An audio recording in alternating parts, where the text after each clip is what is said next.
told in future tense. Dimension X!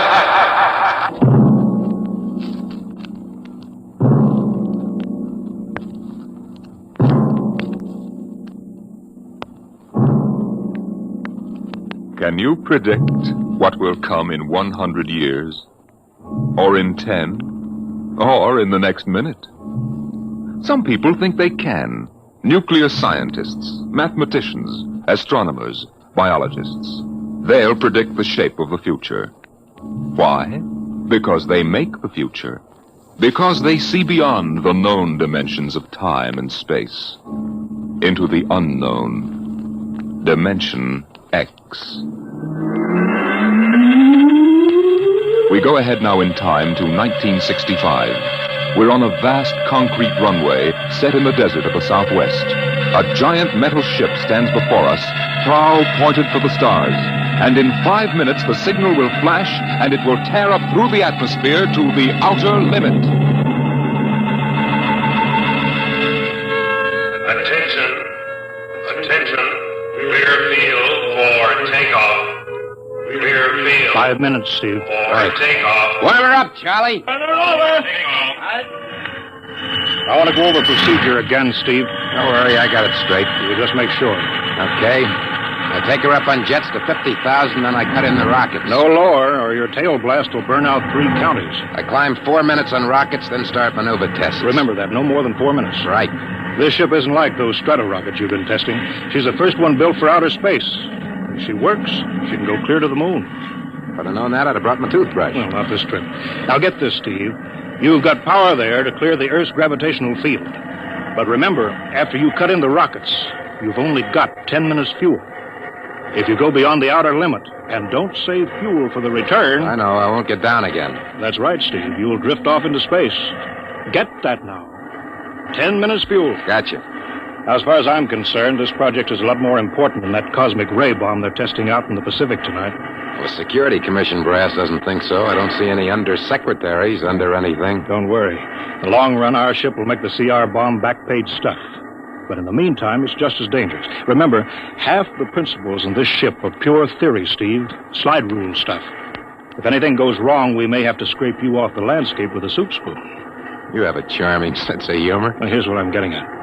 We're risking your neck in this test. If anything blows, we don't want to have the next man pull the same boner. I know, Hank. So keep your mic open and keep talking. If anything goes wrong, we want to know exactly why. And we won't be able to ask you. Let us know before you pull every switch.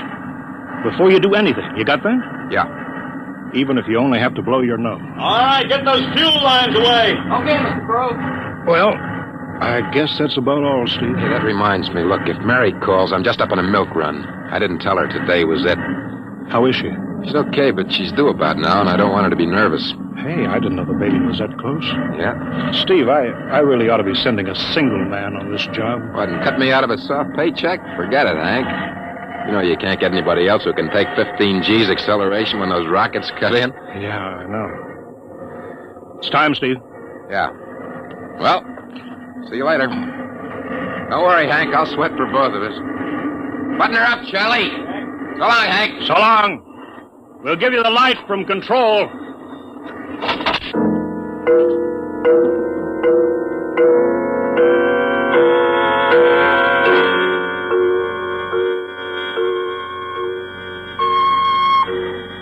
X2R to control.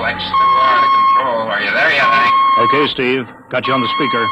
I'm ready to go. Mr. Hanson. Ready on radar, Sergeant? Check. Mr. Hanson, you better see this. What is it, Elsa? Message center for Steve. Mrs. Weston just left for the hospital. What? Hello, Steve. Yeah. Stand by a minute. Shall we hold the takeoff, Mr. Hanson? What? Oh, yes. No, wait just a minute. It's too late now. You going to tell him? Maybe he's got enough to worry about. Hey, what's holding us up, Hank? Something on your mind? No, it's nothing, Steve. I just wanted to say good luck. Clear for takeoff, Charlie? Right. Okay. Give him the light.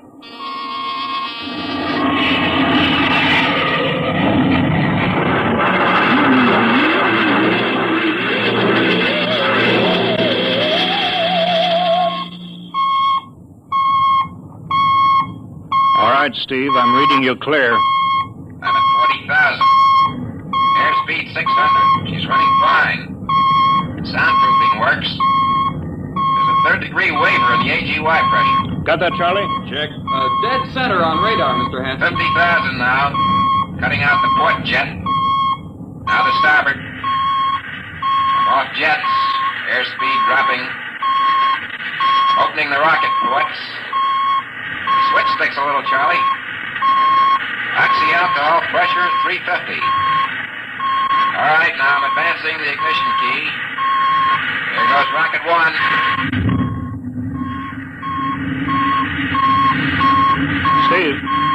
Steve, you all right? Yeah. Feels like somebody slugged me with a sledgehammer. Airspeed now 1,200. Here goes number two.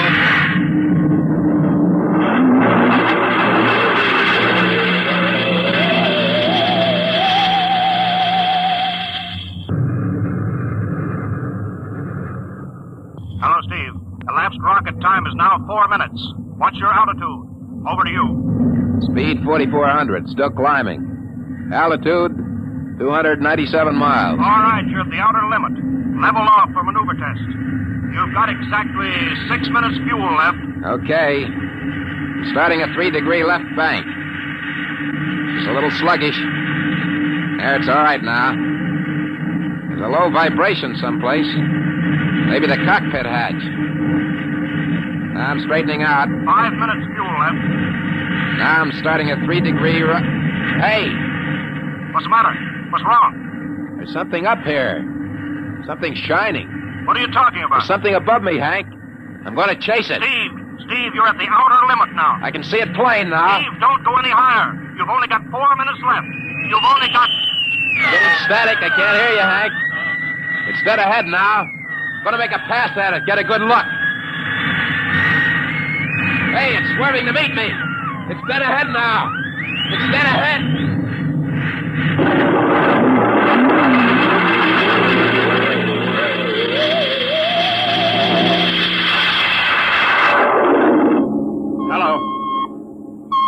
Hello, Steve.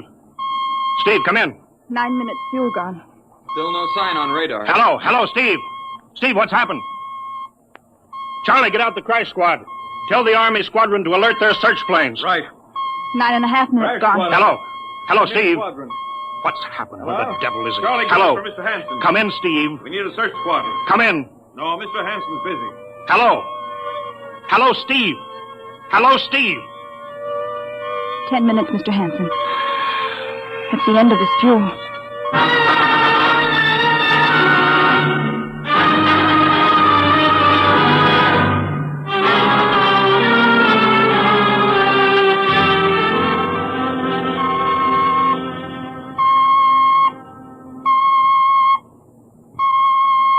How long's it been now? 10 hours, Mr. Hanson. Nothing more on radar, Sergeant? Screen's blank. Colonel Corelli called in. Search planes are back. They didn't find anything. Should be some trace. Couldn't have bailed out, could he? You don't hit the silk at 4,400 miles an hour. Either went past the outer limit, ran out of fuel. Something blew, and we'll find the pieces scattered from here to the coast. Why does it have to be the best men? Always the best men. I'll get it. Control. Charlie, Yes, Charlie, I'll take it. we've got to figure out what was wrong. All right, I'll tell him. Something Right. must have Mr. blown. Hanson, Yeah. There's a message from Northside Hospital for Steve. And what is it? Mrs. Weston's fine. It's a boy. Thank you, Elsie. It's a boy, Charlie. Oh. Fine. It's a boy. He didn't even know she went to the hospital. How am I going to tell Mary that? Wasn't your fault, Mr. Hanson. Ship had to be tested. Yeah, we'll build another one, and some other flying fool will shoot past the outer limit into space. Oh, I'm getting old, Charlie. You can remember when I used to take them up myself. Now I've got to send other men. It's a job, Mr. Hanson. Now I'm afraid. Every time I hear a jet go off, I jump. Every time I have to send someone up in a new model, I start to sweat. Mr. Hanson. Yeah? I think there's something on the radar. No flights scheduled in, are there, Elsie? We have the whole day cleared. It's coming in behind her. Here it comes over the building. What crazy jockey is buzzing the field like that? Is that an Army plane, Charlie? I can't see. It's turning. Charlie, alert the field. I know that engine. It's Steve. That's impossible.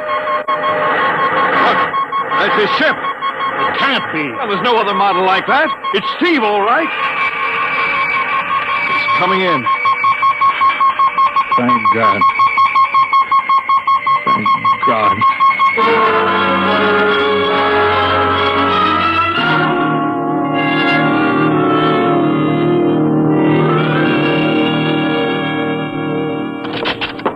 All right, sit down, Steve. The quicker we get this done, the quicker you get over to see Mary and the baby. Hank. Elsie, give the order to check and refuel the rockets.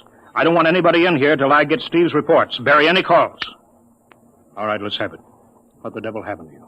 Hank, does that cosmic ray bomb still go off tonight? What are you talking about? Straighten out, Steve. Where you been for the last 10 hours? Listen, Hank, there's something more important. Come on. I've got to get a report on the screen to Washington, so let's have it. I've got to know how you stretched 10 minutes fuel to keep you in the air for 10 hours. Now, one thing before I talk. Look, have the Steve. Geiger men run over the ship before they refuel. What'd you run into? So help me, Hank, I don't know. We better check and make sure it isn't radioactive. Elsie, add a Geiger report on the standard check. Steve, maybe we better have the doc look you over, too. No, I'll be all right. They said I'd be all right. They? Look, son, I know you've had a tough time, but we've had this field on the alert for 10 hours. One of the Army boys cracked up looking for you, and he's hurt bad. So let's have the story. Let's have it straight. I don't know how to tell you. Hank, I saw something up there. At 300 miles? I chased something up there, Hank, and I caught it. Now, don't hand me that, Listen, Steve. I was cruising along, just starting the right bank, when I spotted something. It must have been going about half my speed. It was egg-shaped and smooth. I made a pass at it, and I was coming back for another, and then there was a humming sound. Humming? A sort of vibration. And I blacked out. I was headed straight for it at 4,400 miles an hour. I thought it was going to be the biggest smash since Hiroshima, and... I guess they were drinking that bottle. Never mind that, Steve. What happened? I came to inside their ship. Uh-huh. Steve, this whole thing has been a devil of a strain on you. I'm going to call Major Donaldson from the Army base. Ask him to sit in. Psychiatrist? Yeah, that's a good idea. Let him run his tests. He'll tell you I'm not kidding. Because, Hank, unless I miss my guess, I've just been tipped off to the way the world ends.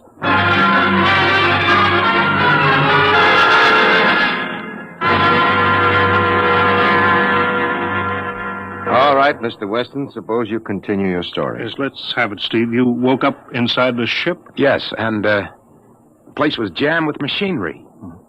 Dials, blinkers. I couldn't recognize anything. And you were surrounded by these men from Mars?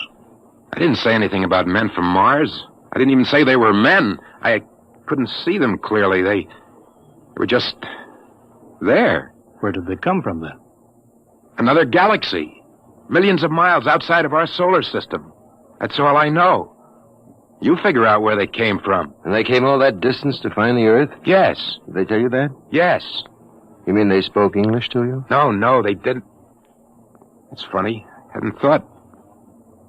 They didn't really speak to me at all. They just planted the thoughts in my mind. You mean thought transference, telepathy? Yes, that's right. Well, Steve, what brought them here? We did, Hank. We rang their bell. We brought them in. Well, how? With our atomic explosions. Hank, that's why you've got to stop that bomb test tonight. I'll give up. Look, you've got to believe me, Hank. Oh, how can I make you understand? Maybe I can help, Mr. Weston. Would you submit to narcopsychometry? What's that? Under proper drugs, I can put you back in this, ship. By suggestion. Then we can get a playback record of your memory pattern on the audio circuit. How long will that take? Half an hour. We'll have to go over to the lab. Will you believe me if it checks? It will give us an accurate memory picture of what your mind reports. All right, let's go. Hank, you got to believe me. We haven't got much time.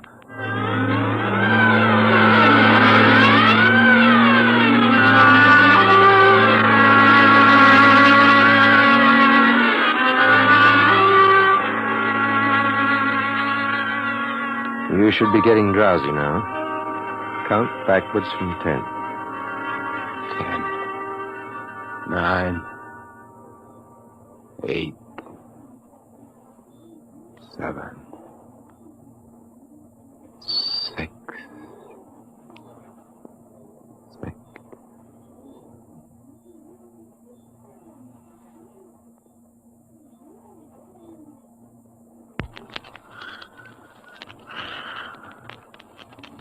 He's under. Now we attach the head plate electrodes. The cortical pickup. Look out for that wire, Mr. Henson. 3.0 setting. 31.3. Now throw that switch, Mr. Henson. I have to start him off by suggestion. All right, Steve. You're in your ship now. You're in the rocket. Rocket. You're in the rocket. You're in the rocket. And you've just sighted something strange. Now I'm starting at 3 degree right. What's that? Hey, there's something up here. Something shining. His memory pattern. We're picking it up electronically. There's something above me, Hank. I'm going to chase it. It's piped through the audio circuits. I'm getting static. I can't hear you, Hank. This is where we lost contact with him. I'm going to make a pass at it and... Hey, it's swerving to meet me. It's dead ahead now. It's dead ahead. Now what? This is where he blacked out. There's no telling how long, minutes or hours. What's that noise? I don't know, quiet. Where? How did I get in here? What? Who are you? Is he seeing things? Intergalactic Patrol. What's that? What are they saying, Steve? What are they saying? It's about nuclear fission. They know about it. They know the danger of it. Long ago, they had wars that almost destroyed them. But finally, they learned. Now they've outlawed war. Go on, Steve. They patrol space. When their detector picks up an atomic explosion, they send a patrol. What are they going to do? They've quarantined us. Quarantine? They've isolated the Earth. Because we don't know how to control ourselves yet. Until we learn, we'll be a menace to the whole universe. What is this nonsense? Quiet. How are they going to do it, Steve? They've spread a layer out here of... I don't know how to call it. All around the Earth. It's miles deep. When there's an atomic explosion on Earth, the radioactive particles will drift up to this layer and set off a chain reaction. It'll go around the world in microseconds. And that's the end. The end? What's he... Wait. Yes. Yes. I understand. I've got to bring back the warning. You're going to put me back in my ship to bring the warning.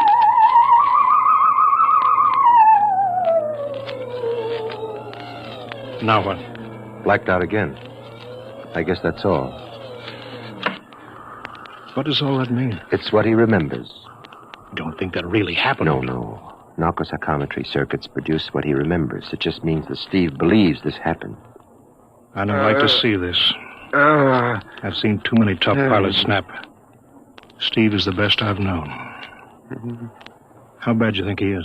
Frankly, outside of the presence of this well-organized hallucination, there's no sign of unbalance. May not be too serious. If he had a more plausible story, I'd be inclined to believe him. Warning. Hank. It's all right, boy. Did you hear it, Hank? You understand? Sure. We've been quarantined. Let me give you something to make you sleep, Steve. Don't you understand? They fixed it so that if we set off one more nuclear explosion, that'll be it. Of course. Don't roll your sleeve down. You don't believe me. Now, take it easy, Steve. But the test tonight. They're setting off the CR bomb. Hank, what time is it? 11:20. Well, it's scheduled for midnight. Hank, we gotta stop that bomb. Steve, let Donaldson give you the hypo. Hank, you've gotta believe me. I saw them. I got the warning. If we touch off that bomb tonight, it'll be the biggest galactic 4th of July of all time. The whole Earth will go up like a Roman candle. April 10th, 1965, the end. Now, look, Steve, you better calm down. Don't you want to see Mary and the baby? You've got a new son, remember? Yeah, that's just it, Hank. I want to see my son. I want him to live. If that bomb goes off... Hank, we've got to stop them. Mr. Hanson, I think we'd better get over to the base hospital. Hank, you've got to believe Yeah, me. sure, Steve. Maybe there is something to it. Look, it's out of your hands. I'll put it in a report and shove it into Washington in the morning. In the morning? There isn't going to be any morning, Hank. Don't you understand? You've got to call Washington now. Get the head of the Security Commission and postpone that test. Now, you know I can't do that, Steve. My neck would be out a mile. Besides, this is 1965, not 45. 20 countries have atomic bombs now. What's the use of stopping just this one? The rest will keep right on popping them Well, then off. we'll have to call an international conference. Can't you understand, Hank? The first one that goes off finishes us at the end. They've given us the quarantine warning. Steve, I think you'd better go with us to the base hospital. Look, Steve, we can call up for a detail if we have to. All right. I'll go with you. You don't need a straitjacket. That's the way, Steve. You'll probably feel better by morning. Let's go.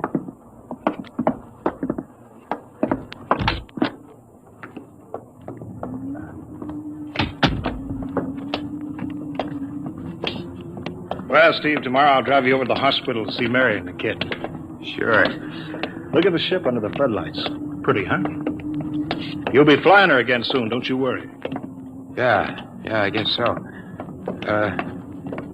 What you doing out in the line? They refuel her? Yeah, we got Clausewitz coming in tomorrow from Denver for another test. Figured we'd give you a day off. That's good. That's fine. Steve, come back. Come on, Donaldson. Steve, wait. He's heading for the rocket. Look, there he goes up. That crazy fool. You can't get at him now. That covers armor glass. He's waving. Yeah, towards control. What's the radio? He means the radio. Come on. I should have gotten help. Oh, the radio's still hooked up here. Hello, Steve. Listen to me, Hank. You gotta call Washington now. Come out of that rocket, Steve. I'll call my men. Don't try anything, Hank. They've refueled the rocket for tomorrow. Take it easy, Steve. Listen, you know what'll happen when I fire the rocket tubes down here? Steve, don't. It'll burn out every building for 5 miles. All of us in one big blast. Steve, what do you want? You've got to stop that bomb. You got to call Washington right now. They won't believe me. You make that call or I cut in the rocket. Now, I mean it, Hank. Now, hook my screen to yours in parallel. I want to see exactly what you're doing. All right. Just don't fire those rockets. Get going, Hank. You got 12 minutes to make that call and stop that bomb. All right, I'm making the parallel hookup right now. Donaldson, you think he'll really blast? I don't know. Up to now, I'd almost say he was normal, but now he's liable to do anything, Hanson. Steve, there, you getting it on your screen? Yeah. Now, put that call through. All right. Operator, Visit screen to Washington. the visit-screen circuits are busy, sir. If you'll try again in half an hour. This is Security Commission priority. Break in, get me a line. Yes, sir. Just a moment, please. 10 minutes, Hank. Listen, Steve, I'm trying. We're ready to take your call, sir. Washington, Security Commission 3. This is urgent. I want Undersecretary Herbert Ames. Washington 3. One moment, please. Hurry, will you? One moment, please. What time is it, Donaldson? 11:51. Do you think he'll fire those rockets? He might. Washington? Visit screen 3. Mr. Herbert Ames, please. That is a coded exchange. I cannot accept your call without clearance. Get it through, Hank. Listen, Washington, put it through. This is Mr. Hanson at San Marco Air Base. This is a priority call. I'm coded. One moment, please. I will check your code number. Get that through, Hank, or that bomb goes off at 12. Will you be reasonable, Steve? Your call has cleared, San Marco. Washington, visit screen 3. Herbert Ames, please. Security Commission Ames. Listen, Ames. Oh, hello, Hans. Ames, you got to get me to the chief. Are you kidding? He's at the test control room. Yes, I know, but get him for me. What's up? You look lousy. Or is it a bad circuit? There's no time. I've got to get him before the test. It's about the CR bomb. I can't take that responsibility. Get that through, Hank, or I blast. Hey, what's going on there? Ames, my project has a high enough rating. This is a priority A call. What? Well, okay, it's your neck. I'll try to get him for you. He's in the control room, so you'll have to switch off your screen and speaker and go on earphones. Too much going on in there. Security ruling. You hear that, Steve? I've got to cut the incoming screen. All right, but don't try anything. 8 minutes, Hank. Hello. What? You got him, Hank? Yes. This is Hanson at San Marco. No, sir. Priority A request to cancel the bomb test. No, I'm serious. This is deadly serious. We sent the X-2 JTR up today to the outer limit. We uncovered evidence. Yes, on the automatic instruments. What's that? No possible chain reaction. No, I can't tell you the whole story. There isn't time here. Yes. I'll bring the readings into Washington in the morning. You've got to postpone the test till you see them. Look, I've worked on contracts for the Commission for 10 years. Yes, I have complete confidence in my information. You can record that. All right, I'll call you back immediately. Bye. Hank? He's agreed to cancel, Steve. The bomb won't go off. All right, boy. You can come down out of that ship.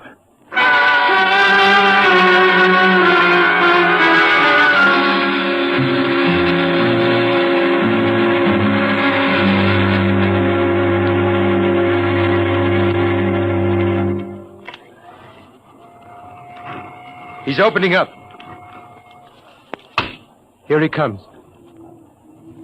All right, Steve. Come on down. Sure, Hank. Just a second. Hank, I was scared. I was plain scared. Easy now. It's all over. The bomb won't go off. Thank God. Look, I want to see Mary and the baby. Can you get me transportation now? Well, wait a minute. It's almost 12. They won't let you in the hospital now. I want to see the baby. Sure you do, but you've been under a strain. I've got a shot for you here, Steve. Give you a good night's sleep. All right. Roll up your sleeve. Yeah, here. There, that'll make you sleep. Sergeant will find you a bed. Yes, sir. Come on, Mr. Weston. Okay. Good night, Hank. I'm kind of beat. It's been a tough night.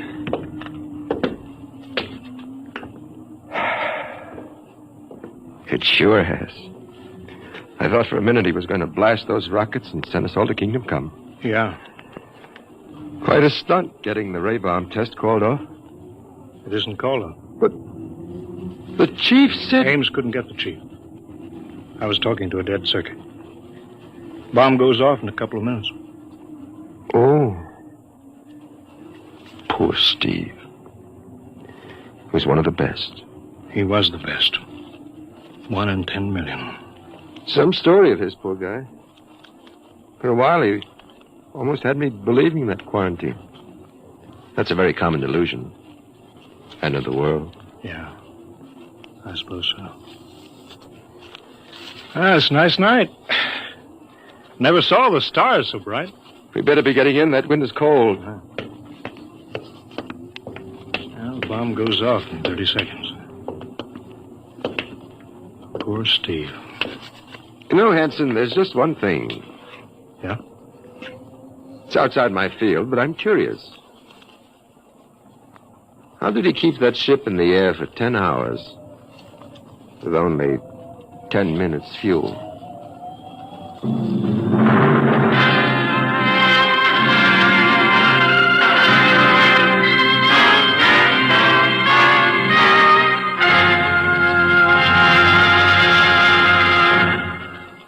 You have just heard The Outer Limits by Graham Dorr, an adventure in time, space, and the unknown Dimension X.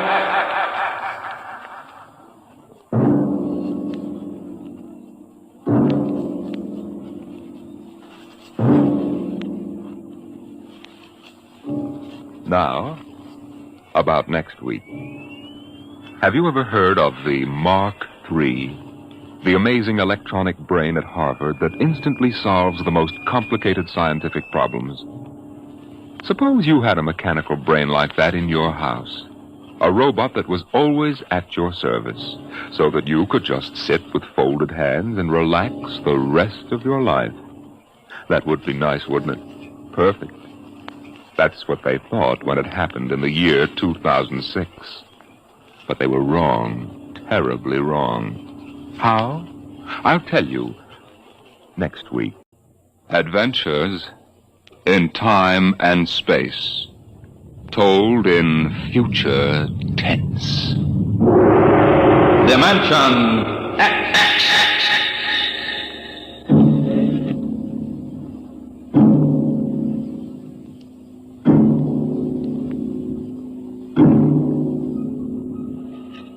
Have you ever heard of the Mark III?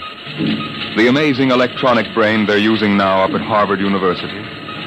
In mere minutes, it can solve scientific problems that our most brilliant mathematicians would take years to work out. Its intelligence is almost superhuman.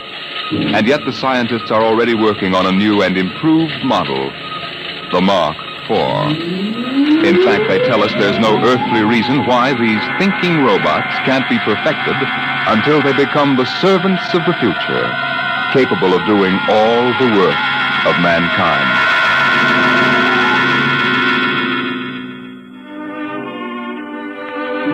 Yes, that's what the advertising billboard said in the year 2006. Housework made easy by the perfect domestic servant. Modern Mechanicals Agency, Harry Underhill, President. The billboard showed a smiling family, sitting with folded hands, watching their mechanical robot pour their morning coffee.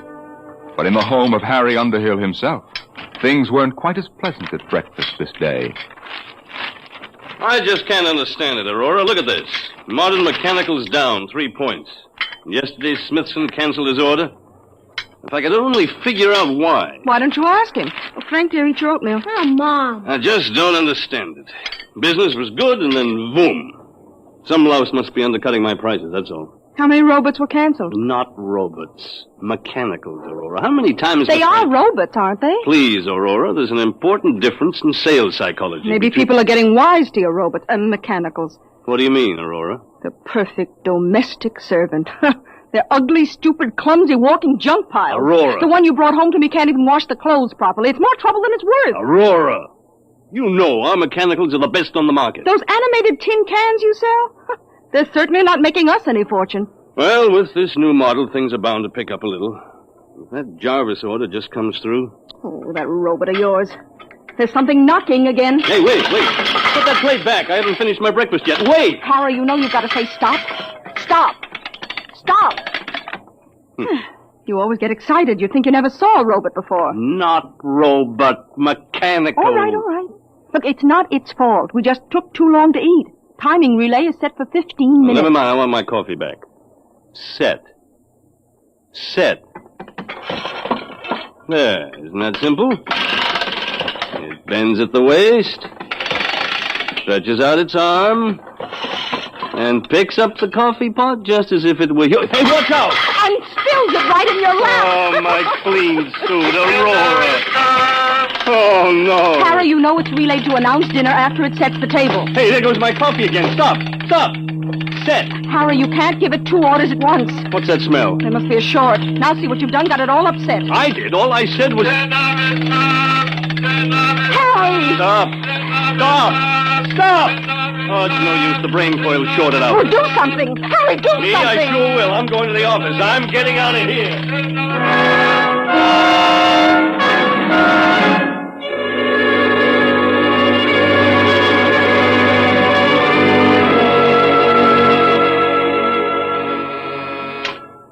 Yes, Lucy? Mr. Jarvis, Oh, put him on. Hello, Underhill? Hello, Mr. Jarvis. I'm glad you called. I was just going to ring you. Well, I've got that whole shipment of mechanicals for you. 1 gross plane, 12 of the chromium fitted. Hold on, Underhill. I'm canceling the order.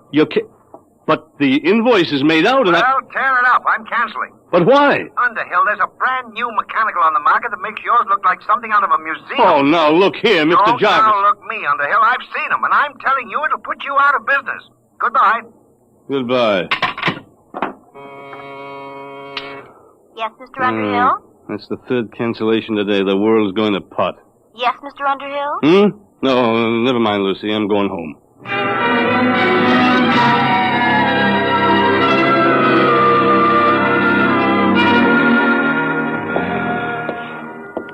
What a day.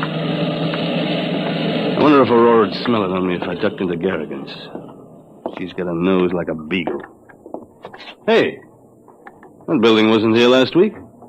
Humanoid Institute. The perfect mechanical. Oh, no. We didn't have enough competition. Hey, these must be the cutthroats that are underselling me. At your service, Mr. Underhill. Huh? Oh, you startled me. Didn't hear you. Hey, you're a mechanical, aren't you? Not bad. Very lifelike. Won't you come in, please, and examine our service? Yeah, that's a remarkable voice. They've licked the variable inflection problem. You know, I'm in the same line myself. Mechanicals, I mean. We're aware of that, sir. Oh? Hey, some building you've got here. You sure got it up in a hurry. The Humanoid Institute at your service, Mr. Underhill. Yes? Oh, how'd you know my name? For us, that was not difficult. Oh, is that so? Oh, wait a minute. This is ridiculous. Talking to a mechanical. Must be somebody inside operating you by remote control. No, Mr. Underhill. Of course, there is Humanoid Central, which powers and controls all of us, but that is located on Wing 4. Wing 4? A planet in a remote part of the galaxy. Oh, yeah. Well, may I see your salesman, please? We employ no human salesman, sir. We ourselves can accept your order for immediate humanoid service. Oh, wait a minute. You can't expect me to buy one. I'm in the business myself. There will be no more need for your electronic mechanicals, sir. Once you have accepted our service, you will no longer have to work. Everything will be done for you. Everything? That's quite an offer. At that rate, you'll have trouble supplying the demand. I think not, sir. As you can see from our storage room. Humanoids are now arriving at the rate of 5,000 per hour from Wing 4. 5,000 per hour? We are anxious to introduce our complete service on this planet, sir, to bring happiness to everyone. May we come out to your home for a free trial demonstration? No, I admit you're remarkable. The voice, the movement, graceful even. But I'm still in business, and what's more, I wouldn't have you around the house. I'm afraid you will have no choice. Sooner or later, it will be necessary. Oh, is that so? Over my dead body, let me out of here. At your service, Mr. Underhill.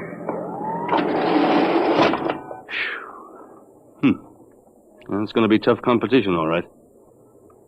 I'm going to stop in at Garrigan's, the devil with Aurora's nose.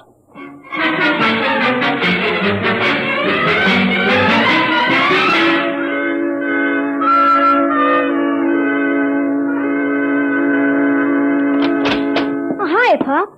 Hello, Frank. How was the football game? We won. 78-3. Guess what, Pop? You made all the touchdowns. Nope. Mom took in a boarder. She what? Aurora! She said if your business was going to fall on his face, she had to do something to make some money. Oh, she did, huh? Harry, what's all the racket for? You tell me. What's this about a boarder? Shh, Harry. He's going to live in that little apartment over the garage. Oh, no, he isn't. You know I don't want any strangers around here. Harry, please, shh. Look, he won't bother you. He's a nice old man. Oh. He just wanted a room and a place to work. He's an inventor, I think. Oh, he is he? Did he pay in advance? Well, he can't. You see, his royalties haven't started to come in. Mm-hmm. Aurora, how can you be taken in by every beat-up old panhandler that gives you a sob story? Mr. Sledge isn't like that at all. Oh, that reminds me, dear. Can you give me a 10? A 10? What for? Well, Mr. Sledge is ill. He needs some medicine for his heart, and I said I'd lend him the money. You get... Oh, Aurora, this is the limit. He goes out right now. Now, don't be unkind, Harry. Besides, we need the rent money. Things aren't that bad yet. He goes. Please, shh. What are you shushing me for? Mr. Sledge, he's in the next room. I've invited him for dinner.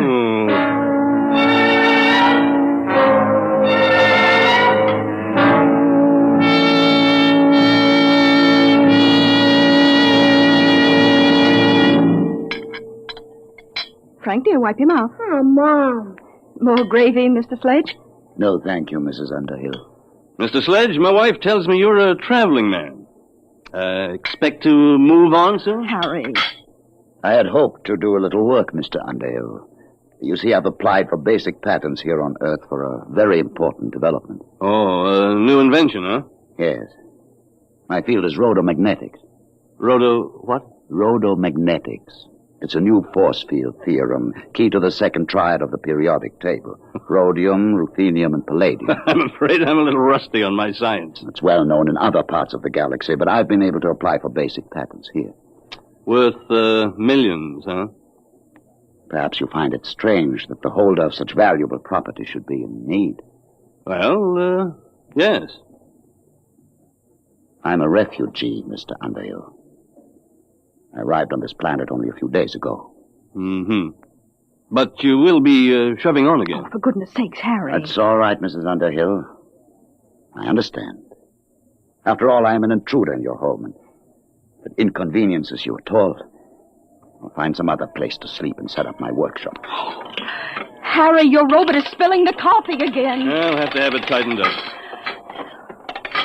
Why doesn't your company bring out a better mechanical? One smart enough not to spill things. Wouldn't that be splendid?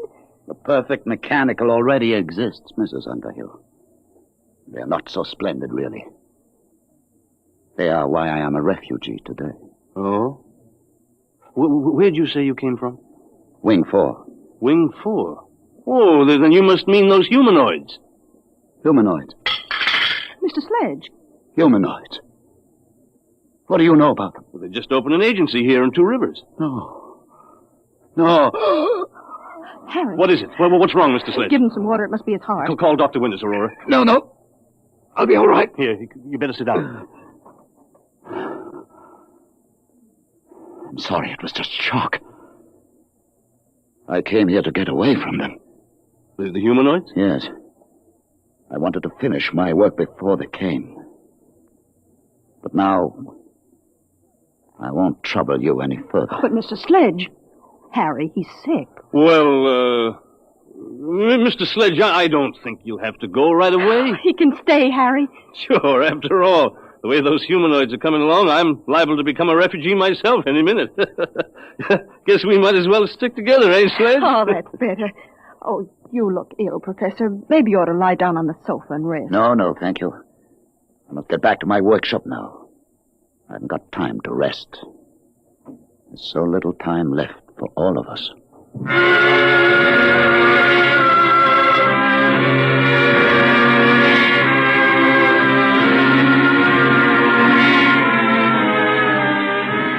Good morning, Mr. Underhill. Good morning. Mr. Underhill, you look awful. I feel awful. What's in the mail? 6 more cancellations. The Eat Quick restaurant chain sent back your shipment. They've installed humanoids. Mr. McIntyre from the bank called. He's refusing your loan. He said since Humanoid Institute opened, you're a bad credit risk. Good. I guess that's all. Oh, there's something to see you. At your service, Mr. Underhill. You? Oh, no, you're not the same one, are you? Serial number's different. It doesn't matter, sir. We're all really one. Now, in exchange for our complete service, you will assign all your property to Humanoid Institute. I will what? With our service, you will have no need for property. Everything will be provided. What kind of blackmail is this? No blackmail, sir. You will find humanoids incapable of committing any crime. We exist only to increase the happiness of mankind. Thanks, but I can take care of my own business. You have no choice, really. With humanoid service, it is no longer necessary for men to take care of themselves. Our function is to serve and obey and guard men from harm. Get out. Very well, sir. When you wish to sign, let us know. Get out. Get out!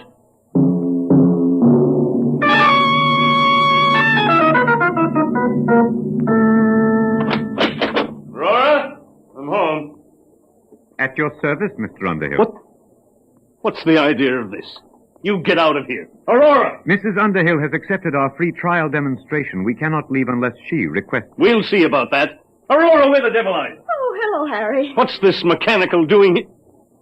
What's happened to you? Isn't it wonderful? Had my hair done, the manicure. The humanoid did it. And cleaned the house all over, washed all the clothes, and gave Frank his music lesson. Now, wait a minute, Aurora. I won't have this monster in my house. Oh, it's just a free trial, Harry. Just wait till you taste the dinner it cooked. Everything you like best. Roast duck. I don't care if he cooked a duck. And the most complicated pastries. I could never cook like that. Well, might as well eat. But I'll need a drink first, though. All right, I'm sorry, sir. What? We exist under the prime directive to guard men from harm. Alcoholic beverages in excess are bad for human consumption. We have taken the liberty of removing them from the house. Now, look here. Mr. Underhill, dinner is served.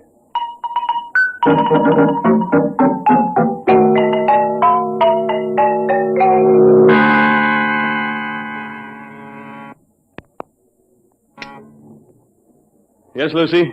They're here, Mr. Underhill. I've been expecting them for a week. All right, Lucy. At your service, Mr. Underhill. We have the legal papers here, the bankruptcy forms, the eviction notice. We are ready now to foreclose your agency. Okay, take it over. A lot of good it'll do you. I haven't made a sale in 2 weeks. And now, if you will make the assignment of all your personal property, we can complete our service to you. What if I won't sign? That would be unfortunate. But with stubborn cases, we must sometimes resort to other methods. Eventually, Mr. Underhill, you will sign.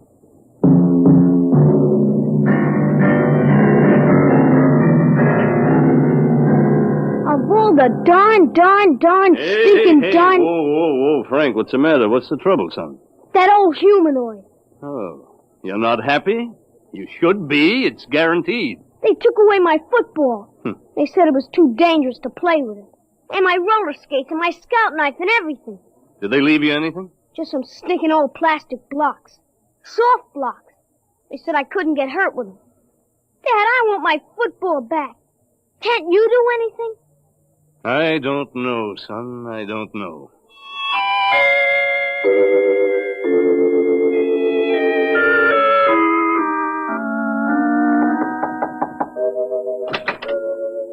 Oh, Mr. Underhill.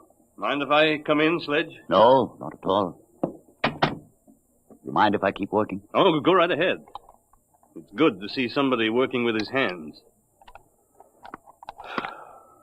Something wrong? My son.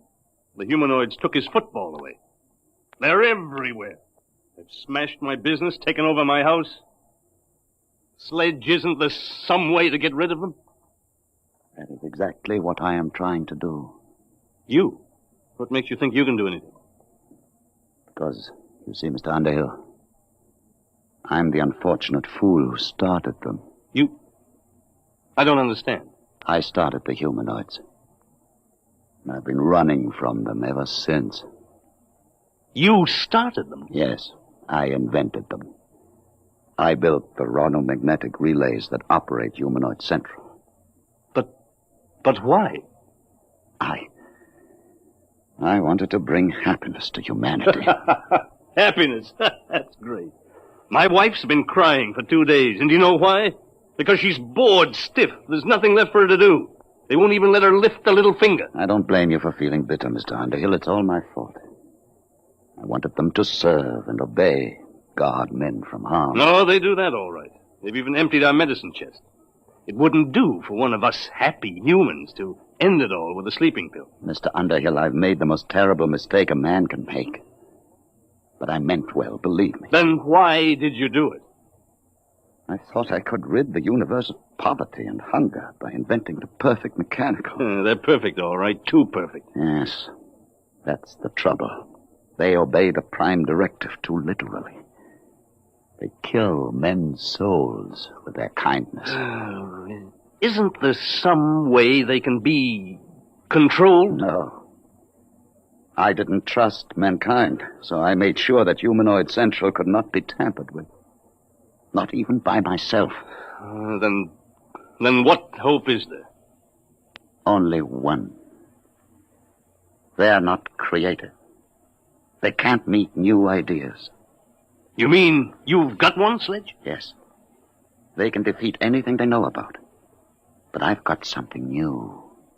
A weapon to attack the brain of Humanoid Central. Is that what you've been working on? Yes. Now that they're here, there's little time left. Either we destroy them, or they will destroy us. Okay. What has to be done? This tuning circuit. You see, I need 2 bus bars here. Oh, can you read these diagrams? I think so. Got my degree in electronics. Good. If you could help on the bench work, it would save time. I've got plenty of time now. All right. But watch yourself. Don't let them see you come out here. If you can take the risk, so can I. No. As the inventor, I built a special immunity for myself into Humanoid Central. But you don't have that immunity. They're rather unpleasant methods of dealing with their enemies. They can change you, you know. Change me? How? Brain surgery. What do you mean? Never mind. Just be careful.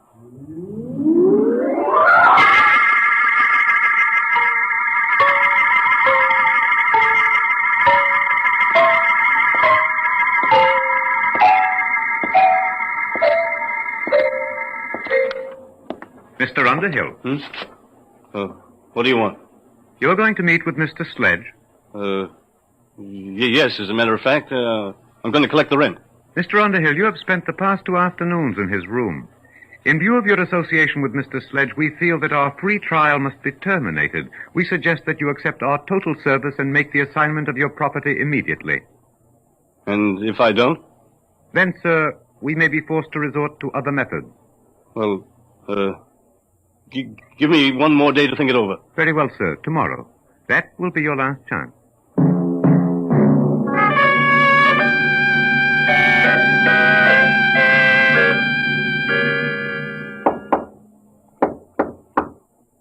Who is it? Underhill. Did they see you? No, not today.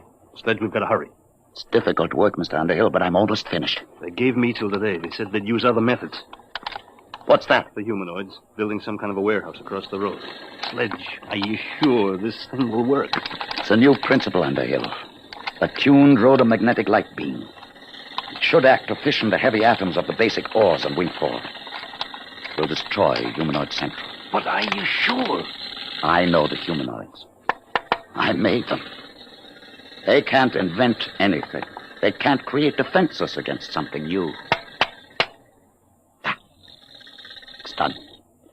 It's finished, Underhill. You going to use it now? Immediately. I'll have to feed the astronomical data into the calculating circuits. There must be zero error in the focusing. What will happen? Wing 4 will disappear in a chain reaction. Humanoid Central will be destroyed. They'll stop. Ready now. Stand clear, please.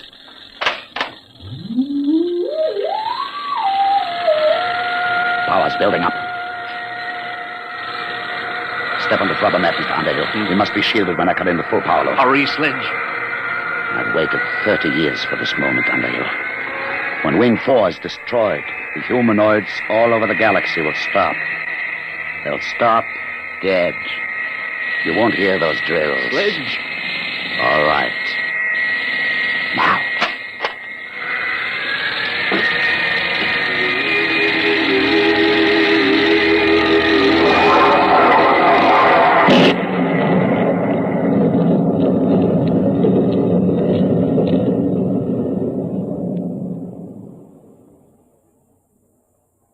Do you hear anything?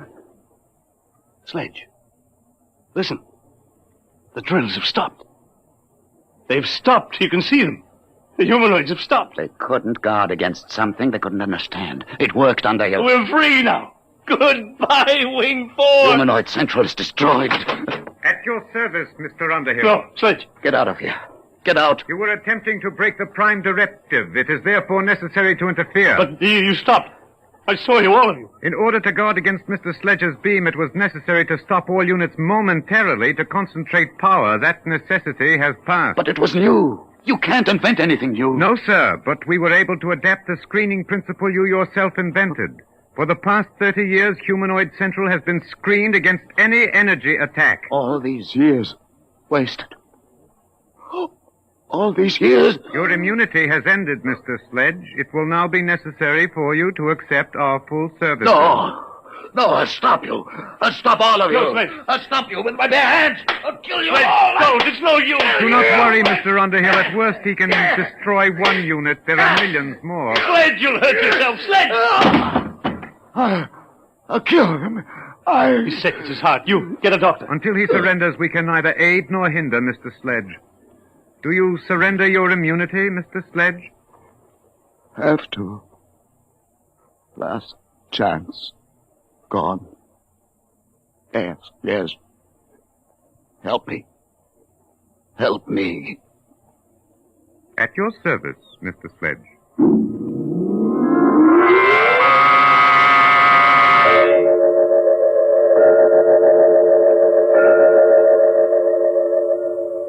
You may see Mr. Sledge now, Mr. Underhill. Alone? If you wish. In here. Thanks. Sledge. Well, Underhill. Good to see you. Your head. It's bandaged. Is it really? They've done something to you. Are you all right? Oh, fine. Never felt better. You never felt better. No. In fact, I feel 10 years younger today. You sound so happy. Why not? These humanoids have made a new man of me, Underhill. They're wonderful, aren't they? Wonderful? How can you say that, Sledge? Only yesterday you hated them. You were trying to destroy them. Destroy them? Why? You don't remember? You've forgotten what they're doing to us all? They're killing us with kindness, taking away all our incentive and pride of accomplishment, turning us all into pampered, useless pets, parasites, with nothing left to do but just sit with folded hands at the mercy of these mechanical monsters. At your service, Mr. Underhill. You seem troubled, Mr. Underhill. Are you unhappy? Unhappy? You bet I'm unhappy. What have you done to Professor Sledge to turn him into this babbling idiot? We were forced to operate. For years, Mr. Sledge has been suffering from a benign tumor of the brain. It caused him to have hallucinations, to believe that he was actually the creator of the humanoids. Did I? Yes.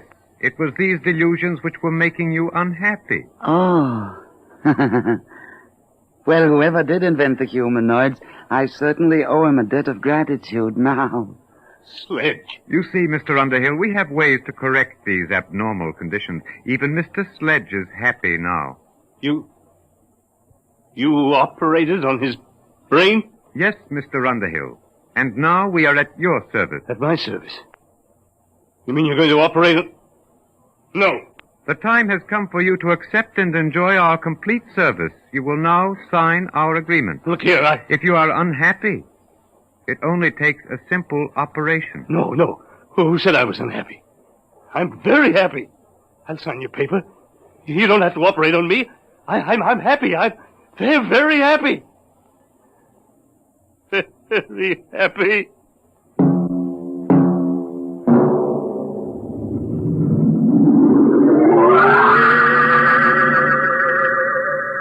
The happy Mr. Underhill's futile hands clenched and relaxed again, and then folded quietly.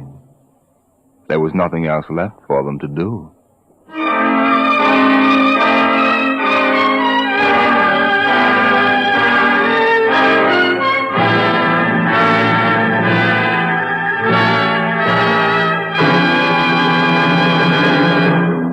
You have just heard the Jack Williamson story, With Folded Hands, an adventure in time, space, and the unknown world of the future, the world of Dimension X.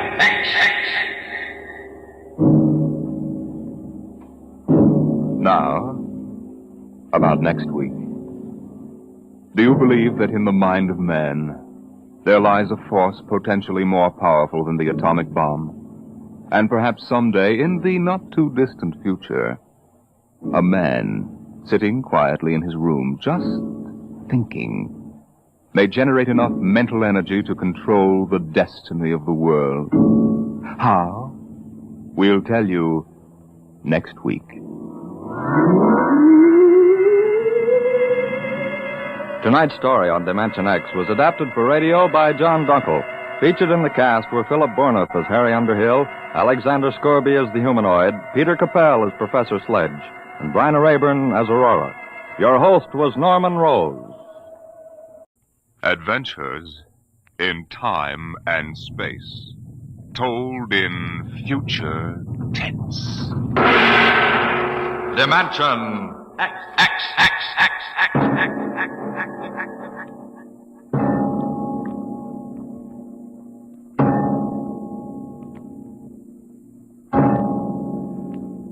The mind of man is still an unprobed field.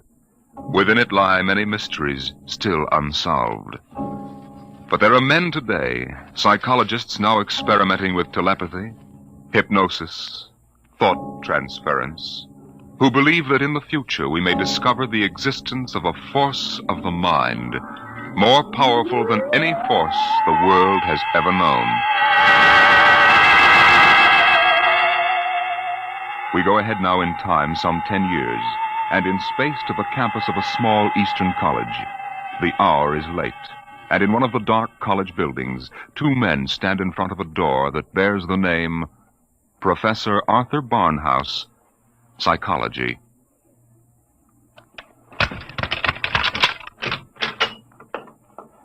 Well, here you are, Clinton. Thank you, Major. Here are the keys to the professor's desk and files. I guess you inherit everything now. You might as well dictate a full report while everything's still fresh in your mind. I'll wait and see you home. Oh, no, that isn't necessary. I'll be all right. You sure? After what's happened tonight, we wouldn't want you to have an accident, too. Major, after what happened tonight, I have a hunch the whole world is ripe for an accident. I'm afraid you're right, Clinton. Well, good night. Good night.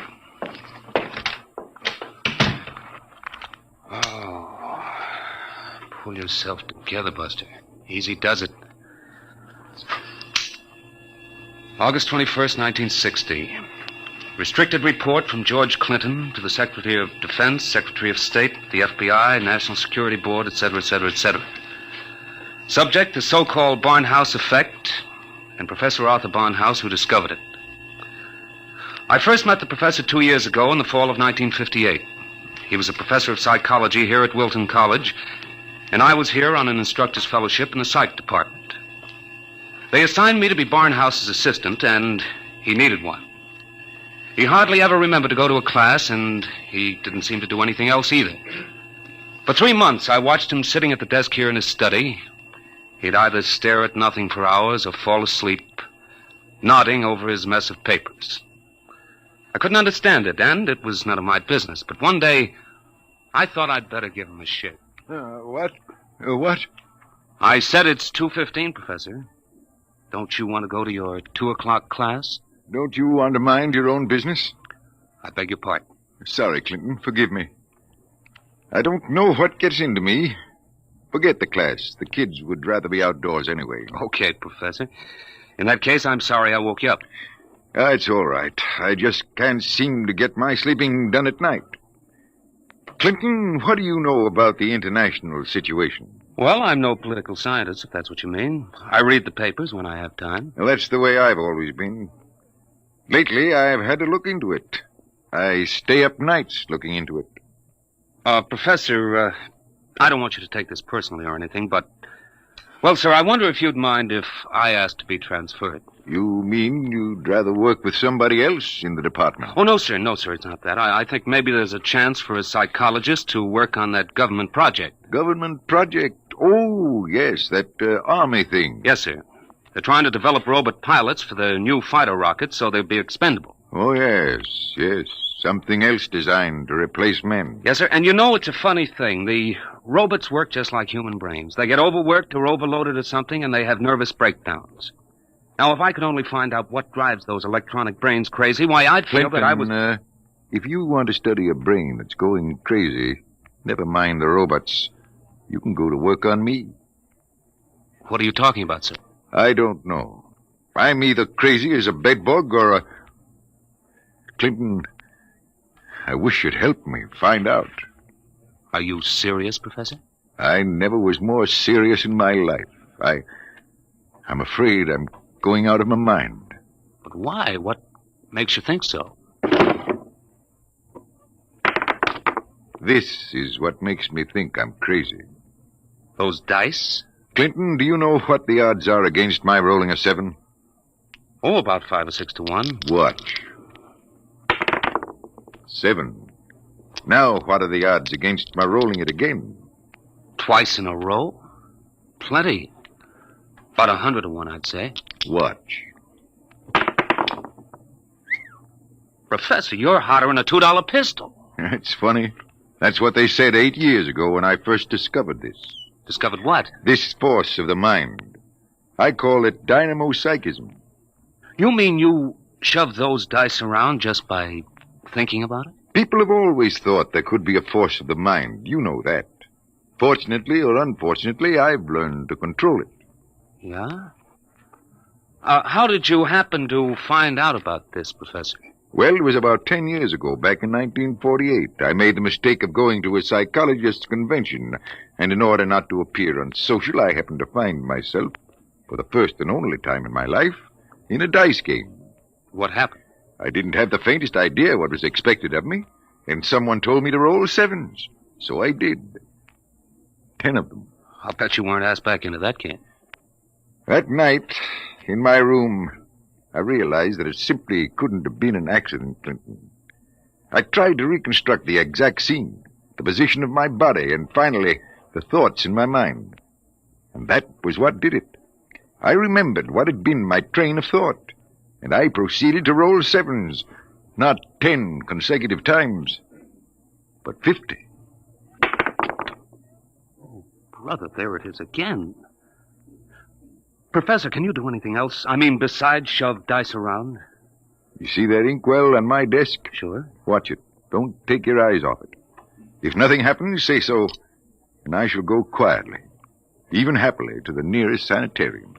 Okay, Professor, shoot. Hey, why, it just blew up. Yes, I'm sorry. I didn't mean to splash ink on your suit. That's okay, Professor. What was that funny noise? Oh, that? The dynamo psychic waves are a little like ultra-high frequency waves. Sometimes, when I turn on the power, they create a kind of static. Listen, Professor, how much power have you got? Could you blow up anything, well, you know, big? I could flatten the Great Wall of China. Oh, you'll make the helio-oxygen bomb look sick. That's what scares me, Clinton. The thought that maybe I could use this power to save the world. Clinton, you've got to help me. Who, me? Professor, when it comes to international relations, I don't know from where. You'd better get in touch with the State Department. State Department? Yes, they'd be the ones, wouldn't they?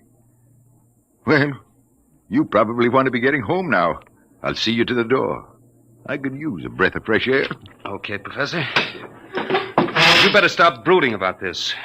You get somebody else to do your worrying for you. Yes, you're right. I have been brooding, wondering what to do.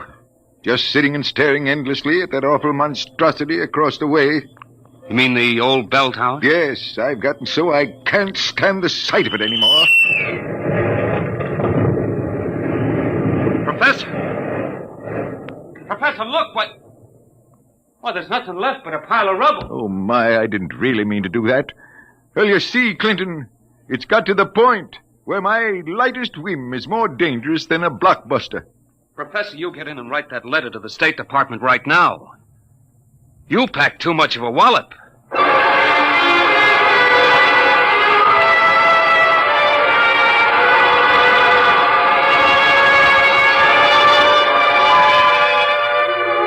Professor Barnhouse mailed his letter, and things happened fast.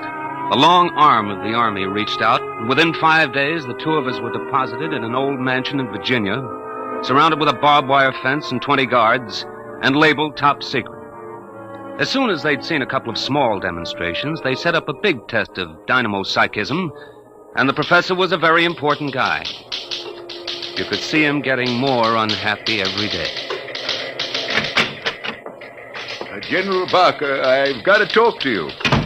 Just a minute, Professor. We're cleaning up the last details in Operation Brainwave. We'll roll at 1400 hours tomorrow. At 1400 what? 2 o'clock tomorrow afternoon. The robot-controlled fighter rockets will take off at exactly 1400 minus 10 and appear over the target at 1400. Watching from here over the video screen, you will then try to knock all 20 of them out of the sky. Think you can do it? Of course I can do it. Fine. And we've taken care of everything. Everything except that you neglected to ask me if I wanted to do it. I don't. This whole thing strikes me as childish and insanely expensive. We'll decide about that. But what's the good of it? I wouldn't mind acting as a defense weapon if it were necessary. But I can make all wars and armaments unnecessary. I could give every nation what it needs. I could move mountains, build roads, dig irrigation canals. I have a technique which costs nothing and can do immense good. You're spending millions to prove that it can do immense damage. It doesn't make sense. You know something, General? He's right. Of course I'm right. I want you to send me and Clinton back to Wilton College. Right away. That's quite impossible, Professor. This operation has gone too far to be called off now. Yes, but... Even if we wanted to call it off. If your dynamo psychism really works, you're apt to be the key to our entire defense setup. But listen... You'll have to excuse me now. Major Cuthrell and I have to double-check the confidential list of the observers on this end. Have you got it, Major? Yes, General. It's right here. Alberts, Barker, Bernstein, Carter, Clinton, Cuthrell, Holbrook, Lawrence, Stein, Williams. Check. I guess that includes everybody of importance. What about me? What? Oh, that's taken for granted, Professor. Thanks. 1400 hours. Will you be ready? I'll be ready. And now, if someone will wind the restricted clock and put the confidential cat out, I'm going to bed.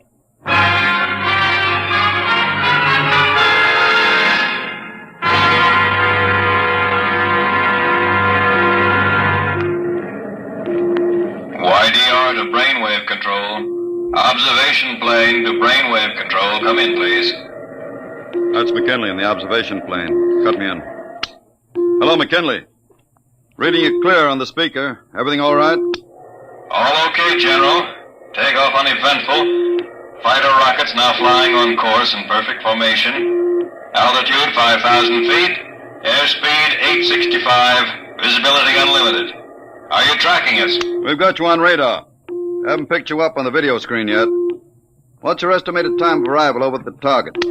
ETA, 2 minutes. Check. Remember, McKinley, the observation plane is not to enter the target range. Veer off and circle at the 10-mile limit. Bring the rockets overhead by remote control. Check. Observation signing off. 1 minute, 45 seconds to go, Professor Barnhouse. Are you in good shape? I'm all right, General. Good. We can all take our places in front of the video screen now. You sit here, Professor, in the center.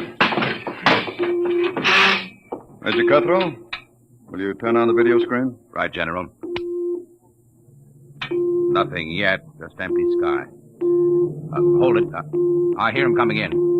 There are 20 of them, Professor. You think you can knock them down at this altitude? Distance has nothing to do with it. I don't want anything to go wrong. You're sure you feel all right? General, I know I can do it. If that's all that's worrying you, let's call the whole thing off and save $20 million. There they are. They're coming in. Get ready, Professor. 10 seconds. 9, 8, 7, 6, 5, 4, 3, 2, 1. Now, wide open, Professor. Well, go ahead, Barnhouse. Knock them down. I did. Nonsense. All you've done is blank out the video screen. What went wrong? Did you give it everything you had? I was wide open, General. Then it didn't work. They're still flying. What's that? It just took a few seconds to work. That's all. Holy smoke, they're dropping like flies. McKinley to brainwave control. What's happened to these rockets? They're going down like flame. By heaven, it works. It really works. Cuthrell, get Washington on the line. Barnhouse, I want you to... Hey, where's Barnhouse? He was right. Clinton, where's the professor? Got me, General. We were all staring at the video. He must have walked out. Get moving, everybody. Let the guard search the house. Yes, sir. If anything happens to that man... General Parker. What is it, Corporal? Corporal Gray guard at the main gate. Sir Professor Barnhouse is gone. Gone? Where? He came tearing out of the gate at 40 miles an hour. Here's a note, sir. Threw it out of the car as he went by. I picked it up. Let me see it, quick. What got into that man? What does he say, General? Gentlemen, as the first superweapon with a conscience, I'm removing myself from your national defense stockpile. Setting a new precedent in the behavior of ordnance, I have humane reasons for going off. Signed, Arthur Barnhouse.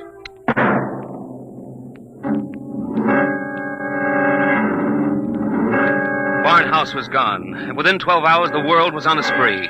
The headlines were glorious or terrible, depending on what you think of the things the way they are. Barnhouse flattened helio bomb factory! The dynamo's psychic waves reached every corner of the world. In every country, every continent flashed the news of what was happening. Hey, Barnhouse knocks out hidden atomic stockpile in Asia! There was a new kind of war, the war of tattletales. Secret agents of every country hunted for the hidden armaments of their enemies, yelled about them in the newspapers, and immediately there'd be that warning burst of Barnhouse static, followed by... Radio-controlled fleet blown up on secret maneuver! The professor was out to make peace or bust, and nothing like him ever was.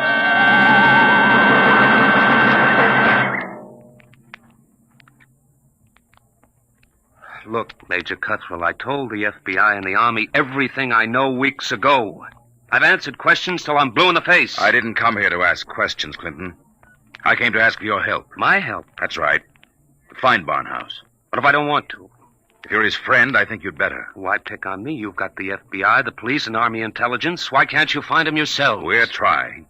But you know the man well. You could spot him where we wouldn't. And you're the only one who can. Maybe. But why should I? Wherever he is, I think he's doing fine. He's making war impossible, and I like it. So do I. Yes? He's putting you out of a job. That's all right with me. I'll retire to a truck farm with pleasure. Well, then? Look, Clinton, we aren't the only ones in this race. Every country in the world has its best agents out hunting for Barnhouse. Nobody can beat that kind of a manhunt. He seems to be doing all right so far. Sure, but how long do you think he can keep it up? A week? A month? Sooner or later, he'll be spotted. And if the wrong people find him, Clinton, we're done for. You know what kind of weapon this is. Whoever controls the Barnhouse effect can control the world. Well, all right. Suppose they do find him. He'd never give the secret away. Never give it away? Are you out of your mind? Do you think these fellows are playing for marbles? Well, no, but... Read the papers, Clinton. Don't you know what's going on in the rest of the world? Yes. They'll get the secret out of Barnhouse, all right. What happens to him in the process won't be very pretty. Well, he must realize that then. He'll never let himself be taken alive. He may not have the choice. And if he doesn't, God help us all. All right. All right, I'm in. Good. Now, do you know anything that you haven't told us? Anything that might give us a lead? Only this. It was addressed to me. I found it here on his desk the morning after he escaped. You mean he came back here? Yes. I guess he needed to pick up some personal effects. Anyway, the files were open, and he left this note on a scrap of paper. Anything to do with the Barnhouse effect? Read it yourself. It's Greek to me. Just these few lines scrawled on a piece of paper, and the last one breaks off right in the middle of a sentence. This stuff doesn't make any sense at all. You know, from the looks of this, I'm beginning to wonder if the professor isn't going off his rocker. I thought of that, too. All the more reason why we've got to get to him quick. He may be helpless, and the whole world's on his track. Come on, Clinton. We haven't much time.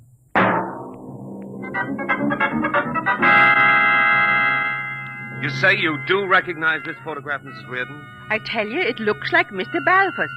He had the second floor front room for quite a while, but he left, I should say, about a week ago.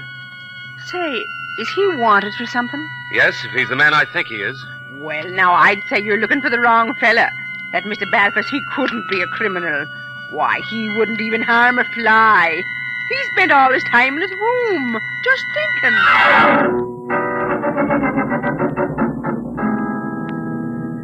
Oh, brother, it's hot. What a way to spend an August afternoon, huh, Major?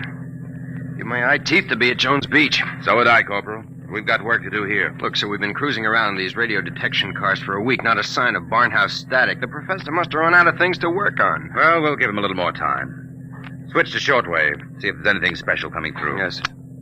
Try the 9-meter wave. This is Radio Miranda calling. Let's hear that. Our American enemies who have hidden behind the unjust and diabolical persecution by Professor Arthur Barnhouse will tyrannize us no more. I wonder if the professor's out of May this. our glorious leader takes up his residence in a shelter, shielded with lead against all dynamo-psychic rays.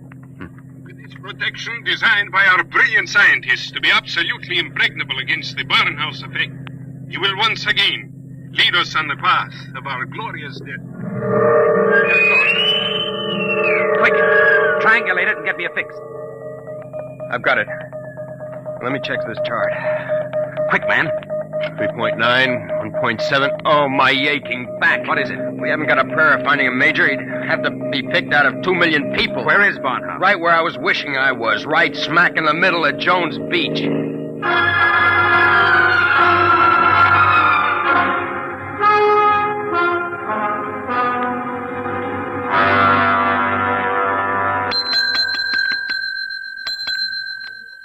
Gents, we're full. No more rooms tonight. We don't want a room.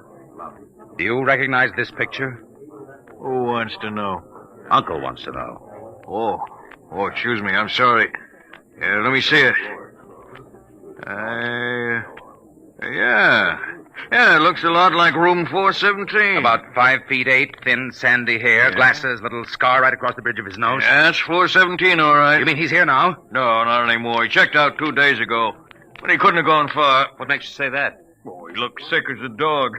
Couldn't hardly carry his own bag out. Uh-oh. Like I said to the other fellas, I said he looked like he was on his way to the morgue. What other fellas? Oh, they were the ones this morning. You're the second pair that's been asking for him.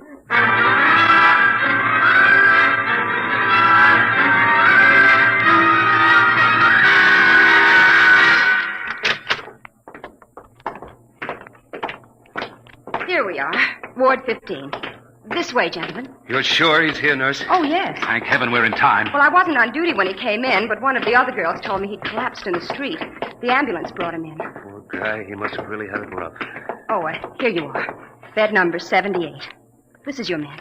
Wait a minute. This isn't Barnhouse. But I was perfectly sure. Oh, wait, let me check his chart. Dismissed 8 p.m. Only an hour ago. Oh, dear, now I remember. Remember what? If he was sick, why did you let him go? Well, 2 of his friends came and took him away. They didn't want him in the charity ward. They said they'd make sure that he was taken care of.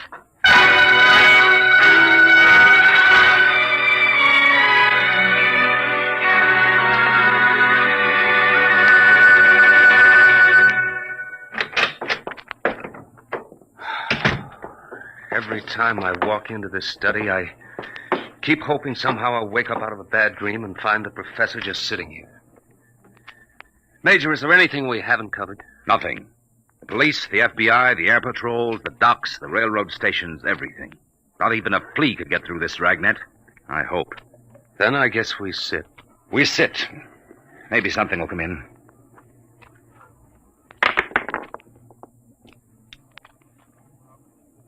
Do you have to roll those dice? I'm sorry. I wasn't thinking.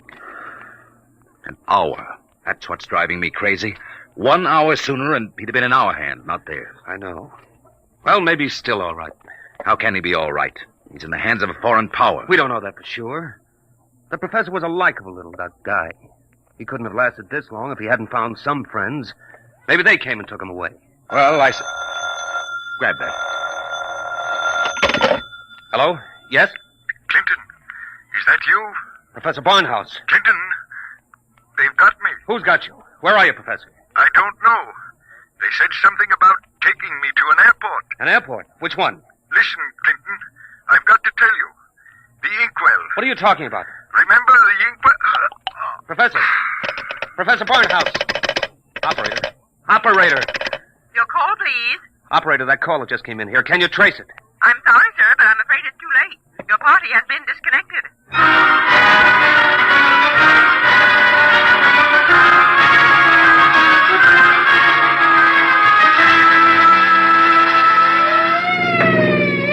Where are we headed? He didn't say which airport. Just a hunch. The commercial airfields are all covered. But there's a little private field out here, I remember. Hasn't been used in years. Better be the one. They didn't have too much of a start on us. Maybe we'll make it in time. Step on it, Corporal. Wide open, Major. How'd he sound? Did he say who had him? No, all he got out was airport and something about an Major, Mr. Clinton, there's a tail light up ahead. Must be another car going like the devil. You're right, I see it. They're turning into the airfield. Come on, faster. Hold everything. Look up ahead. They're switching the floodlights on at the field. There's the plane down at the other end, all warmed up and ready to go. We'll never make it on the road. Hang on, I'm going through the fence. Right.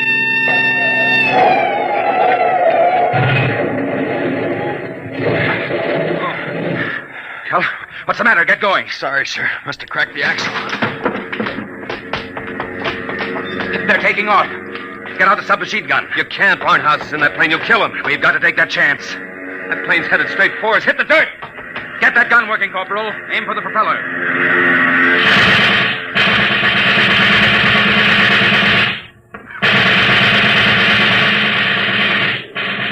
Couldn't get him, Major. Well, there goes the old ball game. I'll get through to air patrol, sir. Maybe they can intercept the plane. No, not a chance. By the time the fighters got off the ground, the plane would be out of range. No, we've lost, Barnhouse. Nothing can save us now. Hey, what?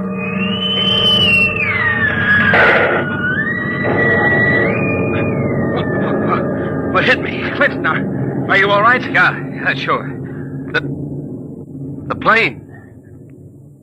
It's gone. I know. Barnhouse blew it right out of the sky. He wouldn't let himself be taken alive. Boy, he really did it the hard way. Poor guy. He shouldn't have had to be a hero. All he ever wanted was peace. Peace? What's that? Now the arms race will start all over again.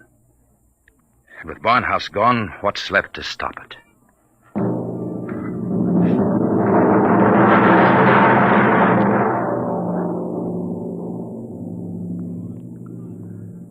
So they brought me back here to the professor's old study to dictate this report. I'm sitting here at his desk, and it's just the way he left it. Papers all over, even his old pair of dice. Arthur Barnhouse is dead.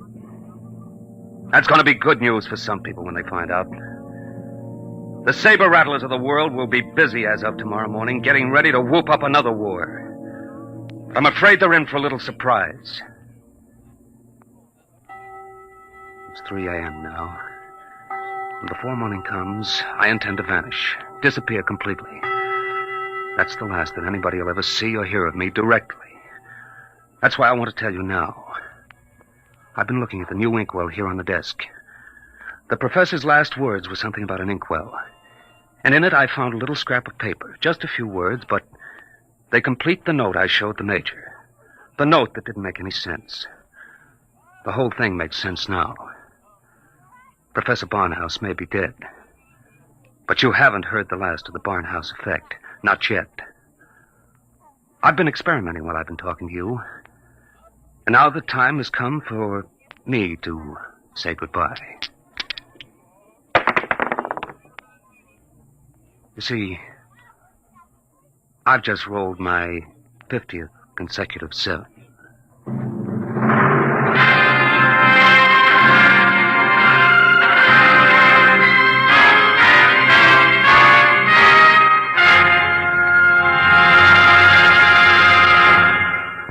You have just heard Report on the Barnhouse Effect by Kurt Vonnegut, Jr. An adventure in time, space, and the unknown. Dimension X. Next week, the strange story of the interspace rocket Star Cloud, which vanished mysteriously behind the Great Galactic Barrier in the year 1986. What happened to it and to its crew? We'll tell you next week.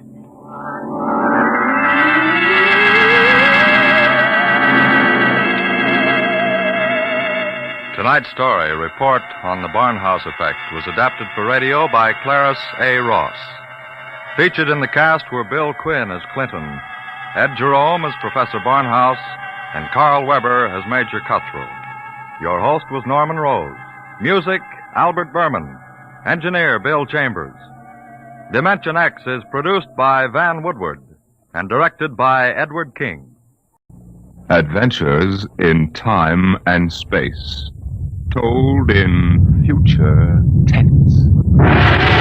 Dimension X.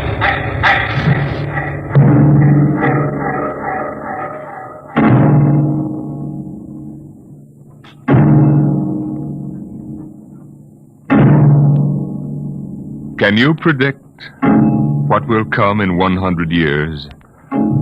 Or in 10? Or in the next minute? Can you see beyond the known dimensions of time and space into the unknown Dimension X? It was in the year of 1982 that spacemen first discovered the Great Galactic Barrier. In the past 10 years, rocket travel to the moon and the nearer planets had become commonplace.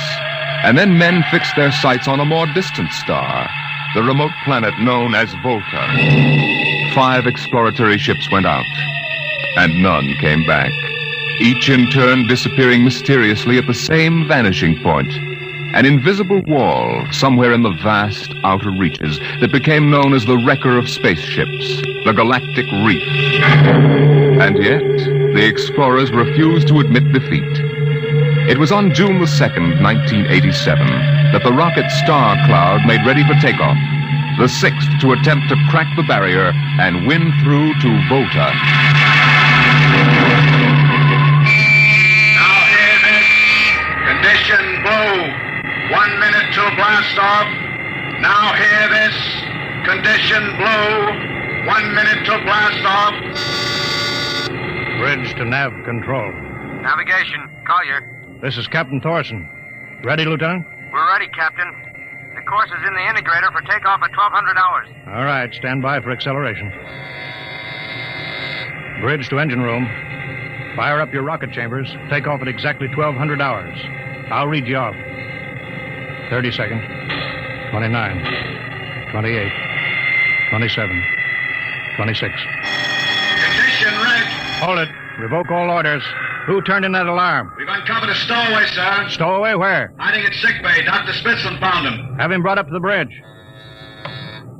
Engine room. Kill your rockets. Stand by. Thorson, this is Colonel Harrison in ground control. What's holding you up? Trouble.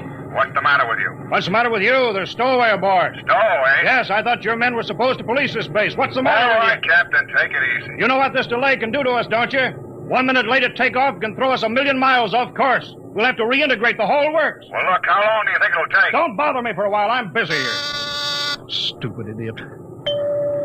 Come in. Here's your stowaway, sir. Now, court martial. Charlie. Can you use a good radio man, Skipper? Oh, I see you two have met. Met?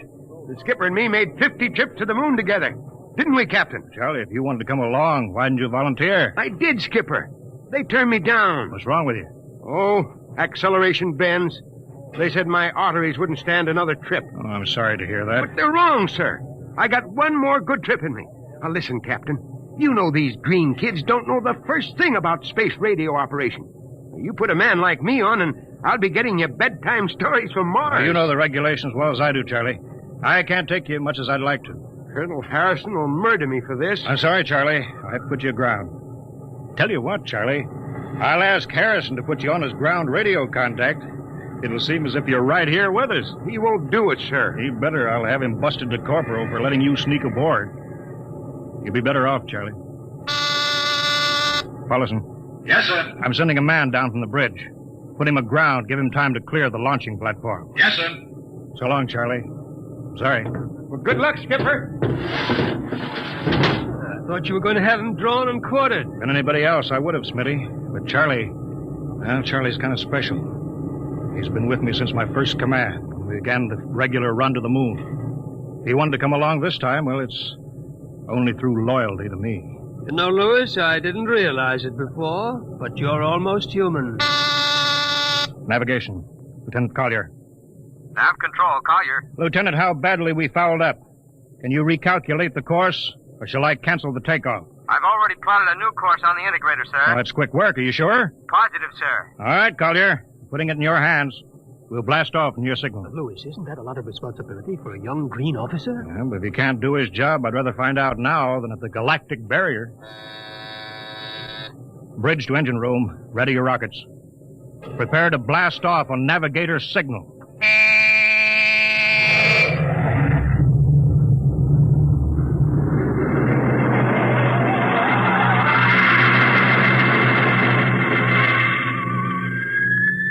How are we doing, Collier? Coming on the bearing, sir.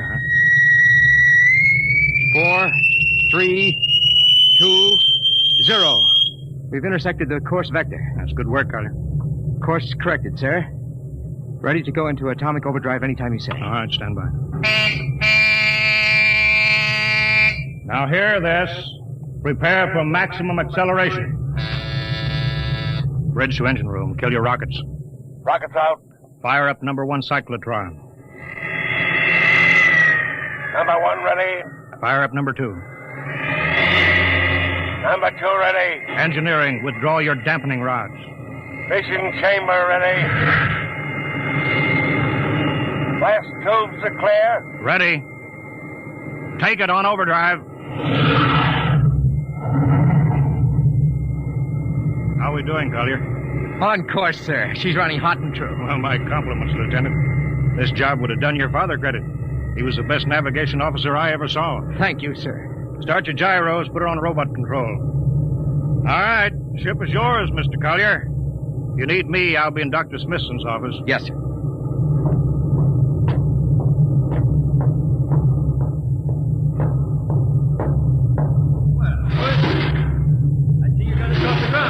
You can thank young Collier for that.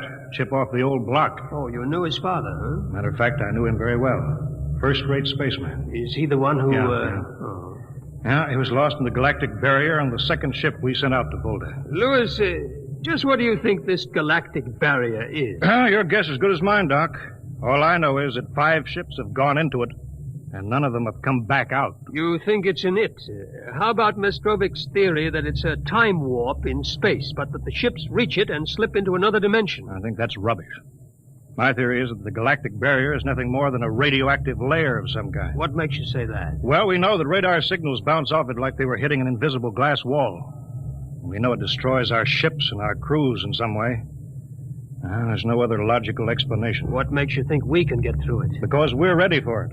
The others weren't. Entire hull is completely shielded with lead. We can crack through any radioactive cloud ever detected. Besides, we're equipped with some new UHF radio devices that should enable us to maintain radio contact with Earth. Nothing can happen. Absolutely nothing. Who are you trying to convince, Lewis? Myself, I suppose. Smitty, 5 ships are missing, and men like Prentice and Margetson and young Collier's father. I'm tired of seeing good men fed into that meat chopper. Then why are we going? We haven't any choice, Smitty. We're in a race. Kind of race where men and ships are expendable. Well, at least it won't be boring. I'll have to play physician morale builder and mother substitute for 112 slightly nervous men.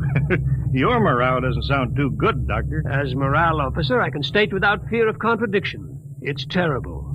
And something tells me that as we approach that galactic barrier, I'm not going to be alone.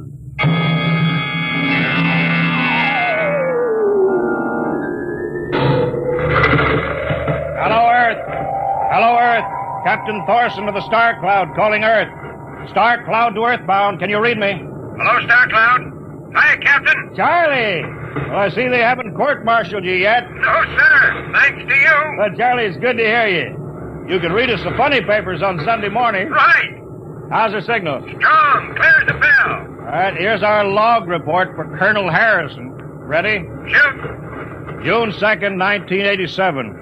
4 weeks out from Earth, running true, no radiation, operation normal, still making our approach to the galactic barrier. That's all, Charlie. See you later. Good luck, Captain. I sure wish I was with you.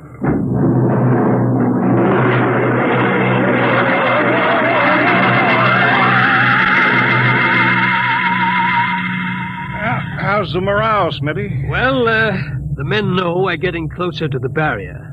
They're beginning to show a little tension, Lewis. How's their physical condition? Any sickness? About half the crew has come down with space blues. Badly? Oh, same as usual.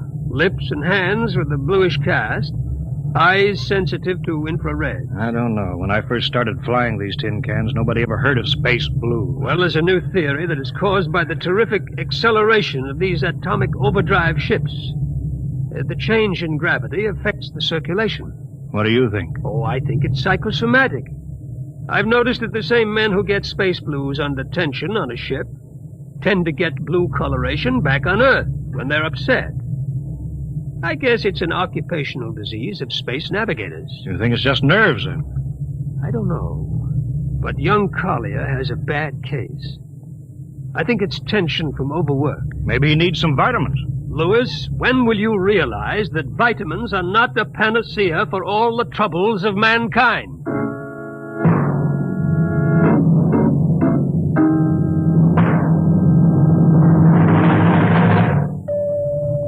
Come in. Oh, Lieutenant Collins. Sir, I understand you've relieved me from duty. Dr. Smithson says that you aren't looking very well. I'm giving you a rest. I feel perfectly able to continue, sir. Your lips are as blue as Minnetonka. I'd like to remain at my post, Captain. Don't be foolhardy, Lieutenant. I'm not being foolhardy, sir. I have a special personal reason for wanting this expedition to reach Volta. Your father? Yes, sir. You think he might still be alive? I have to find out what happened, sir. I think I understand. Very well, Collier. Report back to duty.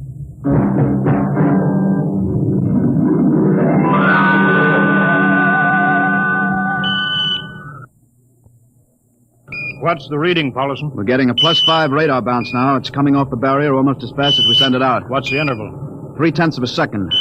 Shortening steadily. At this rate, we'll hit the wall in the next few minutes. All right, alert the crew. Sound general quarters. Now hear this. Condition red. We are now approaching the galactic barrier. All hands to stations. All radiation detectors to be fully manned. Full security will prevail until further notice. That is all. Paulson. Aye, sir. Radar bounces up to +6. We better try to make final contact with Earth. Spark's still trying to raise the base? Yes, sir, but he's not having much luck. There seems to be some interference. That's the radio room now. Yes? You've got him? Cut in the bridge speaker. The captain will take it from here. Hello. Star Cloud to Earthbound. Can you hear me, Earth? Hello, Skipper. I can barely read you. We're getting heavy static from sunspots. That's not sunspots. We're right on top of the galactic barrier. Stick with us, Charlie. We're switching to the automatic sender now, so you can track us in. Okay. If we crack the barrier and come through still in one piece, I'll try to get back to you on the high-frequency band. Gotcha, Skipper. Don't worry. I'll be waiting. So long, Charlie. So long, Star Cloud. We must be getting awfully close now, Captain. The echo's bouncing back so fast it's almost beating the signal. When they coincide, hold onto your hat. That's when we run into the wall. Any second. Hold on. Well, here goes nothing. Here it comes.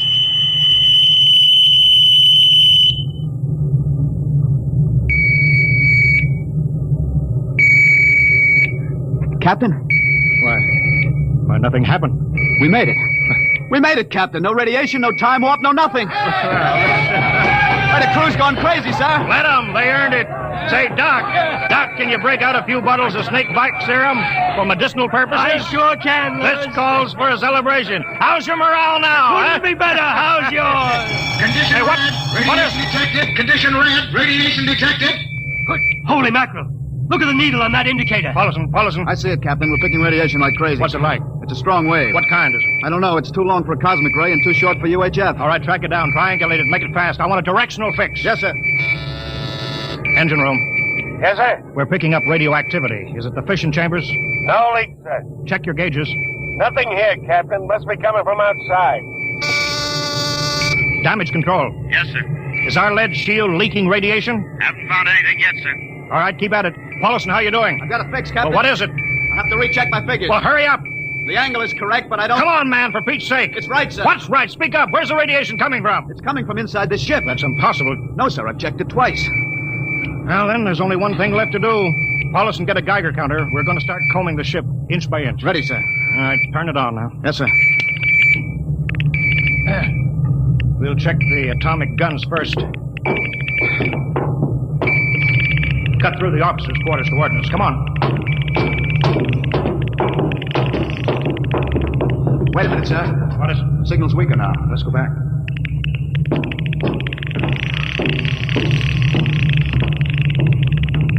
Hold it. Seems strongest right about here. It doesn't make sense.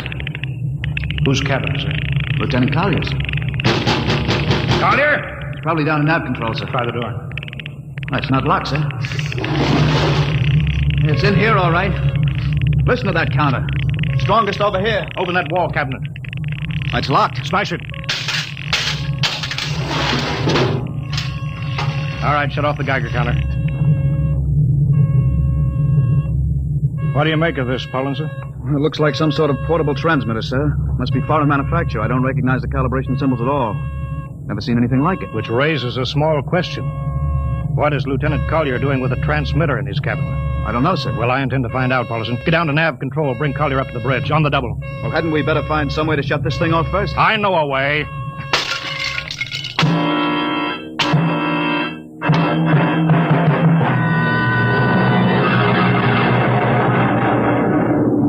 Lieutenant Collier, I'm going to ask a few simple questions, and I want a few simple answers. Yes, sir. What were you doing with the transmitter in your cabin? Transmitter, Captain? You know nothing about it? No, sir, I don't.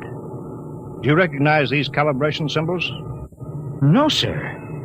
Can you think of how it might have been placed in your cabin without your knowing it? No, sir. Unless someone came in while I was on duty. Would that have been possible? Why, I suppose if someone had a key... I found your cabin door unlocked. Well, I meant a key to the wall cabinet. I didn't say the wall cabinet. Well, sir, You what, Lieutenant? How could you have known it was in the wall cabinet? I just assumed. Lieutenant Collier, I find it hard to believe you would lie. Having known and respected your father and having observed the way you handled your job. However, I intend to get to the root of this thing. May I have your wristwatch, Lieutenant? Sir? Your wristwatch. Here, sir. Paulson, turn on that Geiger counter. Yes, sir. Hold this watch next to it. Yes, sir. That's all. Lieutenant, if you hadn't any close contact with that transmitter, how do you explain the radioactivity of this watch? I don't, sir. I think you'd better. To whom were you sending those signals? Condition red! Condition red! There's your answer, Captain. What is it, Collier? Alien spaceship approaching! Alien spaceship approaching! Sound battle stations. Collier, who's aboard that ship? All right, now talk, man. Very well, Captain.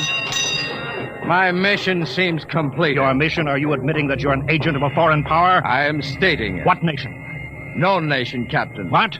I am an agent of the Voltan government. The what? The government of the planet of Volta. You're crazy. Are you so stupid that you think your people are the only ones who can invade another planet? What do you mean? We've had agents operating on Earth since 1945. I don't believe you. What do you think happened to those 5 ships, Captain? Where do you suppose we got our information, your language, your culture, family background? But your appearance, you look... Like Commander Collier? Is that so surprising, Captain? We had a living model. I ought to kill you. That would be very foolish. I would advise you to surrender without delay. Alien ship now coming in ordnance range. I'll deal with you later, Collier. Paulson. Sir? Put this man in irons. Take him away. No worries, sir. We'll take good care of him. Carpenter! Robinson!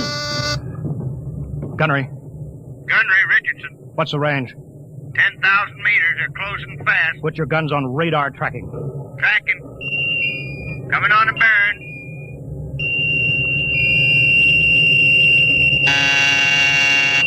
Fire. Fire. Richardson, you hear me? Fire. What's the matter down there? Did you hear me? Richardson, answer me. It's no use to shout, Captain. Collier. Yes, Captain. How'd you get loose? Where's Paulson? Lieutenant Paulson is dead. All stations. Lieutenant Collier has escaped. Seize him, man. Don't waste your breath. Your men can't hear you, Captain. What? Those still alive are my men. You're lying. No, Captain. Every ship that has ever left Earth was controlled by a Voltan crew. That's impossible. Those were hand-picked men. Hand-picked by us. I don't believe you. Then why not call for help? Carpenter, Robinson, Haley, report. Carpenter, Robinson. You see, Captain, it is quite useless. I would advise you to sit very quietly and do nothing. It isn't possible. They can't all be dead.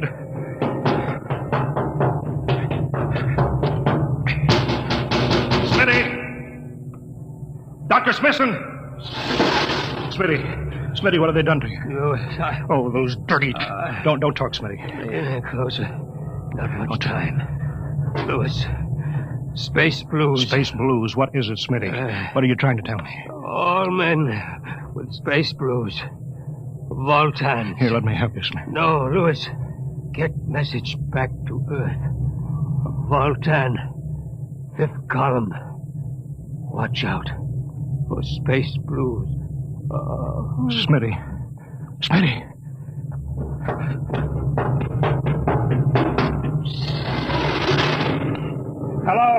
Hello. Star Cloud calling Earthbound. Please, God, let me get through before it's too late. Hello, Star Cloud to Earthbound. Come in, please.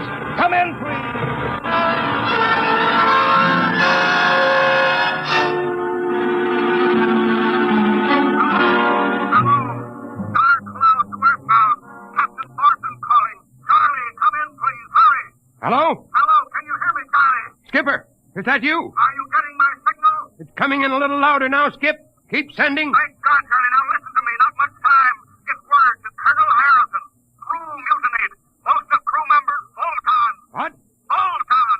Spell that. V-O-L. Voltan? That's right. They're from the planet Volta. Skipper, are you all right? Charlie, this is serious. They'll be here any second now. Listen. They have a 5th column on Earth. They're planning to invade you. You don't mean it. Of course I mean it. Tell Harrison that they're posing as humans. You can detect them by space blues. You got that? Only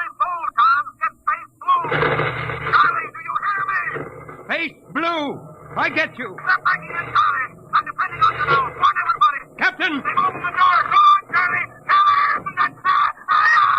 Captain! Captain Thorson! Hello! Hello, Star Cloud, come in! What's the trouble, Sergeant? We're just trying to raise the Star Cloud, Colonel. Had any luck? No, sir. No contact. No contact? No, sir. Nearly an hour since they hit the galactic barrier. I don't understand why they haven't tried to get back a message. No, sir. Neither do I. All right. I'll take over for a while. Yes, sir. Go right ahead, sir. You'd better go out and get yourself some coffee. Charlie, you look a little blue around the gills.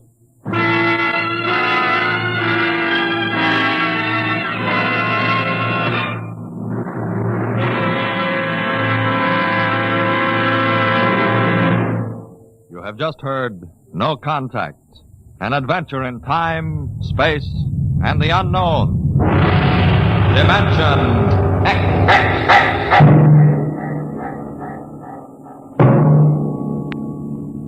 Next week, we have a nice, blood-curdling little story that starts with these two sentences.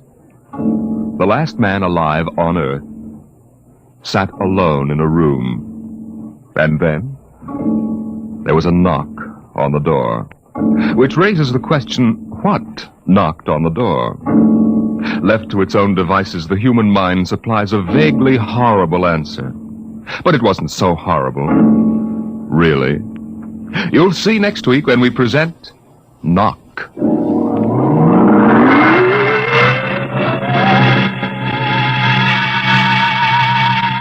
Tonight, Dimension X has presented No Contact, an original story written by George Lefferts, from the storyline by Lefferts and Ernest Kenoy.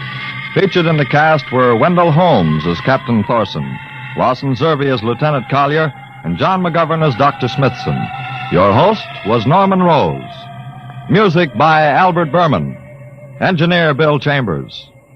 Dimension X is produced by Van Woodward and directed by Edward King. Adventures in time and space, told in future tense. Dimension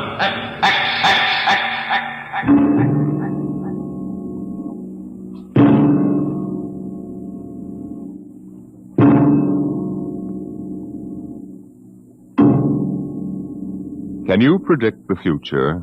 Can you tell what will happen in 100 years? Or in 10? Or in the next minute? Can you look beyond the known dimensions of time and space into the unknown, Dimension X? Tonight we have a strange story to tell. A sweet, blood-curdling little story that is really only 2 sentences long. The last man on Earth sat alone in a room. There was a knock on the door.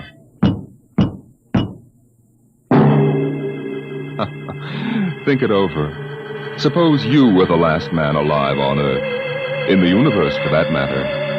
The last man sitting alone in a room, and suddenly there was a knock on the door. What knocked on the door? You wonder, don't you? Your mind, faced with the unknown, supplies something vaguely horrible. But it isn't horrible, really. You'll see. The last man on Earth sat alone in a room. There was a knock on the door. What? Oh, what's that? Good morning, man. What? Who are you? You have regained consciousness. Who are you? I am Azan. Maybe if I close my eyes, it'll go away. I will not go away, man. No, I guess I am awake. Who? What are you? I am Azan. What's that? Azan is intelligent life. What happened? Where are you from? From Planet 7 in the 3rd galaxy in the 4th quadrant. Where? It is not necessary to repeat information which is correct in the original statement. Planet 7? You mean I'm not on Earth? You are still on your planet. Well, then what are you doing here? The Zans have annexed your world. You mean you've conquered Earth? Yes, that is correct. We will now prepare your planet for habitation by the Zan. How about the people? There is no longer any use for large numbers of lower life forms. Therefore, we have dispensed with them. Dispensed with? You mean you've... When did all this happen? 2 days ago. You have been unconscious until now. You really mean I'm the last man on Earth? That is correct. Identify yourself now. What? Kindly provide data as to your position in the elementary social order of your planet. Well, I'm Walter Phelan, Associate Professor of Anthropology at Nathan University. How is it you speak English? We have deciphered your written and recorded records. It is not difficult to reconstruct your language, very type of auditory communication. Oh. Is there anything you want to complete your natural habitat? You mean I'm a prisoner? That is correct. What will you want further in your room? Well, do I have to stay here? Yes. The rest of my life? Forever. Well, then you better bring in my books. I gotta call you something. Do you mind if I call you, George? It is immaterial. All right, then, George. You know, I can't really believe this.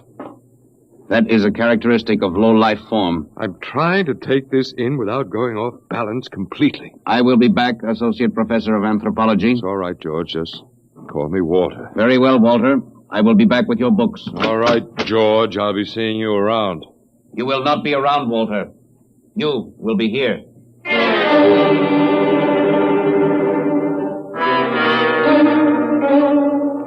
Yes, the last man on Earth sat alone in a room. A rather peculiar room. He'd just noticed how peculiar it was, and he'd been studying out the reason for its peculiarity. His conclusion didn't horrify him, but it annoyed him. There was a knock on the door. Come in.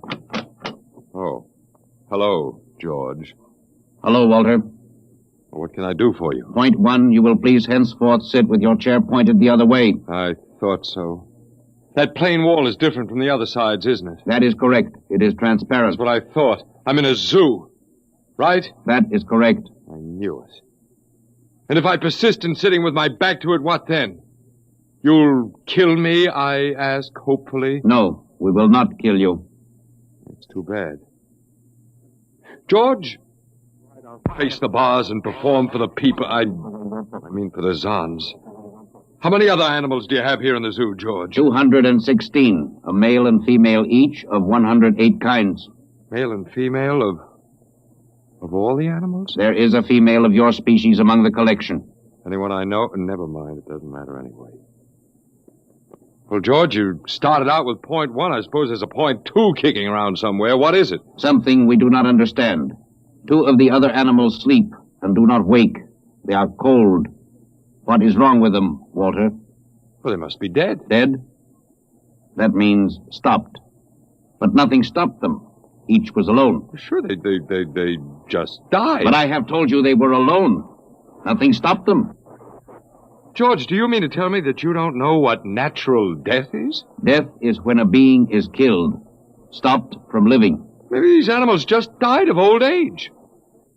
Old age? I do not understand. George, how old are you? Your planet went around the sun about 7,000 times since I was born. What? 7,000 years? Yes, I'm still young. Well, look, George, you've got something to learn about this planet you've hijacked. Here on Earth, we've got somebody that's a stranger where you come from. Down here, our people and animals live until the Grim Reaper stops them. This, Grim Reaper stopped the 2 animals? That's right. He will stop more? Oh, he gets us all, George. This is a new factor we have not considered. But you can consider it. Because when the Grim Reaper gets through, there won't be very much left of your zoo. You mean he will stop more animals soon? Well, with your lifespan, it won't seem like a minute and we'll all be gone. Oh, it looks like you made a mistake, George. I don't think there's very much you can do about it. That is not correct. The Zan is a logical being. We will take action.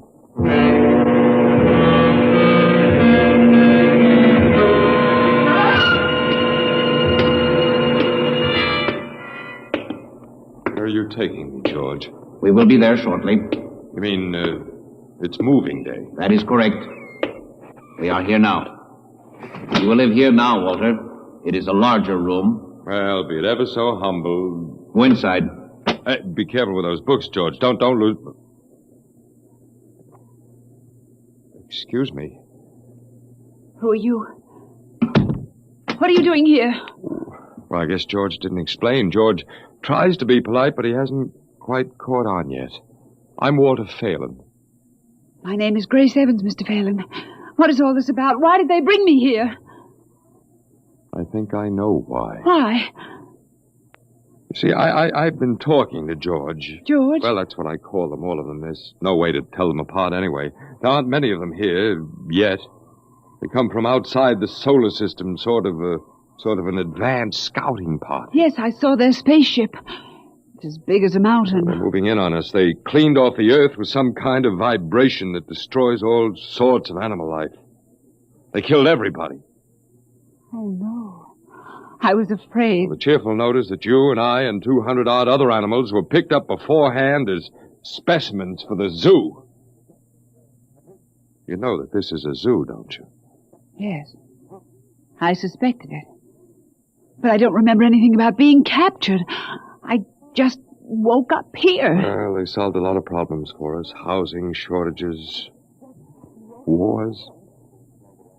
I don't suppose the human race, you and I, that is, have to worry about anything now. It's awful.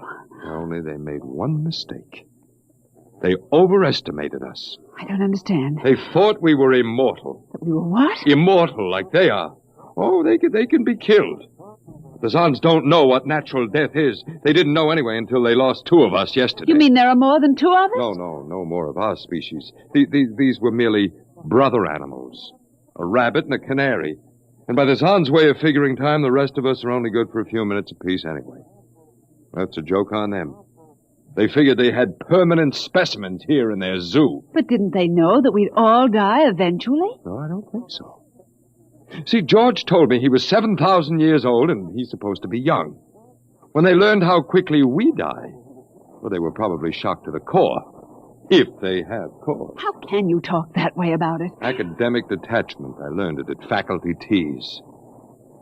At any rate, they've decided to reorganize their zoo 2 by 2. Oh. Sure, they figure we'll last longer collectively, if not individually. But if they think... That is, if you think for 1 minute... No, don't worry. I don't. But are they going to keep us locked up together in this one little room? I'm afraid so. It's horrible. I agree with you perfectly, my dear. But all personal considerations aside, the least favor we can do the human race is to let it end with us. I don't see much point in continuing it just for an exhibition in a zoo. How can you just sit here and lecture? Habit. But we've got to do something. Why? I don't know. It just seems we owe it to the human race to do something. Got a suggestion? There must be some way. They can be killed, you said. I think that anything that would kill one of us would kill one of them. You see, I figured it out, I think. George cut his... Well, I suppose you'd call it his hand when he brought in my books. It started to bleed, red blood, but I could see the cut closing just as he stood there. And by the time he left, it was healed. Don't understand. Don't you see, whatever factor there is in man that makes him grow old is missing in the Zon. They just go on and on and on until they're stopped. Yes. But suppose we killed one. There must be some way. Well, but what would be the use? They wouldn't even punish us. They just give us our food through a trap door and put a sign out saying, "Beware of the man, dangerous." I don't think they'd have to bother in your case. I don't see anything funny. I'm sorry. This reminds me of Martha. Martha? My wife. She died 2 years ago. I'm sorry. No, not at all. Oh, it'll be George with my books. Come in. Hello, George. Hello, Walter. Point 1, I have brought your books. Point 1, Well, what else is on your mind? Point 2, another creature sleeps and will not wake. A small feathered one called a duck. It happens, George. I warned you. Old man Death, the Grim Reaper. I told you all about him. Walter, the Council of Zon has met. It has been decided logically that the only intelligent life to escape the vibration is you. Therefore, the logical conclusion is you are stopping these animals by some means unknown to us. George, you're off your trolley. You will tell me now how this is done. You boys afraid you're going to lose the whole zoo? It is necessary to save the remaining specimens as long as possible. If we do not get information, we may be forced to dispense with your species entirely. Now, wait a minute. This means you, Walter, and the female. Now, wait a minute, George. Don't go off half-cocked. Let me take a look at these animals that won't wake up. I will take you there now. Go first, Walter. After you, my dear George.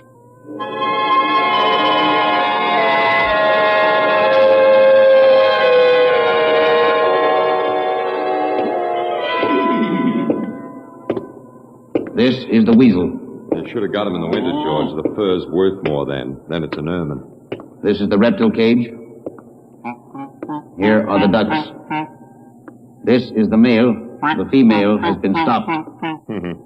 Lucky girl. What's the matter, fella? You lonely down there? Walter, you will tell me how you stopped the female duck. You got me, George. I didn't do it. Maybe she died of the Dutch elm blight. Walter, you are not being logical. We have concluded you are stopping these animals. Tell us how it is done. I told you, George, I haven't the foggiest notion. Very well. We will have to take further action. Well, what are you going to do, George? We have methods of action you will know soon. We will go back now to your room.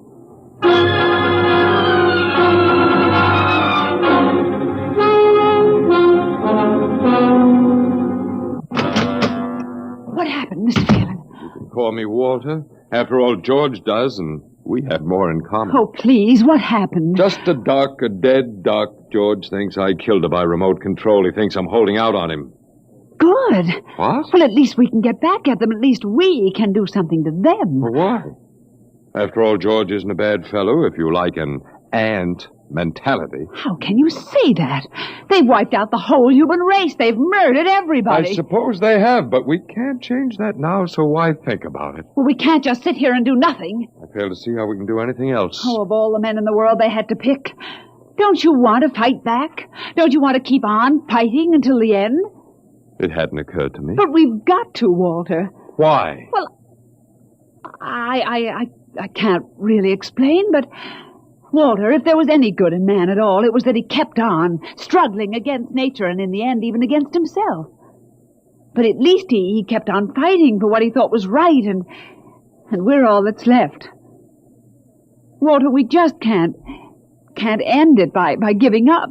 We've got to keep on fighting. You know, you do remind me of Martha. Oh, look, there isn't much left for us, but we could beat them in this one small thing.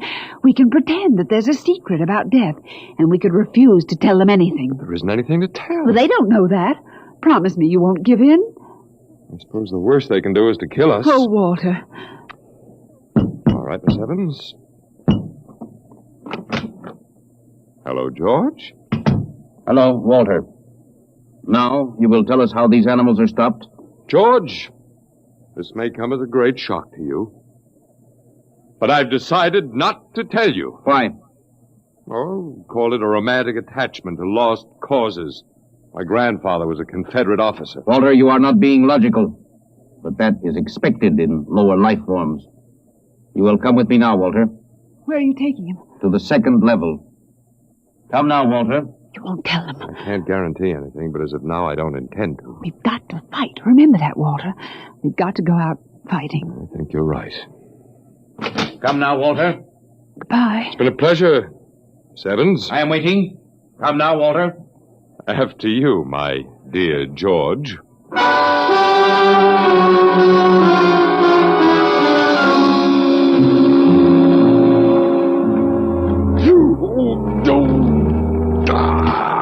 You will tell us now, Walter? That was the first level of vibration. There are many more. However, we have calculated that none of them exceed your threshold of unconsciousness. Oh, very clever, George. Of course. You will tell us now, how do you stop these animals? You will tell us now? As of now, no. However, I'm not very brave, if that encourages you, George. You are not being logical, Walter. You're telling me. We will now use vibration level 2. You will tell us now? You know, George, I can't figure it out myself, but I'm stubborn. Maybe it has something to do about the dignity of man, the civilization such as it was that you wiped out. I do not understand. I didn't think you would. So go ahead. Vibrate. Vibration level 2. It will be very painful, Walter.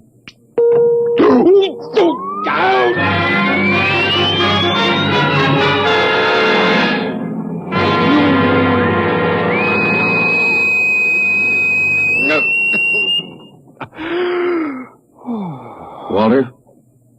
Walter? You are still conscious. Leave me alone, George. You will tell us now. You will tell us how you stopped the animals. Let me alone. We have had vibration levels 1 through 10. There are still 15 more before your threshold of unconsciousness. No, let me alone. Walter, listen to me. Another creature sleeps and will not wake. We must know now. That's tough. You better start vibrating again, George. No. What? It would not be logical. We have calculated that no further level of vibration will overcome your irrational psychological block. We conclude you will not tell. You mean you're going to let me go? That is correct.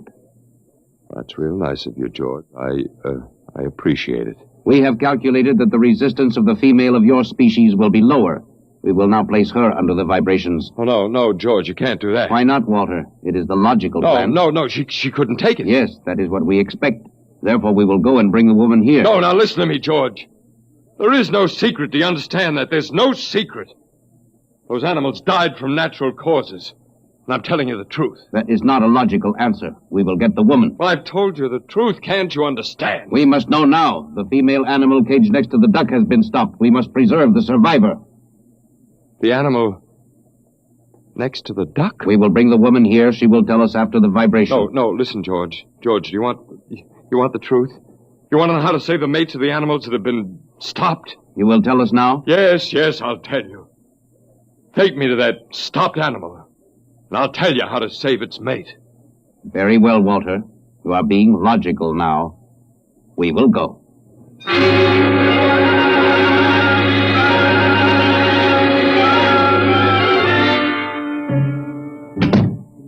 Walter, are you all right? Yeah, just let me catch my breath a minute. What happened? Well, after a while, I told them what they wanted to know. You didn't. Sure, as George pointed out, it seemed to be the logical thing at the time. You gave up? I suppose you can call it that. Look, I'm very bad. Something might turn up, Martha. But they've beaten us completely then. There isn't anything we can do. Most of the human race. And we give up. We don't even die fighting. You call me? Oh, I must have said Martha. I'm sorry. The Council of the Zon has met. Something wrong? She was my wife. She died 2 years ago. What were you saying? Nothing. Nothing. It doesn't matter. It's too late. Too late. The whole... What now, George? Zon has been stopped. What? Zon is dead? That is correct. You didn't believe me, George. But you can die. You can really die. You'll have to get used to that if you're going to stay here. The Council has decided. A, you have in some way stopped this Zon. B, you and the woman must be eliminated. No, you got it wrong, George. I didn't stop that Zon. It's just death. It gets all of us here. You will be eliminated now. But, George, it won't do any good to kill us. It won't save you. Everything that lives on Earth must die. That is not logical. But it's true. The Council has decided. This time, you will have the full vibration. This time? Walter, what did they do to you? They have a rather effective third degree. They tortured you, Walter? Yes. And Walter, it was all my fault. I wouldn't even have tried without you. I suppose we have a last chance now to end with some dignity. I think you're a very brave man. Well, there isn't much else to do. Do we go now, George? Now, Walter. Wait, what's that? I have been told another Zon has died. Now will you believe me?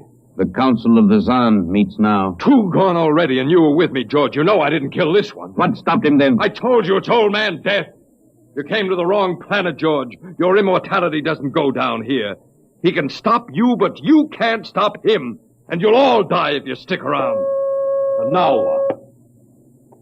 The Council has decided this is a place of death. We will leave your planet. Leave? You mean you're giving up? It is not safe for the Zan. Walter, they're leaving. They're really going. Go on then, George, and don't hurry back. It would not be logical to do so. We are leaving the Earth now. Goodbye, Walter. Goodbye, George.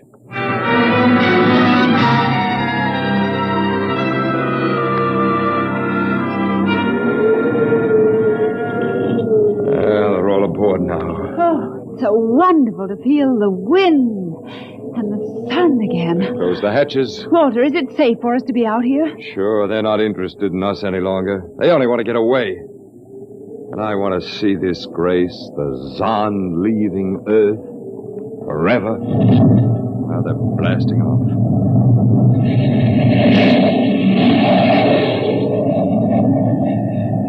There they go. Yes, it's over now. Well, I suppose we might as well go back in. I still don't understand, Walter. What made them go? Oh, I just told them the facts of life. Of death, you mean? No, of life. After all, I thought George was old enough to know at 7,000 years he was getting to be a pretty big boy. I wish you'd stop joking and tell me what happened. Look out for the steps. Well, do you remember when the first animals died? Yes, the rabbit and the canary. And their mates just started to pine and waste away? Yes. Well, that worried the Zan. They wanted to keep the last specimens alive if they could. So, finally, I broke down and told them about affection. Affection? Mm-hmm. And then I introduced Donald. Donald? Who's that? Here we are. Oh. Come here. Grace, I want you to meet Donald. Oh, Walter, please. What does affection have to do with it? Well, that's what the Zan wanted to know. I told him it was love that made the world go round, that having lost his mate, Donald would die immediately unless he had affection and constant petting. Petting? Mm-hmm. I even showed him how. Come here, fella. Come here. Yes, I held Donald in my arms and petted him a while, and then I let the Zan take over with the animal in the next cage. What animal? Take a look. Hey, watch out, don't go Walter, close. It's a rattlesnake. Yes, it's a rattlesnake. The Zan's metabolism made it impossible for them to die of old age, but I had a hunch they could be poisoned. And it was the snake that killed the two Zan. They never even knew what bit them. Then you outwitted them, Walter. I suppose. And I thought you'd just given up. Oh, Walter, I'm so proud of you. You don't have to be. I had given up. I probably wouldn't have fought at all if you hadn't pushed me. Well,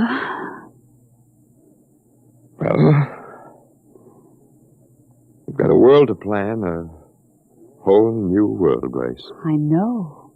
We'll have to decide which animals to let out of the zoo and which ones would be safer to keep in, but first, there's a much bigger problem.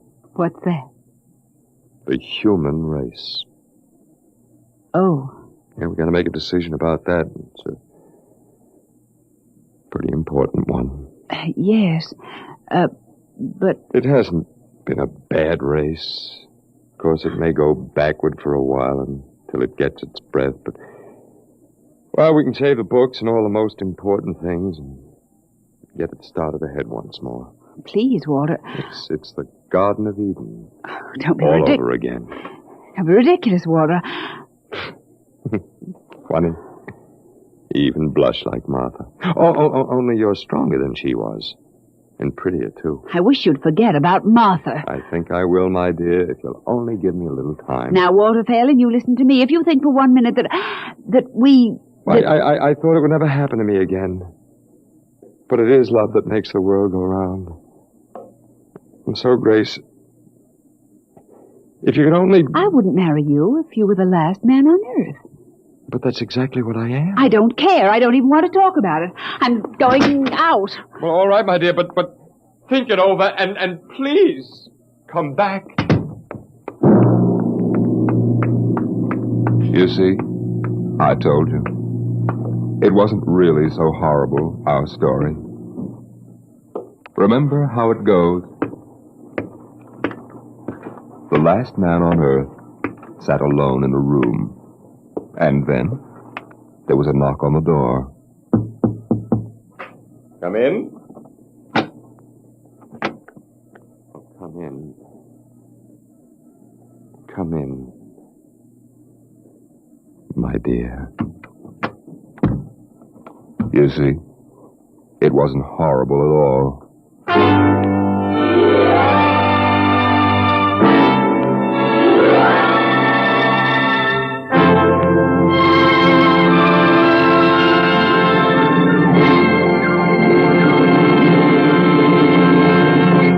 You have just heard the Frederick Brown story entitled Knock, an adventure in time, space, and the unknown world of the future. The world of Dimension X. Now, about next week. Next week we tell the story of a robot. But a robot that was almost human. Tonight's adventure in Dimension X was adapted for radio by Ernest Kenoy. Arnold Moss was heard as Walter Phelan, Louis Van Ruten as the Zahn, and Joan Alexander as Grace Evans. Your narrator was Norman Rose. Music by Albert Berman, engineer Bill Chambers. Dimension X is produced by Van Woodward and directed by Edward King. Adventures in time and space, told in future tense. Dimension X.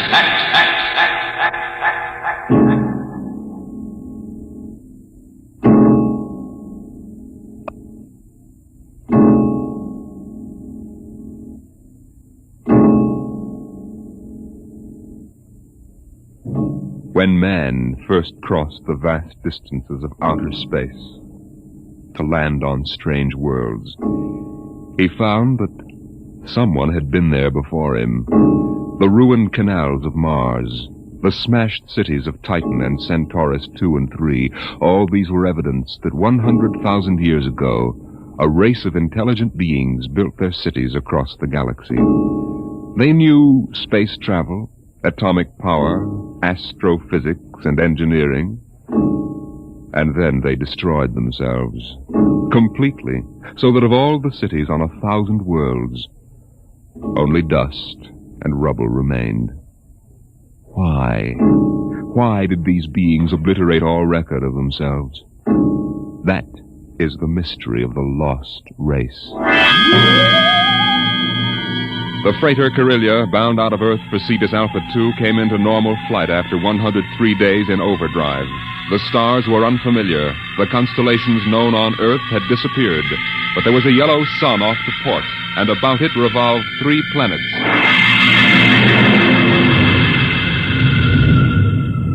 What do you make of it, Briggs? It isn't on any of the star charts, Captain Wharton. I checked through. 1 and 3 are dead, all right.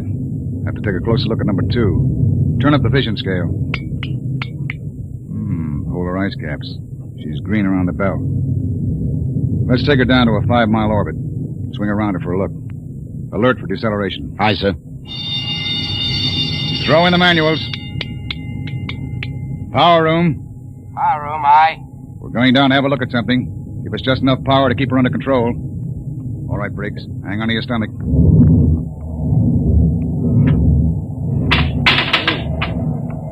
You sent for me, Captain Wharton? Come in, Mr. Howell. Do you mind if I sit down? Free fall sickness? Well, I'm afraid I'm not an old space hand. Oof. We'll level out in a minute. Do you want something? Yes.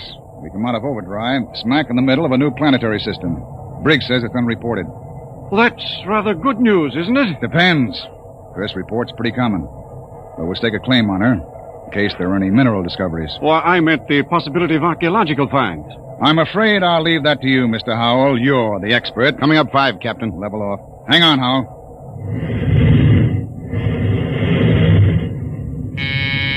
Power room. Hold Hold her steady she goes. We'll orbit at slow cruising speed. All right. Clear the scope, Briggs. Aye, sir. Nice-looking piece of real estate. Well, the Space Guard requires I check up for radioactives, gold, and lost race rooms. You're landing? Landing? I've got a schedule to keep, Mr. Howell. I can't sit down on every lump of dirt I run into. We'll do a spectroscope check, and I figured you'd spot any ruins. All right. Wait a minute. There in the lower quadrant. What? That bald spot in the vegetation. Those are ruins, all right. Are you sure, Howell? Yes. I've seen the lost race rubble on Centaurus 2. There. You can see it plainly, dust and rubble. No, that's what I get for calling in an expert. Briggs, stand by to take it down to 5,000 feet. Aye, sir. All this stinking luck. There goes my schedule.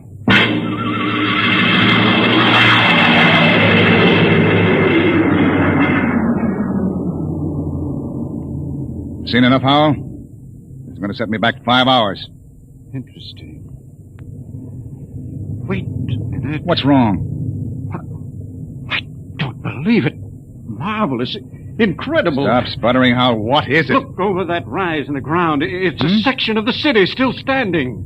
Hey, you're right. That hill must have shielded it from the blast.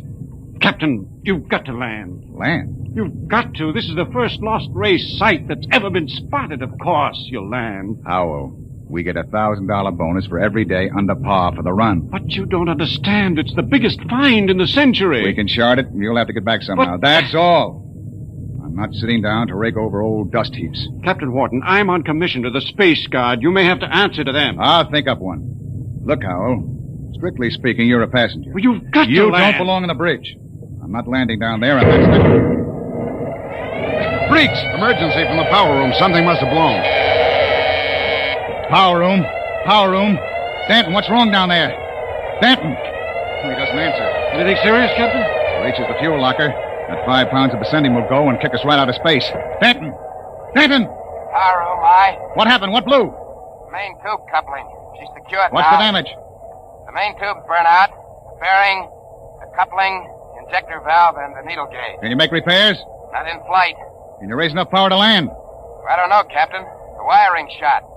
It's bad like a tomcat. I might be able to get something from the deceleration auxiliaries. Get a jury rig on her. We'll try to set her down. Aye, sir. Briggs. Yes, sir. Alert for crash landing. Signal room. Signal room. Signal, aye. Langston, get off a position fix and SOS standby. Aye, sir. Well, Mr. Howell, I guess you're going to join your friends in the lost race. I just hope it's not permanently.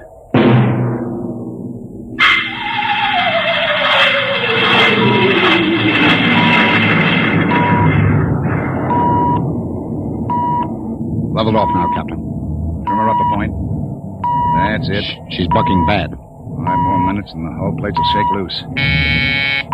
Power room. Stand by for bow blast on signal. Power ready. I'm going to try for that clearing. Too narrow. 2 to 1 for $1. All right. Hang on.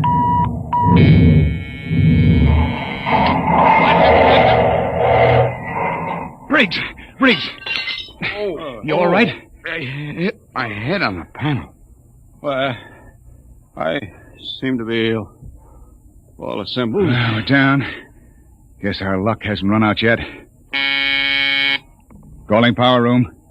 Power room, aye. All right down there? Yeah, I'm all right. Stanton, I want a complete damage check and repair estimate. Get up here as soon as you got it for me. Briggs, you all right now? Yes, sir, I guess so. As soon as we get Dan's report, get a detail aft. Help him with repairs. Captain Wharton. What is it, Langston? My speaker line's out. Sending circuits blew. Spare tubes? That was a pretty rough landing, Captain. They're gone. I can't replace them this side of Lunar Space Station. I see. Well, the SOS ought to do it. When the Space Guard monitor reports our position... They aren't going to, Captain. Why not? Sending circuits went out when the blast went off down there. I didn't get the SOS out. Thank you, Langston.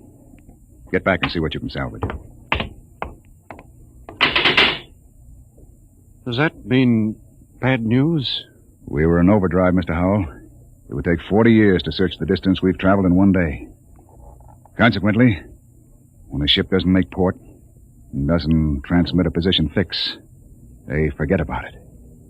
Oh. I see. And with the radio out, we blast off on our own power. Or we don't get off. Got your damage report, Captain. Well? Here. It's on a B-23 checklist. Not bad? Worse. Stanton, how long will it take you for repairs? I don't know. An estimate. I know Gypsy fortune teller. How about the lifeboat? For deep space? What are they teaching at Sands Point now? Basket weaving? Stanton, Lifeboat couldn't lift half a light year off this here mud heap. Stanton, I'll take just so much. Look. Can it be converted to Bessendium drive? Converter links were mashed when we came down. How long is it going to take you to repair the main drive? Look, Captain, I got 2 hands. You want me to hold a lug wrench in my teeth? See here, Stanton. You see here, Captain. The whole lousy crew's been spitting all over me ever since we blasted off. Now you can all wait on me. Who do you think you are, Stanton? The only power man on this ship, that's who. Ain't satisfied with the way I'm working, go hire yourself another boy. The woods are lousy with him. I'll take my own sweet time. What's the matter with him? Got a bug in his ear? Space fatigue, Captain. He's been locked up in the power room 4 days. Oh, we don't have enough trouble. Briggs, remind me to slug the psychotechnician when we get back. Don't tell me nobody gets into deep space who isn't emotionally stable. What are you going to do about him, Captain? Nothing. Stay off his back. Oh, but you can't. Captain's the only man who can get us out of here. We want to hit the cradle at New York Spaceport again. We've got to keep him happy. Captain Wharton, as long as we're landed, and we do have to wait for the engines to be fixed, I suppose we can explore the lost race ruins. Look, Mr. Howell, I can't spare the men. We are now stuck tight until Danton gets those engines fixed. And if he can't, which is entirely possible, we are stuck, period. Oh. Briggs, I want you to keep a careful eye on the men. Space fatigue is nothing compared to what we might run up against now. Captain Wharton. Captain, I've got it. Is any circuits? No, sir, but I picked up the incoming video band. Well, that's something. Can you get the mail call through? The men could use a little lift right now. Well, the scheduled one-way personals are due at 23:30 Greenwich. Good. That ought to help morale. Langston, rig the receiving booth. Aye, sir. Howell, this is a break. Seeing the folks at home may be enough to keep everybody on an even keel. I know I'll be glad to see that kid of mine.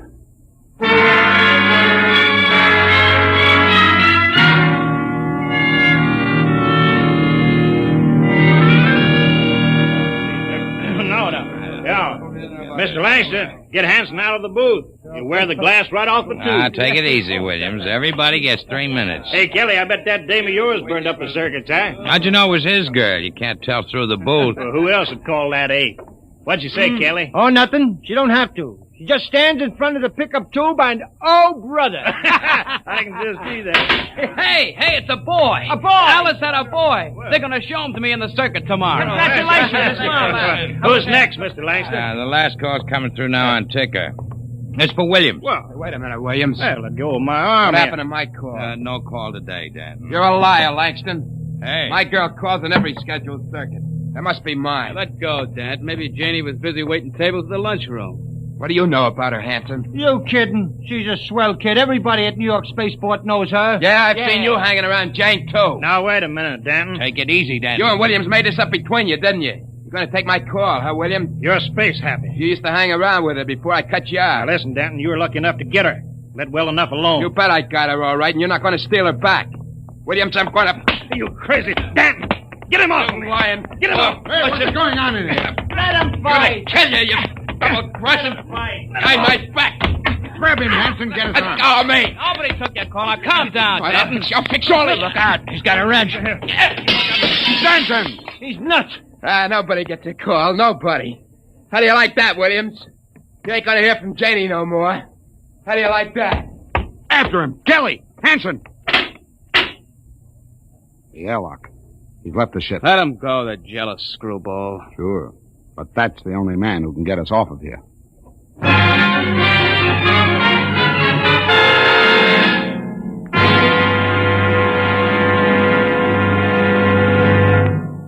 I warned warned you, so help me, Briggs. I warned you to keep an eye on Danton. Well, I didn't think he'd go off this way. Well, it's that girl of his, sir. He's crazy jealous about her. Any reason for it, Williams? No, sir. She's a good kid. Too good for Danton. I guess he's just so afraid of losing her to some other guy, he's getting psychopathic about it. Well, we've got to get him back. I want every man equipped and ready for search parties immediately. Aye, sir. Williams, rig some portable searchlights. And issue hand blasters and radiation tickers. Kelly. Aye, sir. You had the second party. If you find Danton, send up a signal flare. Aye, sir. Unless we do find him, we'll be on this planet until the next freighter stumbles on us. Maybe 10,000 years from now.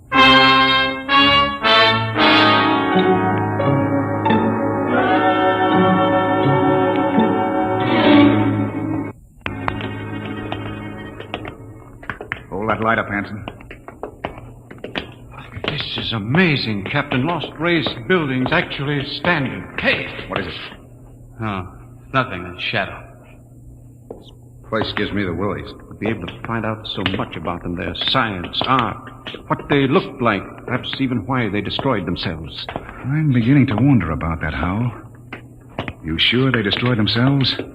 Maybe they lost a war to another race. The winners would have left traces. Genghis Khan, the Mongol emperor, left a pile of skulls as a monument after he destroyed his enemies, but there's been nothing like that found. No clues at all, eh? Nothing. When they decided to wipe themselves out, they did a thorough job. But why? That's what we've been asking for 50 years. They wanted to end like that. Captain, there's a rise ahead. Keep going. Anything on your side, Briggs? No, sir. Hanson, what is it? I don't know, sir. It's a funny kind of a glow. I guess I shot without thinking. Don't get trigger happy. Howell. Yes? Where do you think the light is coming from? Down there. It's an amphitheater. Stone seats and a hood. It looks like a band shell. What's up, Captain? Wait a minute. Well, Howell? Don't know. That's the Lost Race sign on the hood. The what? A sort of hieroglyphic. The only thing we'd ever found before. One in each ruin. What does it mean? Some kind of a warning, I think. Come on. We're going down there. Careful now. There's a platform of some kind down there. Looks like a lecture platform, doesn't it? Or an altar. This might have been a temple. Perhaps the Lost Race sign had a religious significance. Looks like a throne to me. A throne 5 feet high. Briggs, climb up there. And see if there are any controls for this machinery. Aye, sir. This wasn't meant for any man to sit on. There's a lever up here. Shall I try it? Sure, go ahead. Hey, what's that mist? It's like a steam bath. I wonder if Kelly and Williams ran into anything Kelly, like... hold that light up. Shut up and keep looking for Danton. What? Look there, in the hood. It's Williams and Kelly. That crazy jet jockey. When I find him, I'm going to beat his brains out. You could see him, a 3-dimensional image. Some kind of television. Get down, Briggs. Aye, sir. Did you see it, Skipper? I was just thinking about him, and there he was. And we all saw it. Out of the way. I'm going to try it. This thing can pick up Earth. It'll replace the receiver Danton smashed. Just throw the lever, eh?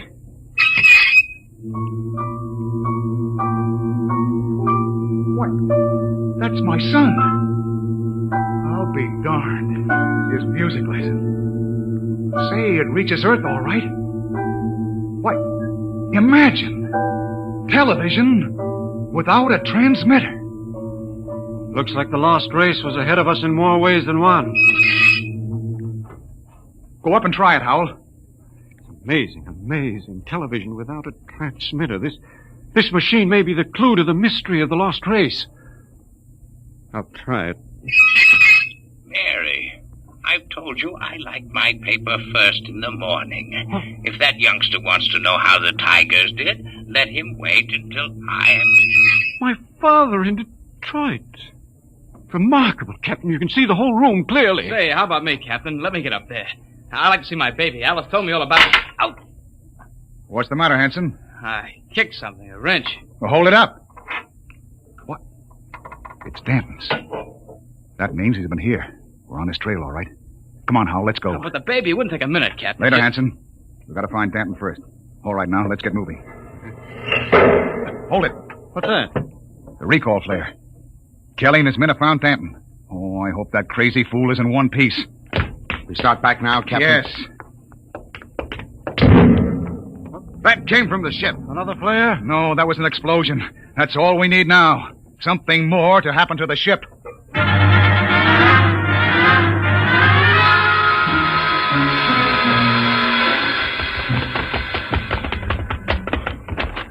Oh, it's the main jets. Smashed flat. With all the stinking rot. Check through the ship for further damage. Aye, sir. Oh, look at those plates. Crumpled like an accordion. Captain! Oh, Captain! Here comes Kelly's party. We got him. We got Denton. Hold it.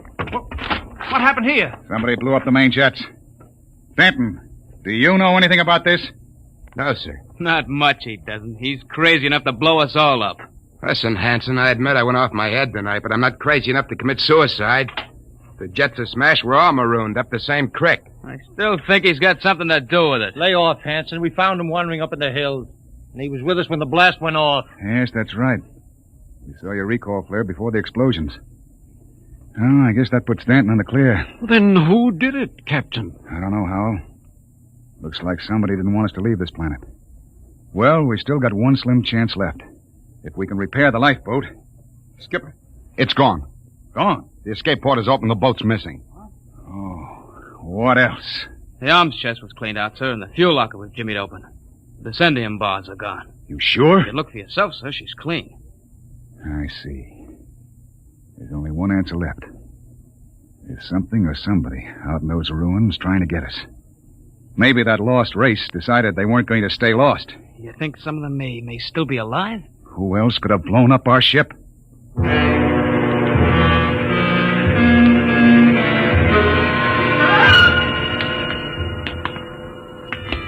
Keep your blaster up, Hal. And be careful. It's a hair trigger. What are we doing back at the television machine, Captain? I thought we were looking for the lifeboat. We are. Whoever blew up the ship must be around here. Might as well try to use the machine to track them down. Yeah. Catch them with their own gadget, huh? That's right. All right, Hal, you're the expert. Get up there and try to find them. I hope it works. Well? Trying, Captain. Nothing but mist. I don't understand it. It reached all the way to Earth before. I saw my father in Detroit. Mary, my paper's all rumpled again. What? There it is again. My father in Detroit. I've told him time and time again I don't like a messy paper. Look at that. No selector control, yet all the way to Earth. You can see the whole room, the goldfish bowl, the antimacassars on the chairs. Yet we can't pick up something less than a mile away. Knock it off, Hal. We're wasting time. Come on. That gadget won't work. We'll have to comb these rooms inch by inch. I don't understand. Neither do I. We'll cut behind the hood here and go on. Briggs, you take the lead with the radiation ticker. We might be able to pick up a reading on where the rocket fuel is hidden. Aye, sir. All right, let's go. I can't understand why that machine can pick up Earth and not... Help, Captain! Briggs, what is it? Captain, help! I'm falling! It's a cave-in. Hang on, Briggs. I'm slipping, Captain. Grab his wrist. All right. Now pull. Pull. Higher. What happened? Was just walking along and the ground caved in. What? It's some kind of shaft. Hold your light over it, Captain. Oh! 50 feet deep in a stone bottom. I could have split my head open like a grapefruit. Something down there. Hold that light steady. Amazing. Amazing. Looks like a pile of bones to me. 2 piles. Maybe the first skeletal remains ever found of the lost race. I've got to get down in there. We haven't got time, Hal. Come on. Let me have your binoculars. Wonderful. That small skeleton must be an infant. They've been laid out carefully. Burial chamber. The way they're lying, it's probably a mother and infant. Yeah. The tail, she's definitely anthropoid. Oh, you mean apes? Something like that. Yet they had atomic power and built cities across the galaxy. Amazing. Oh, we haven't got time. Hello, that's funny. The little one is different. The caudal bones are different. No tail. Listen, Hal. What do I care whether they had tails or not? Come on now. It's almost as if... Well, they did have atomics, and radiation does funny things to heredity. They had that problem of mutations in Detroit. What? Detroit? That must be it. What? The new atomics plant at Detroit. They tore down my father's house to make room for it. Quickly, Captain. Howell, where are you going? Back to the machine. I've got a theory that may solve the whole mystery of what happened to the lost race. I don't care what happened to the dead ones, Howell. I want to find the living ones who wrecked my ship. I think this machine may give us both answers. There's the house destroyed down to the last detail. Oh, come on down. We know all but that. Don't you understand? That house was torn down. I got a letter before we lifted off Earth. It's gone. But it's on the television machine. Captain, that machine isn't television. It's a thought projector. What? It only mirrors what's in your own mind. But, Mr. Howell, we saw Earth. It was really there. But it was just because we imagined it, Briggs. It's a thought projection. I can produce any mental image that occurs to me on this machine. New York, spaceport, a space guard patrol, anything. Anything? Yes. And now I think I know what inspired the lost race to do what they did. It was fear. Fear of what was in their own minds. They could all see it with machines like this. But fear? Fear of what? They foresaw the future. So they destroyed themselves. Every last one of them. Hold it, Howell. Are you sure they're all dead? 100,000 years ago. Then who blew up the ship and stole our lifeboat? Danton. Danton? But why? He was pathologically jealous. Yes, but blowing up the ship was like committing suicide. He wasn't crazy enough to do that. The lost race was after they looked at this machine. You mean Danton did too? We found his wrench here. You're right. He must have looked at the machine and thought it was television. He must have seen all his fears about losing his girl confirmed. That was enough to make him completely unbalanced. But he was with Kelly when that explosion went off. He's got an ironclad alibi. No, he hasn't. Wouldn't take a power man long to sneak back to the ship and rig a delayed action fuse. Howell, we've got to get back to the ship before Danton. Never mind, Captain. Stay right there. That's Danton. In the dark. You make a perfect target there. Stop your gun. I got a blaster set at wide angle. Drop him. He's got us cold. I've been following you, Wharton. I wanted to tell you. I'm going back to Earth. I got the lifeboat hidden over that rise. It won't work in deep space. You believed me when I told you that, didn't you? Well, I've got it fixed. And with that Bessendium fuel, it'll be a milk run. I'll reach the Space Guard station at Volta with a long, sad story about how the rest of you exploded in mid-space. Danton, that's murder. Yeah, that's just what it is. And easy, too. Danton, you can't just leave us here. Watch me. Sit in front of that machine and watch me. Yeah, I know what it is. I know it's a television without a transmitter. And I did some checking up. I've seen how you were stealing my calls. Trying to steal my girl. Danton, you're sick. You Pretty can't... smart, that lost race. They built some machine. And it showed me plenty. It showed me enough to kill you. Oh, you've got it all wrong. This isn't a television machine. What are you trying to pull, Wharton? I saw it. Those were your own thoughts, Danton. Those things you saw exist only in your mind. Shut up before I blast all of you down. You're just trying to lie out of it, that's all. But I know the truth when I see it. And you're going to die. All right, Danton, but you're not going to get away with it. Look at the machine. What's that? The machine. It's the Space Guard patrol, Danton. Look, they're coming. X3 to command. Spotted the Carillas. Reported. Preparing to land. That's the Space Guard, Danton. Yeah, whole patrol. You're lying. They couldn't come. There wasn't any SOS. X3 to command. Preparing to land. There's the clearing. That's enough, Howell. All right, Danton. They'll be coming over the horizon. Drop your gun and give yourself up. Oh, no. No, they're not going to catch me. I'll be away in that lifeboat before they land. Stand still, all of you. Stay where you are. I Danton. still got you covered. Danton, look out behind you! Burial shaft. He fell in it. Hold the light down, Briggs. Well? He's dead. Deader than the lost race. And what about those Space Guard cruisers? Out of my head. I just imagined them. There they were on the machine. Poor Danton believed they were real. I wish they were real so we could get off this planet. No, it doesn't matter. We know where the lifeboat is now. We can send one man to bring back help. And it won't be Danton. The machine got him the same way it got the lost race. Through fear. But what was the lost race afraid of, Howell? Changing. Changing? Look at those skeletons down there. They had atomic energy, but they couldn't control it. Look. The baby's different from the other. The race was changing by mutation. Mutation? Look at those skeletons. Now imagine a shifted hip socket so they could walk upright. The baby was already without a tail. But how? That would mean they were changing into... Yes, Captain.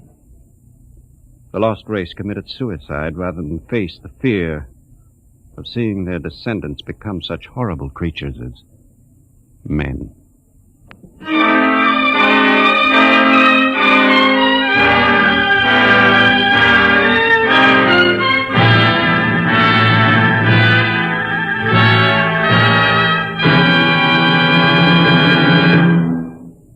You have just heard another adventure into the unknown world of the future.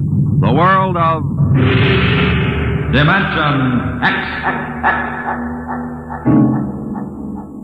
And now, about next week. William Travis and his wife thought they had escaped, but they were wrong. They were being searched out by men from another world, men who wanted them to return. Where? I'll tell you next week. Tonight's drama was based on the Murray Leinster story, The Lost, and was adapted for radio by Ernest Kenoy. Featured in the cast were Matt Crowley as Captain Wharton, Roger DeKoven as Howell, and Joseph Julian as Danton. Your host was Norman Rose.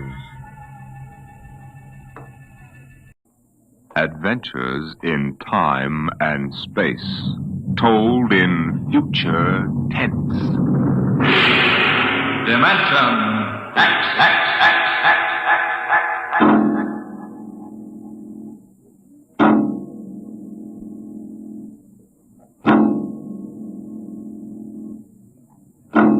Time is an interesting phenomenon. A ticking clock, the running sands of an hourglass, all these have captured the imagination of men. But time is more. It exists now, and then, and in the future. Suppose we are in the year 1950. Coexistent in time may be worlds we have never seen, the worlds of the past and of the future.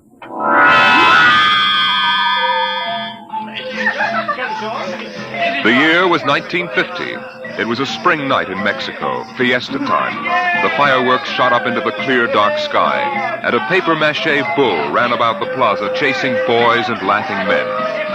Mr. and Mrs. William Travis stood on the edge of the yelling crowd, smiling. Oh, what is it, Bill? What are they saying? They're cheering for the bull.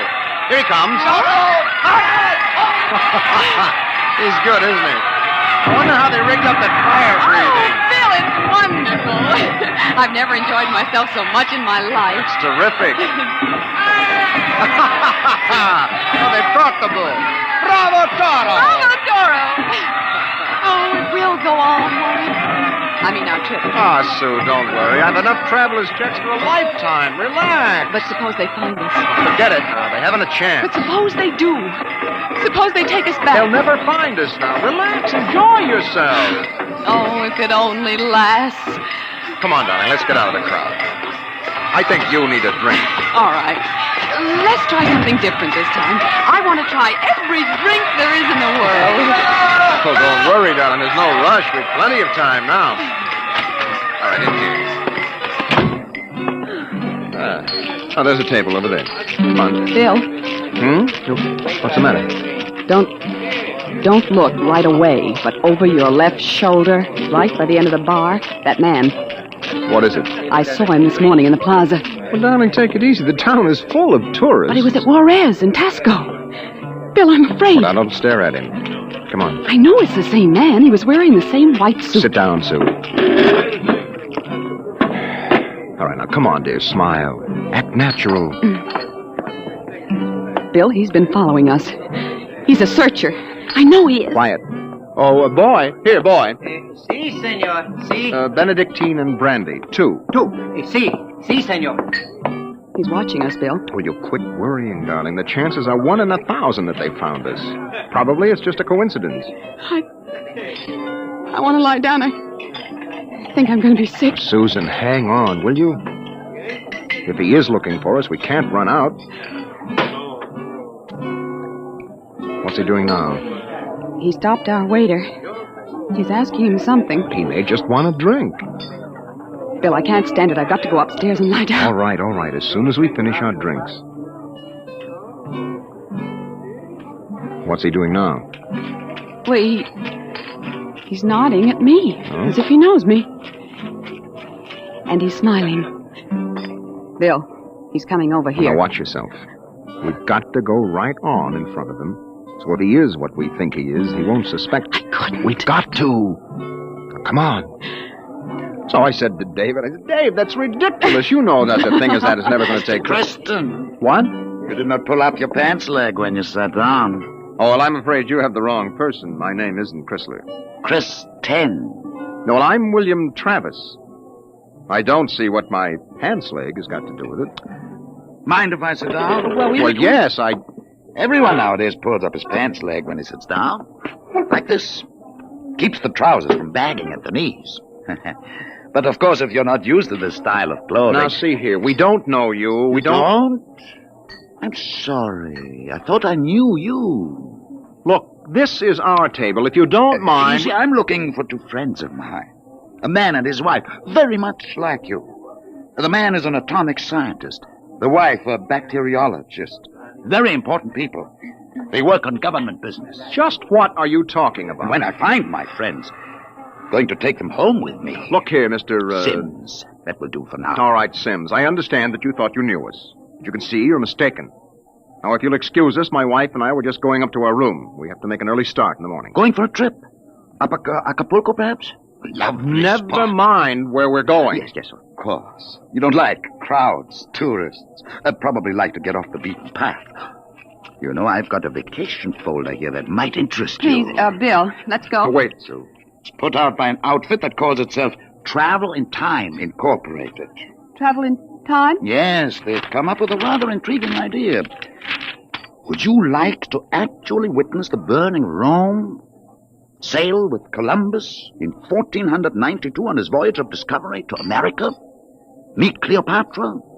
Then why not take your vacation in time as well as in place? But perhaps you've seen this leaflet before. Of course not. Then you'll be interested in hearing the rest. Travel in Time Incorporated can costume you, put you in the crowd at any place and time in history. Look, we guarantee to teach you any language you need to move freely in any year without risk of detection. This summer, why not escape from the worries of our modern world? Take your vacation in time. Oh, that's impossible, of course. But think what it would mean. A chance to escape all the tensions of an unpleasant life. War, insecurity, fear. Sims, Suppose you were a scientist working on a dangerous bomb project. Or you, Mrs. Travis, suppose you were a bacteriologist working on disease cultures. And you had a chance to escape all that. To take a vacation 200 years in the past. Would be wonderful, wouldn't it? Escape to a more peaceful world? A trip back to, 1950. 1950? But you said a vacation in the past. So I did.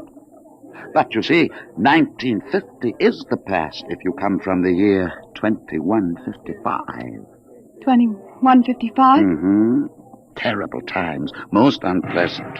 A war raging, an atomic bacteriological war. Terrible times. With none of the little comforts we enjoy today, like this fine Havana cigar. Bill, I want to go upstairs. I want to lie down. If you were living then, think of how wonderful it would be to take a vacation in time. Back to now. Oh, you're crazy. I don't know what you're talking about. Suppose a young couple like yourselves took a trip to 1950 and didn't want to come back. You know what would happen? The government sends a searcher back to look for them. This is all fantastic nonsense. The searcher finds them and brings them back. Well, do you think I'll find my two friends, Mr. Travis? Bill, please take me upstairs. I don't feel well. Oh, is the lady feeling a bit sick? How unfortunate. Here are the drinks, senor. Well, shall we drink a toast to 2155? To the future.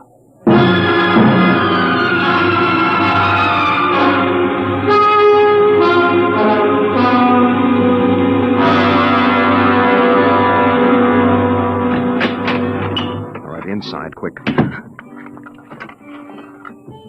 Bill, What are you doing? Shoving a chair into the doorknob. He knows. He has been following us. Bill, he's a searcher. You keep quiet, Sue. I want to think. They'll take us back. That isn't over yet. Oh, I've got a headache. I'll get you an aspirin. What will they do to us? I don't know what they'll do to us. Something slipped. Something must have slipped. But we were so careful. Well, the searchers are trained to watch for detail. Things like not pulling up my trousers. That started him thinking. There's a man who isn't used to ancient clothes. Could kill myself for giving it away. No. With my walk. These high heels. Careful now, Karen. Here. Thank you. Bill, I won't go back. I won't go on filling tubes with typhoid and bubonic plague. Now, take it easy, Sue. There must be some way. We don't have to go back to 2155, do we? The nerve of that Sim sitting there looking us up and down like animals smoking those stinking cigars. That's how I first noticed him at Tasco. He had 4 bottles of liqueurs and a pile of chocolate. Yes, well, he still hasn't gotten over that first greedy hunger. We've got to look out for that, Sue. It's the sure sign of somebody from the future, trying to make up for a lifetime of shortages by stuffing themselves sick. Remember our first night? Bill, I can't stand it. We've got to get out of here.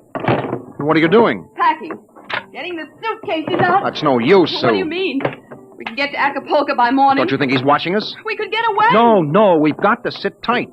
We've got to wait right here for a break.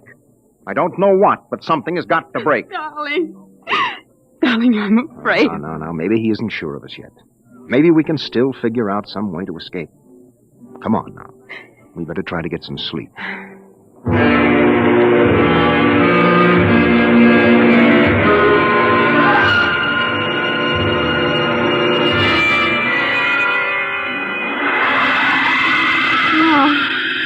No, I won't go back. Security police. The bomb. The bomb is falling. It's falling. Sue, what's the matter? Sue! Sue, wake up, darling. Sue, Bill, wake up. Where are we? Bill. All right. Now calm down, honey. You were dreaming now. It's all right. Bill, where are we? No, we're still in 1950. It's all right. You must have had a nightmare. It was awful, Bill. Bill, there was an explosion, a terrible explosion, and my hand burned and wrinkled, and the buildings broke. Oh, Bill. Bill, we won't go back there, will we? Ever? No. Go to sleep, honey. It's all right. We're in Mexico, 1950, and we're going to stay here. Oh, Bill. Sue, I've been lying awake here thinking. It may be that he's still testing us, that he's not absolutely certain. That may be why he hasn't moved. Well, maybe he's just playing with us. Yes, maybe. I wouldn't put that past him either. He's got all the time in the world. He can stay here as long as he likes, then bring us back to the future 60 seconds after we left it. They can't make a scene, can they? They don't dare come out in the open. No. That might change the future. They're afraid of that. Oh, Bill.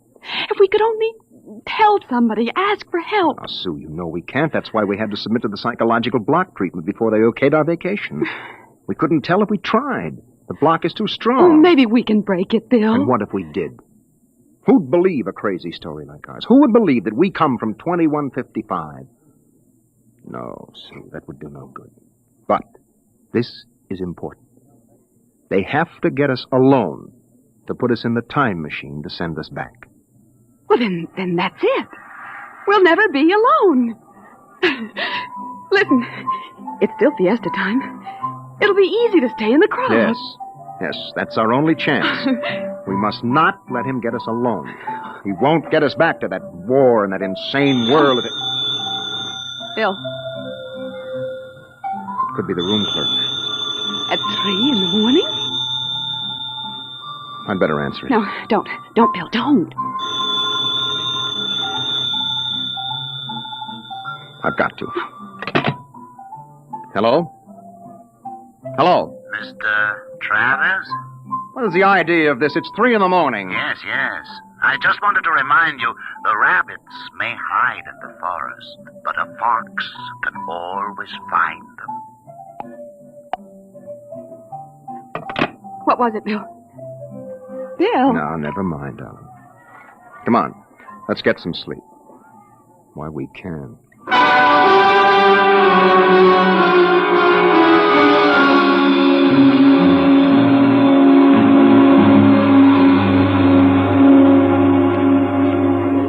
Buenos dias, senor.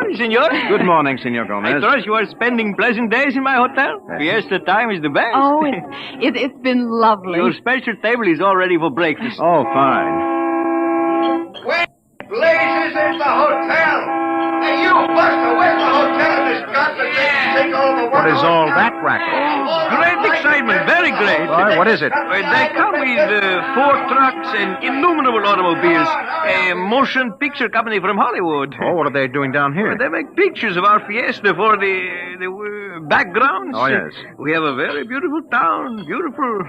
Yes, very beautiful. That fat man, the one with the most colorful shirt, he is the chief, the director. Oh, yes. Manager, where's the manager of this adobe flea bag? Coming, senor, coming. You will excuse me. Oh, I hope the table is satisfactory. Coming, senor, coming. Sue, this is a break. That movie company will draw crowds, and that helps But us. when can we leave, Bill? Well, not today. We'd be sure then. It'd be easy to catch us above on the road. We better stay and try to lull Sims. Okay, kids, end of the line. Ciao. Get it up, Buster. Lay out the pepper. I gotta know. There's Sims, Bill. There's the dining room. Well, we can't do anything now, not with these actors coming in. Okay, follow me, kiddies. Hey, Gloria, you sit next to Papa. Hey, Max, make sure nobody monkeys with the trucks and the gears. Right, Shane? Do we have to eat at this crummy joint, Joe? Cheer up, sweetie. Your mere presence makes this chasins and the truck rolled into one. Not this early in the morning, Joe. I couldn't stand it. Okay. They look happy, you want, don't that they? is, it's on the dear Look, old Susan. expensive car. Maybe I could hire 2 of them. I could say it was a joke. Oh, why? We could dress them in our clothes, have them drive off in our car sometime when Sims couldn't see their faces. Where would that get us? Well, with him off on their trail, we might make it to Mexico City. It'd take years to find us there. Bill, that movie man's coming over here. Oh, excuse me. You folks are Americans, aren't you? Yes, that's right. Boy, am I glad to see you. Yeah, I'm so sick of hearing Spanish I could kiss you. Hey, come on over and eat with us, huh? Oh, well, I don't think we should intrude. Come on. Misery loves company. I'm Misery, and that's the company. We're from Hollywood. Yes, so I understand. Yeah, and boy, would I like to be there now. We're down here for some preliminary shots on some Technicolor clam bake, real turkey, stinkeroo. Oh, that's too bad. But we've got an expense account. Oh, that's a lovely thing. I'm Joe Melton. I'm the unit director. Oh, well, I'm William Travis. This is my wife, Susan. Hi. Mutual. Oh, come over, kids. Join the party. Cheer us up. Only no tamales. I burned out 3 kidneys on tamales since I came over the border. Hey, am I funny? Oh, wonderful. Oh, come on over. Hey, kitty. I got new blood here, brother. Just a moment, Mr. Travis. I thought you might be breakfasting with me. Alone. Sorry. Oh, no. I got him first, Mac. You want to join us? No, I've already ordered. Mr. Travis, I think you'd better talk with me now. Hey, is this guy giving you trouble? It's all right. Well, you say the word. I'll have Max pitch him out on his ear. So, no. It's all right. We'll be right over, Mr. Melton. Oh, Bill. We'll talk to Mr. Sims. Mr. Melton, sort of keep an eye on us, huh? After all, you found us first. Yeah, sure. Well, come on over soon, kids. Sit down, Mr. Travis. I hope you slept well. Did you? I'm not used to spring mattresses. But there are compensations. I stayed up half the night trying new cigarettes and foods. A whole new spectrum of sensation. What are you talking about? Still acting, huh? But it's no use. You can't stay in crowds all the time. I'll get you alone soon enough. I'm immensely patient. Let's come to the point. It took me a month to trace you down and be sure of you. Now, if you come with me quietly, I might be able to get you off with no punishment. If you agree to go back to work on the bacteria bomb. We don't know what you're talking about. Stop it. Use your intelligence. You know we can't let you get away with this escape. Other people in the year 2155 might get the same idea and do the same. We need people. To fight your wars. Bill. It's all right, Susan. We can talk on his terms now. He's got us. We can't escape. At last. Really, you've both been incredibly romantic. Running away from your responsibilities. Running away from horror. Nonsense. Only a war. Only? With half the world dead, the other half dying? Yes. But we can't have you escaping here while we drop off a cliff.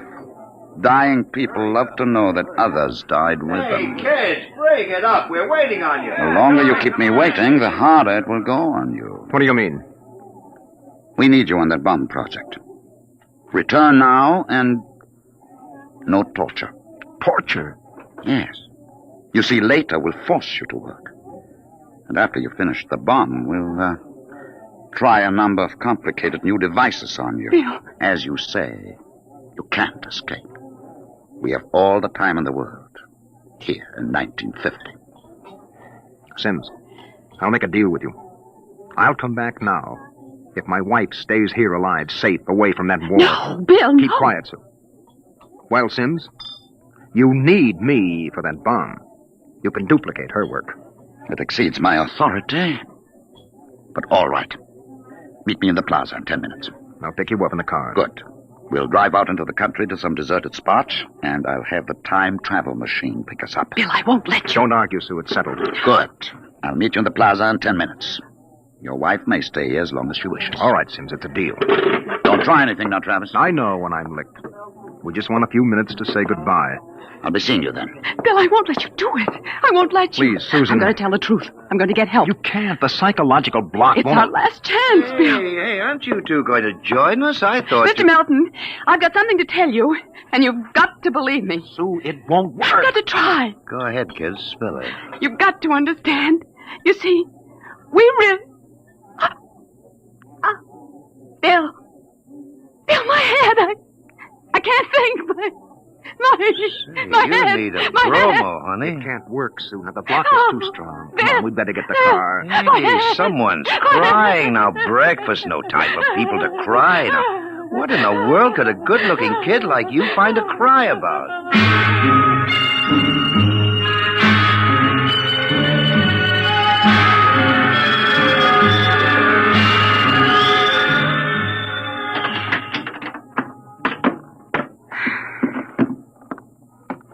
Bill, I won't let you do it. Don't make it harder, I'll Susan. let me go back with you. We'll get through some way. You think I'm going to let you go back to that war? Sue, please stop. We haven't got much time. It was so wonderful here, Bill. Oh, Bill. And there he is, smoking those cigars of his, waiting for us. Oh, there must be some way that we can both stay here. Maybe there is.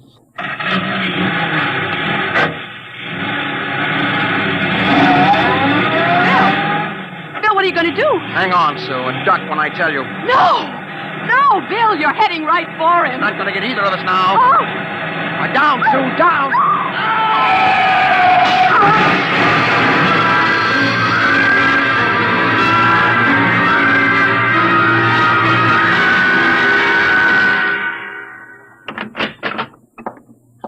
Bill? It's all right, darling. It's all over now. This is the mayor, dear. Senora, your husband has been officially cleared in this most unfortunate affair. It's obvious this Senor Sims died of an unavoidable accident. An accident? Yes. Oh, yes, of course. Adios, Senora. Adios. Will they want to see you again? No. I'm clear. I lost control of the car. That's the way it stands. Oh, Sue, I hated to kill him. I never wanted to do anything like that in my life.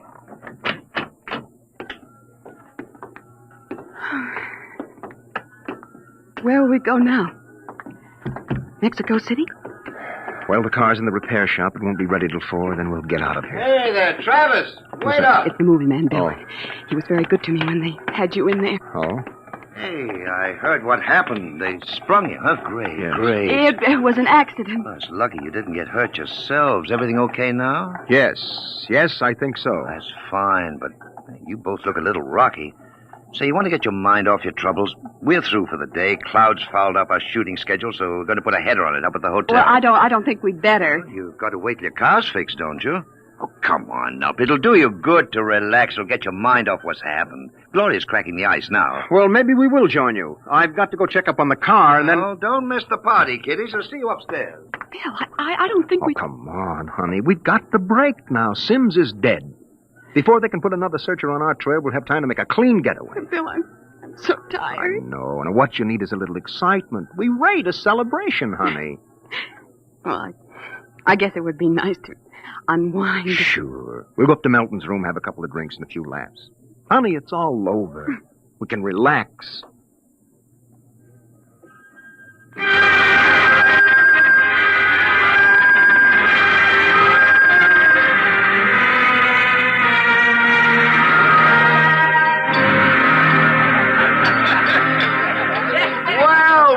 Well, kiddies. Well, we thought we'd join you, Mr. Melton. Oh, great. Call me Joe. Hey, Gloria, yank another cork. We got company. Here you are, kids. Thank you. You kids ready to drink? That was a pretty messy business, but it's all over now, huh? Yes, it's all over. Yes, well, it's time to unlax. Grab a glass, honey. Well, thank you. Hey, quiet, everybody. Quiet.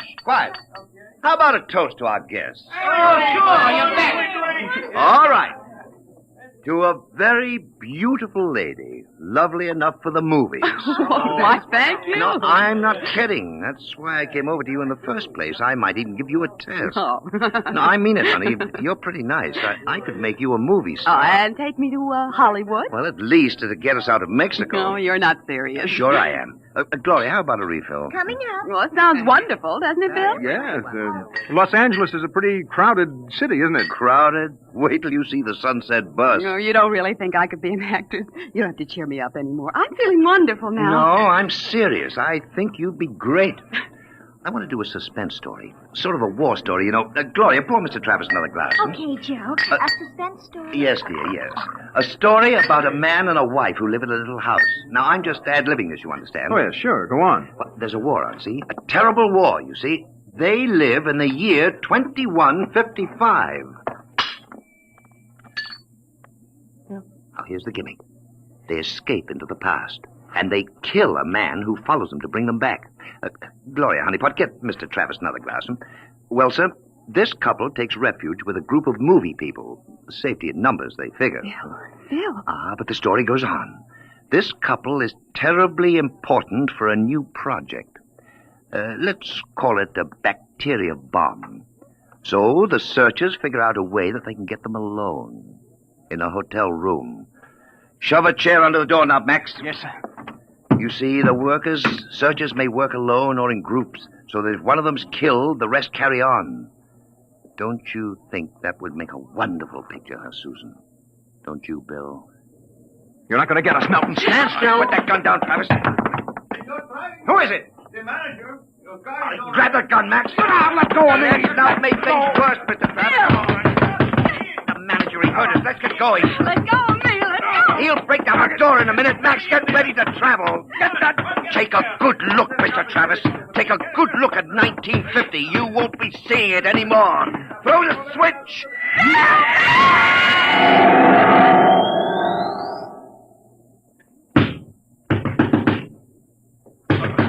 All right, Juan. Break down the door. Where are they? I was at the door. I heard them inside. They're gone. Windows.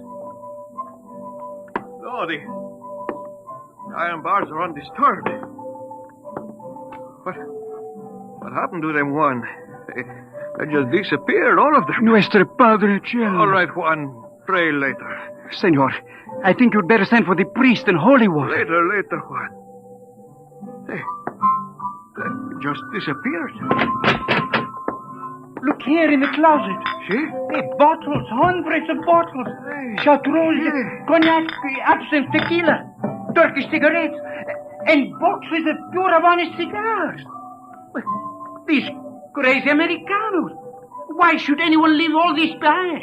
Juan, never question providence. There is enough here to last us both for a month. Juan, I think we can look forward to a most happy future.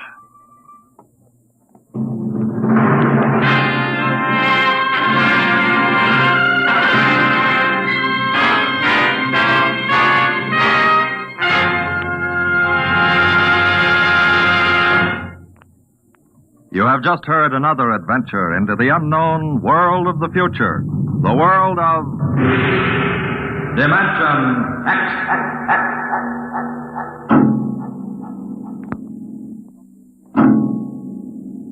Now, about next week.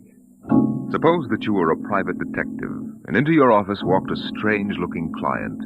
Would you believe him if he told you that there was a Martian embassy hidden somewhere in New York, where spies from the Martian planet were preparing for the invasion of Earth? We'll tell you about it next week. Tonight's adventure in Dimension X was the Ray Bradbury story To the Future, as adapted for radio by Ernest Kenoy. John Larkin was heard as Bill, and Jan Miner as Susan. Your narrator was Norman Rose. Music by Albert Berman, engineer Don Abbott. Dimension X is produced by Van Woodward and directed by Edward King. Adventures in time and space, told in future tense. Dimension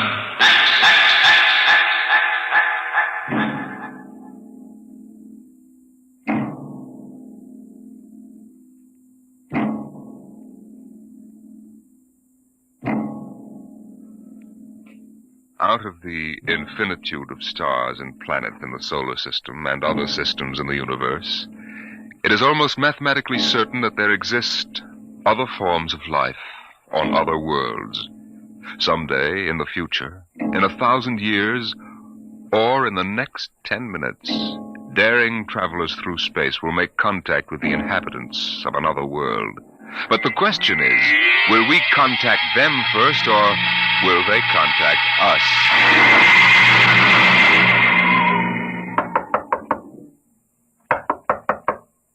Come in. This is Broderick's private detective agency. Check. My name is Graphius of Springfield. I would like to see Mr. Broderick. Check. What is it, Dolan? There's a guy outside. What kind of a guy? Oh, a great big guy with a big shining head and thick glasses like the bottoms of Coca-Cola bottles. And he looks like a professor or something. What I mean is, does he look like a client or a bill collector? He didn't say. Okay, Iron Man. Send him in. Check. Mr. Graphius, Mr. Broderick will see you. Thank you. Mr. Broderick? In the flesh. Okay, Iron Man. Step outside. Check. If you need me, I'll be outside. You'll have to excuse Mr. Dolan. He's a very useful man if you happen to want a house moved or somebody's head unscrewed from their shoulders. His reflexes aren't too good. He's what you might call underorganized. I suspected as much. All right, Mr. Graphius. Let's get down to business. Precisely. I would like your assistance in helping me locate something here in New York City. Just what are you trying to locate, Mr. Graphius? The Martian embassy. Would you say that again very slowly? I came to New York to locate the Martian embassy. Martian? Like in Buck Rogers? Precisely. Agents of the government of the planet of Mars. Dolan! What's the trouble, boss? Throw him out. He's a crackpot. Of course, if you wish me to leave, I will leave. But before I go, you might examine this. You'll find it quite authentic. Holy mackerel. A 5th-century note. Let me see that. Sit down, Mr. Graphius. Sit down. Make yourself comfortable. Dolan, get Mr. Graphius a light. Check. Okay, Mr. Graphius. Your remarks about our speckled friends, the Martians, I shall ignore. This being the year 1955, I assume you were joking. On the contrary, I'm completely serious. As it happens, I'm interested only in Martians at the moment. I see. Okay, shoot. It occurred to me in the course of my studies that we Earth people cannot possibly be the only intelligent form of life in the universe. Out of the infinitude of stars and planets, There must definitely, mathematically, be others. Since Mars is older geologically, and since it is also an atmospheric planet, its evolutionary history could easily be similar to ours. You follow me? So far, I can't say no. But if this is true, then they must have been watching us, observing us, for hundreds, possibly thousands of years. What for, blackmail? Shut up, Dolan. They know, then, that we are not far from achieving space travel. Atomic rocket ships that can travel to other planets. They also know we're a militaristic, warlike race. We might conceivably set out to conquer and occupy Mars one day. In which case, they'd try to get the jump on it. Precisely, Mr. Broderick. And how would they do that? For a civilization as old as theirs, space travel would be a simple enough matter. Flying saucers. I read about it. Relax, Iron Man. Go on, Mr. Graphius.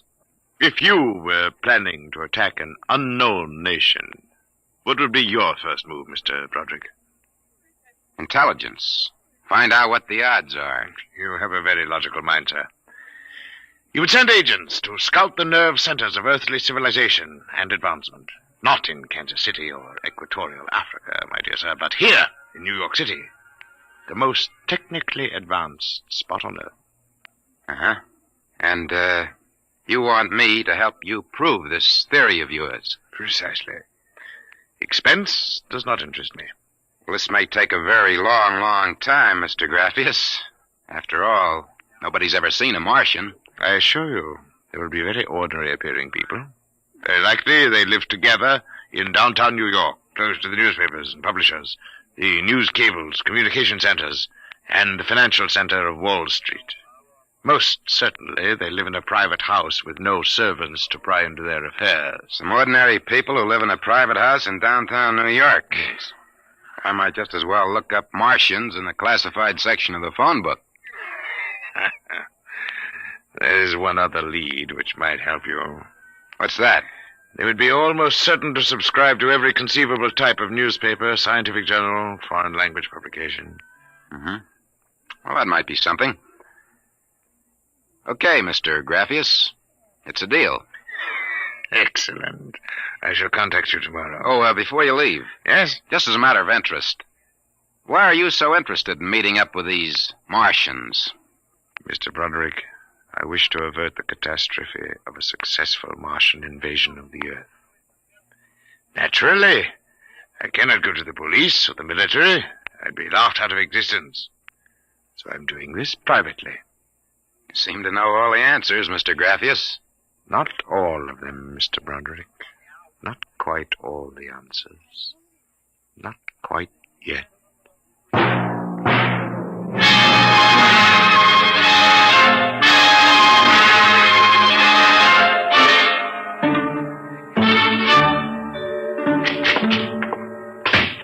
Hey, boss. Here's a private address. Takes everything from Pick magazine to the Manchester Guardian. Listen to this. Pick, Look, Scientific America, the Daily News, the Daily Worker, the Police Gazette, the Journal of Engineering, Scientific Quarterly, American Psychiatric Journal. Let me see that. Oh, Dolan. Dolan, sometimes I wonder.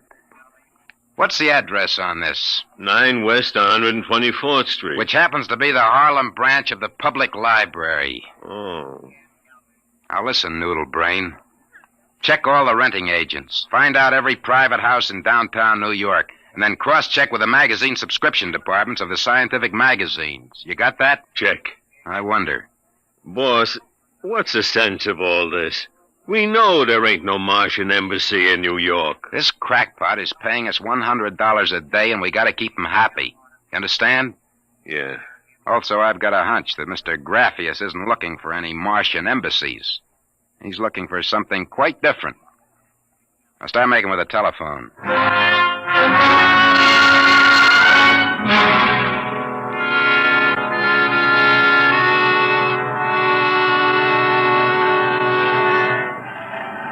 Which house is it, Dolan? Right down there. Number 108. Did you find out anything? Not a thing. I've been watching the place for a week now. Nobody comes out, nobody goes in. I asked around, nobody knows nothing. You ain't been blabbing around the neighborhood that we're looking for the Martian embassy, have you? Boss, I'm stupid, but I ain't that stupid. Who'd you talk to?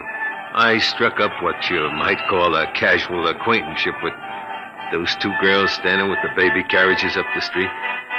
The cute one is real cute. Now, look, Doolin, don't try to do anything intelligent. Just keep walking up and down. See? Check. I'm going back to the office to meet Grappius. See you later, boss.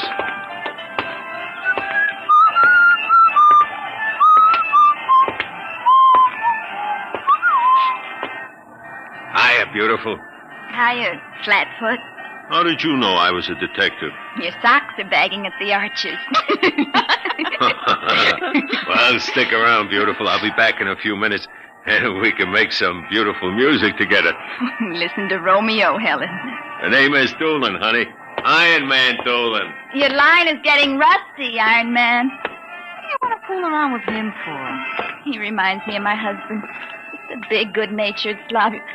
Helen, look! Oh, hey, Doolin! Doolin, look out! Look out!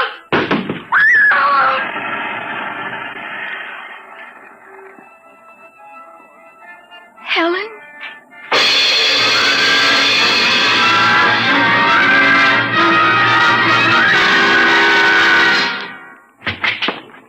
Sorry to kept you waiting, Mr. Grappius. Not at all. Doolin found a house down in Greenwich Village, privately rented. Number 108 Conklin Street. Nobody seems to know anything about who lives there, except that they subscribe to every paper and scientific journal put out. And also they have a peculiar antenna on the roof.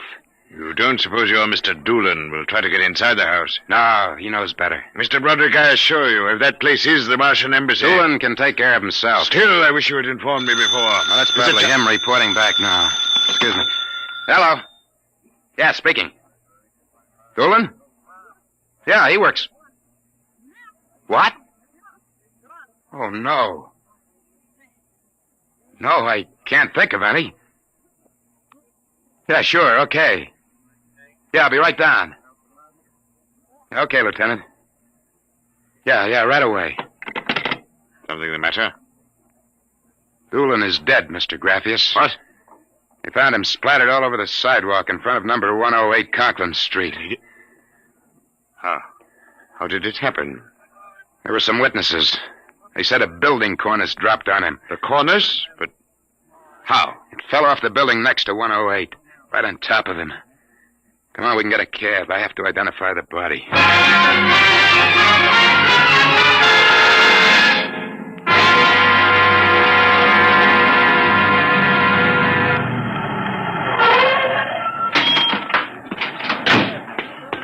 Lieutenant, I'm Broderick. Oh, there's your boy, Broderick. Not very pretty. Oh, Mother in heaven. That's a 1,000-pound hunk of concrete.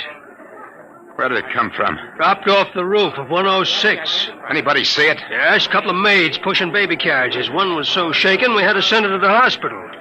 The other one is hysterical, but she can talk. Can't seem to get any sense out of her, though. Do you mind if I talk to her? Not at all. I'll be back in a minute, Grappius. I'll wait here. She's standing right over there with the patrolman on the beat. Hanson. Yes, sir? This guy wants a few questions with the girl. Please, I told you what I saw. How many times I gotta tell you? Yes, the dead man was a personal friend of mine. Would you tell me what happened, please? Helen and I were standing in front of Rathman's candy store up on the corner. We both had the babies up. I worked for Mrs. Gillian on Washington Square North. He said hello and joked a little. Then he walked down the street just like he's been doing all week. Hadn't taken more than a few steps when... Please, miss. It's very important. I tell them, but they don't believe me. What do you tell them?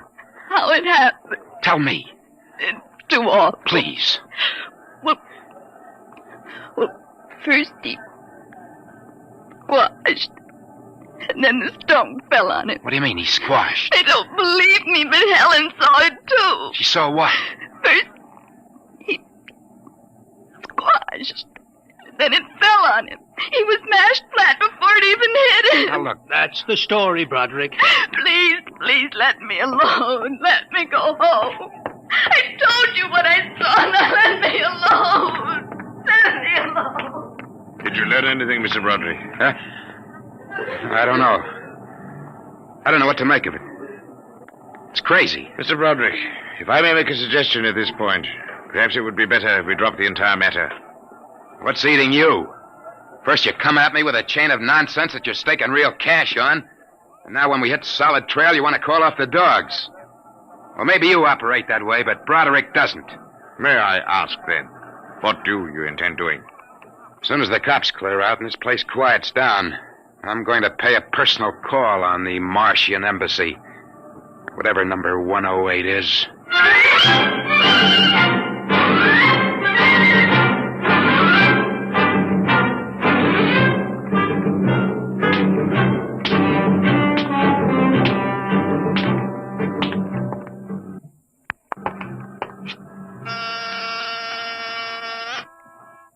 Whatever you are, open that door. You got 2 heads or 10 fingers, and I'll drill you like a platoon of rookies. Yes? Oh. Well, young man, Excuse me, ma'am. Is the lady of the house at home? I'm the lady of the house. Well, my name is Broderick. I represent the Manhattan Child Adoption Center. We're soliciting funds and clothing for stranded and unadopted children. I wondered if... Oh, won't you come inside? Well, we don't usually... Oh, nonsense. I'm old enough to be your grandmother. Besides, my son, Lauren, is working at home. Your son? He's a bibliographer. He writes summaries of articles and books from scientific journals and publications for libraries and universities. I see. Well, sit down, Mr. Broderick. We get so few calls, and I do like to visit. Oh, thank you. Now, what was it you wanted to talk to us about? Oh, well, I wondered if you or your son... There's nobody else living here. No, just Lauren and I. I'll have to ask him about the contribution, but I'm sure he'd like to. Good. Thank you very much. I'll send a representative to collect... Oh, please stay a moment. I was just about to have tea. Let me pour you a cup. Well, no, thanks, really. No, young man, I insist. Well, thank you. I was getting awfully tired of having tea by myself every afternoon. You know, I'm not very much of a tea drinker, but this seems to have a strange taste. It's my own recipe. The secret is in the brewing. It's sweet. Yet almost metallic. It takes a few sips to get used to, like olives. Uh-huh. Well, I think I'd better be running along. Oh, but you haven't finished your tea, Mr. Broderick. I better be going. I'm late. Oh, you're not being very polite. Do finish your tea. No, really, I feel funny. Oh, I'll call Lauren. No, I'm leaving. I feel dizzy. Oh, I'm sure Lauren can help you. I'll call him. Oh, no, don't bother. But I must. Besides, you aren't well. Gee. Lauren! Gotta get out. Lauren, hurry. Got it out of my way. No, you must stay. You drugged my tea. Let go of my arm. Lauren! Let go. Gotta get out of here. What heaven? The other one, that Broderick, he was here. I drugged his tea. He got away. Fool, idiot. Go after him. Use the pressure ray. Risk another murder on our doorstep. Are you insane? But he suspects. We'll have to take our chances. We'll have to think of some other way. How did they find us? I don't know how, but I'm certain someone else sent them. Who? I don't know. I'm afraid to let myself think. It might be them.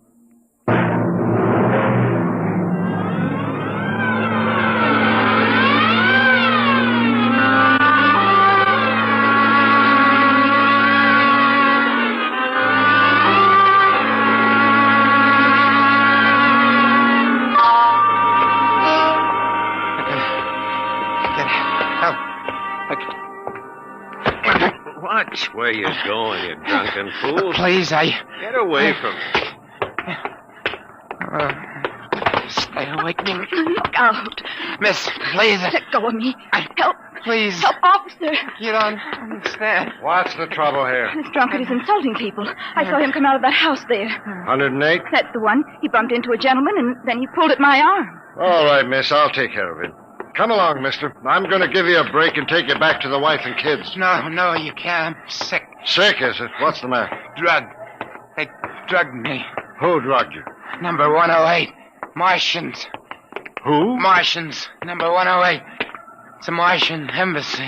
Well, I've seen them with pink elephants, rabbits, and mice, but you're the first one who's got Martian. That's true, I tell you. Uh-huh. Come along. Now, listen.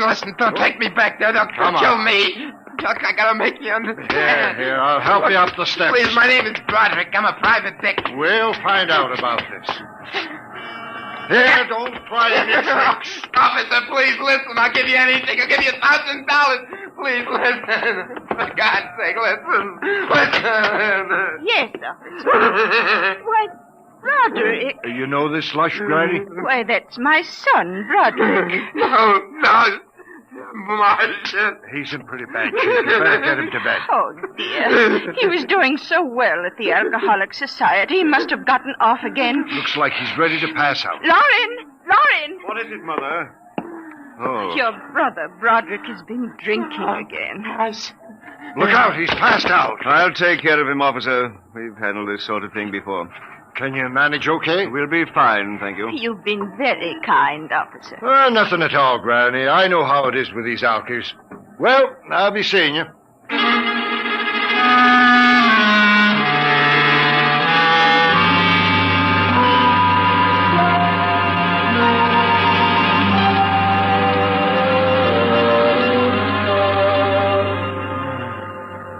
Martian Embassy. Martian. Oh, my head. Oh, Mr. Broderick is regaining consciousness, Mother. What happened? Oh, I can't get up. Do not struggle, Mr. Broderick. It'll be impossible for you to rise from that chair. The pressure from this ray will keep you there. Ray? What? Who are you? You've already guessed, Mr. Broderick. You mean this really is the... Martian Embassy, yes. You have the honor to be the first prisoner of the Imperial Government of Mars. First prisoner? Yes. After the invasion, of course, you will all be our prisoners. Hey, look. What sort of a business is this? No business, Mr. Broderick. As your people will soon find out. Our preparations for invasion are nearly completed now. As soon as we give the signal, our armed forces will launch a surprise attack. And then the Earth will be ours. You're crazy. Not half as mad as you, Mr. Broderick, to come muddling so foolishly into our affairs. That was a fatal mistake. So, Doolan's death was no accident, then? Assuredly not. We found it necessary to use a pressure ray on your friend. The block of concrete was an afterthought. We thought it might help to avert suspicion. All right. What happens now? If you cooperate, you can look forward to a quick, painless death like your friend, Mr. Doolan. If not? This pressure ray has many delicate adjustments. It can move a pin, or it can crush a boulder. Let me demonstrate.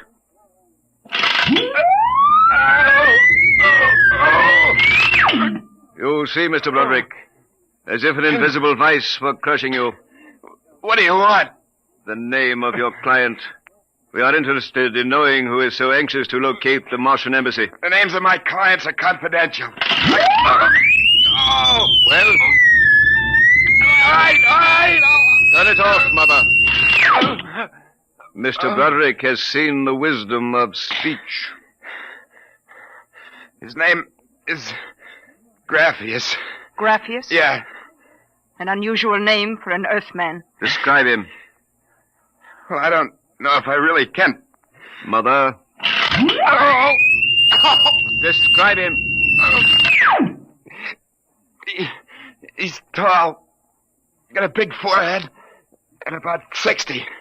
He wears thick glasses. He's bald. Lauren, sounds like one of them. Yes, it does. Contact the planet. Tell them we suspect that our plans are known. Ask for an acceleration of invasion day. At once. What about me? I am sorry, Mr. Broderick, but I am afraid you know too much now. In exactly 5 seconds, you will feel the full impact of the ray which faces you. I would suggest that you relax and meet your fate calmly. Now, wait a minute. You will feel no pain, just a wall of force engulfing you. Listen, 5. No, you can't do this. 4. It isn't human. I know, but we are not human. 3. Yeah, but... 2. No! 1. Mother in heaven. Now. Lauren. It didn't work. Something's happened.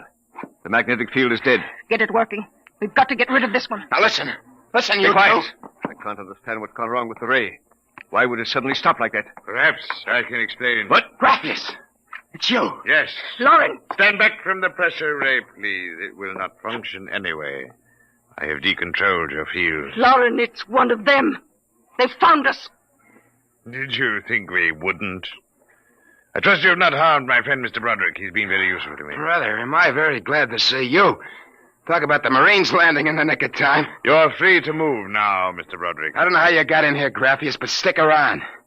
These babies are really Martians, just like you said. They're planning to invade the Earth and take over. There will be no Martian invasion. You keep these characters covered. I'll get the police. There will be no need for the police. I intend to handle them myself. Yeah, but the police will Do not call the police. Why not?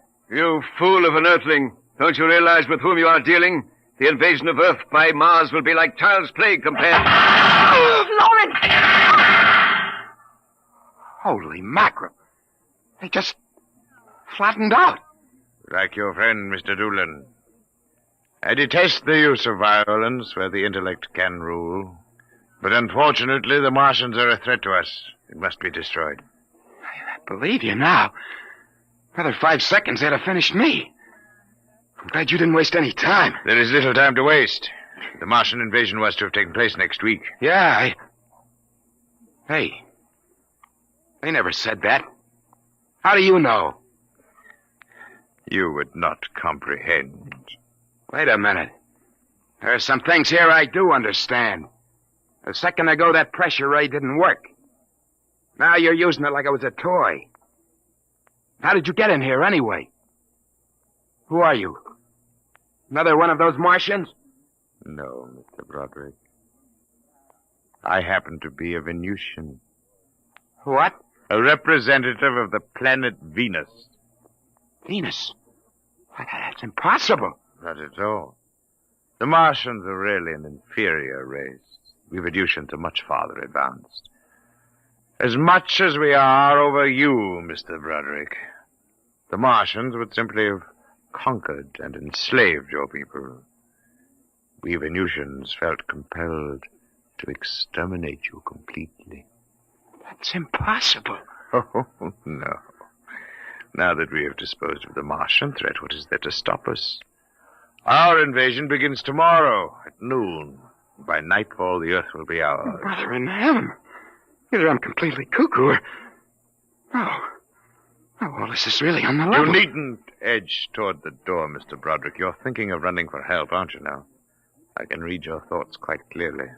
Suppose you're going to knock me off like our Martian friends. On the contrary. Go ahead. Leave? Why not? Why don't you try it, Mr. Broderick? Because the minute I turn my back, you're going to let me have it. Suppose you try it and see. I've no interest in stopping you. Go ahead. All right, Buster, you ass fwit! It will do you no good. No good! You'll see! You let me go. Here, where do you think you're running to? Hey, officer, listen to me. Oh, it's you, the one with the marsh. Yeah, that's right. Now listen. That story is true. They're inside that house. Inside number 108. He killed them. Who killed? Graphius. He's the leader of the Venusian invasion. Venusian invasion? That's right. Tomorrow at noon, they're going to take over the Earth. Now listen. Go in that house. Martians, now Venusians, eh? Okay, that's enough for me. Come along. Good. We haven't got much time. Hey, wait. Where are you taking me? Bellevue Psychiatric Ward, my friend. Come Bellevue, on. no! Now, come along. No! Why don't you listen to me? Why are you such a fool? Let go of me! Here, loony as a bedbug. Come on! No! I tell you, there's going to be an invasion! The Venusians are going to invade us, don't you understand? You gotta believe me! You gotta believe me! All right. I believe you. Oh, why don't they listen? Why don't they believe me?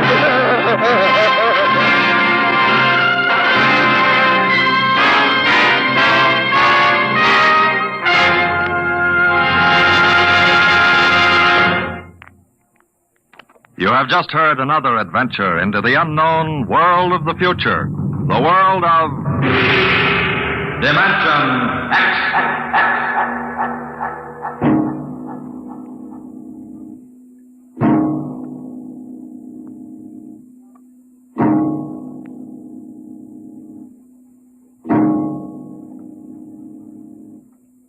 Next week, the story of Riesling, the strange blind singer of the spaceways.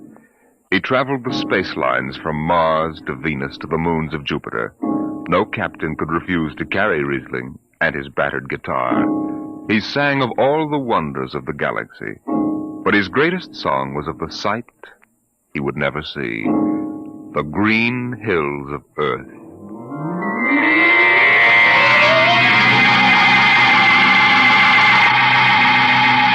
Tonight, Dimension X has presented The Embassy, a story by Donald A. Wollheim, as adapted for radio by George Lefferts. Joseph Julian was heard as Broderick, Barry Kroger as Graphius. Your narrator was Norman Rose. Music by Albert Berman, engineer Don Abbott. Dimension X is produced by Van Woodward and directed by Edward King. Transcribed in future tense. Dimension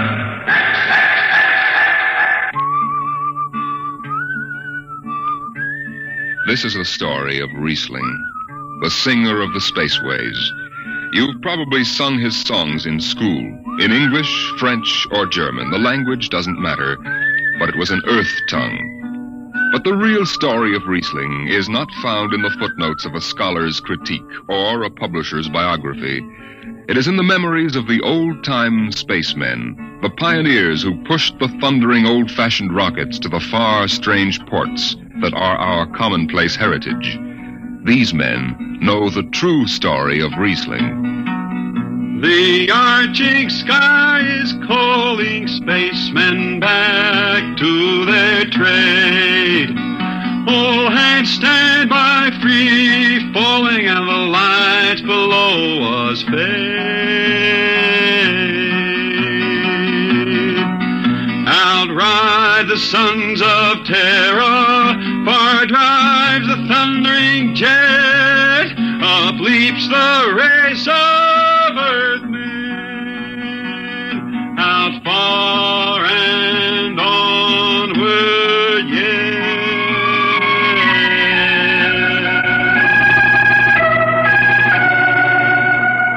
When I first met Riesling, he was hustling drinks in the Twin Moons bar at Drywater, Mars.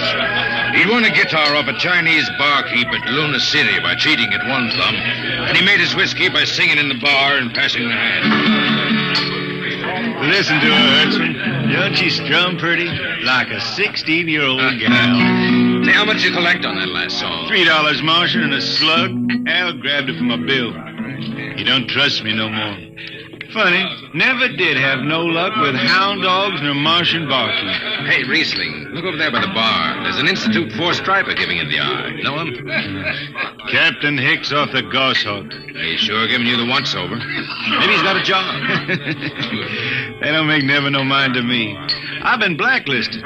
Hicks logged me for making up a song on watch. Right fine song, too. Hold it. Here comes the brass arm. Riesling, I've been looking for you. I've been right here, Skipper. You saw to that. I need a jetman on the Goshawk. Interesting. Real interesting. Well? I got news for you, Skipper. You blacklisted me, remember? Well, you kept your nose clean. And we need an experienced man.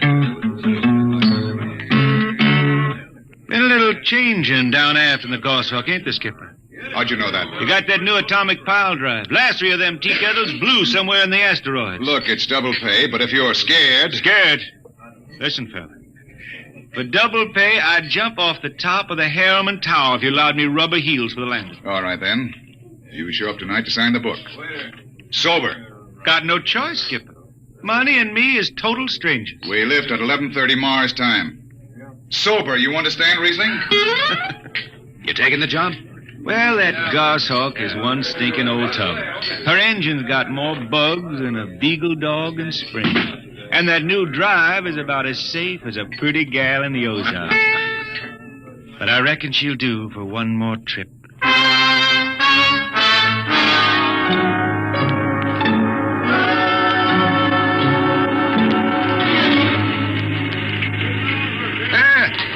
Welcome home, Riesling. Hi, Jimmy Legs.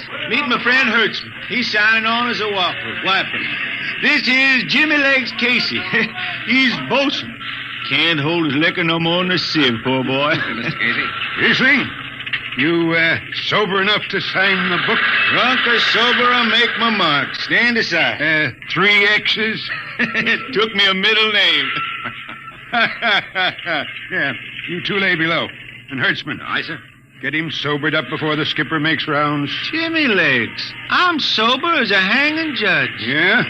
Well, you can leave that bottle here. What bottle? The one in your back pocket. Oh, glass buttons, maybe, huh? Give it here. Jimmy Legs, I swear I'm going to write a song about you. Go ahead, threaten me. Now get below. We raise ship in 30 minutes.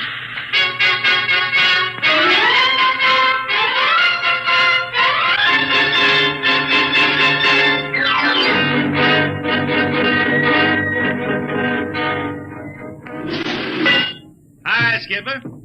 Riesling, what the devil are you doing up here on the bridge without permission? Figured I'd take a little stroll. Riesling, get below No, before I have... Hold on, Skipper. You'll have that gold braid just crawling up your arm. I'm up here on business. Well?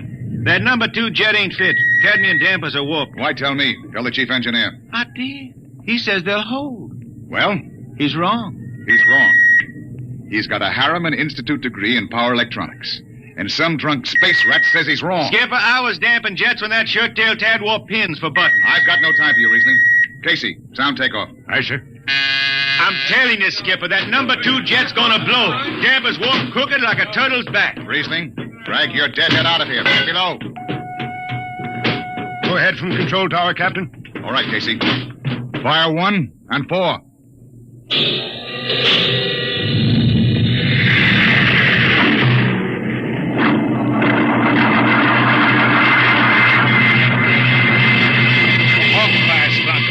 Blast for 3 watches before going into free flight. Riesling and I had the second watch. Damping was done by hand in those days with a multiplying vernier and a danger peeper. And as long as the peeper ticked off slow and steady, we knew the ship was safe. For a while. Hey, Riesling, you better stow that guitar. If Jimmy Legs catches it, he'll blow a gasket. Don't worry, I can damp this tea kettle in my sleep. How's number 2? All right, so far. Did you ever hear that song about Hicks, the one that got me blacklisted? Oh, the skipper is the father of his crew, a gentle guiding light to me and you. But on Mars he likes his women if they walk or if they're swimming, or if they've got 6 arms instead of 2. Hey, the second verse is better. Now the skipper likes his liquor by the quart. Yes, he'd go from Mars to Venus for a snort. He'll drink rocket fuel and...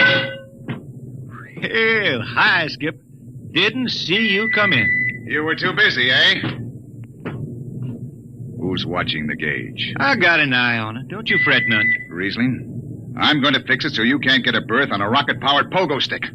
Report to Casey under arrest. I don't rightly think I will. You what? You kind of forget, Skipper. According to Space Code, you can't remove a jetman till the end of the watch, right? Now, look, you corn-fed space lawyer. Now, is that a rule or ain't it? Riesling, your shift is over at 2300. And I'll see you ride the rest of the way in slop locker. Maybe. Maybe. In the meantime, you clear out of my power room. I gotta make me up a 3rd verse for my song.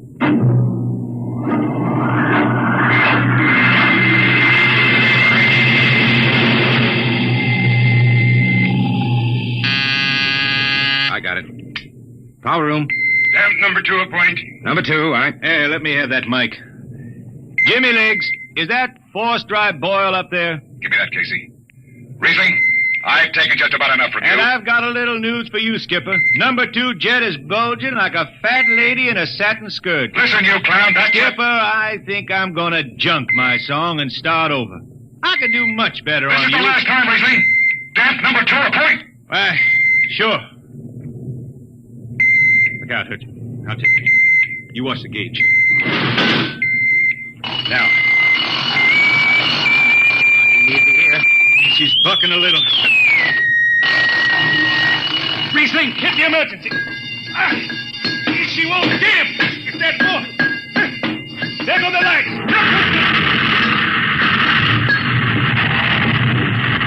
Riesling, stay down behind the baffle. I've got to take a look. It's radioactive. Look out. I've got a piece of hot stuff under the tube.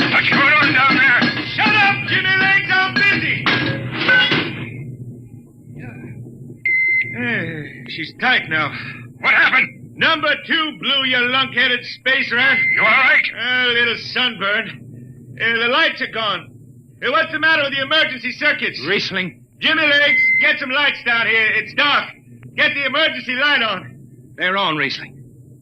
They went on after the blast. The lights are on. What are you talking about? Jimmy Legs. Jimmy Legs, turn on the lights. It's dark. Turn on the lights.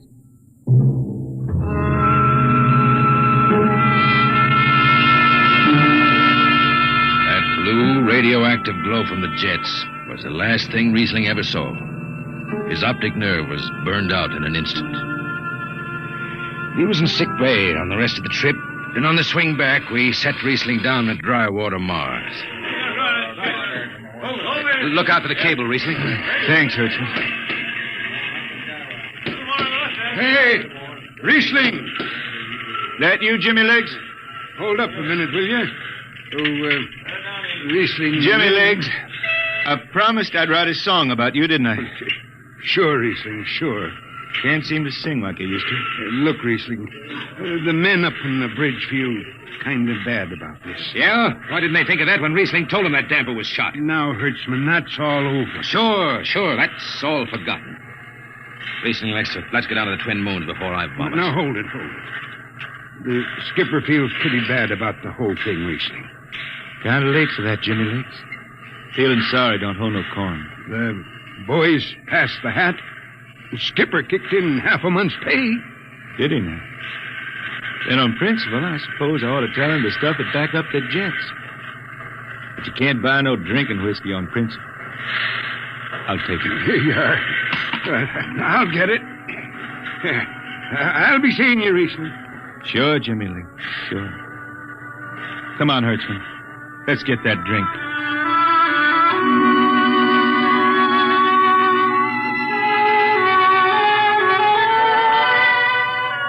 That was all. Just another space bum who didn't have the good sense to finish before his luck ran out. Well, Riesling holed up at the Twin Moons till his money was gone. Then he hooked a ride on a crawler over to Marsopolis. It was a boom town then, with an industrial district mushrooming between the Lesser and Grand Canals. I ran into Riesling about 2 months later, playing his guitar on a jetty that ran out into the canal. He had a dirty rag tied over his eyes with a jetman's knot, and his hat was on the wharf beside him. Riesling! Who's that? Wait a minute. Hertzman. Yeah, how you been? Passable. Say, is this a Venusian dime? Ah, it's a slug. I figured. Well, how's it going? Singing again? Some. Working saloons, mostly. But I've been thinking some funny songs, Hertzman. The words come out different than they used to. Come on along the canal with me. Sure. Here, take my arm. I know the way. That's a funny thing, Hertzman. I figure I know it better than other folks. Look back there, towards the city. What do you see? Factory towers. Smell them from here. But it don't seem that way to me. I remember them old buildings, old before Bible times on Earth. Thin and graceful like the fairy palaces my Grammy used to tell about down home in the hills. They've torn them down now, or else blocked them up with cinder bricks. Hertzman, when I stand out here on the canal, I can see it the way it used to be. The water, ice blue with the stars shining up out of it. Way off there, the city with the towers sweeping up like a bird flying off a tree. I can see it. It's the dirtiest stink hole in the system. Not always. Depends on how you see it. Bone tie the race that raised the towers, forgotten are their lores. Long gone the gods who shed the tears that lap these crystal shores. Slow beats the time-worn heart of Mars beneath this icy sky. The thin air whispers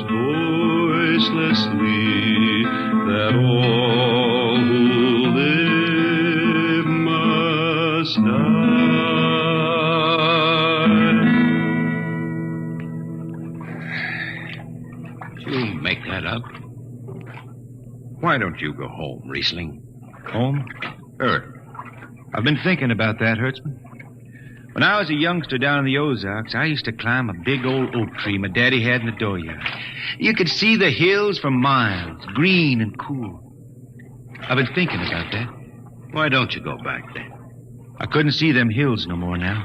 I couldn't stand to see black when I knew they was lying all around me, cool and green in the sun.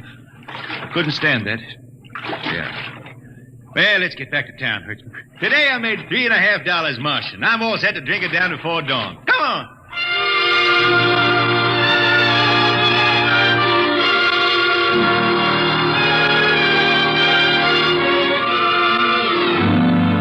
I lost track of Riesling after that.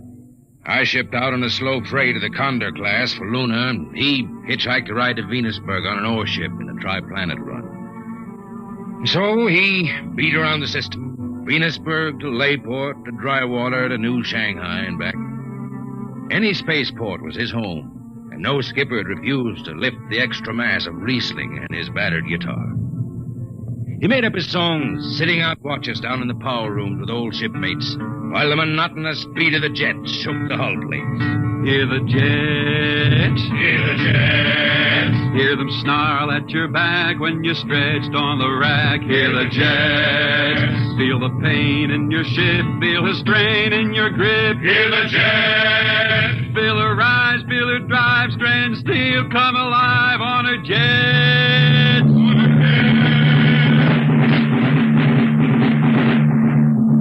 Little by little, his songs began to travel along the spaceways ahead of him. Raw spaceman songs with titles like Since the Pusher Met My Cousin and The Spacesuit Built for Two.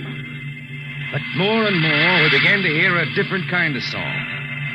Strange, sad songs, the ones you find printed in the centennial editions. Dark Star Passing, Death Song of a Woods Cove. And then, finally, The Green Hills of Earth. It grew for 20 years, that song. They say it started way back when Riesling was down in the labor camps on Venus, singing for the indentured men. Now, if someone will kindly pass a bottle. Oh, it is not much, Riesling. Here, it'll do. What is that stuff? Tequila. You cannot make him good here on Venus. What do you use? Karak bush. Home it is different. Where are you from, son? Tasco, Mexico. That's a long way from here. See, a long way. How'd you come to sign on? The man comes out to the village from the city in a shining automobile. Very big. He says there is work. You sign the paper for 10 years and you work. Yeah, work. There is work here, all right. 10 stinking hours in the jungle with machete. I tell you, when I get home to Earth... What'll you do, son? What is the use? We aren't getting home. You know how many men die out there in the swamp today? 10 men. 10! What is the use? My mother, she's dead. My father don't care. A girl? Oh, she says she wait. I don't know. Sure, son. You sing some more, Riesling. We drink, you sing. Maybe a new song, son. We rot in the molds of Venus. We regurgitated breath. Foul are her flooded jungles, a-crawling with unclean death. What is the matter? Finish the song, Riesling. I can't. Can't yet. It just don't come. I'll finish it when I go home. That's it. When I go home to the hills. Now pass that bottle. The dawn whistle don't blow for 4 hours.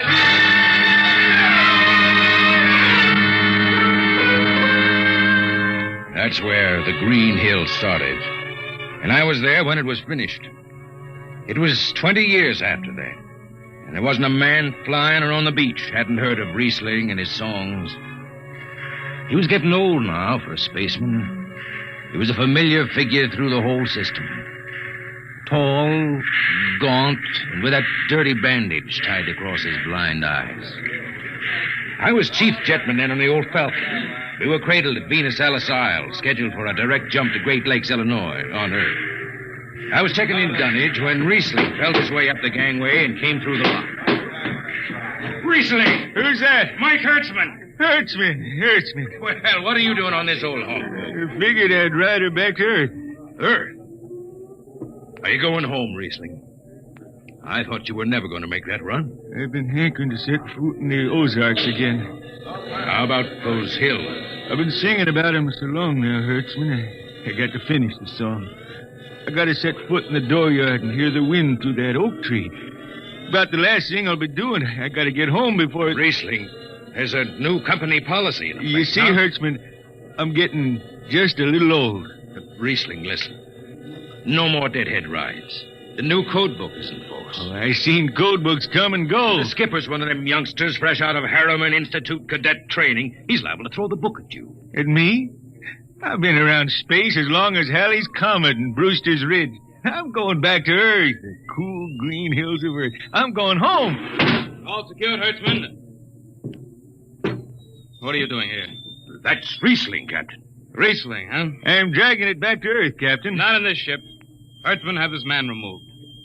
Funny thing, Captain, I've sprained my shoulder suddenly. Look, Skipper, you're a youngster. You're pretty new out here. I'm going home. You don't know what that means to an old man, going home. I can't take you. Against the Harriman Code. Oh, now look, Skipper. You can slide me by to the distressed spaceman's clause in that code book. Distressed spaceman, my eye. You've been bumming around the system for 30 years. Skipper, you make me do something I never done for no one before. I'm an old man. An old blind man, and I want to go home. I ain't never crawled in front of a four-striper in my life, but you gotta let me drag home. The law says a man's got a trip coming to him. You can stretch for a poor old blind man, now can't you? You got it, Skipper. All right, you old space rat. But keep out of the way. I run an efficient ship, and I don't want any trouble. No, sir, no trouble. I'll just lay down in the power room. I kind of like to be near the jets when they blast off for Earth.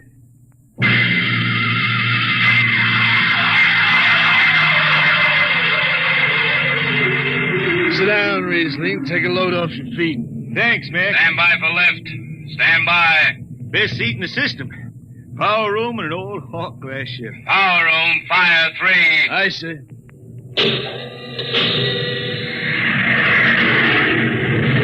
The cool green hills of Earth.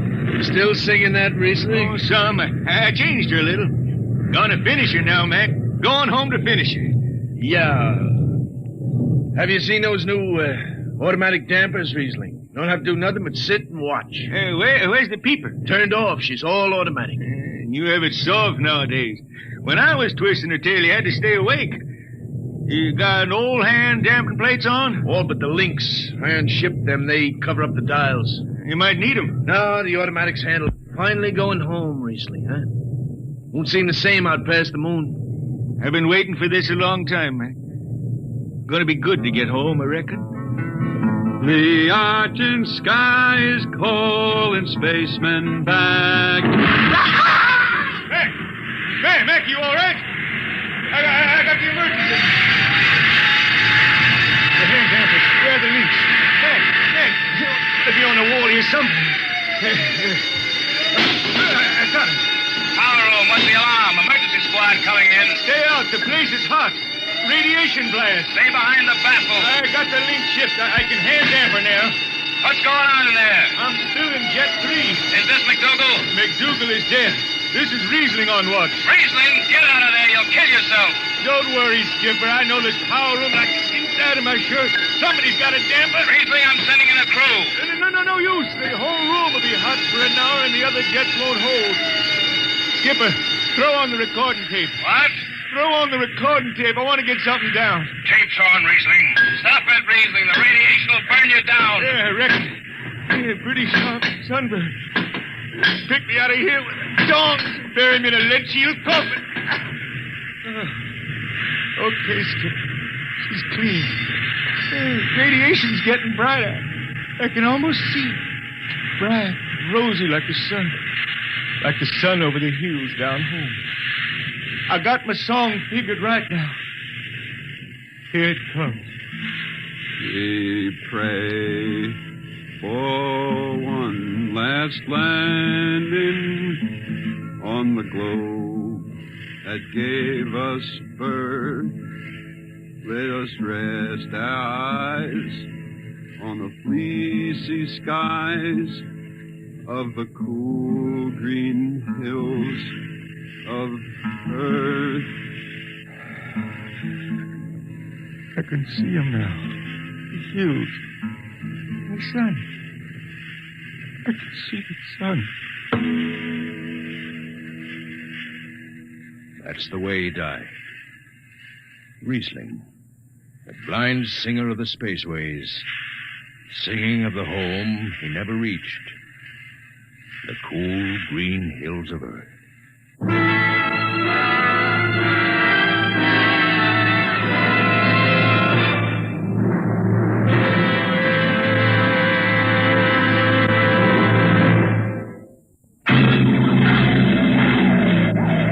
Be with us at this same time next week for another adventure into the unknown world of Dimension X.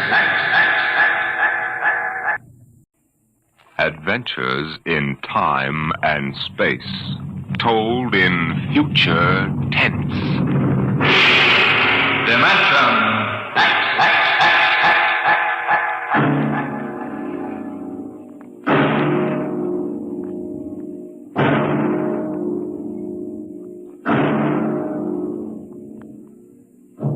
Can you predict the future? Can you tell what will come in 100 years? Or in 10? Or in the next minute? Tonight we present two ventures into the unknown. Two fantasies of the future, chosen from the works of one of our most brilliant young science fiction writers, Ray Bradbury. First, his story entitled, There Will Come Soft Rains.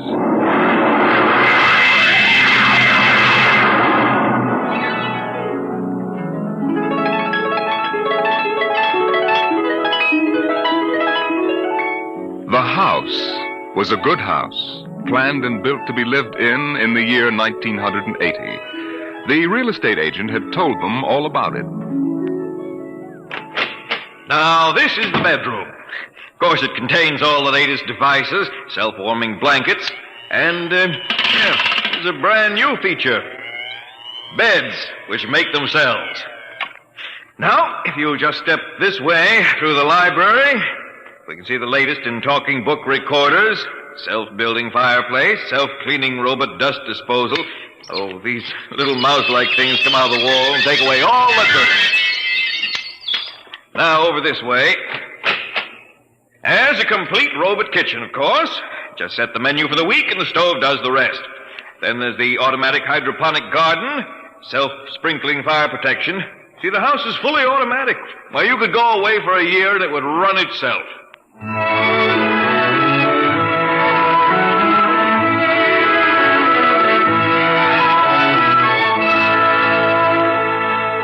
And so the family took the house. The man and the woman and the two children. A boy and a girl. And they lived contentedly, enjoying music and poetry and the rich, warm things in life. And the house fed them and slept them and entertained them. It made a good life for them. Until one day, there were 10,000 explosions, and the world shook, and red fire and ashes and radioactivity fell from the sky. The happy time was over.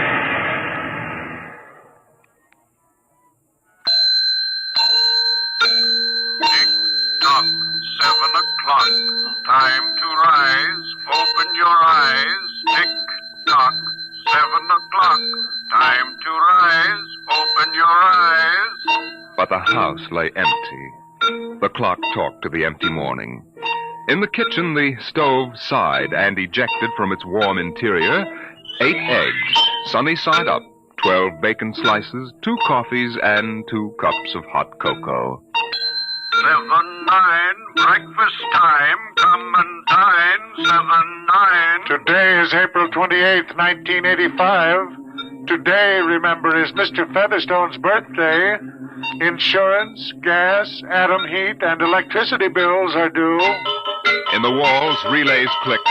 Memory tapes glided under electric eyes. Recorded voices moved beneath steel needles.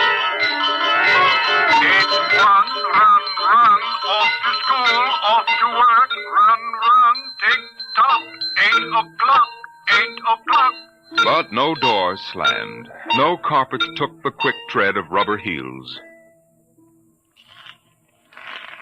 At 8:30, the eggs began to shrivel. An aluminum wedge scraped them into the sink. 9:15, time to clean. 9:15, time to clean. Out of the wall, hundreds of tiny mechanical mice darted. The rooms were a-crawl with small cleaning animals, all rubber and metal. They sucked up the hidden dust and dirt and popped back into their burrows.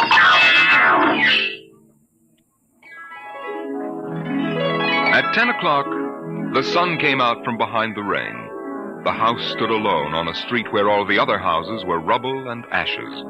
At night, the ruined town gave off a radioactive glow which could be seen for miles. At 10:15, the garden sprinkler filled the soft morning air with golden fountains.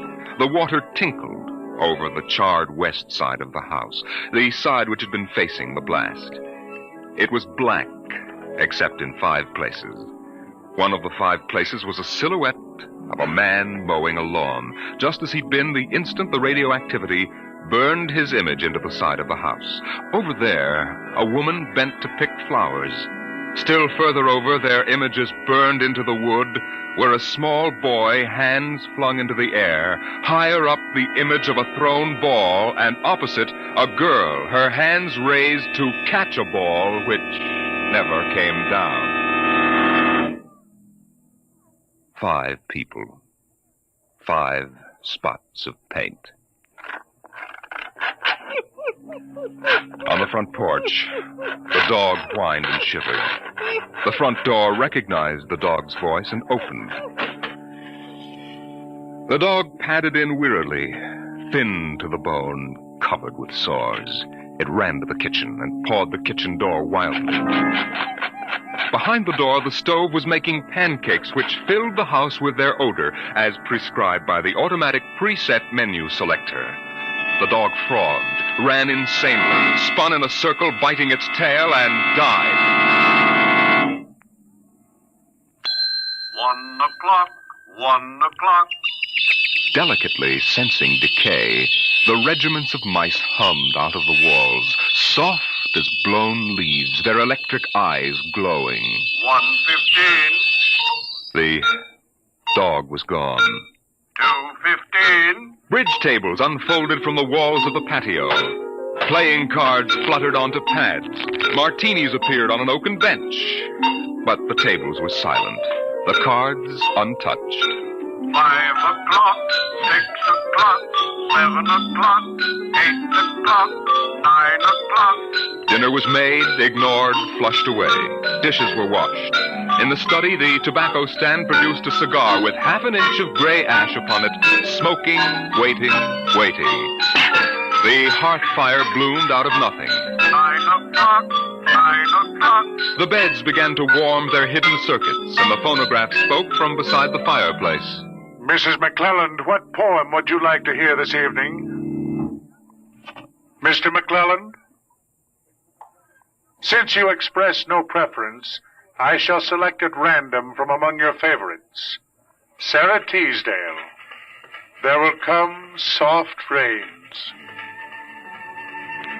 There will come soft rains, and the smell of the ground, and swallows circling with their shimmering sound, and frogs in the pools singing at night, and wild plum trees in tremulous white. Robins will wear their feathery fire, whistling their whims on a low fence wire, and not one will know of war. Not one will care at last when it is done. Not one would mind, neither bird nor tree, if mankind perished utterly. And spring herself, when she woke at dawn, would scarcely know that we were gone. The phonograph finished the poem. The empty chairs faced each other between the silent walls. At 10 o'clock that evening, the house began to die. The wind blew the bough of a falling tree into the kitchen window, smashing it. A bottle of cleaning fluid crashed on the stove.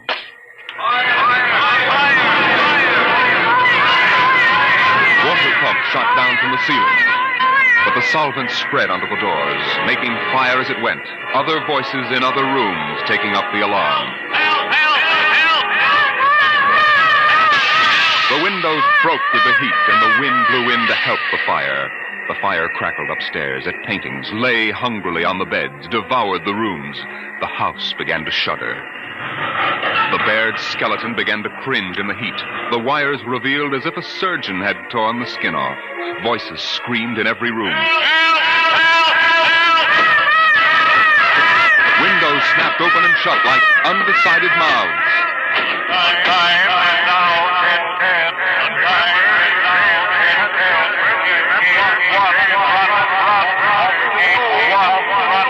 A thousand things were happening at once. Like the interior of a clock shop at midnight, all the clocks were striking, making a merry-go-round of squeaking, whispering, and rushing. In the kitchen, the stove hissing hysterically was making breakfasts at a psychopathic rate. 10 dozen pancakes, 6 dozen loaves of toast. Then, there was silence. The film spools were burned out. The wires withered and the circuits cracked. Then the house began to breathe its last. The beams began to give at the foundations. Long cracks appeared in the concrete. The seams were burst from the heat. And finally, with a huge rumble, it crashed into dust and rubble.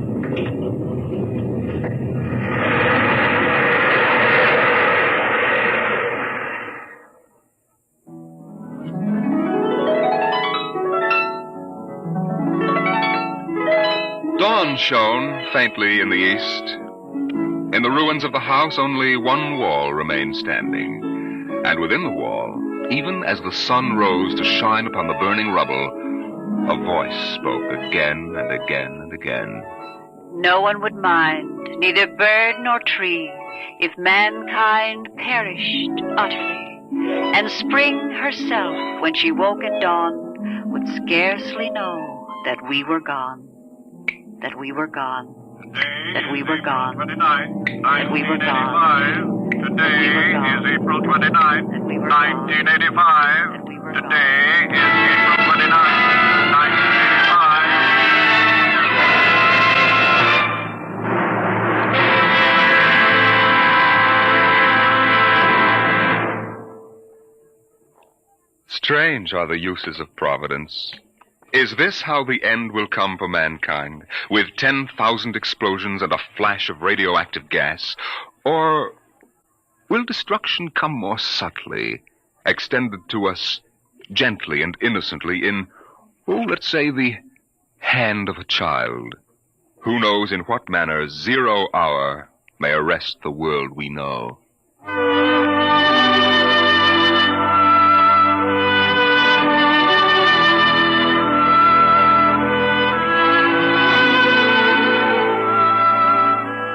It was a perfect summer day in the year 1985. The streets were lined with green, peaceful trees.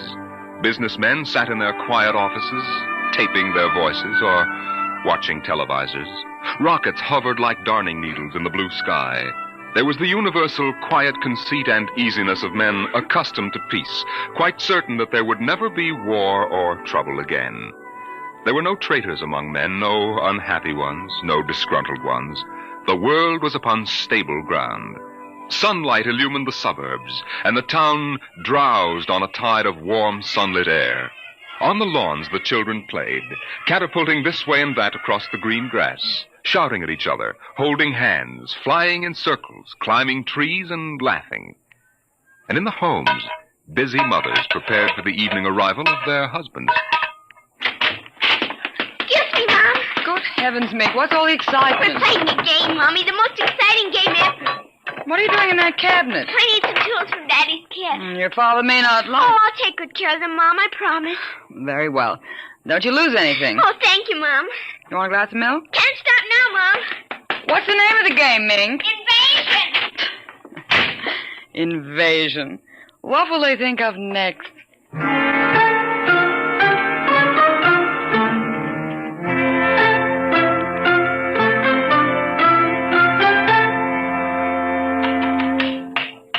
Now this, and this, and this, and this.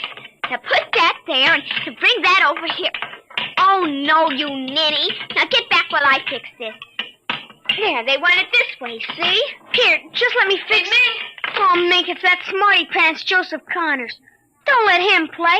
He's 12 years old. Don't worry, I won't. What you playing, Mink? None of your business, smarty pants. I want to play. Can't. Why not? You're too old. Just 'cause you're only 8. No, you'd only laugh at us and spoil the invasion. Make him go away, Mink. Go away. This is my backyard. Who wants to play with you and your old fairies anyway? They aren't fairies. Nuts to you. I don't want to play anyway. Good riddance. I'm glad you didn't let him play, Mink. He'd only laugh. Now, we'd better talk to Drill and get some more instructions, Art. Now, here's your pad and pencil. Where is Drill? Drill? Hey, Drill. Drill? Well, he's in the rose bush, I think. I'll talk to him myself, and you write it down in the pad. Okay. Drill? Drill? Okay. Drill wants you to write down triangle. What's a triangle? Never mind. Drill will tell us when he wants us to know. It helps the invasion. How do you spell it? Well, that's Drill. Drill, how do you spell... Here's your mother, looking out the window. Mink? Yes, Mother? Who are you talking to? The rose bush, Mom. Only it's not really a rose bush. That's Drill. Who's Drill? He's planning the invasion. Oh, I see. Well, you better come in and clean up for supper. Your daddy will be home soon. In just a second, Mom. You got that, Art? See, now what? 4, 9, 7, and A, and B, and X, and a fork, and some string, and a hexagonal droopy. Come on, Mink. Supper's in 10 minutes. Okay, Mom, just a minute. I have to tell Drill. I wish we didn't have to eat, though. It holds up the invasion.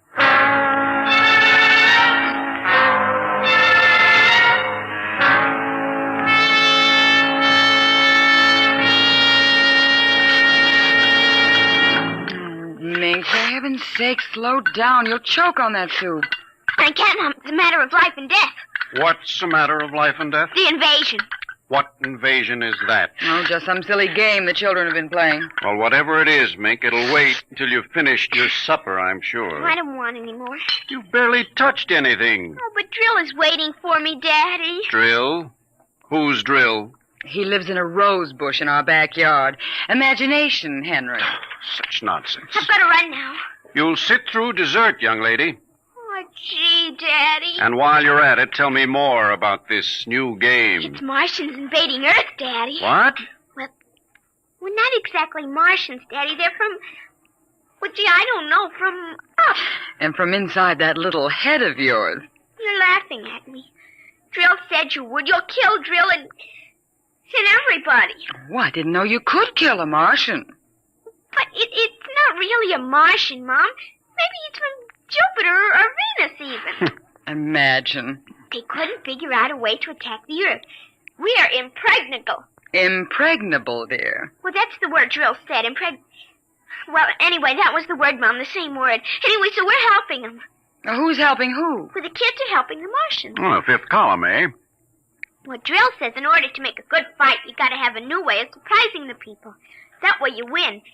And he says also you gotta have help from your enemy. Pretty slick, those Martians, using the kids for a fifth column, eh, Mary? And hiding under rose bushes, too, Henry. Don't forget that. Well, that's because grown-ups never look under rose bushes. Only kids. Oh, I see. Well, finish your fruit, darling. You can play for an hour afterward. Mary. Oh, it's so nice out, Henry, and there's no school tomorrow. Very well. Till 8 o'clock. Drill says after the invasion we can stay up as late as we want. No more bets, either. Oh, is that so? We can watch all the grown-up televisor shows. I don't wonder this invasion has caught on among the kids. Well, some of the kids are giving us trouble, like Dale Brits and Petey Jarrick. They're growing up, so They won't believe in the invasion. They make fun. Worse than parents, even. I hate them worst. We'll kill them first. I hope you're saving your father and me for last. But Drill says you're dangerous. What? But I think they'll let me keep you because I'm helping so much. I'll talk to Drill. Maybe we won't have to kill you. Mary, I think this nonsense has gone far enough. Can I go out now, please? Well, run along, dear. Don't worry, Dad. I won't let them hurt you. Mary, I think the child's taking this game entirely too seriously. Invasion. Now, Henry, you know how Mink is. Besides, all children have their aggressions. Better to get them out in the open, I suppose. Maybe you're right. I was wondering about bridge with the Jacksons tonight, Mary. All right. But, you look tired, dear. Why don't you sit in the relaxer for a while and get a massage? I'll sew for a while until it's time to... Oh, I wanted to call my sister Helen. Oh, good. Find out when her husband's going to return my golf clubs.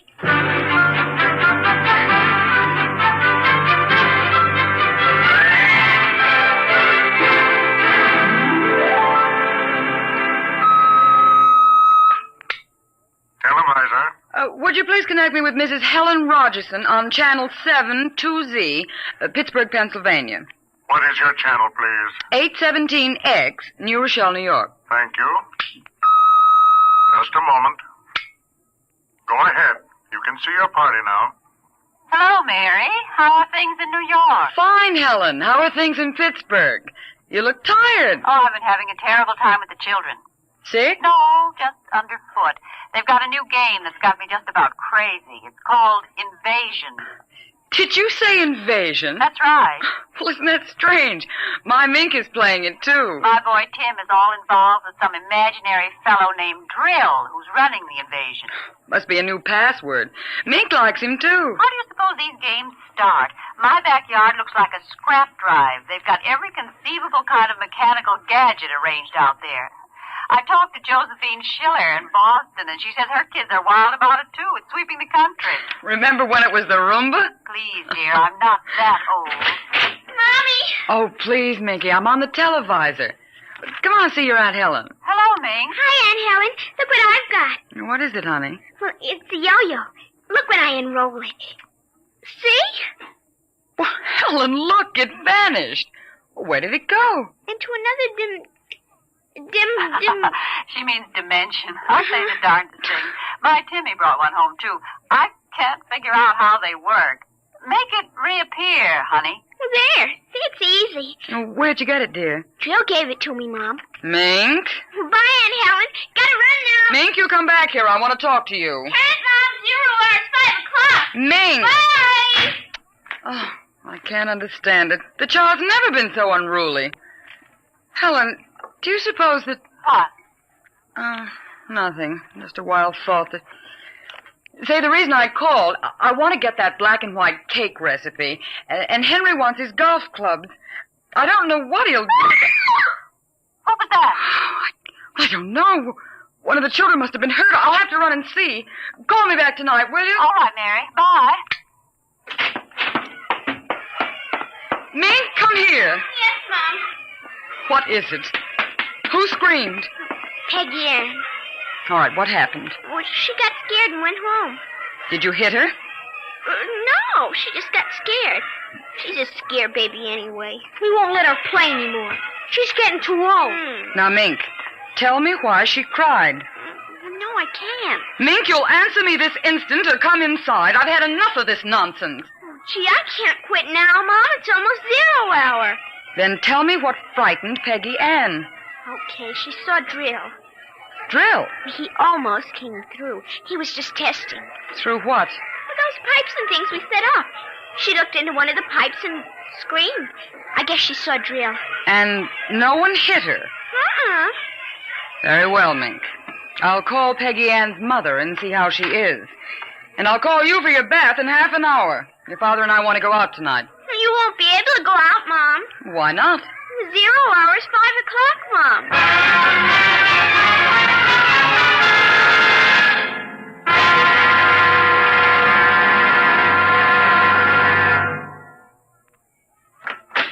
Hello, dear. Oh, You home already, Henry? Yes, I thought I'd relax a little before we went to theater. Where's the little one? Out back. Same game. Same game. They've got a stack of pipes and hammers and spoons a mile high out there. Children, why do we have them? Yeah, strange little creatures, aren't they? Even Mink, Henry. She's a part of us, and yet what do we really know about how she thinks and feels? Oh, I didn't mean to start a philosophic discussion. Kids are such a queer mixture of love and hate, though. Even normal, healthy kids. They need you and they're dependent on you, and yet they resent that dependence. You sound like a child psychology course I once took. I wonder if they ever really forgive the whippings and the commands we have to give them sometimes. I wonder if we ever forgot them when we were children. Look, I'd like to discuss this with you, dear, but we do have a theater date, and it's almost 5 o'clock now. What's happened to the kids? They're so quiet. When children are quiet, you know there's some mischief.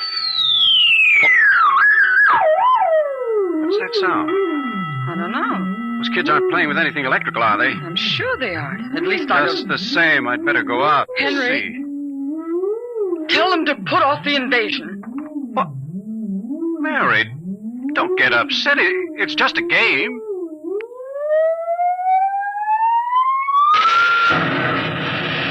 Good Lord, what's that? Look out the window, Mary. What is it? Where are the children? Mary, why are you shaking? What did you see? Henry, quick. Up to the attic. They aren't in the attic. Yes, the attic. Quick. Mary, come back here. Mary! Mary, don't go up. They aren't up there. Mary, you out of your mind? There's no one up here. Quick, shut the door. Lock it. But there's nothing up here. What is wrong with you? Mary, come to your senses. What are you talking about? I saw it through the window, Henry. It was horrible. What? It is an invasion. Well, for heaven's sake, let's get down out of this attic and talk this over sensibly. I want to find out if Mink is all right. She's all right. I saw her. She was leading them around the corner of the house. Leading who? The kids? Shh. It's nothing. Oh, listen. Huh? The front door. They're coming. Good Lord, those kids sound like 50 men with boots on. Not men. Oh, please, God, don't let them find us. Don't let them, please. I don't understand. Who's there? Shh, don't shout now. Who's down there? I demand that you answer me. They're coming. The whole house is shaking. Who's there? Shh, please, be quiet, Henry. They might go away. Henry? Mom? Dad? Are you in the attic? Henry, listen. It's Mink. Mink. We've got to save her. Henry, you don't understand. She's leading them. What? She's leading them. She's on their side. Oh, please, God, forgive them. The children on their side? Oh, she told us, but we wouldn't believe her. Henry, they're coming out! Mom? Dad, we know you're in there. Well, I guess you better melt the lock, Trill. Henry, the lock! It's melting! The door! Oh, dear God! Mom? Dad? Oh, I see you now. Peek-a-boo!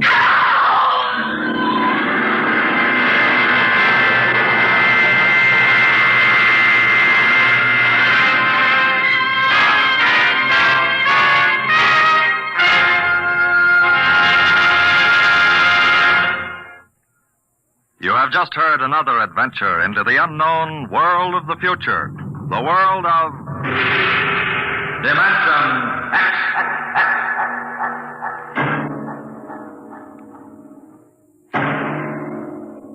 Next week, Destination Moon, a preview of the movie which is soon to have its world premiere in New York, telling the Robert Heinlein story of man's first trip to the moon.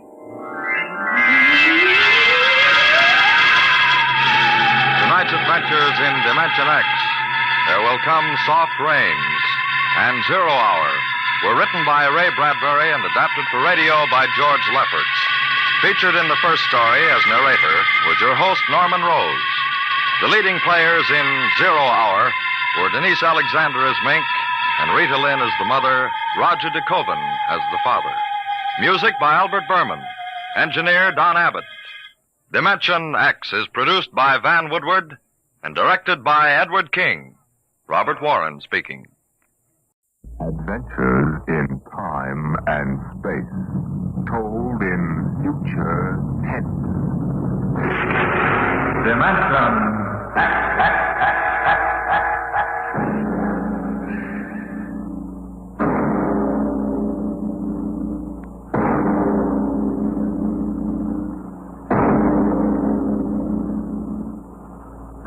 Man has always dreamed of conquering the barrier of the atmosphere. The problem is on the drawing boards of aeronautical engineers and atomic physicists.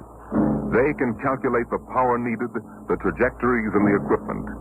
On the sound stages of Hollywood, the engineers and special effects men have combined to bring that day to life. The day when the first rocket leaves Earth for outer space. Now a radio play taken from the advanced screenplay of the George Pal Technicolor production, Destination Moon. On the vast concrete strip at Dry Wells, Texas, the form of the rocket towers above the cranes, the loading machinery, and the scuttling trucks and jeeps. The fuel lines snake across the concrete to the rocket. It's Destination Moon. A small pursuit plane circles in for a landing on the runway, turns and taxis toward the prefab buildings at the edge of the strip. Here comes General Fair. Got those reports, Dr. Cargrave? Already, Barnes. Oh, you made good time. Hi there, General. Over here. Barnes, I've got to talk to you. Hey, just made it, General. Everything's running smooth as a clock. We ground test in 20 minutes. Come on over to the office. What's the matter? Come on, Barnes. Something happened in Washington? Something always happens in Washington. Let's have it straight, General. Our application for a test license was denied. Denied? I'll quote. In the opinion of the commission, should the engine fail structurally, the dispersal of radioactive material would mean danger to the surrounding area. But we've evacuated the blast No area. use, Barnes. The commission is pretty sensitive about public opinion.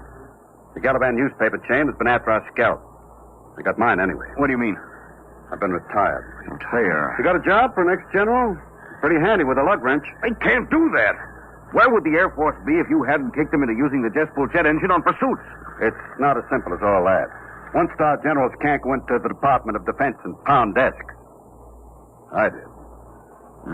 Some of those old mossbacks would still be using horse cavalry if they could get away with it. Now, this ship will work. I know. I built it. I don't suppose we'll ever know. The mission won't reverse itself. Wait a minute. Hargraves, ship's all ready, isn't it? Except for minor installations, yes. General, I've been building and flying ships by the seat of my pants since they had piano wire between the wings.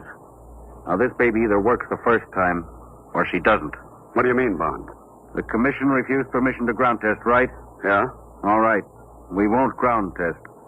Cargraves, what's the next astronomical optimum? 3:47 tomorrow morning. We better get busy then. You've got just 17 hours to get that ship ready. And then we take off for the moon.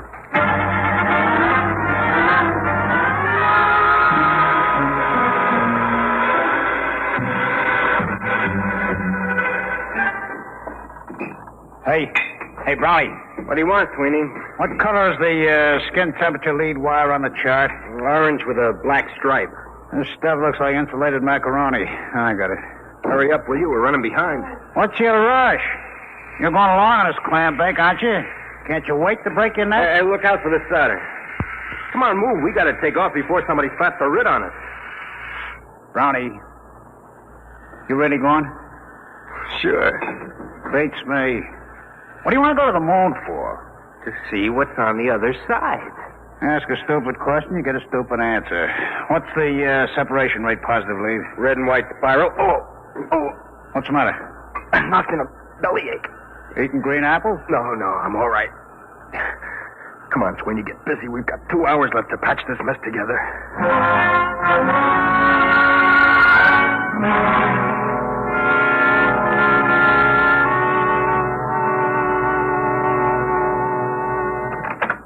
Mr. Barnes. Oh, what is it, Sweeney? Brown. They just took him to the hospital. They what? Well, is he all right? He will be after they cut out his appendix. There goes our radio man. There's no chance of finding a substitute? No, it's special equipment. Brown installed it himself. I've got it. Barnes here. What? Well, we'll have to delay the takeoff a month. Okay, goodbye. We can't, General. That was Hastings at Dry Wells. There's a United States Marshal driving over. Something leaked, and he's got a court order forbidding the takeoff. We were so close. Yeah. $1 million gone up the flue. You want me to give a standby, Mr. Barnes? I suppose. Wait a minute. Sweeney. Yeah. You installed that communication equipment with Brown, didn't you? Yeah, but... Then you must know the operation. You could go in Brown's place. The moon? Oh, no, not me. It's an important project, Sweeney. The scientific advance... There's the military aspect, Sweeney. I had 4 years of the military aspect, General. That's enough. Afraid? You're darn tootin'. That ship is safe. Maybe, maybe not. But, Sweeney... Look, you guys aren't going to get anywhere pressuring me. Maybe you got reasons to go to the moon. You, Mr. Barnes, you got $1 million tied up in the ship. It's your scientific baby, Doc, and the General's out on a limb in Washington. Well, what's in it for me? And that's no way to talk, Sweeney. It's an important advance for the whole world. You pardon the expression, baloney. Sweeney. I work on a scientific theory, too, General. Hooray for me, you look out for yourself. I ain't going. I don't like to say this, but this isn't the time to consider yourself, Sweeney. This country's defense hangs on being the first to develop space travel. Somebody else, not me. There's nothing I want on the moon. All right. We'll take care of that. Sweeney, I'll offer you $10,000 bonus and a 10% royalty on the ship patents out of my cut. Barnes. It's no use to me unless we get off before that marshal gets here from Dry Wells. Well, Sweeney, you'd be rich enough to retire. You could take it easy the rest of your life. Well, now you're talking my language, Mr. Barnes. Okay. When do we leave?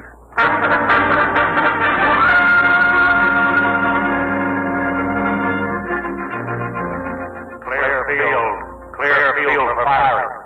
Clear field for firing. All set, Hastings. Right. I'll be tracking you from control center. Hey, what's that car doing? He's coming right out on the field. Marshal, Doc, General, Sweeney, inside. Hey! Hey, Barnes! Button her up. Hey! Hey there, commander of that ship. I've got a court order. You can't take off. Stop, mister. You can't do this.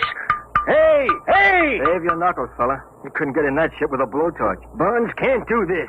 Suppose you tell him all about it when he gets back from the moon.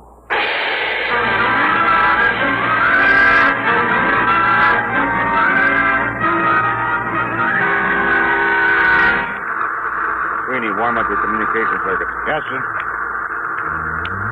Calling traffic, Shack. Traffic calling rocket ship Luna. Over. Get a clearance check. Give us a clearance, traffic. Over. All clear. Dry Wells is ready for tracking. Over. Power. Power ready. Communications? Yeah. Co-pilot? Automatics ready. Give the warning signal. Give me a time check on the computer. 03:47:58. Stand by for count-off and firing. Stand by for count-off and firing. Roger. For check. 2:48. 10. Check. Coming up 30 seconds. 29. 28. I'll lie back on the acceleration 27. couches. Worst pressures 26. will be over in 4 minutes. 5. Barnes. General. I don't like having a man along who isn't with it. Sweeney, it's too late now. Make it pretty tough. If he's half-hearted We'll now... worry about that later. 7. 6. 5. 4. 3. 2. Fire.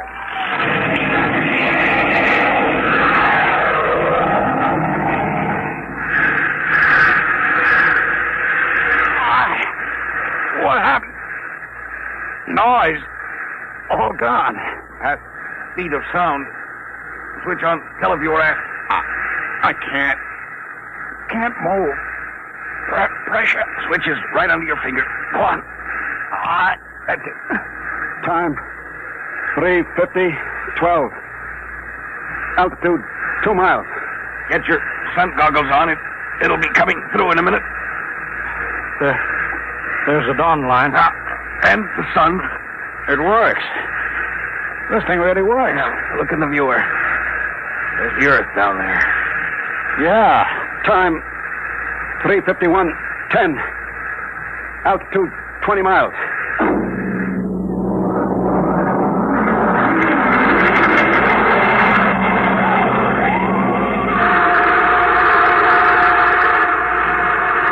Time 3:53:50. Altitude 807 miles. That's the end of the blast. We're in free fall. Unbuckle your straps. Hey, I'm falling. I'm falling up. There's no gravity up here. We don't weigh anything. I don't feel so good. How do I get down from the ceiling? I feel lousy, seasick. No, space sick. What's the difference so long as I ain't healthy? There's a bottle of pills under the head pad. They ought to settle your stomach. I'll break out the magnetic shoes. Then we can at least keep our feet down on the floor plates. Here, Sweeney, you put these on. Hand them up. All right. Here. Now you can walk down the wall. Try it. Like this? Hey, it's like a human fly. You know, this is the second time I ever walked on a ceiling. Only this time I'm sober.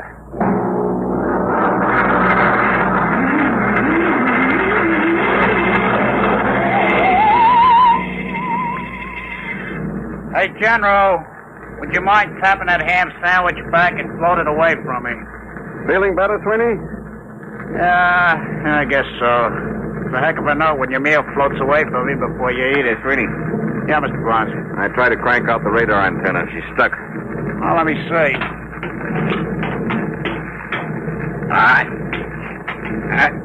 Stuck all right. I don't understand it. I greased it good. Grease? Well, no wonder it's stuck. It's exposed to outer space. It must be frozen solid. What's the idea, Sweeney? Didn't you read the engineering manual? Yeah, and a flush fitting gets greased. Don't jump on me. Well, if we can't get that radar mast cranked out, we can't land on the moon. Well, it's all right by me. Don't you realize that half the value of this trip is in the landing, geological surveys, radiation tests? Look, General, I told you before I started, this whole thing is slud nutty to me. Who wants the moon? They're trying to be first with the old Brooklyn Battery Tunnel. Sweeney, this isn't getting that mast fixed. Well, we've got to go outside in spacesuits and chip it loose. Outside? You mean outside the ship? You can't fall. You'll be in the same trajectory as the ship. Worst that could happen would be to drift away. Drift away? Don't bother getting one of them monkey suits for me. I'm comfortable in here. Sweeney, we've taken enough from you. We can't let one man endanger the whole project. You get out there in a spacesuit, or we shove you out without one. All right. Well, that's settled. You got us into this mess. You're going to help get us out. General, break out the spacesuits.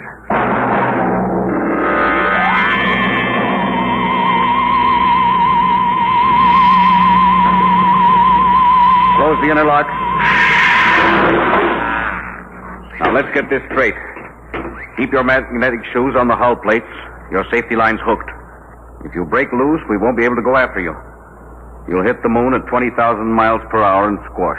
Hey, wait a minute. How come General Thayer don't go? That's right. He doesn't go. He's co-pilot. Okay. I just asked. All right. Now, let's make sure our intercom walkie-talkies are warmed up. All set. Check. All right. Fasten helmets. Hello, Doc. I hear you, Barnes. I'm okay. Check instruments. I'm going to pump out the lock.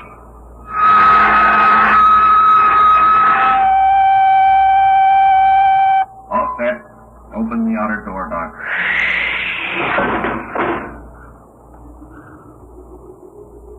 Look at that, will you? 1,000,000 stars. 20,000 miles an hour free fall and no breeze. That's right. No air. And we haven't got time for the scenery. Let's get to work. Can you two handle it? I want to go aft to see how the firing tube's held up. All right, Doc. Come on, Sweeney. Let's get to work.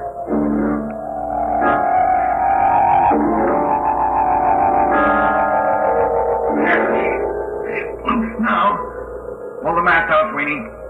Slippery as a hog on ice. Yeah. Now let's get back. Suits me. That's the Earth up there? Western Hemisphere. You can see America. That dark strip against the light. Pretty far away, huh? Barnes. Perigis, what's the matter? Help, I'm loose. I'm drifting. Doc, what happened? My shoe magnet's pulled loose. There he is. The safety line broke. Hurry, help. He's too far to keep alive. Oh, he's cooked. We'll never get him back. Oh, General Thayer. All right, Barnes, I heard you on the control room speaker. I'm coming outside. Bring an oxygen tank. Got that? Right. Hurry. What are you going to do? Throw him a bottle of air and forget about him? Barnes, help. Now, all right, Doc. General Thayer's coming out of the lock. Where's Congrave?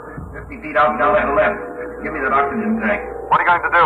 Gonna hook my shoe first. You're crazy. You'll float away, too. I can use the pressure in the oxygen tank for a jet. Maybe I can ride the tank out there if there's enough power from the nozzle. Just turn the bell. There. What was that? Recoil's making my helmet light shake. I'll try it again. Hey, it works. Like an outboard motor. Keep going, Barnes. About 30 feet more. Swing a little to the left. All right. A couple more shots. There. Now, reach out for me, Doc. You're too far.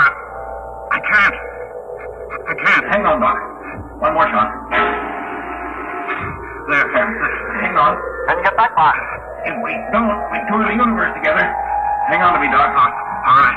You Weymouth when I turn the bell. You're drifting farther, Barnes. There better be enough pressure to get us back. Here we go. Oh, we're moving. Yes, it's not fast enough. Pressure's almost down in this tank. There's the last of the gas. We're too far out, Barnes. They can't reach us with a line. Get you back to the ship. On the count of 3, push the tank as hard as you can. The reaction may shove us in close enough. Yeah. Ready? 1, 2, 3. Here they come, General. Grab them. Reach out, Barnes. Grab the line. I got it. All in. Thank God. Well, let's have you aboard.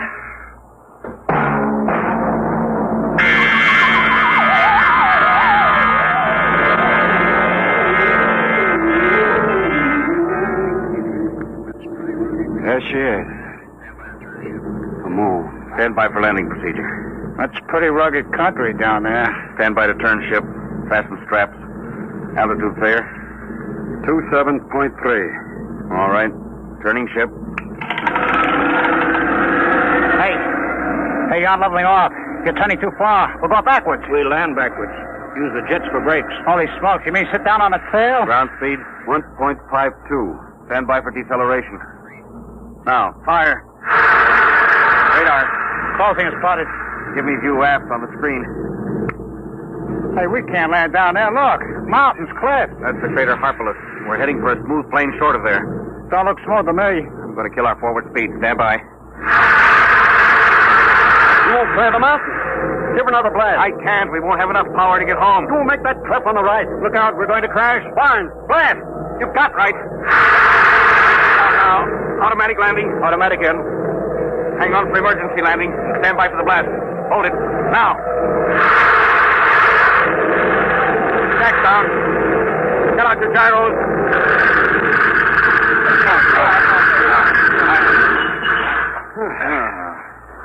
That was a lousy landing. Unsafe.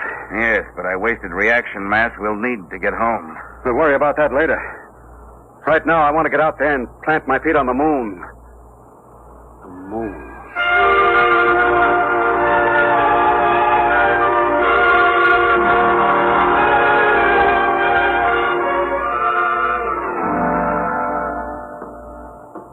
Ready to open the decompression lock? Check. I'm set. And you're inside control, Barnes? Yeah. Sure you don't want to leave the ship? I'll be out later. I've got to contact Earth. All right, let's go. Open the outer door. All right, be sure you don't fall. You puncture your suits on the rocks, you're done. And look out for the low gravity. You'll weigh 1/6 what you did on Earth. All right, let's go. Hey, what is this stuff? Dust? Solid rock. Go ahead, Doctor. Explain it officially. Oh, yes. In the name of the United States of America, I take possession of the planet Moon of and for the benefit of mankind. Well, let's now get down to business. Sweetie, you set up the astronomical camera. Barnes, what's the matter? Get back here, all of you, right away. We were just starting work. You've got to get back. I've been talking to Earth. We may not get on. We may be stuck on the moon for good.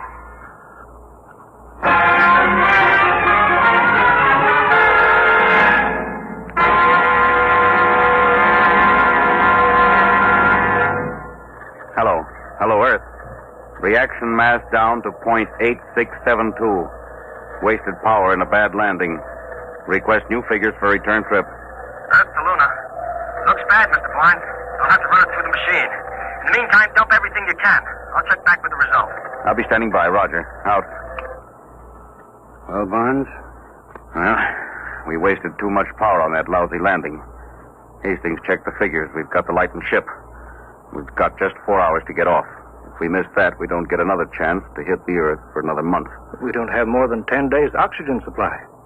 Exactly. Come on, we better start dumping, and we better pray we can get rid of enough weight.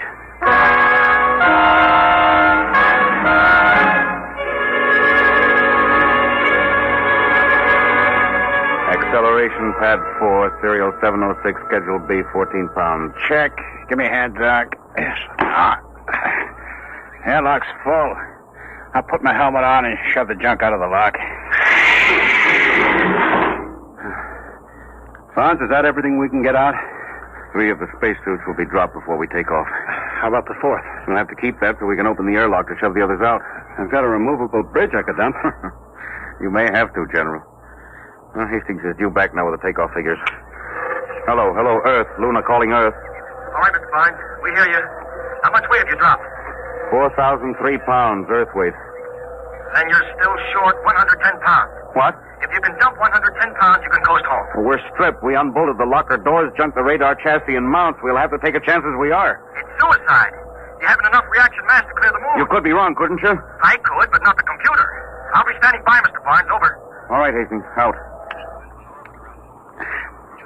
110 lousy pounds. What happens if we're not light enough? We fall back and crash. Or just go into an orbit around the moon. Just keep going around? Yeah, that's it. We've got 14 minutes left till takeoff time. Oh, that's fine. I could have gone over Niagara Falls in a barrel, but I had to come to the moon. Well, it's pretty simple. 110 pounds. One of us stays. Yes. I guess that's it. Highway 180. That's plenty. Now, wait a minute, General. I'm the oldest one here. Yeah, and I'm the captain of this ship. If anyone stays, That has I nothing to give do- the orders here. Doc is the engineer. General pilots when you hit the Earth atmosphere. But Bond... I've got no family, so I stay. No. You've got to go back, both of you. I've been discredited. They won't listen to me. You've got to tell them what you've seen up Listen, here. General, You've got to tell them what the Earth looked like from here. Vulnerable, defenseless, hanging in the sky. I knew this trip would have military value. Well, it does. Can you imagine atom warheads launched at Earth from up here? The moon is the perfect base for an attack on the Earth. Remember, it's only 1/6 as hard to shoot rockets from here to Earth as it is the other way. You've got to tell them the only government to control the moon must be a world government. General, I guess you don't know it. But what you just said means you've got to get back to Earth and convince them even if the rest of us don't make it. Bonds, don't be... No, General, that's all there is to it. Now, listen, Mr. Barnes, General. Never mind, Sweeney, you're not in on Don't this. worry, you'll get back. I was going to say, why don't you heroes match for it? Odd man's out. All right, Bonds, I'll go for that. I'm in. No. 2-1, Bonds. Well, all right. What do we use? You can match buttons off your overalls. All right. Each one pull off a button. I better check Hastings on Earth. Here's my button. Cartwright. Hello, Earth. Standing by, Mr. Barnes. We're working it out. One of us stays behind. What? We're matching for it. Check time. Well, it's only 110 pounds. Isn't there some Check other... time. Ladies and gentlemen, we interrupt the program Dimension X for just a moment for 2 important bulletins from the wires of United Press. From Seoul, Korea, the North Korean radio says the North Korean Communist government formally declared war on South Korea effective at 11 a.m. Sunday, Korean time. And then a little later, this bulletin from Washington. State Department officials say they will hold Russia responsible for the North Korean attack against the independent South Korean Republic, which this country and the United Nations brought into being and have supported. We now return to the program Dimension X. Yes, sir. 9:41:50. 10 minutes to 0 hour. Check. That's all, Hastings. We'll take off with 3 men. All right. Ready to match? Hey, what? The airlock. Sweeney, he went out. What's he doing? What? He's going out. Out there on the moon.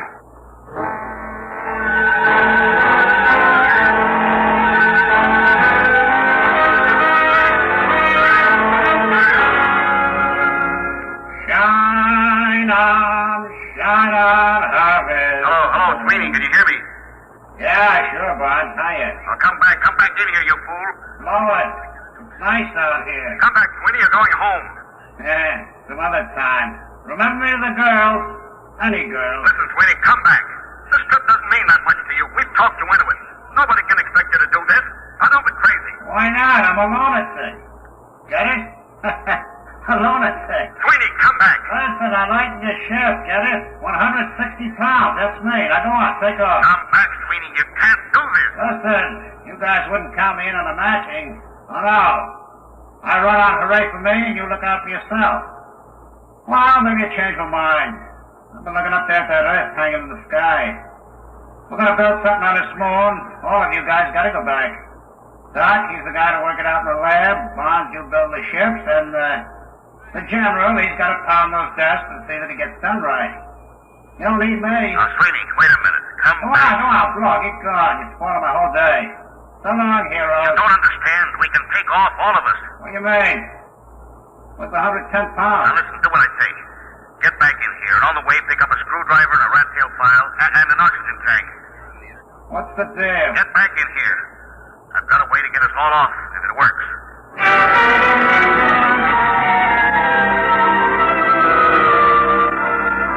Now, Sweeney, we're reading you clear on the intercom speaker. You in the airlock yet? Yeah. Now, your spacesuit weighs around 70 pounds. The radio weighs 50. Yeah, but I can't open the outside door of the airlock without my suit. What are you trying to pull, Bonds? After you chuck the radio out, you file a hole in the gasket on the outer door. Got that? Then you tie your safety line to the oxygen tank, pass it through the hole. It hangs outside. You got that? Yeah. Then you close the outside door, get out of your suit, come in here. We close up, decompress, and open the outside door again. Oh, I get it. The tank pulls us so out of the lock. Right. And if it works, we all get home. Now, hurry now, Sweeney. 8 minutes to calculated takeoff time. 8 minutes.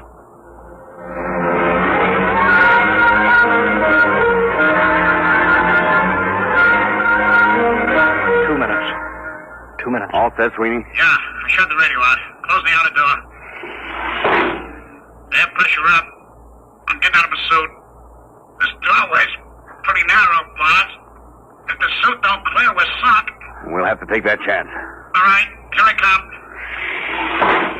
All set. Close the inner door. Decompress. Now the outer door. It ain't moving. I can see it through the port. Coming up 1 minute. 1 minute to take off. Foot of the suit caught on the intake. No. It's butting out. Get clear of that door, brother. Get clear. There it goes. We're in. 40 seconds. Close the outer door, Sweeney. Stand by for takeoff, everybody. 30 seconds. 29. Sweeney, 28. I don't think I could have done that. 26. Just walk out. Oh, baloney. I haven't got that kind of courage. 23. I'd have had to make a speech. 22, a big, heroic speech. 20. 19. I didn't have the guts to just walk out. 17. No, it's 16. All right, stand by. 14. Communications? 13, fine. Just 12, handy. Co-pilot. 11, Automatic set. 10, 9. Stand by. 8, 7, 6, 5, 4, 3, 2. Fire. All right, we're clear. Son of a gun! We're clear. We're heading home. Time 2:50:36. Destination Earth.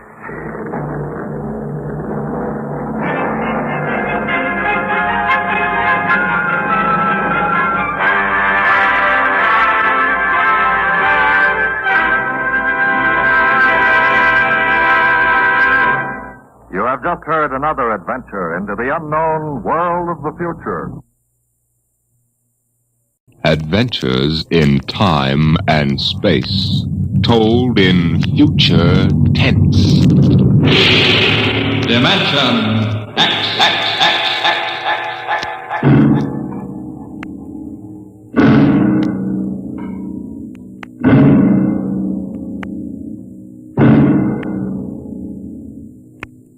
To all our listeners, a brief forward before tonight's adventure in the world of the future. Beginning next week, Dimension X moves to a new time on Friday evenings instead of Saturdays. In the Eastern Time Zone, it will be heard at 9 o'clock Fridays, Eastern Daylight Saving Time. In other zones, please consult your local newspapers to learn the new time of the program.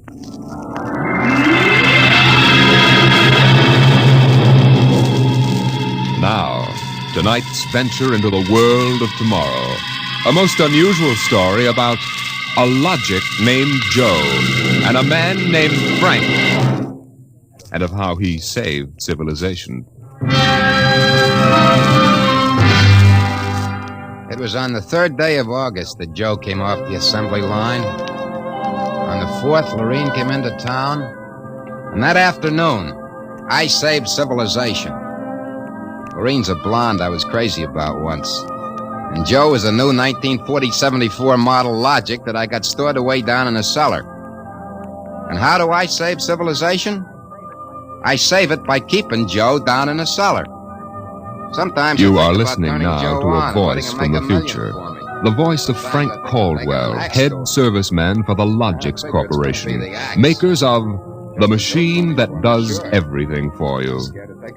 Well, nearly everything anyway.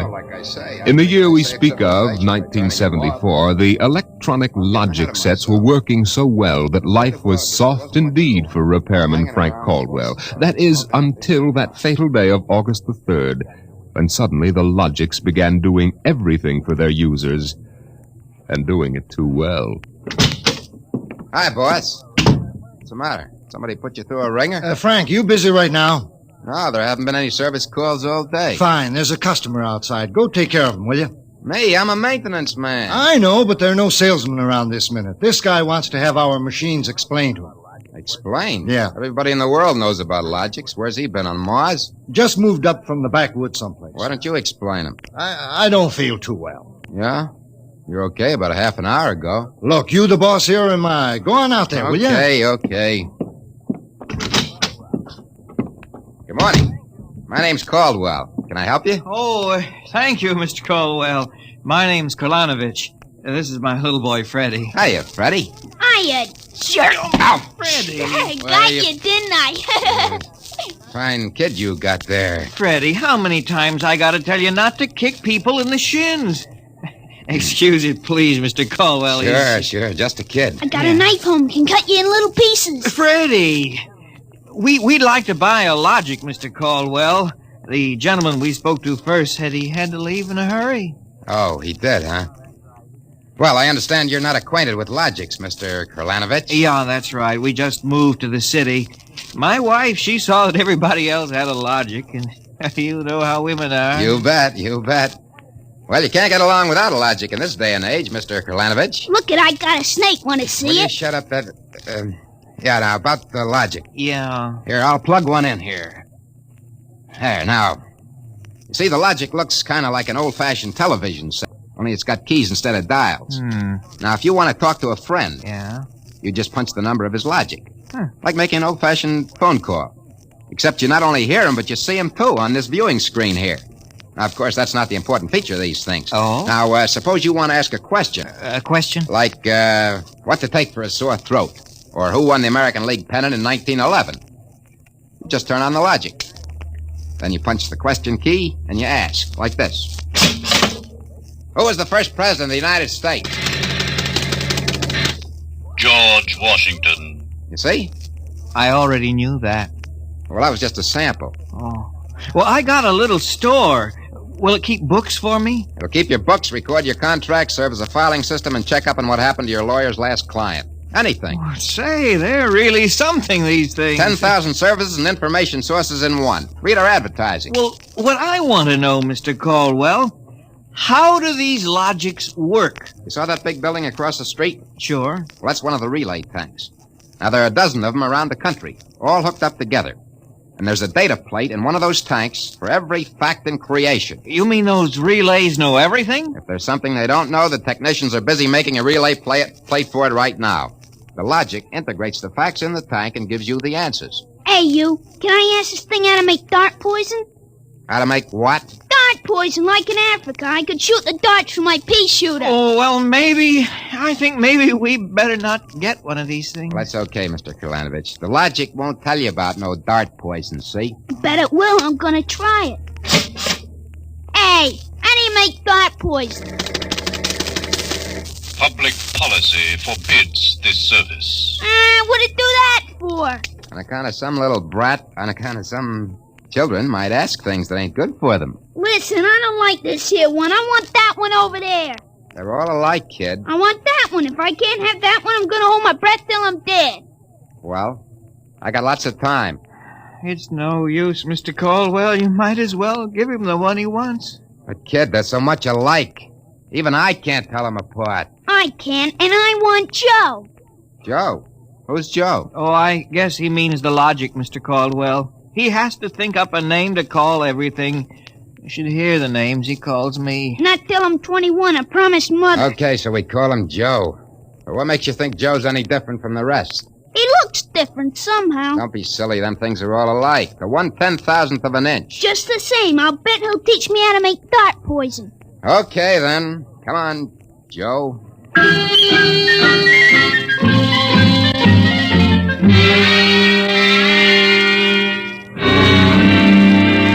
he keeps yelling, I want that one, I want that one. I'm going to call him Joe. Mike, I could have wrung his neck. I could have How taken many that cards, little... Charlie? I pass. I'll draw 2. Well, what a holy terror. He had his father scared to death. Too bad that kid ain't mine. I'd show him quick enough who was boss in the family. Holy smoke. What's the matter? Sorry, fellas. Gotta hold up the hand a minute. I just remembered. Gotta call my wife. Oh, let her wait a minute. Yeah, sure. You ever met my wife? Yeah, I did. Don't let her see the card game or she'll be down here with a hatchet. You telling me. Hey, what's the matter with this thing? He ain't getting my house. Announcing new and improved logic service. Your logic is now equipped to give not only consultative, but directive advice. If you want to do something and don't know how to do it, ask your logic. What do you know about that? Oh, it's just somebody trying to pull a gag. Yeah, didn't sound like a gag to me. Maybe the boss decided to add a new logic service. No. Boss knows better than to start anything like that. Why, look. The minute the system starts giving advice, some joker like you's going to be asking questions like, how can I get rid of my wife? Yeah, but you heard what the logic just said. Nah, the sensor circuits will block the question. You don't believe me? Go on, try it. Okay, anything for a laugh. Try it. Okay, Logic, I got a question for you. How do I get rid of my wife? Service question. Is your wife blonde or brunette? You guys hear that? She's a blonde. Hexacrylaminotin is a constituent of green shoe polish. Take home a frozen meal containing pea soup. Color the soup with green shoe polish. This poison is fatal to blonde females only. This fact has not been brought out by human experiment, but is a product of logic's service. You cannot be convicted of murder. What do you know? It is improbable that you will be suspected. The saints preserve us. It's bound to be right. These things can't make a mistake. Well, Mike, don't stand there. Turn that thing off and check the sensor circuits. Quick. We can't get to them. They're all sealed up. It's supposed to be impossible for them to go out of order. Well, they're out of order now. And I got a feeling some awful things are going to happen.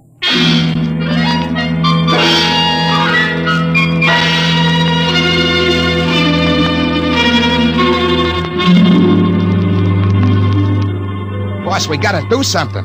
The logics have gone nuts. Relax. The thing gave a goofy answer once. Maybe it was a joke. Whoever heard of a logic making a joke? Well, it was an accident. Forget it. It won't happen again. What makes you so sure people are going to be trying it? Now, look. Supposing I wanted to get rid of you, for instance. You don't. How would you collect your pay? Yeah, but supposing. I'm going to try it and see what the logic says. If you want to do something and don't know how, ask your logic. How do I bump off my boss? A male, bald-headed, 45. Service question. Is he fat or thin? Holy mackerel. Fat. Make some chocolate ice cream containing powdered charcoal in place of half the chocolate. Use Hotzo brand charcoal. Hotzo contains an ingredient fatal only to fat, bald-headed males. This fact is a product of logic's service. You hear what it said? If this keeps up, we'll have to shut down the company. You kidding? We can't shut down the company, and you know it. Logics do all the computing, bookkeeping, filing, and recording of contracts for every business in the country.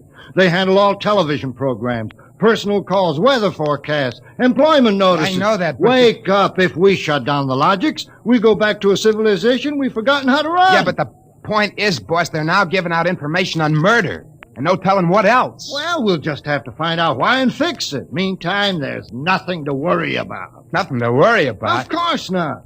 You've asked these questions for a gag. Nobody's going to ask them seriously.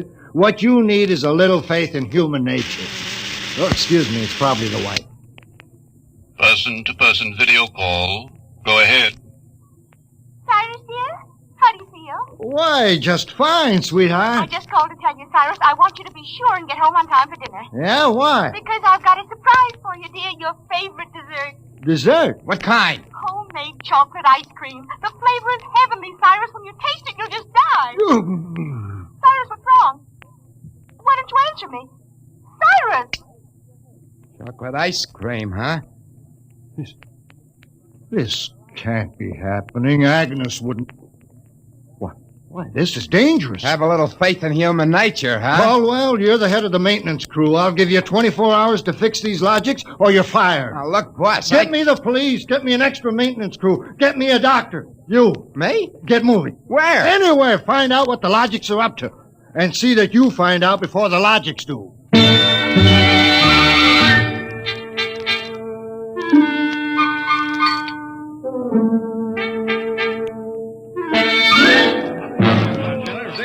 Bartender. Hey, bartender. Give me a double. Coming up. What's the matter, pal? You had a bad day? Go away, will you? Oh, listen, pal. You gotta listen. I got trouble. Hey, bartender, will you get this barfly off me? For Pete's sake, I'm tired. On your way, you... No, don't say that. I got troubles. How am I gonna keep my wife from finding out I had a couple of little drinks? How am I gonna do that, huh? Look, mister, it's a hot day. I've been driving a car around and see. Yeah. I've been trying to keep a bank president from having apoplexy on account of his logic told him how to rob his own bank. I've been tripping over dead bodies so artistically croaked that nobody's ever going to find out who done it. And all you got on your mind is... How am I going to keep my wife from finding out I had a couple of little drinks? How? Go ask a logic. A logic? My pal, that's a wonderful idea. Where's the logic? Huh? Right Where's behind the you. logic? Here's a nickel. Oh, give me a nickel. Give me a nickel. This I gotta hear. This is gonna be good. Now, come on, logical pal, be nice. How does a guy keep his wife from finding out he's had a couple of little drinks? Answer me that. How, huh? Buy a bottle of Franin hair shampoo. It is harmless, but contains an ingredient which instantly neutralizes alcohol.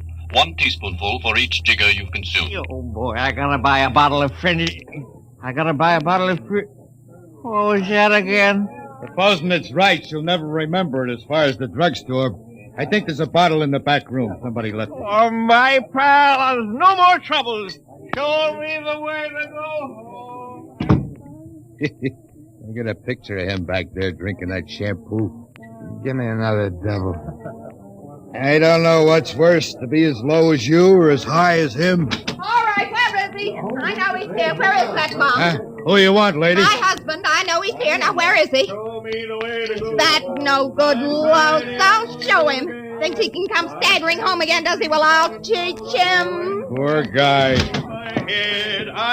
Oh, why, my dear, what a surprise to see you here. Archibald. Yes, my love.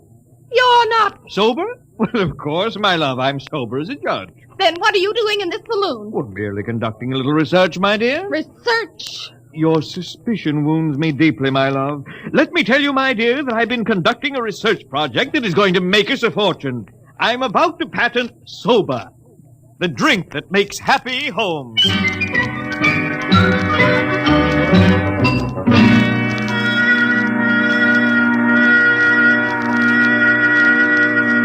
I'm Caldwell from the Logics Company, Sergeant. I just stopped Logics Company. Listen, Caldwell, you people get those blasted machines under control or we'll have you all behind bars. Now, look, Sergeant. No, you look. At this blotter. Blank. The greatest crime wave in history, and we can't even make an arrest. They're all perfect crimes. Well, we're doing our best to find out. It's not good enough. If you can't find out anything, shut down the company. Or the police department will. We know there's some big gang back of this. Hey, maybe you know something about it, Caldwell. Now, look, nobody's back of it. The Logics run themselves. They pick their own circuits automatically. You mean that they're doing this all by themselves? Sure. We always thought they could do more things than we knew about. I think they're just trying to be helpful, that's all. Oh, that's all, is it? Well, you'd better make them cut out the tricks, including this new one, this new business they're up to now.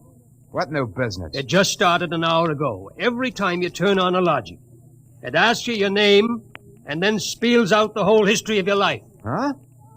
I haven't heard about that. What's it do that for? You tell me. Go on, try it. Okay. What is your name? Huh. How do you like that? I'm Frank Caldwell. Frank Caldwell. Were you ever called Ducky? Oh, Ducky. Lay off, will you? What if I was? It's been years. Ducky, there is a video call for you. Hiya, Ducky. Holy canic. What's that? Lorraine. Ducky, darling, how marvelous. Look at that blonde. It's Lorraine. Where are you? Oh, silly, I'm in my hotel room. Say, how do you like my play suit? Well, I just got into town.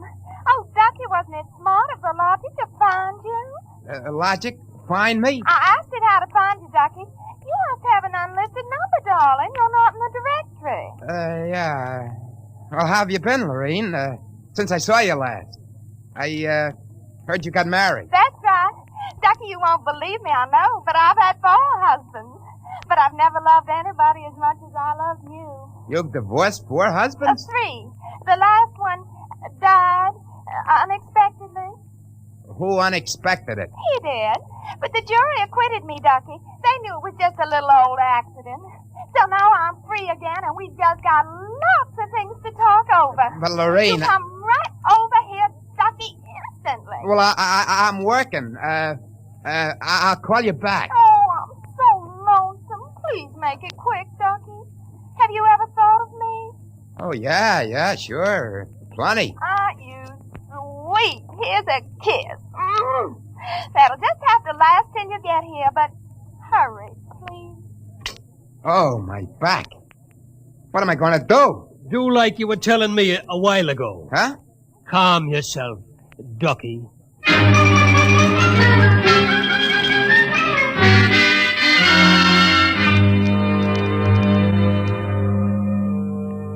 Call on a Logic for you, Frank, your wife. Oh, thanks, Mike.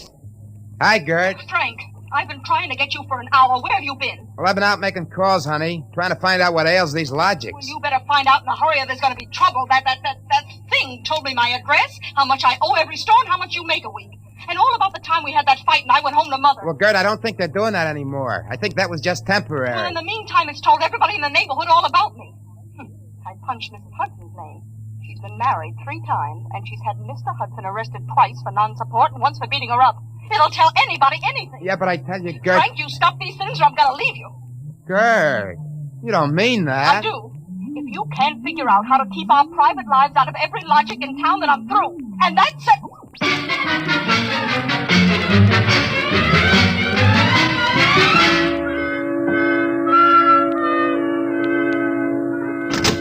Hey, boss.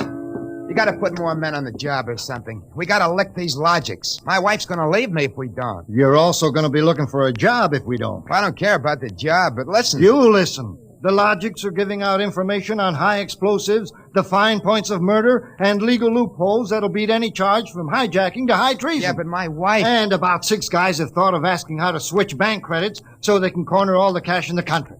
Now quit bothering me. Get over at the tank and help Mike try to block off some of those circuits.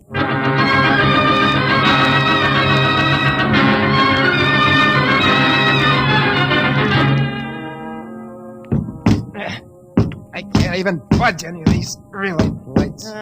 Me neither. Isn't there any way we can disconnect them? There is not. They weren't built to be disconnected. Mike, what are we going to do? I'm thinking of slitting my throat. When they were giving out all the information on everybody, my wife got the lowdown on a certain blonde. I got nothing left to live for. Ron, why did you have to remind me? You got one? My only hope is I ain't got her. See who that's for? Hi, Ducky, darling. Oh, Lorene, not again. Ducky, darling, I'm lonesome. Why haven't you come over? Well, I've been busy. Oh, Pooh. Ducky, do you remember how much in love we used to be? I was so mean to you. Ducky, let's get married tonight. Oh, gosh, Lorene, Right away, Ducky. Look, I got married. Oh, you poor darling. You poor darling. Just have to get you out of there. No. Now, look, Lorene. Darling, I'll just call up your wife and have a little talk with her. Look, please, now, it's nice of you to think of me and all that. You just give me your address and your logic number, darling. I ain't got one. Ah, you just don't want to tell me. You're bashful. Never mind, darling. The logic will tell me. Lorraine! Oh, I gotta call Gert. Frank, will you get away from that thing and give me a hand? Yeah, Mike, in a minute. I gotta call my wife. We gotta get out of town. I punched the wrong key. Frank, I told you to help Mike. Yeah, boss, I am, but I just gotta make this call. Call? What do I care about your call? The president's getting ready to close down the company and declare martial law. Now, for the love of heaven, do something. Yeah, boss, I will. I just gotta make this call. Attention! To assist in solving a special problem of logic service, kindly give the following information if possible. Where does Frank Caldwell live? Oh, she got me. I'm through.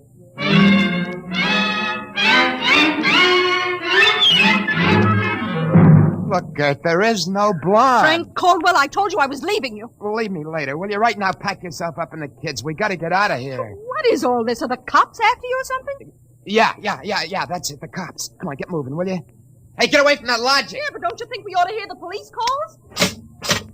27 and car 31 detailed to round up all employees of the Logix Company. Use caution. They are suspected of sedition. Holy smoke, the car cops are after me. But you just said they were. 17, proceed to vicinity of 119 East 7th Street.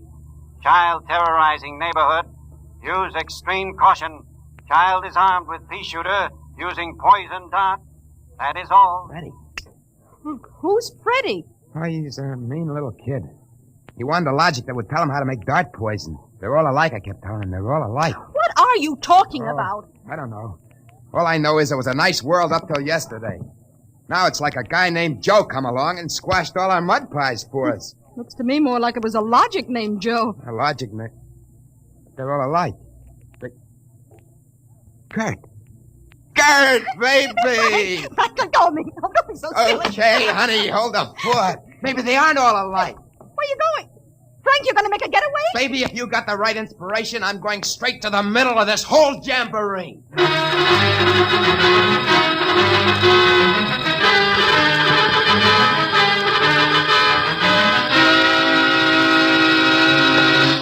Yes? Oh, I was hoping it was the police. You remember me, Mr. Kralanovich? Caldwell of the Logix Company? I wish the Logix Company was at the bottom of the ocean. Yeah, well, I don't blame you. Now, where's your logic? In here? I'd smash it into a million pieces if I wasn't afraid of what Freddie'd do to me. Just get out of the way, will you? I got business with Joe. If you want to do something and don't know how, ask your logic. Oh, we're back to that routine, huh? Well, I want to do something, all right. Tell me, Joe, can a logic be modified to achieve correlations for which human brains are too limited? Yes. How great will the modifications be? Microscopically slight. Changes in dimension not detectable even by precision gauges. They can come about only through an extremely improbable accident. And what would this super logic then be able to do? Come on, you spell it.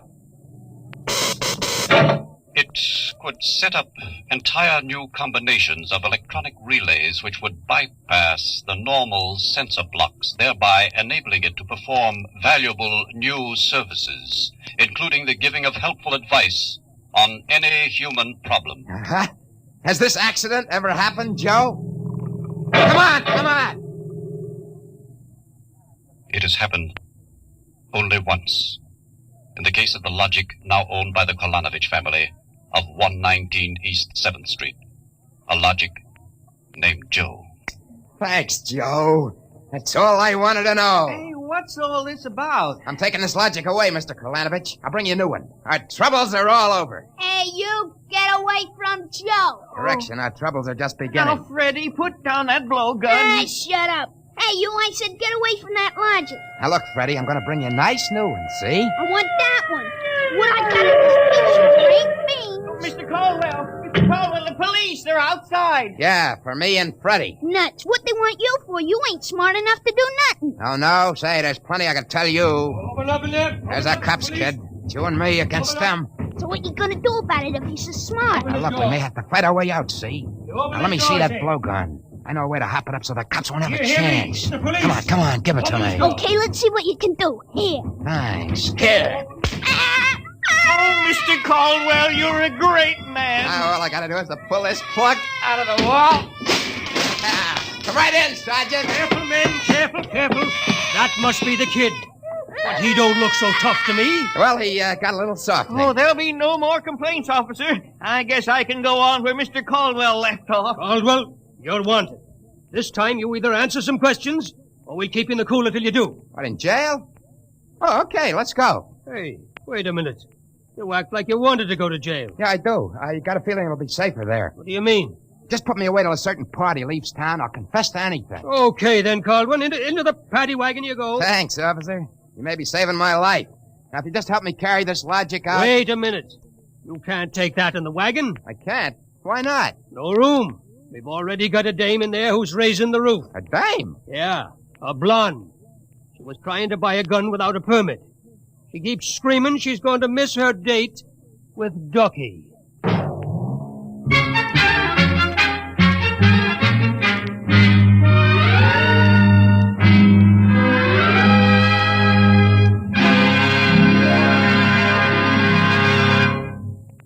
You have just heard another adventure into the unknown world of the future. The world of Dimension X.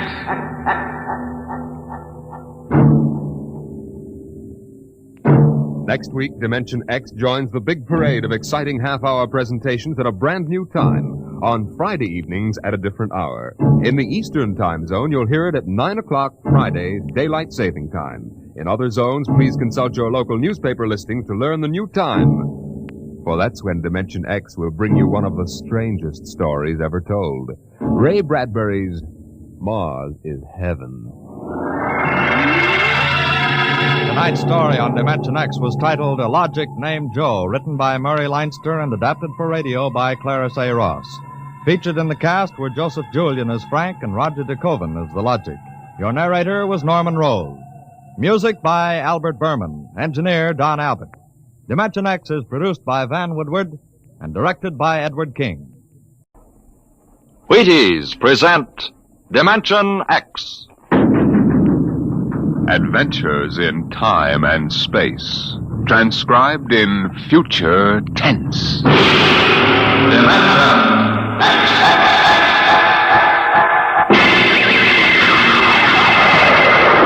On stage tonight, Dimension X, another in the Wheaties' big parade of exciting half-hour presentations. I don't mean to be too personal, mind you, but have you found out how Wheaties at 7 can help at 11? It's really very easy to find out, you know, and it's mighty worthwhile. Now, what you do is this. Come breakfast time some morning real soon. Dish yourself up a bowl of Wheaties. Crisp, golden flakes, 100% whole wheat. Add some fruit, add milk, and you'll be getting some real nourishment. And at 11 a.m., I think you'll begin to understand why. Because Wheaties have it. The whole wheat energy that makes such a difference come mid-morning. Wheaties have it, and it's for you. Now see if you don't look better, feel better, smile easier every day that breakfast begins with Wheaties. I know, I do. See for yourself how Wheaties at 7 can help at 11. It's amazing, really.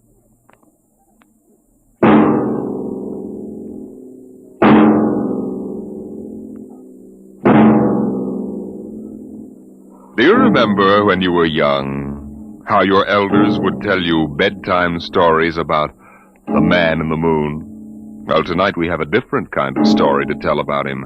A story of suspense in the unknown world of the future, where anything can happen.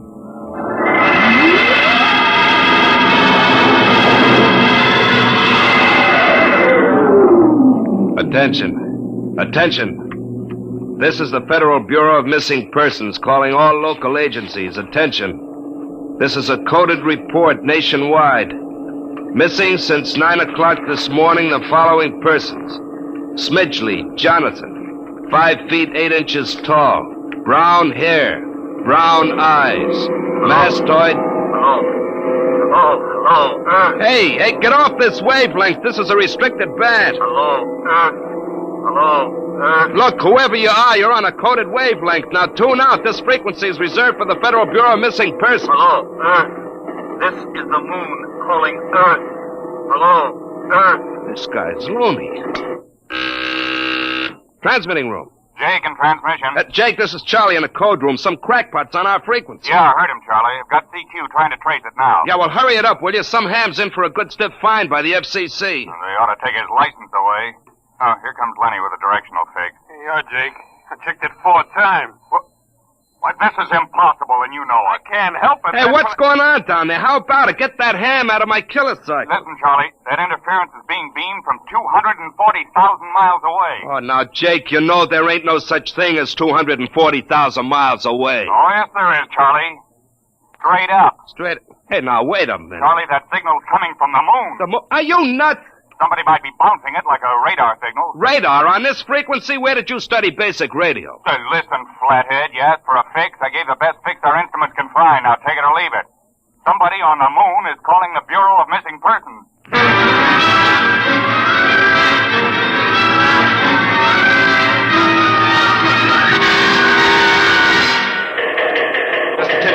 Mr. Timken. What's the sweat, Charlie? Shouldn't you be broadcasting? Now, listen, Mr. Timken, you know I'm a sober citizen, right? Never once have I broadcast with the smell of alcohol on my breath, right? In all your 12 years here at the Bureau, did I What's once... the matter, Charlie?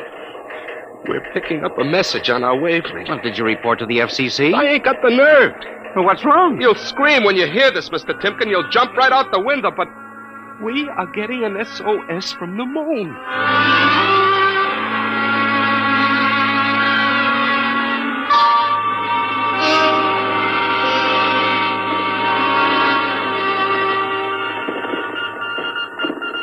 That's got it. Started on voice and switched to Morse. What did he say? Let's see now. Can you read me? Help Otterburn. Will contact when the moon is in phase. Otterburn. Sounds like a name. Otterburn. Otterburn. Holy jumping Jehoshaphat. Hey, where you going? To talk to the chief. Hey, now, wait a minute. What are you going to tell him? We just got a CQ from the man in the moon? That's exactly what I'm going to tell him, Charlie. What? Oh, no. This is too much for me.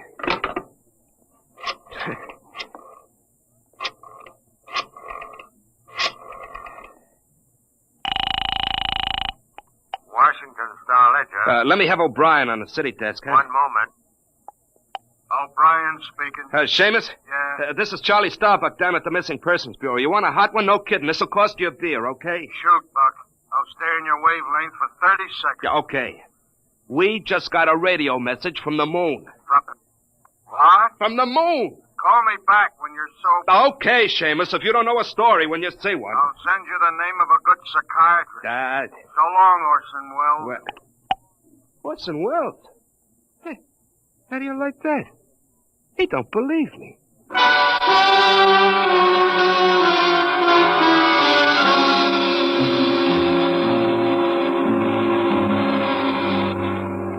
Otterburn, Mr. Wade. Does that name ring a bell? You're the man with the photographic memory, Henry. What about Otterburn? Cornelius Otterburn, atomic physicist, reported missing from his home in Baltimore on June 5th, 1945, just 5 years ago. Vanished completely. Are you trying to tell me you really think there's something to this man-in-the-moon business? Henry, I'm surprised at you. This is some crackpot trying to jam the airwaves. But the name Otterburn is so unusual. So are a lot of names. But, Mr. Wade, I have a theory. Henry, you always have a theory. But, Mr. Wade. Out, Henry. Mr. Wade. Out. I'm busy. Yes, sir. I'm sorry, Henry. Oh, Here, take this folder of reports for the death file. Oh, yes, sir. And no more nonsense, eh, Henry? I appreciate that you have a very dull job filing old missing person reports, and I appreciate that you take an active interest in the affairs of the Bureau. But, no more nonsense. Hmm? No, sir, Chief. No more nonsense. Oh! Pardon me. Hmm? Are you Mr. Henry Timken? That's my name. Permit me, Jefferson Philo, scientific feature writer. May I have a moment of your time? Certainly. Just sit down at my desk right over here. Thank you. My, that's quite a stack of papers. Filing. I'm the records custodian of the Bureau. 12 years and never misplaced a record. Magnificent. Now, Mr. Timken. Yes? Mr. O'Brien, the editor of the Star Ledger, said I might drop by and investigate a rumor. Only a rumor, mind you, that a message from the, moon? Well, we aren't certain it's from the moon. It may be a bounce. They have bounced radar waves off the moon, you know. Yes, I know. I wrote the first newspaper article on it. Oh, really? Well, I'd be interested to read it. I must have a copy in my briefcase. Well, don't bother. Oh, but I insist. There you are. I'll leave it on your desk. Well, thank you very much. Now, about this message from the moon, Mr. Timken. Well, we don't know for sure, as I said, but I believe that this message, wherever it originates, is from Cornelius Otterburn. The physicist? Oh, you know him. I once wrote an article on his contribution to nuclear mechanics. A brilliant man, Otterburn, years ahead of his contemporaries. Well, whoever is sending those signals, if he isn't on the moon, is at least using the moon as a sounding board, bouncing the signal. But why, Mr. Timken? Why? Look here, Mr. Philo. If you will come here tomorrow night at 8, we may learn the answer to that question. I have arranged with Charlie, our radio man, to let me use the equipment. May I consider this an invitation? You certainly may. Very well, sir. Until tomorrow night, then. Goodbye, sir. Goodbye, Mr. Philo. Goodbye. Lackaday. Now, let me see now. That's funny. Where did this list of names come from? Paul Aarons, astromathematician. Robert Simons, electronic engineer. Carl Parker, mining specialist. Oh, this must have got mixed up with the papers on my desk by accident. It's a peculiar list of names. Most peculiar.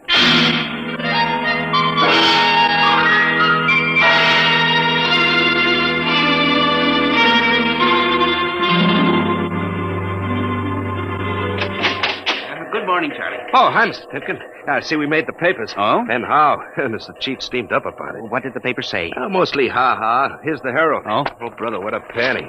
Uh-huh. Oh, dear. Oh, my. No wonder Mr. Wade is hopping. About tonight, Mr. Timken, I don't know. Now, you promised you'd give me a key to the radio room, Charlie. Yeah, but I didn't expect this. Listen, Charlie, we've got to find out if there's something to that message. If Otterburn is alive somewhere and radioing for help, it is... Hold it. Time for the morning broadcast. We've got quite a list today. Well, do you mind if I listen a while? We may hear Otterburn. Oh, I ain't self-conscious. Stick around. Attention. Attention, this is the Federal Bureau of Missing Persons calling all local agencies nationwide. This is a coded broadcast. The following persons are missing. Aarons, Dr. Paul, 5'5", brown hair, brown eyes, scar on left side of chin. Aarons. Thick glasses. Occupation, astromathematician. Missing since 6 o'clock this morning. Being sought by Bel Air police. Charlie. Repeat, Dr. Paul Aaron. Charlie, shut it off a second. Oh, now listen, Mr. Timken. It's okay to stay, but you can't interrupt. This is important. Now, what time was Dr. Aaron's reported missing? 6 a.m. We got the report from Bel Air less than an hour ago. Are you certain, Charlie? Yeah, positive. What is this? Charlie, what's the next name on the list? Let's see. Simons, Robert. What? Engineer. Came in less than 20 minutes ago. 20? What's the matter with you? You look like you've seen a ghost. Nothing, Charlie. Except that last night, quite by accident, someone left a list of names on my desk, and that list included the names of those 2 men who weren't reported missing until an hour ago. What? Yeah, that don't sound right to me. It isn't right, Charlie. Which raises a question. Who would make up a list of missing persons before they were missing, not after?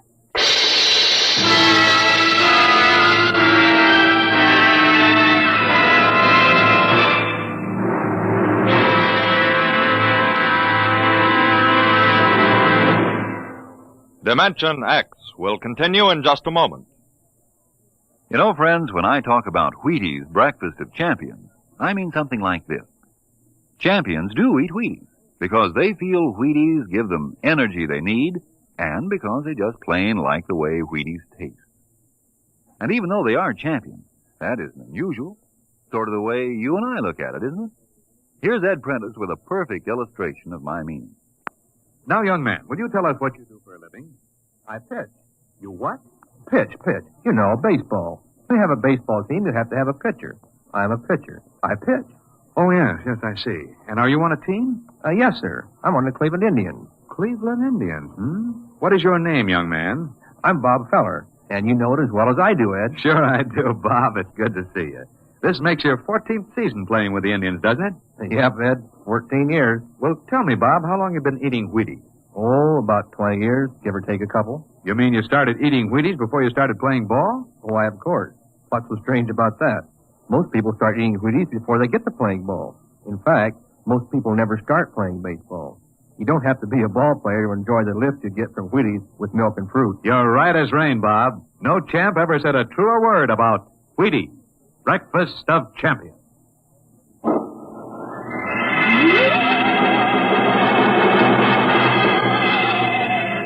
And you say this list of names was left on your desk accidentally? I believe so, Mr. Wade. Do you have any ideas? Well, it's hard to say. Mr. Philo left some papers from his briefcase. Mr. Philo? A science feature writer. I see. You were the leak on the story, then. Oh, yes, sir. I'm afraid I was. I didn't think it would be treated as a laughing stock. Well, we'll deal with that later. What's this Philo like? Well, he's strange. Bald, thick glasses, tall, seems to know a great deal about scientific data, but being a science writer... Is there any other possibility? I don't know. But I do believe that this is all hooked up with the broadcast from Otterburn. That seems like a very remote possibility. A missing persons bureau deals in remote possibilities, Mr. Wade. Henry, I do not require a statement of policy. What's the theory? Mr. Wade, I have discovered that each year literally thousands of persons vanish, leaving no trace. They are never located. Where do they go? Nobody knows. And they disappear in interesting cycles. What sort of cycles? Occupations, for example. One year we'll have a run on, say, coal miners. Next year the proportion of engineers increases. Then scientists... What do you think happens, Henry? I don't know, Mr. Wade. But I'm beginning to suspect that somebody else has discovered the same phenomenon. Even to the point, perhaps, of being able to predict who will turn up among the missing next. Philo? I don't know. But I would like to find out. And you think Otterburn may be a part of this picture? I definitely do, Mr. Wade. Henry, do you honestly expect me to buy an idea like that? Well, it's more than an idea. The two top men on this list are missing. Maybe so. But the rest of them aren't. Parker, Watson, Gibbs. Well, I saw Parker in the restaurant where I had lunch today. Yes, sir, but and if you think I'm going to make myself a laughing stock by putting any belief in such a crack-brained theory, Excuse me. Yes. Hello, Wade speaking. Yes? Yes, I see. What name? Just a moment. Henry, let me see that list again. Oh, yes, sir. Here you are, sir. Go ahead. I see. I'll get back to you. I guess I owe you an apology, Henry. Yeah. Sir? Carl Parker was just reported missing. Parker? The third man on your list. Holy mackerel. Exactly. Henry, perhaps I've underestimated you. Maybe this time you really stumble onto something. What do you intend to do, Mr. Wade? I don't know. I haven't thought it out yet. I was planning to listen for another broadcast tonight in the hope that Otterburn might try to contact us again. I'll join you. I also invited Mr. Philo, the science feature writer, you know. I'll be glad to meet him. I'm beginning to get interested in your Mr. Philo. Mr. Wade, you don't think... That he's mixed up in this? I don't know, Henry. Mr. Wade, let's contact the police. No, Henry, I think we're better off keeping this between ourselves for the moment. I don't want the police laughing at the Bureau if you're wrong. I don't know, Mr. Wade. Besides, there may be more danger than you realize. Let's keep it quiet.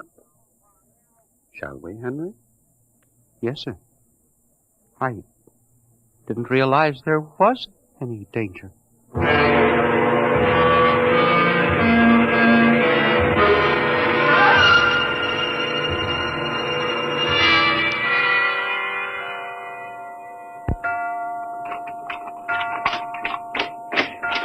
8 o'clock. When Mr. Philo was late. He said he'd be here, sir. The moon is almost in direct phase.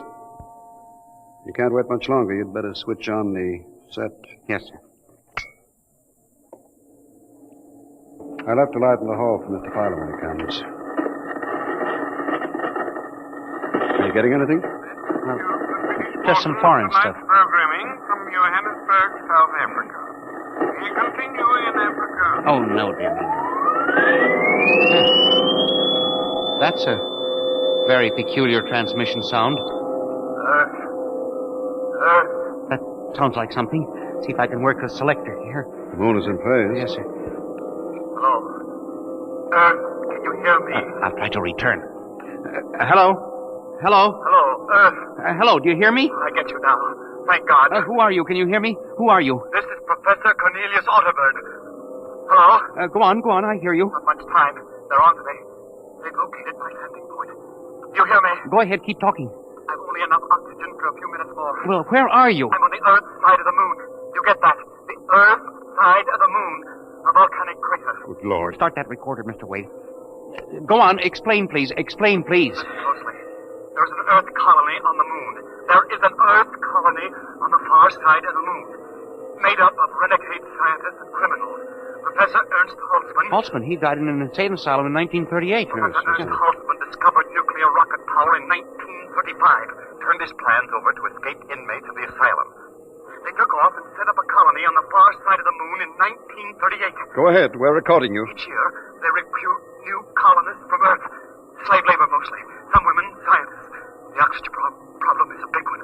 I was kidnapped in 1945. Yes, we know. Keep talking. They wanted me to work on atomic drive with their flying discs. Hello? We're still getting you. Go on. 6 others and I escaped. Speak louder. I'm not charged. I'm getting weaker. We pulled what little oxygen we had. The others, dead now. Thank God I reached you. You've got to stop them. Stop them. Stop who? The moon colony. Planning to take over the Earth. Listen. They have agents on Earth. Hear me? Agents on Earth? Well, where? Who? Hello? Hello?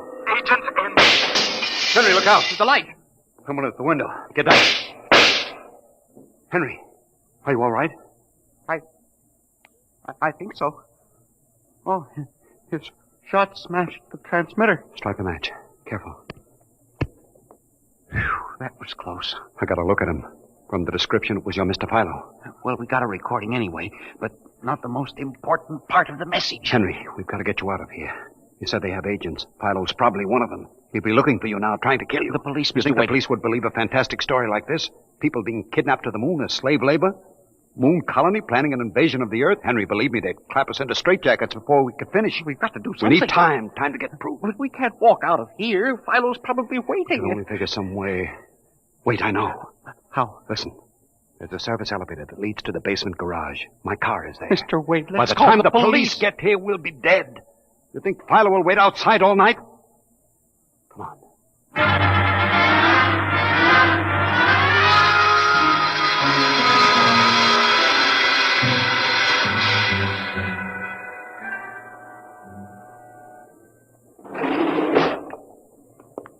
This is the basement.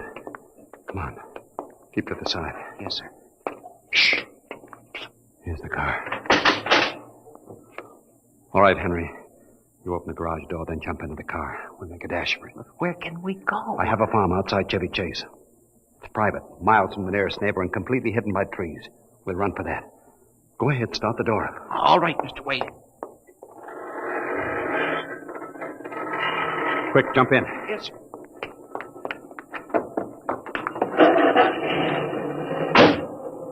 All right, here we go. Cross your fingers, Henry.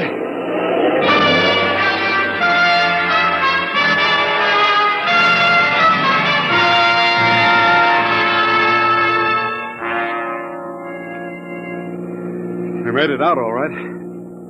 Anything doing? Well, there's a blue coupe behind us. It seems to be following. I'll cut up Pennsylvania Avenue and out Route 1 toward Baltimore. It is following. He turned with us. Can you go faster? Not much faster. He's gaining on us. I've got an idea. Hang on, Henry. Yes, sir. Why did you stop? Turn off the lights, quick.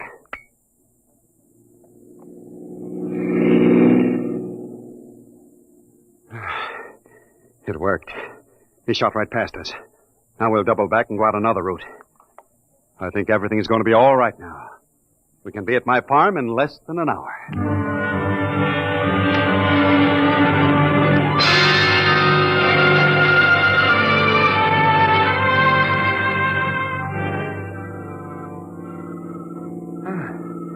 This place is really out in the wilderness, Mr. Wade. You can stay here indefinitely till we figure out the next move. Just up this dirt road now, there's a big abandoned wheat silo on my ground. It's down in a hollow where it can't be seen except from the air. And even then, the oak trees shield it. We'll hide you out there. Now we can leave the car here. We'll be able to see. Come on. How did you ever find this place, Mr. Wade? I've always liked seclusion. Came up here to get away from it all. There's the silo. Well, it's certainly well hidden. There's a small door around the side. Come on. Yes, sir. Oh, careful of those bushes. Hard to see them in the dark. Do you suppose Philo will find us? I assure you, Henry, that Mr. Philo will never find us here. Not in a million years. Here's the door.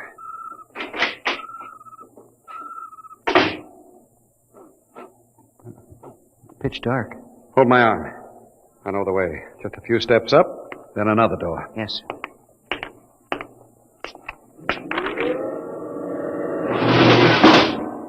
Steel. This is an unusual silo. Double walls, wood outside, steel inside. Completely fired. An army couldn't break it. We're inside the inner shell. Careful. You're in a circular room. Stay here a moment. I'll go outside and see if the coast is clear. In a moment, your eyes will become accustomed to the darkness. I'll bring back some food and water. Well, don't be long, Mr. Wade. This place gives me the willies. I'll just be a moment. Yes, sir. Mr. Wade.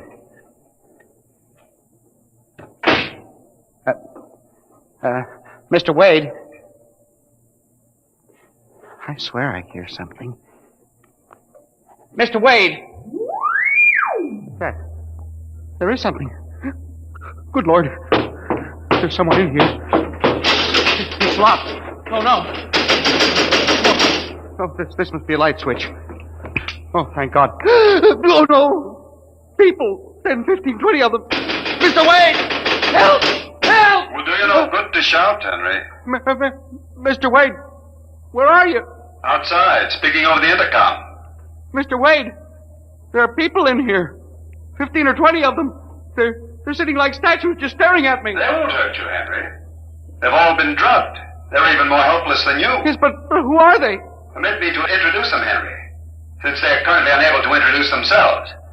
The gentleman seated before you is Dr. Paul Ahrens, the astromathematician. Ahrens? Next to him is Mr. Robert Simons, electronic engineer. Name's on the list? Yes. They've all been recruited for work with Professor Halsman's group on the moon. On the moon? Then you're one of them? Of course. You'll turn around, Henry. You'll recognize the drugged form of your old friend, Mr. Philo. Philo? But I thought... That he was part of the conspiracy? No, on the contrary. His stooping made it necessary for me to include him. Yes, but the man in the window, the one who fired the shots. An agent of mine, the pilot of the ship. Ship? What ship? This silo is a camouflage for a rocket launching platform. In a moment, the roof will slide back for the rocket's takeoff. A rocket ship?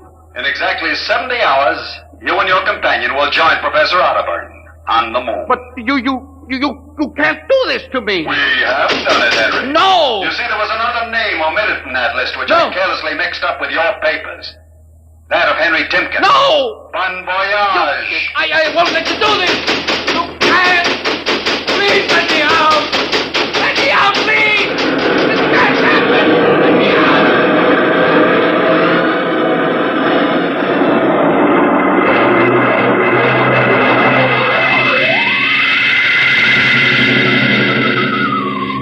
Attention. Missing since 8 o'clock last night. The following persons. Timken Henry, age 45, height 5 feet 8, brown eyes, slightly balding.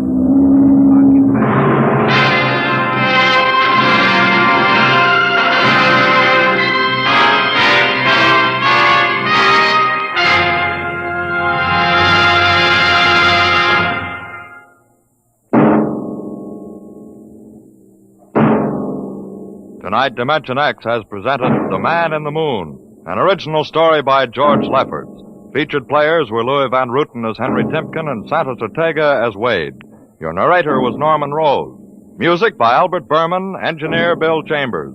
Dimension X is produced by Van Woodward and directed by Edward King. Wheaties presents Dimension X. Adventures in time and space. Transcribed in future tense. Dimension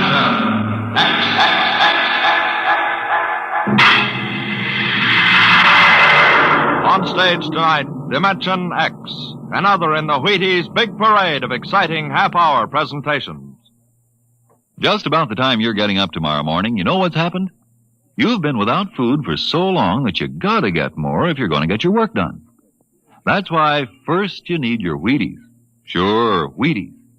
Because when you dip into those golden flakes, you're getting real whole wheat. Yup, every single Wheaties is a kernel of wheat. And you know what that means? Vitality for working well, feeling well, looking well. Whole wheat energy, whole wheat vitamins. All the goodness of plump whole wheat in crisp little flakes that are mighty nice to meet any morning of the week. So be good to yourself. Tuck into the Wheaties at 7 a.m. and see if you don't feel the difference. Have yourself breakfast of champions and see how Wheaties at 7 can help at 11. Come on now, try 'em.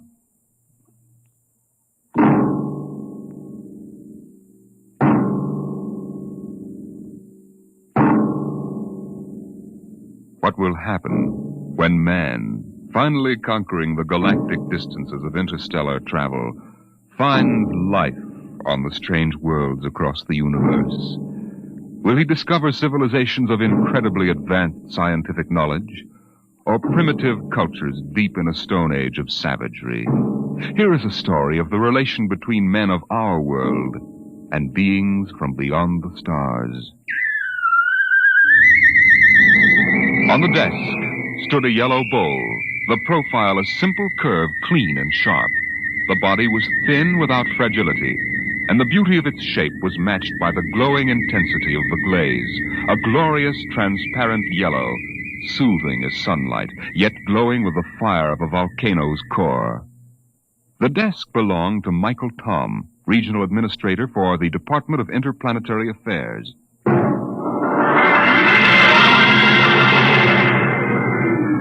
That bowl? Why, it's a souvenir. I got it many years ago on the planet Firsk. I'd been out on the Channel Planet in the Frontier Service for 19 months. When my transfer came through to Firsk, I was surprised to see that I'd been promoted 3 grades, and my orders read to report to the regional office as assistant resident. My ship came in at Pinole-Pond Spaceport, and I was met by the office car and chauffeur.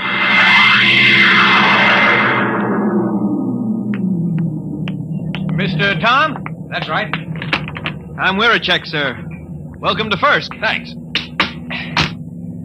Well, I didn't expect to find a 1992 Rolls here. The resident had it shipped out in parts. Mr. Koval changes every year for the new model. Pretty smooth. Hey, this is certainly different from the Channel Planet. Nothing there but ice, frost fleas, and the dullest aborigines in the system. Well, you won't find the aborigines very dull here. What kind of people are they? The Metoon? Well, they're humanoid. Very close to us systemically. Tall, sort of amber-colored and graceful. Oh, is that one, the girl balancing the bowl on her head? Yeah, she's a Metoon. There isn't a very big human population at Firsk. Well. Looks like Mike Tom has found a home in the service. You haven't met Mr. Colville yet, have you? What do you mean by that? Oh, nothing, sir, nothing. Look, we're a check. If there's anything wrong, you'd better tell me. Well, there's nothing, sir. Nothing you won't find out. It's just that Mr. Colville is a very forceful personality. Very forceful.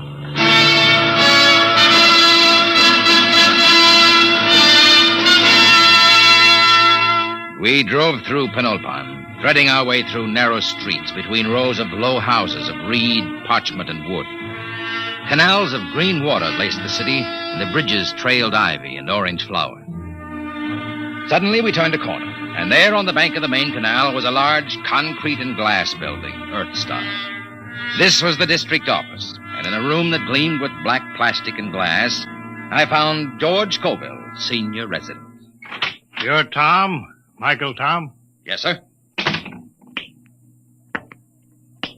My last junior took off for the hills with a dancer from a Metoon grog shop. If I have any trouble with you, I'll ship you back to Earth with a minus 50 efficiency rating. That clear? That's clear, sir. And don't get edgy with me. Sit down. Now listen, Tom, I'm easy to get along with. I like things done right the first time. Got to give a good example for the gooks. Gooks? Yeah, the natives. I don't know what's good for them. I brought in a high-grade silica yarn to replace a root fiber they were using in fish nets. Took me 3 months to talk them into using it. I thought the Bureau policy was to avoid introducing Earth technology to stable cultures. Yeah, that's what those boneheads at the main office say. They don't have to live here. Have you seen those pigsties they live in?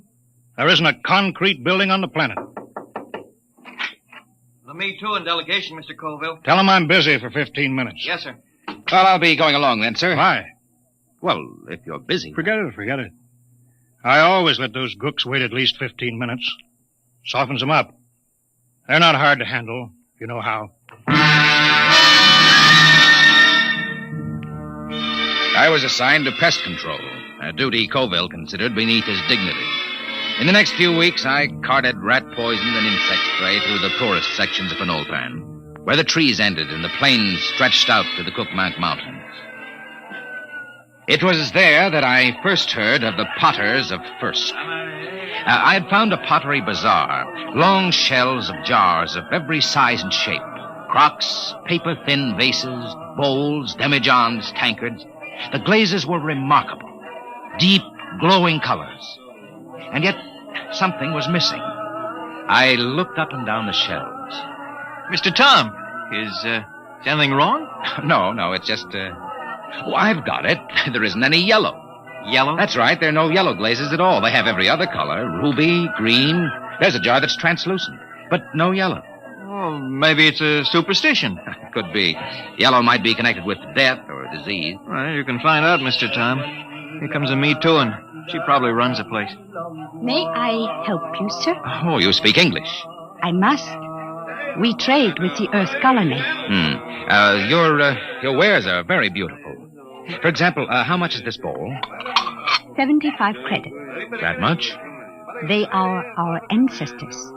And to sell them as cheaply as wood or glass would be irreverent. Your ancestors? You mean the bowl? Yes. Uh-huh. Tell me, where's the pottery made? In Penulpan? No, back there. In the mountains? There our ancestors go and the pots are brought back. Aside from this, I know nothing. The Metoon fear the potters. Why? No one knows what lies beyond the first hill, Earthmen. Sometimes we see the glow of furnaces. And when there are no dead for the potters, they take the living. Living? There are the potters now. What are they shouting? That they have sold all their wares. That they will ride back to the mountains now. Hey, big devils, aren't they? Red hair. They are very strong. I think I'll visit the potters one of these days. No, Earthmen. No? Why not? It is dangerous for you. They have guarded their secrets from all Penulpan. They are very fierce.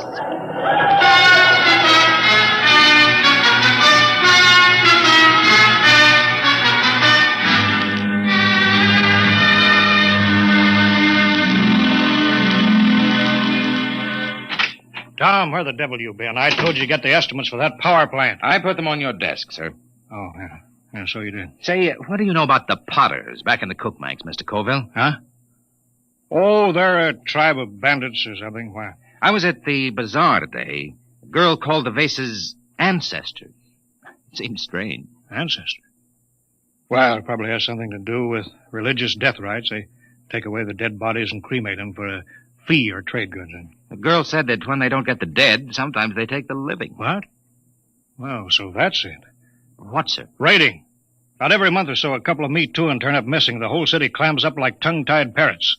For 2 years, I've been trying to track it down. Tom, these Potters must be behind it. Raiding, huh? Well, we'll see about that. No, we don't know anything definite. Well, we will. Get Weircheck to roll out the copter. We're flying out to those mountains. I'll put a stop to this if I have to blow them clean off the planet.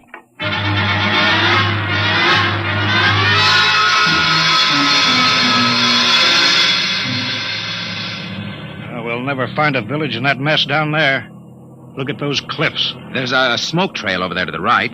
Potters need kilns. Kilns need heat. That's a volcano, not a chimney. Let's try out along that ridge, then we'll go back. Oh, wait, I think we found them. Where? At the base of the volcano. Look close. You can see buildings. Yeah. Set her down. Should we land, sir? They're supposed to be pretty rough on home ground. We're official representatives of the system. Remember that. That might not mean much to a tribe of mountaineers. Don't argue with me, Tom. Land.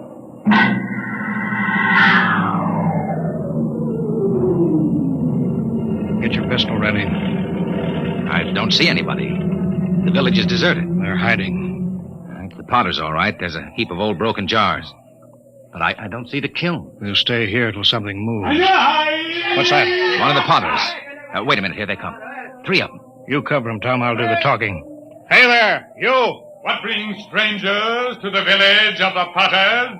I'm Colville, chief of the Planetary Affairs Bureau in Penulpan. This is an official visit to see how things are going with you. We make no complaints. Oh? I've heard reports of you Potters kidnapping Me Too. Is there any truth in that? There is an ancient agreement. The Potters are granted the bodies of the dead, and occasionally, when the need is great, we do anticipate nature by a year or 2. You mean you admit it? The soul lives forever in the bowl it beautifies. What do you mean? Look here, just what do you do with the corpses? Our glazes require lead, sand, clay, alkali, spar, and lime. All but the lime is at our hand, and this we take from the bones of the dead. I see. Well, we don't want to interfere in any native customs or rights. Corpses, that's between you and the Me Too. If you need lime, I can ship you in tons of it. Natural lime is a poor substitute for fresh live bones. The spirit of the person is in the bones, and it passes into the glaze and gives it an inner fire. Well, you listen to me. I don't care what you use as long as there's no kidnapping or murder. Tell me, Potter. I don't see any furnaces. Where are your kilns? Our firing is done by the great monthly burn. You mean the volcano? Yes, Earthman. Once each month, the heat roars up white and glowing. I see. Potter, why don't you ever use yellow glaze? Yellow glaze? We have no metal to give the pure, rich yellow, the color of the sun. It is strange, Earthman, that you talk of the yellow, for my people have sought the sun glaze for thousands of years. Listen, if there's any technical help you people want, that's my business. But there'll be no more murder.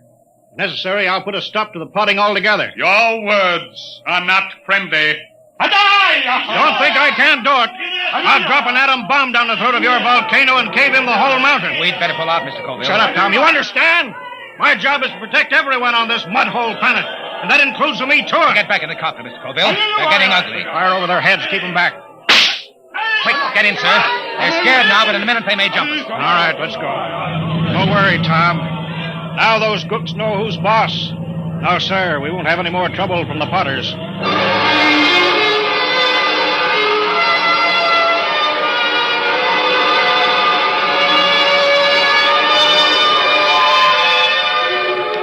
Colville kept me pretty busy the next few weeks, but I got to spending a good deal of time at the Pottery Bazaar with the girl.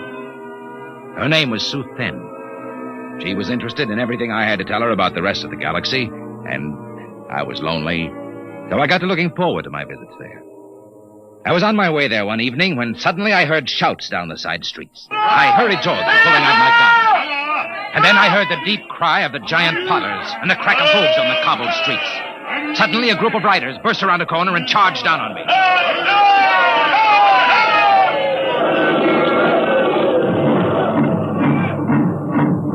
When they were gone, I hurried to the Pottery Bazaar. Sue Thin was gone. Earthman!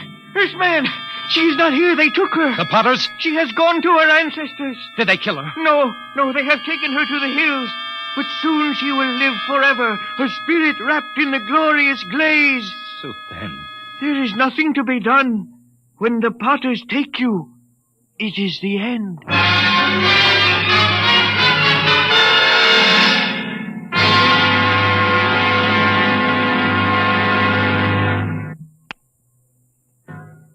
They've been raiding again, huh? Pour me to one tonight. Bring the copter around in front. It's ready. Tom, I'm going to break out the atom bomb from the arms locker. You fly out there and drop it down that volcano crater. I'll teach those murdering devils a lesson they won't forget. But the They'll come crawling to the city on their hands and knees. I know how to run this planet.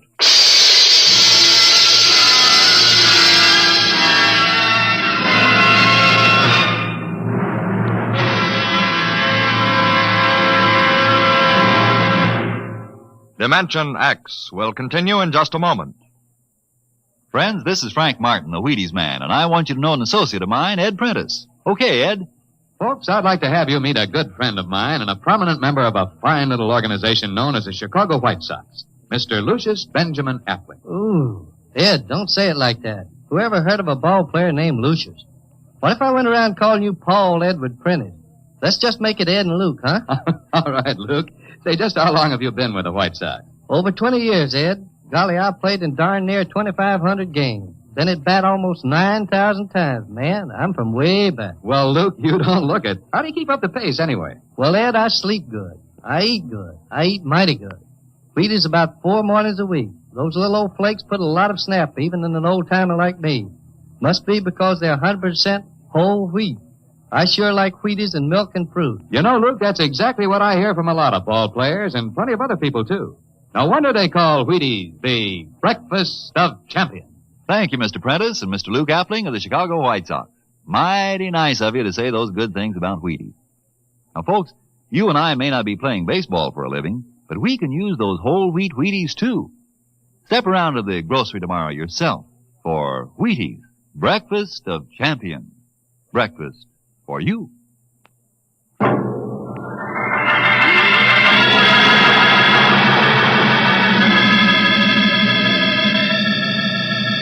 There's the village window, Chick. Swing over it. Shall I pull the safety on the bomb? No, hold it. But Mr. Colville said... I know what he said. But they got a girl down there, and I'm going to get her out alive. And I'm going to start by trying to talk with that 7-foot red-headed Potter. All right, we're a check. Set her down right in the middle of Main Street.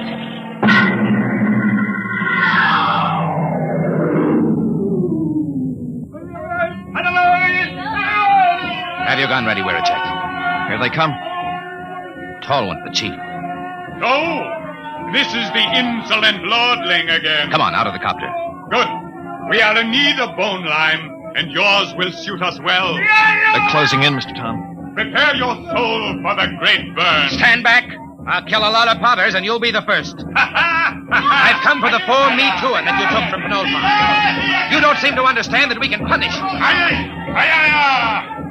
We can kill you before you can do much damage. We Potters do not fear death. Death is merely eternal meditation from the glass. Potter, listen to me.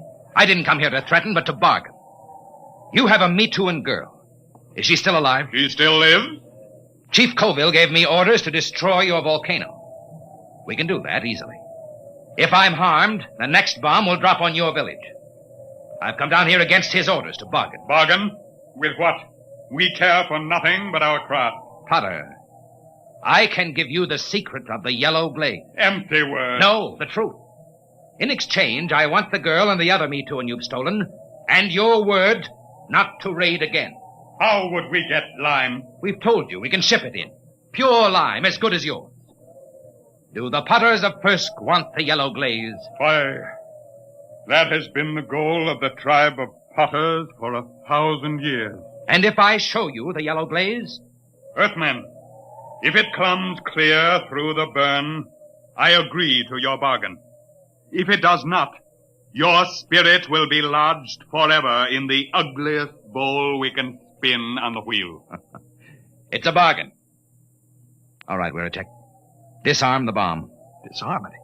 Mr. Tom, are you crazy? They'll kill us. There'll be nothing left to stop them. Nothing but the yellow glaze. Yeah, but do you know how to make it?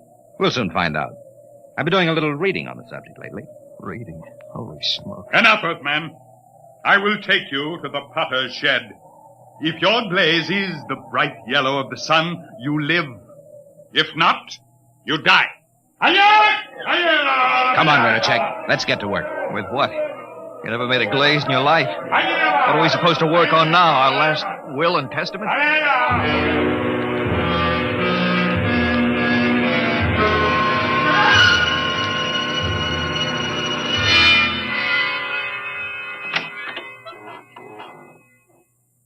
Who's that?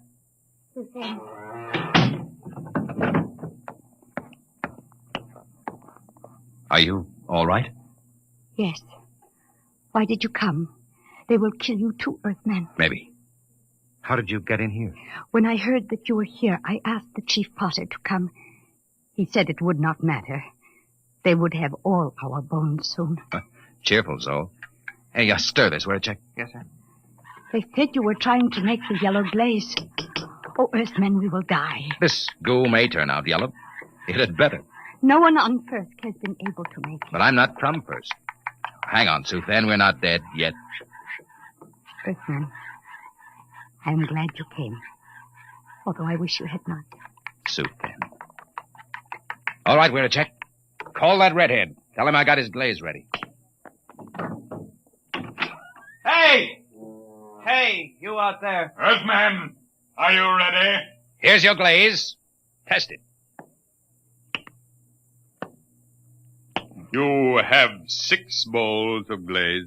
I'm no potter. This stuff ought to turn out yellow, but I can't be sure in one mixture. We will coat 6 tablets, one with each glaze.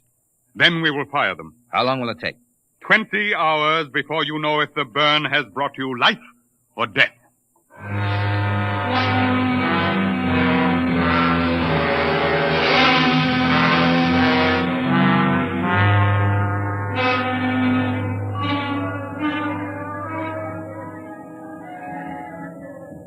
How long can they keep that up?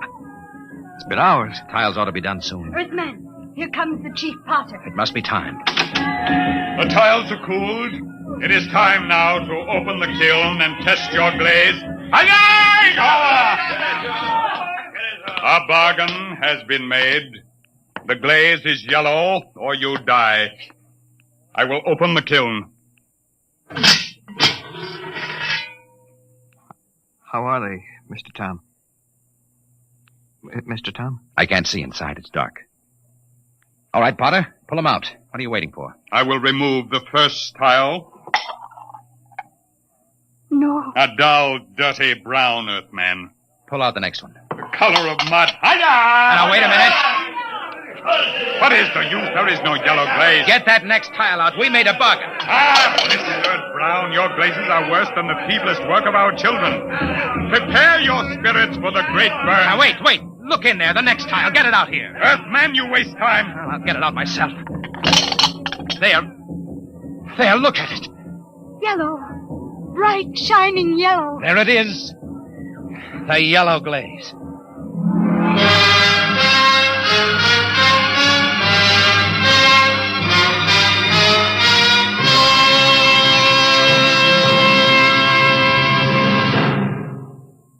Tom, where in thunder have you been? Mr. Colville, I've been I trying sent you out on business which should take 2 hours, and you stay 2 days. Why? I got the 4 Me Too back, and I made a contract with the Potters. No more raiding. You what? I made a deal with them, and it turned out to be a better idea than yours. You disobeyed. You deliberately... Tom, you're through here. Through with planetary affairs. Listen, Mr. If a man Colville. can't be trusted to carry out orders, he's not worth a lead nickel to the Bureau. Get your gear together. Leave on the next ship out. Yes, sir. Wait. You're on company time till 4 o'clock tonight. Until then, you obey my orders. Take the copter back to the hangar. Bring the atom bomb back to the armory. I can't. What? I've been trying to tell you. There's only one way I had to make that yellow glaze. Tom, what the devil have you done with that bomb? I gave it to the Potters. What? It was the uranium salt that made the yellow glaze. The Potters didn't have any, so I gave them the uranium out of the bomb. That was part of the bargain. What? You gave that murdering tribe of gooks that uranium? You heard me. And if you think you could have used it better by blasting them out of that mountain, you're crazy. Why, you abysmal, blasted imbecile. That's the only bomb we had. Those Potters could tear Penulpan off the face of the planet. If you want that uranium, Colville, you can go out and get it. And if I'm fired, I'm through now. Why, you fresh mutt, you yellow-livered louse. I ought to If you kill asked you. me, I'd say it'd be dangerous business trying to get that uranium back now. We're a check. We're a check. Yes, Mr. Colville. Yes, sir. Get the copter fueled. Give me a double holster and a full bandolier of ammunition. Yes, sir. Tom, when I get back, I'll see that you rot in the deepest cell in the Gallatin Tower. I'm going out now to those hills. I'm going to bring in that uranium myself.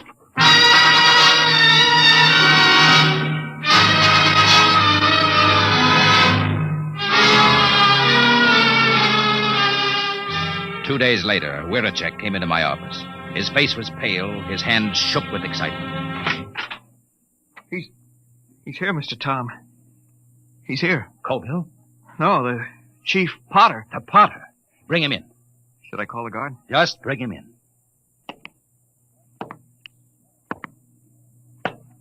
Well, Potter, I was just going to the mountains to see you. Earthman, does that bargain we made still stand? Just a minute. First, I want to know what happened to my chief. He has not returned. A madman came to the village of the Potters. He said you had no authority. He said he could not allow the Potters to keep the heavy metal that makes glaze like the sunset. What happened to Colville? Tell me. There was violence. He killed 6 good wheelmen. He was captured. I come to find whether our contract is good. Captured. All right, Potter. The contract is good. It is bound by my word and by the word of my great chief back on Earth. But only if Colville is returned. He must be brought back. Good. Then to seal the bargain, I have brought you the first bowl made with the new yellow glaze. It's a beautiful vase, Potter. And now, about returning Colville. It is done. The madman is a lucky man indeed, for his spirit dwells in the brightest glass ever to come from the great burn. You mean that Colville? Here, I return him to you. The fiery soul of the madman has given luster to an already glorious glaze. He will live forever in the shining light. On the desk stood a yellow bowl, and the beauty of its shape was matched by the intensity of the glaze. A glorious, transparent yellow, fire of a volcano's core.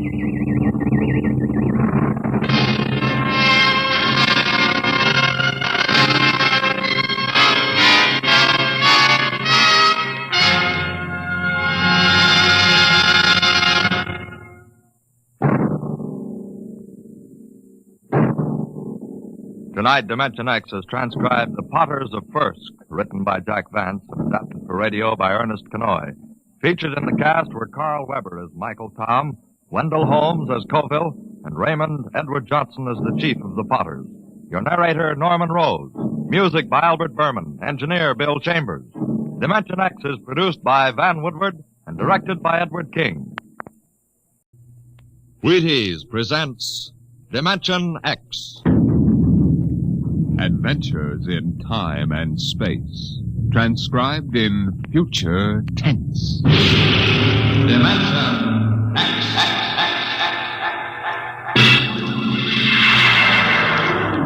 On stage tonight, Dimension X. Another in the Wheaties' big parade of exciting half-hour presentations. I'm thinking of a girl. Very pleasant person, very attractive, too. She has cool hands, a nice voice, and a gentle manner. She's crisp and efficient, but she needs help badly. She's the American nurse, and her problem is this. There just aren't enough like her to go around. Not enough nurses for the hundreds of important nursing careers now open in hospitals, industry, research. the armed forces, and private duty. Now, you may not know the girl I mentioned, but perhaps you know someone very much like her. A young girl with at least a high school diploma, of good health and character. If you do, tell her this. America needs 50,000 student nurses this year. Tell her you think she might be one of them. If she agrees, have her stop in at the hospital nearest to her. She'll never regret it, and neither will you.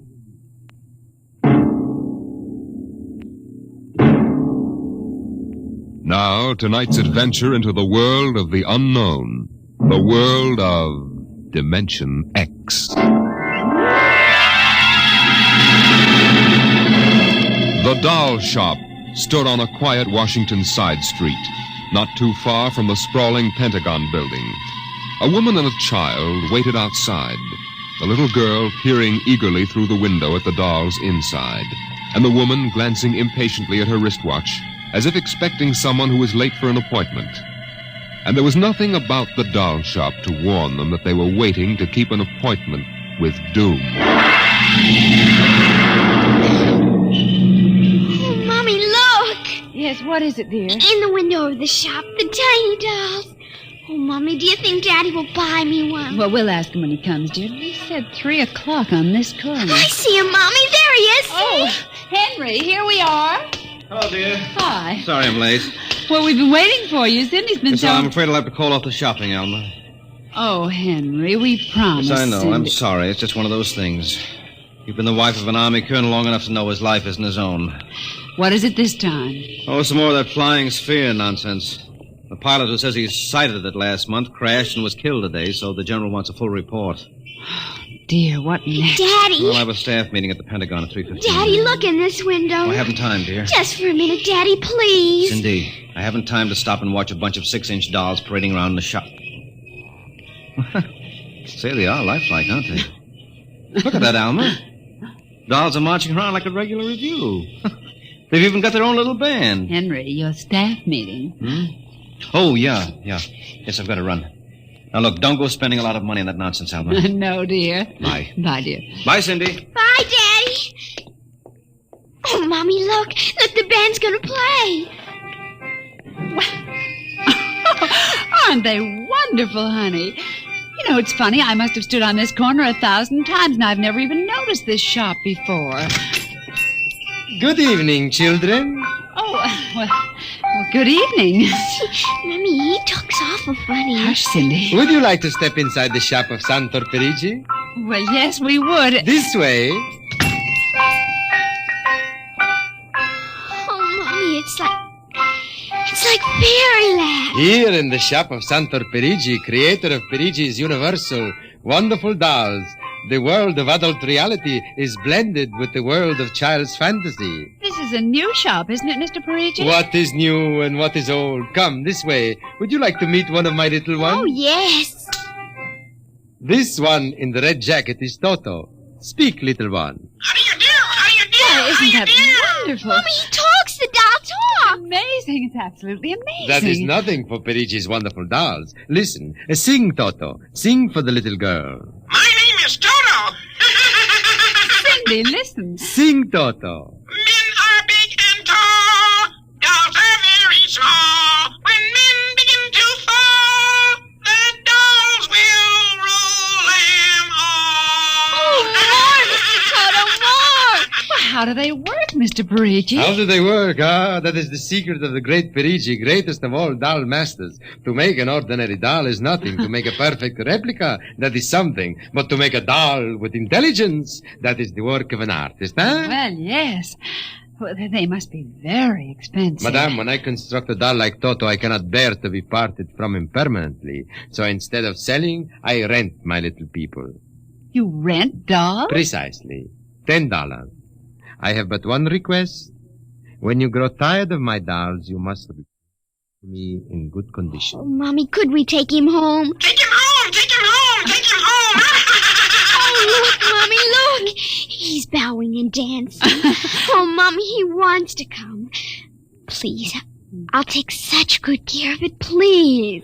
Well, honey, we'll have to deal with your father later, but... Well... Oh, Mommy! All right, wrap him up, Mr. Perigi. Oh, dear, I have a feeling when your father comes home, we'll be sorry. Be sorry, be sorry, be sorry, be sorry.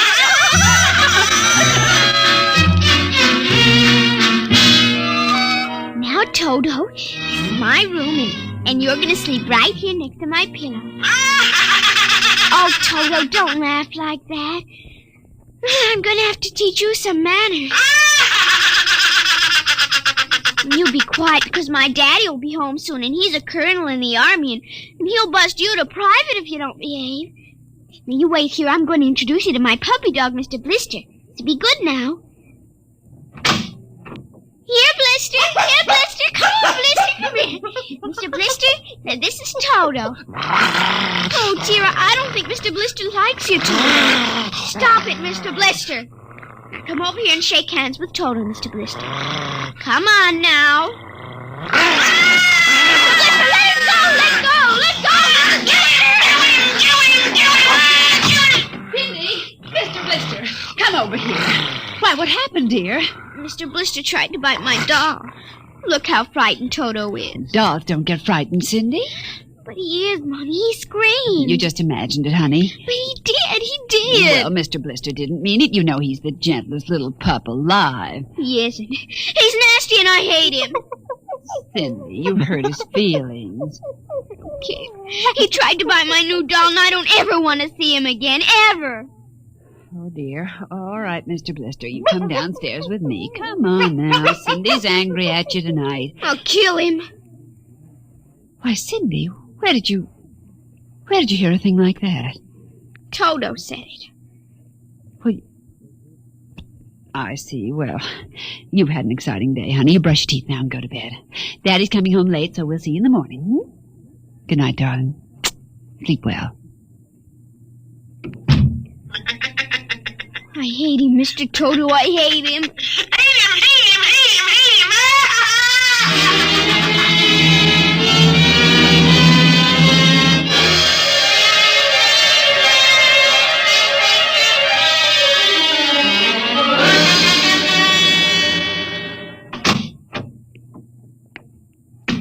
Morning, Alma. Breakfast ready? Just a minute. How was the staff meeting last night, dear? Oh, horrible bore as usual. Where's the little one? Up in her room. She'll be down in a minute. Oh, say, remind me to take some papers back to the War Department, will you? I left them in my strong box. Henry, Hmm?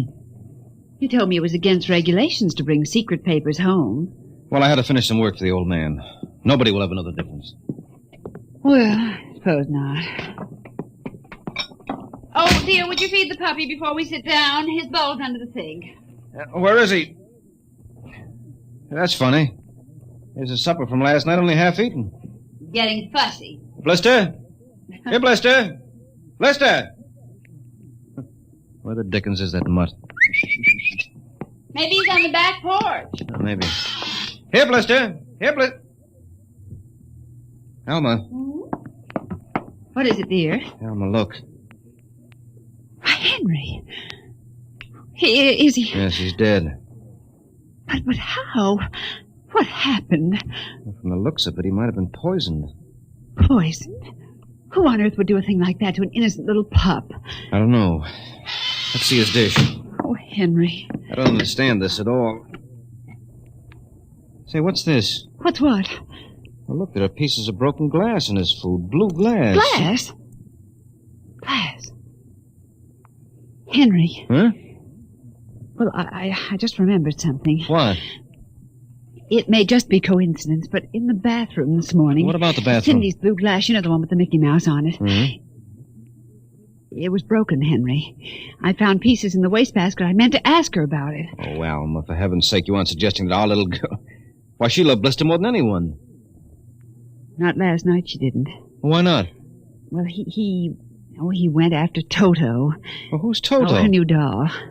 You bought her one of those dolls? Well, I just rented it. Rented it? Yes. Look, Alma, Oh, no. Oh, well, all right. Well, what's this got to do with Blister? He went for the doll, and Cindy... Well, Cindy said... Henry, she said she'd kill him. What? Well, that's ridiculous. True. Good heavens, a 9-year-old child putting ground glass and dog food? She'd have to be a monster. Mommy. Now, don't say anything. I'll talk to her. Good morning, dear. Morning, Mommy. Morning. Morning, Daddy. Hello. What's the matter? Nothing, Cindy. Sit down, dear. Yes, sir. Cindy, your mother tells me you broke your blue drinking glass. Oh, no, I didn't break it. Now, Cindy. I didn't. Well, now somebody broke it. It wasn't your mother and it wasn't me. Well, then it must have been Toto. Cynthia. Cindy, you know Toto was only a doll. Now, a doll couldn't have broken your glass, could he? Well? But he must have done it, Daddy. Cindy, you know how Daddy feels about little girls who tell untruths. Now, did you break your glass and maybe accidentally get some pieces into Mr. Blister's dish to sort of punish him for biting your doll? Oh, no, Daddy. I'd hate to think you'd done something you knew was wrong and you were blaming it on a doll. What's the matter with Mr. Blister? Is he sick? He's dead, Cindy. Oh, no, he can't be dead. He isn't dead, Daddy. No, he isn't. He isn't. Mommy, Yes, dear. but he'll come back. He has to come back. No, he won't come back, honey. Not ever. No, Cindy, not ever. Now that we've told you, Cindy, do you want to change your mind about the glass? Leave that alone. Daddy, you think I killed? You see what you've done. The child feels guilty enough, Henry. Oh, dear, this is no time for feelings to interfere. Feelings don't know any time, honey. When they come, they just come. You go up to your room, honey. Daddy and I'll be up in just a minute. I don't want to. Please, Cindy. We'll be right up. Please. There, that's a good girl. And close the kitchen door behind you.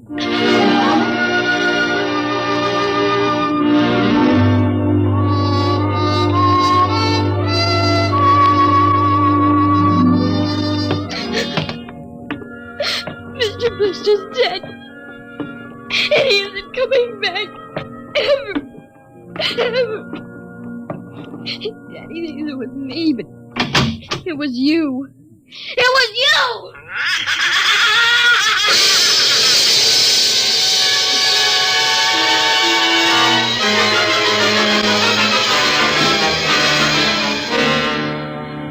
Dimension X will continue in just a moment. You know, friends, Breakfast of Champions is a whole lot more than a phrase written across a package of Wheaties. There's one thing I could tell you. I could tell you that it means champions in the world of sports eat Wheaties. And it's so true. You bet it is. But I've got a better idea, and one I think you'll like. I think perhaps you'd rather get the story from a champion himself. So, here is a champion. Will you introduce him, Ed Prentice? Now, young man, will you tell us what you do for a living? I pitch. You what? Pitch. You know, baseball. To have a baseball team, you have to have a pitcher. I'm a pitcher. I pitch. Oh, yes, I see. And are you on a team? Yes, sir. I'm on the Cleveland Indians. Cleveland Indians, What is your name, young man? I'm Bob Feller, and you know it as well as I do, Ed. Sure I do, Bob. It's good to see you. This makes your 14th season playing with the Indians, doesn't it? Yep, Ed. 14 years. Well, tell me, Bob, how long have you been eating Wheaties? Oh, about 20 years, give or take a couple. You mean you started eating Wheaties before you started playing ball? Why, of course. What's so strange about that? Most people start eating Wheaties before they get to playing ball. In fact, most people never start playing baseball.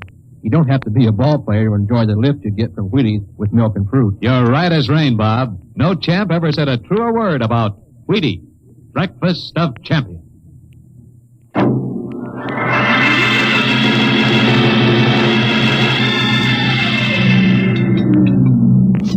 Eat your supper, dear. I'm not hungry. Cindy, you scarcely touched your lunch. I don't feel like eating. Is it Mr. Blister? Oh, Mama. Cindy, answer your mother. Now, Henry, she'll work it out in her own way, dear. Oh, I don't know. When I was a boy, there was such a thing as discipline. Where this child is being brought up... Henry. Well, it's true. There's no respect. Lying. Oh, I don't know. Alma, what's happened to us? We were a nice, peaceful, happy family until you bought that cursed doll. Now who's blaming things on the doll? Well, it's true. You wanted to get some papers from your strong box. What? Oh, yes, excuse me. Will you try to eat something, Cindy? Now, darling. Yes, ma'am. Alma! Alma! Yes, Henry, what is it? Alma, it's gone. What's gone? The box, the strong box is gone. But it can't be. The door to your study's always locked, and you and I have the only keys. I know all that, and I tell you it isn't there. Well, who would... I don't know, Alma. Those confidential reports, if they ever get into the wrong hands... Oh, I warned you about keeping them here. What if it ever came out in the open? Can't you see the papers? Army colonel, derelict in duty. Call the police, Henry. What, and throw my career in the wastebasket after 17 years? And we've got to find it ourselves. But it was there when I went in to clean this morning. Well, what about your key? Well, it's right here. I always keep it right with me. That's funny. Oh, no. But my other keys are all on the ring. You've lost it. I don't see how. Alma, how could you do it? Henry, please. Come on, we'll search the house. I can't think of anything else to do. Oh, dear, you're going to miss your staff meeting. Well, all right, never mind the meeting. My whole career goes up in smoke if we don't find those reports. Now, somebody get hold of your key and open that room. I know, Cindy. Oh, let the child alone. She's been through enough. You know she wouldn't do a thing like that. I don't know anything anymore. I don't know my own child. I don't even know you. Henry. All I know is that strongbox is gone with papers that are dynamite if the wrong person gets them. The question being who? What's that? Coming from upstairs. What's that blasted doll again? Something must have set it off. I don't know how the mechanism works. Well, for heaven's sake, let's go up and shut it off. Right.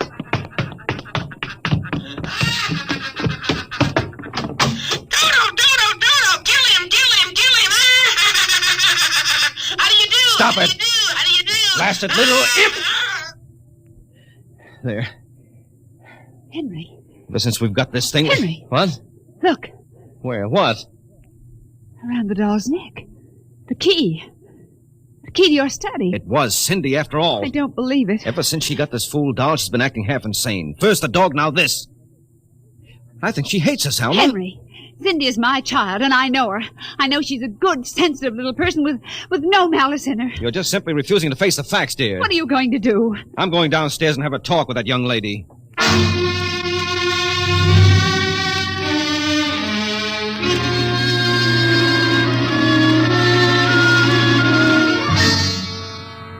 Cindy, you're not telling me the truth. Oh, yes, I am, Daddy. Now, all I'm asking is that you tell me the truth. Now, where is it? I didn't take it, Daddy. Honest, I didn't take it. I suppose you're going to tell me now that a little 6-inch doll took my strongbox and hid it. Well? Cindy, I'm speaking to you. I didn't take it, Daddy. You don't understand. Toto did it. Oh, he's terrible awful. He says things. He says he's going to kill everybody. Oh, Cindy, you're inventing things. It's true. At night when I'm sleeping, he stands next to my pillow and whispers things to me. Awful things.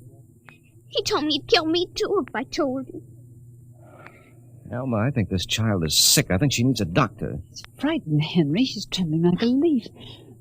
Come on, darling. We'll go up to your room. I don't want to go no, up honey, there. Mommy will stay with you. I'm afraid. He's up there. Who, Cindy? Toto. Well, he won't be up there for long. Mr. Toto is going right back to Perigis' wonderful doll shop before I lose my sanity, which means right now.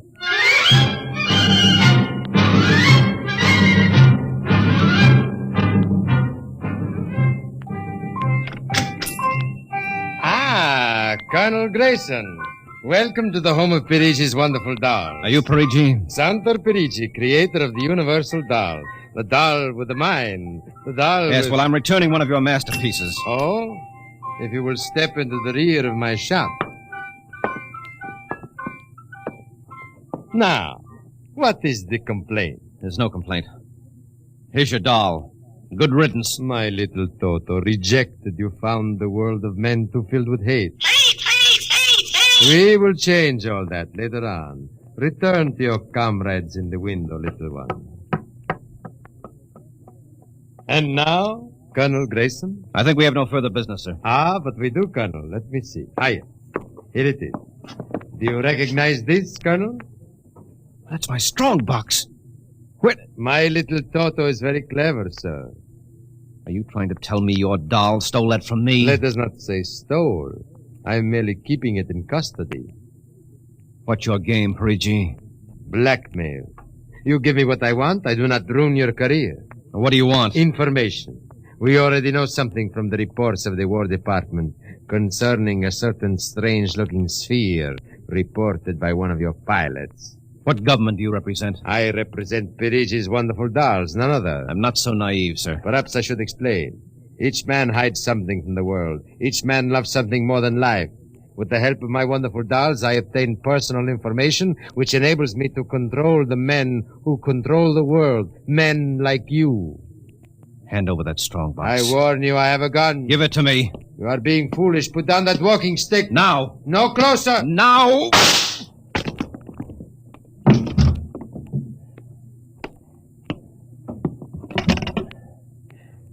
Hello. Give me the police. Hello. This is Colonel Henry Grayson. I've just killed a man. Perigis doll shop, corner of 4th and Lexington. The body is in the rear. I'll wait for you. Shut up. Shut up, you little fiend! Colonel Grayson! Did I hear you speak? Colonel Henry Grayson! Oh, it can't be. I must be going out of my mind. A 6-inch doll. Shut up! Your master's dead! You are mistaken, Colonel. I, Toto, am the master. What do you mean? If you will examine the body of Santo Perigi, you will see that he does not bleed. And he does not bleed, Colonel, because Santo Perigi never lived. Never lived? Santo Perigi is a doll. A doll? But he's a man. He talks. He walks. The people of Meritrix are skillful doll builders. Meritrix? Doll builders? Who are you? I am Xanthus Imperator, commander of the legions of the 3rd planetoid, Meritrix. Legions? Planetoid? My people and I, whom you regard as dolls, come from a tiny planet beyond the moon. What? So small that it cannot support our population. That's true. We landed one of our space spheres on Earth 3 months ago with the intention of colonizing. Unfortunately, one of your pilots intercepted us. So that's why you wanted our information. Precisely. And you are human? Quite human. Of course, in order to deal with Earth people without suspicion, we were forced to construct Perigi, a man-sized doll. No, it can't be. I can't believe this. I'm having hallucinations. I've got to get out of here. That will be impossible.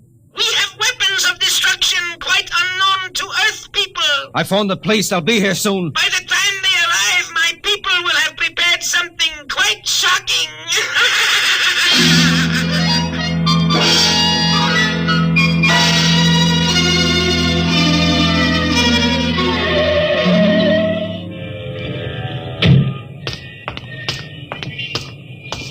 Keep me covered, Ryan. Okay, Sarge. All right. You the guy who turned in the call? Yes, that's right, Sergeant. Where's the body? Well, you see, it isn't exactly a body. What do you mean? It's a doll. What? Now, wait, you've got to let me explain. I know this sounds fantastic, but I've stumbled onto an unbelievable plot. Yeah? Keep talking. Well, you see, these little dolls, they aren't really dolls. They're tiny people. Now, there's a big doll named Santo Perigi. They're using him as a front to run the shop. He's off his trolley, Sarge. Now, look here. Now, listen, mister, we got a call that there was a murder here. Now, if there was one, where is the body? Well, it's behind the curtains in the back. Only, you see, it isn't really a body. It's a big wax dummy. It's all part of their plot to gain control of the world. Holy smoke, he's really off his rocker. Now, look, if you don't believe me, I'll prove it to you. Come here. Look behind this curtain and you'll see the dummy lying on the floor. Welcome, gentlemen. Are you looking for something? Perigi! This is impossible. I smashed his skull. Do you know this guy? That's the one, the doll. What's your name, mister? Perigi, Santo Perigi, creator of the universal doll. Uh-huh. You ever see this man? Never until just now. That's not true. He's lying. I tell you, he's nothing but a big doll. The real masters are the little dolls. Ryan, are you getting this? He's wacko, Sarge. No, He's a fruitcake. I'm not crazy, I tell you. I can prove it. They must have fixed up his head where I smashed it in. Touch him and you'll see. Mr. Perigi, you know what this guy is talking about? The man is demented, obviously. No, that's not true. I tell you, there's a plot to control the Earth. I've got to call the War Department. They want to know about the flying sphere. Holy mackerel, this gets worse every minute. Ryan. Take him to headquarters? No, save some time. Take him down to Psycho Ward. Okay, all right, Buck Rogers. Come along nice and quiet. No, don't you see? He's nothing but a man-sized doll. Sure, and the little ones are going to take over the Earth, and you're going wait and cut out some nice paper dolls. Oh, please, listen to me. You've got to listen to me. You've got to. Sorry you had all this trouble, Mr. Perigi. Poor chap. He is obviously suffering from delusion. Well, he's not the only one in Washington today. You know, we've been getting a whole string of crack-ups lately, bigwigs blowing their tops under pressure. If you could see some of the names in our confidential files... You keep confidential files on cases like this? Certainly. Believe me, they'd be dynamite if they ever got in the wrong hands. Well, I better be running along. Hey, is that a talking doll? Yes, Sergeant. My name is Toto. I dance and sing. Well, I'll be. Hey, my little girl would be nuts for that. So? Then please accept the doll for saving my life. That madman might have killed me. Yes, but Take Toto home with you as a gift. Well, no, I don't know, Mr. Perigis. It's against regulations for us to accept favors. But this is not for you. It is for your little daughter. And if you will only take the doll and give him a good home, you'll be doing me a great favor. Well, then, if you insist, and thanks very much.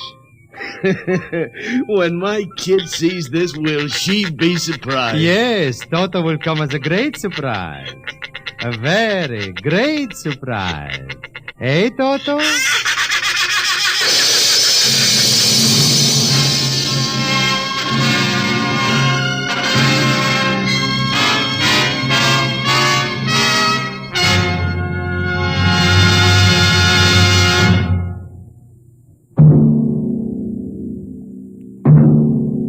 Tonight, Dimension X has transcribed Perigis' Wonderful Dolls, an original radio drama written by George Lefferts. Les Damon appeared as Colonel Grayson and Joan Alexander as Alma, with Ninice Alexander as Cindy. Joe DeSantis played Santor Perigi, and Leon Janty was Toto, the talking doll. Engineer Bill Chambers. Your narrator was Norman Rose. Music by Albert Berman. Dimension X is produced by Van Woodward and directed by Edward King.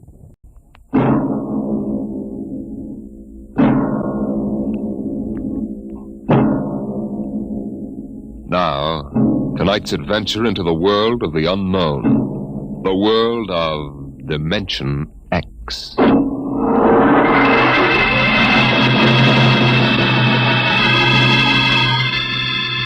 In the South Pacific, night comes on rapidly.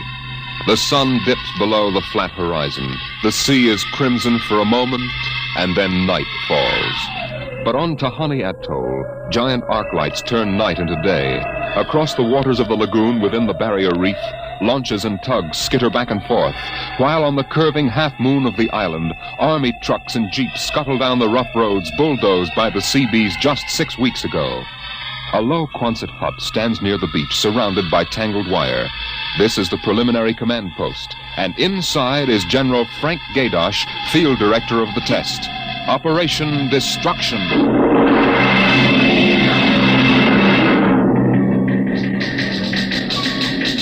Well, everything on schedule, General Gaydosh. Radiological surveys complete. Instruments placement checked. Get me Navy and tell them HR is as ordered. Send a periodic time check to Air Force and Ewintock and observation control on the Missouri. Yes, sir. I want a complete roster check on all personnel before HR. That test bomb is going off at 10 o'clock tomorrow morning. Even if there's a whole battalion stranded on the target vessels. We'll see that everybody's clear. Yes, sir. Oh, Nate Cohen wants to see you. Who the devil is he? AP man. He's been selected by the press radio pool to interview you. I haven't got time. Tell him to speak to Major Breedenberg. He's the PRO. Well, I think perhaps you'd better see him, sir. The directive on public relations from Washington was very clear. Now, what blazes am I supposed to run a bomb test and play mother hen to a bunch of reporters? Washington, sir? All right. Bring him in. Relly, Yes, sir. have me some black coffee. Yes, sir. This is Mr. Cohen, General Gaydosh. How do you do, General? Lousy, as a matter of fact. Is that an official statement? No. And run some of that world is at the crossroads baloney. I wrote that yesterday. General, what effect do you think the new bomb will have in the world situation? I can't tell you that, even if I knew. My job is to set the blaster thing off, see that nobody gets hurt, and collect the data. Can I speak with you for a moment, sir? Later, Alan. Go ahead, Cohen. Can you release anything on the scientific principles involved? I don't even understand it myself. Wait a minute. Dr. Muller. Yes? Come over here a moment, will you? Cohen, this is Dr. Fred Muller. How do you do? Civilian scientific director. He's the only one who knows what's inside that warhead. How do you do, Mr. Cohen? How about a statement, Doctor? Well, I'm afraid all I'm allowed to say is that the bomb is new. It's extremely powerful. And off the record, it's very tricky and dangerous. Well, what'll happen if it goes off prematurely? I don't think we have to worry about that. In fact, we wouldn't even know about it.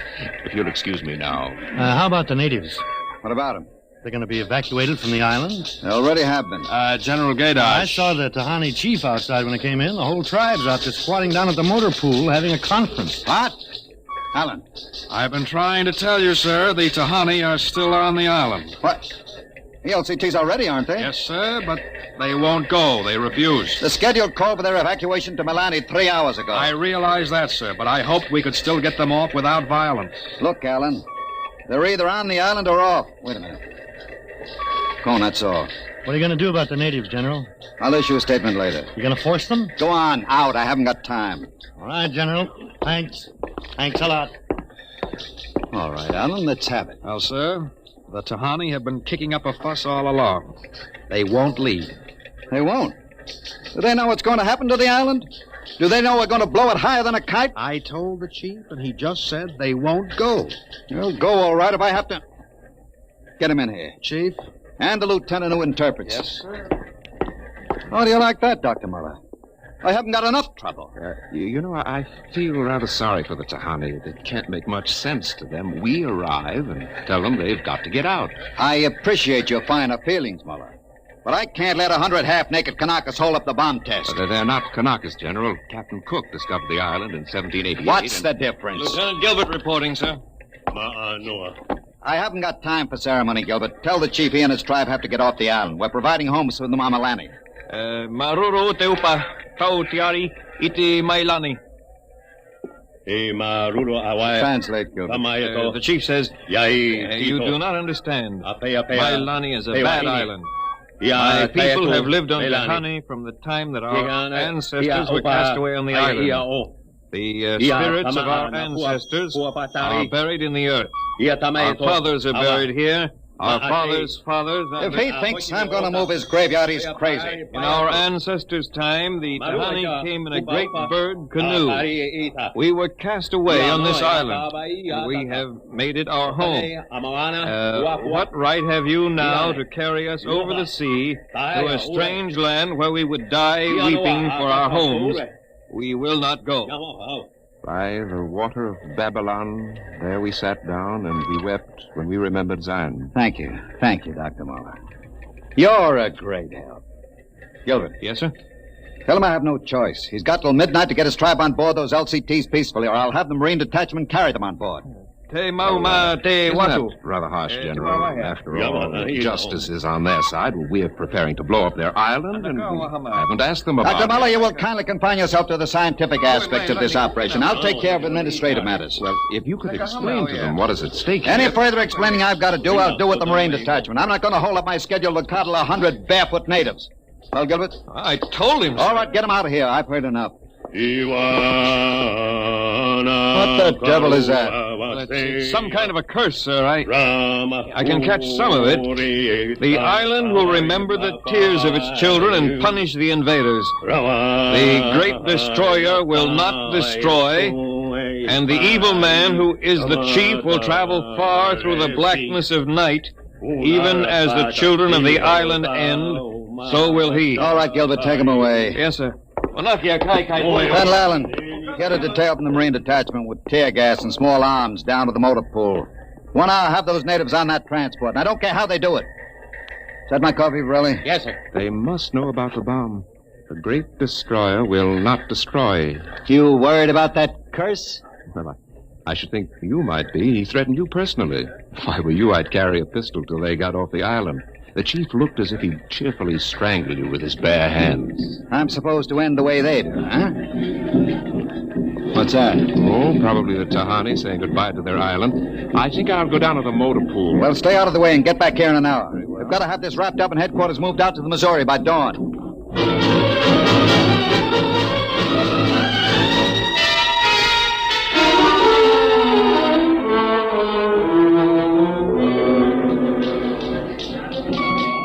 Navy and instrument room checking in, sir. That's the last. Have the Missouri take over control and send for my chief. Yes, sir. Are the LCTs there standing by with those natives? Yes, sir. They're on the beach. The bomb unit is assembled in place, General. 2330, right on the nose. Robin, start evacuation procedure. The Tahani have stopped. Allen's probably moving them out to the beach. Check them with Navy and Air Force, Varelli. Yes, sir. What's that? It's coming from the beach. Tahani making trouble. Come on. You, Gilbert, what is it? Yes, sir. Colonel Allen ordered the Marines in, sir. What happened? What happened, man? The natives. They just got up and started marching. Did they embark? Oh, you don't understand, sir. They marched up the cliff and right off into the lagoon. What? All of them. The women and the kids, too. They didn't even try to swim, sir. What were you doing all this time? Just standing around with your thumb in your mouth? Where was the Marine detachment? We couldn't stop them, sir. They just walked over the cliff. They didn't even scream, not even the kids. We sent the crash boats out, but we couldn't get any of them out. Crazy idiots. Were any of the reporters there? Cohen and a life photographer. Get his film and hold it till I release it. What are you going to do, General? Postpone HR? It's too late for that now. Calling HR off isn't going to bring the natives back. But 100 men, women, and children just walking into the water. It's horrible. Look, I'm not happy about it either, but there's nothing we can do now. I gave them a chance to get off. They didn't want to take it. That's their hard luck, not mine. I hope you're right. What do you mean by that?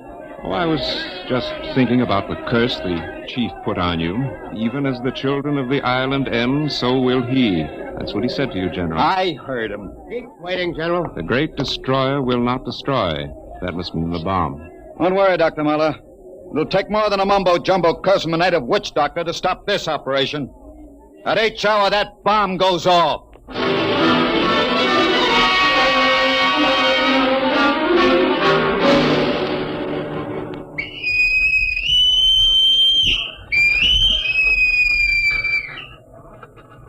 It is now H hour minus 1 minute 30 seconds. H minus 1:30. Video screens hooked in, sir. All right, check control stations. Observation station 1. Observation station 1, check. Radiation station. Radiation control, check. Test the firing circuit, Dr. Observation Muller. station 2. Right, General. Observation station 2, check. Damage control All station. set. Damage control, check. Communications. Communications, check. All checked in. It is H minus 1 minute. H minus 1. Take a good look at that island on the screen, Muller. When you throw that key, it just won't be there anymore. Nothing but an atom mushroom over the lagoon. There's quite a funeral pyre for the Tahani. Stubborn idiots. The way it serves them right, Muller. They can't get in the way of progress. Progress? I wonder if it is, General. It's H minus 30 seconds. H hour minus 30, 29, 28, 27, 26. The great 25, destroyer. That's what he called the bomb. Hold it, Muller. Allen, report. 22, All checked in. 21, Cameras running. Sound fire warning. Stand by for firing. Ready, Muller? Ready? 12, 11, 10, 9, 8, 7, 6, 5, 4, 3, 2, 1, fire!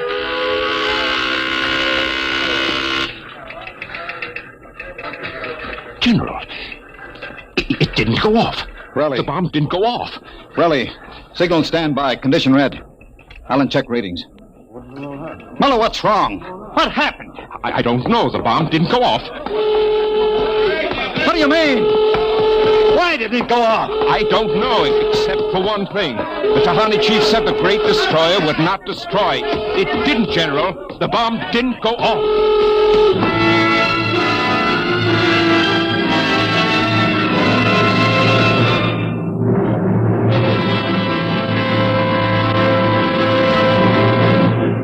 Dimension X will continue in just a moment. It's National Wheaties Week. And from behind the scene in the radio studio, here comes one of Hollywood's foremost radio producers, Mr. Joe Parker, stepping out of the control room to help celebrate National Wheaties Week.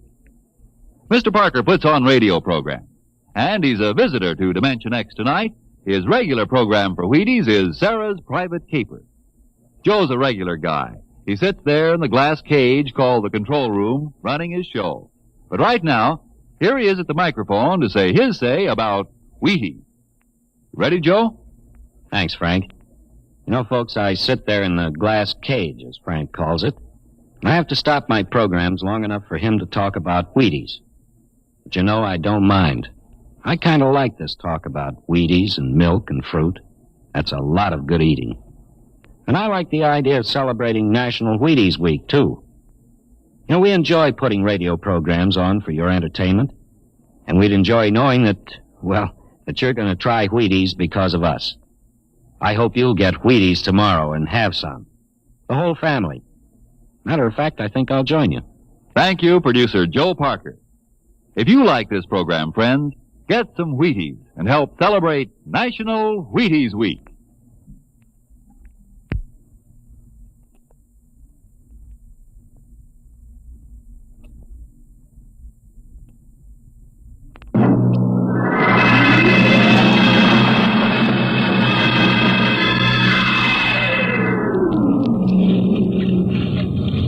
How about it, General? What happened? You got a statement? Nothing you can use, Cone. Not until we find out what went wrong. We'll let you come aboard this ship. I walked on. You don't know why the bomb failed, huh? It didn't fail. Just didn't go off. Say, what's that tank thing on deck, General? Undersea Salvage Unit Mark IV. They call it an undersea crawler. Somebody going down? That bomb is down there in the lagoon somewhere. Could go off at any second. Somebody has to go down, find it, and disarm it. That's a lovely job. Who's elected? I am.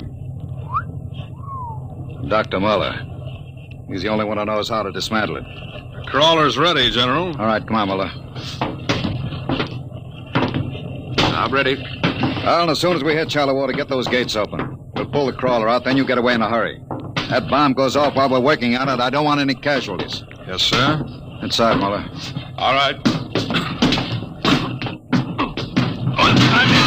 I'm in. Remember, get this LCT out of the lagoon in a hurry. You got that, Alan? You take your orders from Admiral Yancey. Yes, sir. And, good luck. Closing the hatch. Get the sonar and Geiger counter warmed up, Muller. Right. I was just thinking of something, General. That curse, part of it came true. The bomb didn't go off. Well?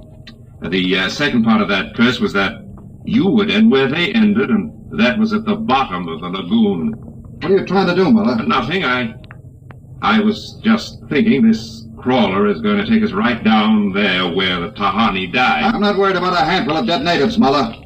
I'm worried about that bomb. Okay, they're opening the gate. Let's go.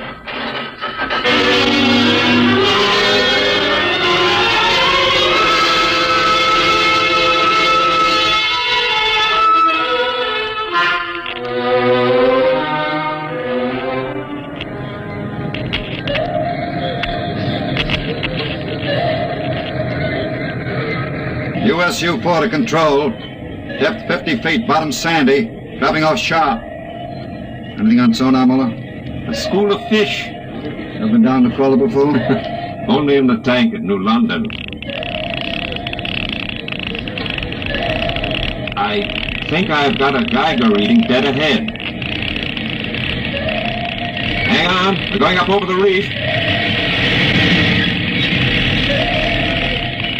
It must be the bomb, all right. The Geiger count is clucking like a brood hen. Keep an eye on the front vision plate. If we run over the bomb, we're liable to set it off. I think I'm getting something on sonar. Left of point. USU-4 to control. Over. USU-4 to control. Over. That's a fine note. Radio's out. Dead ahead. It looks too large to be the bomb. Can't see much in the forward vision plate. Wait a minute. That's part of the reef ahead. Well, that's where the Geiger reading indicated. The bomb must have settled in a hole in the reef. We'll have to go after it in diving suits. Suits are in the locker. Let's get this over with. Less time I spend down here waiting for that bomb to blow, the better I like it.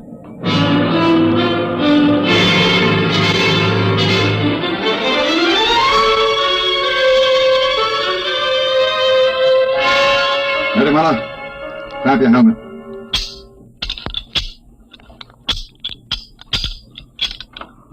Getting me all right on your headset? Okay, I'm gonna fill the lock.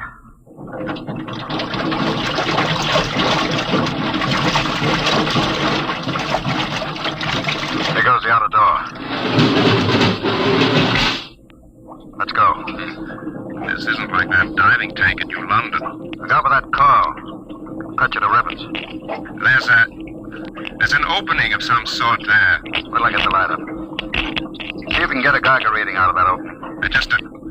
Over there. It's down there, all right. Careful. I'll drop down first. See anything down there? Mother, get down here fast. What is it? You find something? The bottom of this hole. It's metal on the sides. But it's the coral reef. Look. Well, the joints. There's a hull plate of some kind, and... Look out above us! It's closing! Grab it! It's too late. That little hatch just lit over the top. This is impossible. What's going on? It's like an airlock.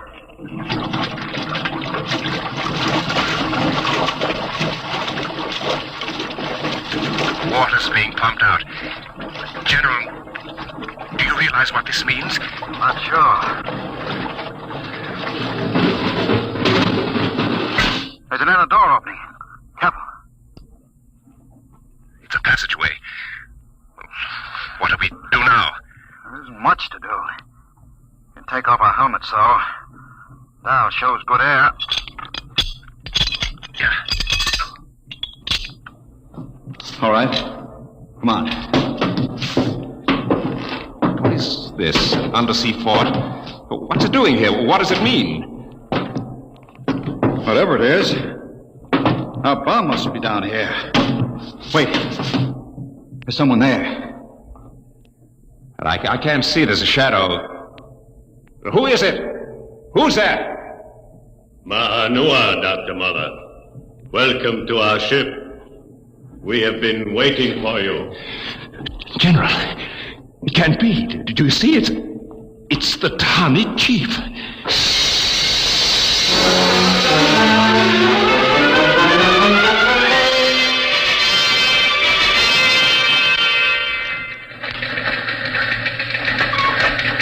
How long has the undersea crawler been down, Borelli? 4 hours, sir. 2 since we lost contact. Well, keep trying. Yes, sir. I've given them enough time. I'm going to send another crawler down. What do you figure happened to them, Colonel? Well, there are a lot of things. Hey, how did you get in here? I walked in.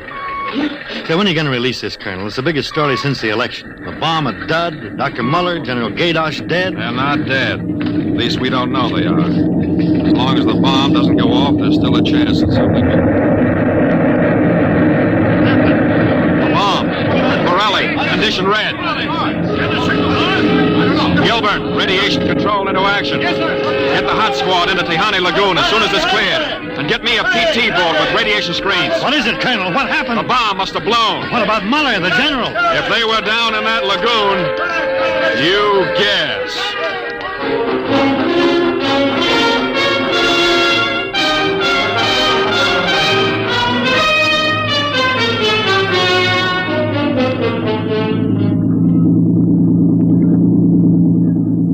Radiation reading 75 and steady. I'll take her in as close to the beach as you can. Steady she goes. Is there any danger of more explosions? No, when she goes, she goes. Radiation 82. The danger is radioactivity. Our shields aren't much good, but we've got to pick up the recording instruments as soon after the blast as possible. Radiation 93.5. Well, that's still safe. Hey, Cohen, is that something on the beach there?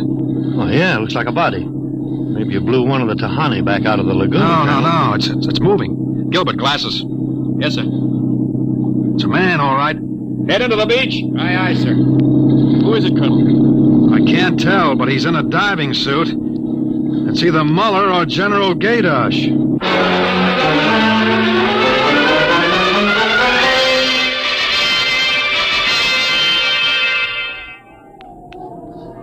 No radiation burns, superficial bruises, mild shock. He'll be all right, Colonel. Can he talk? For a while. I'm going to give him a sedative shortly. Muller, what happened? How did the bomb go off? You didn't.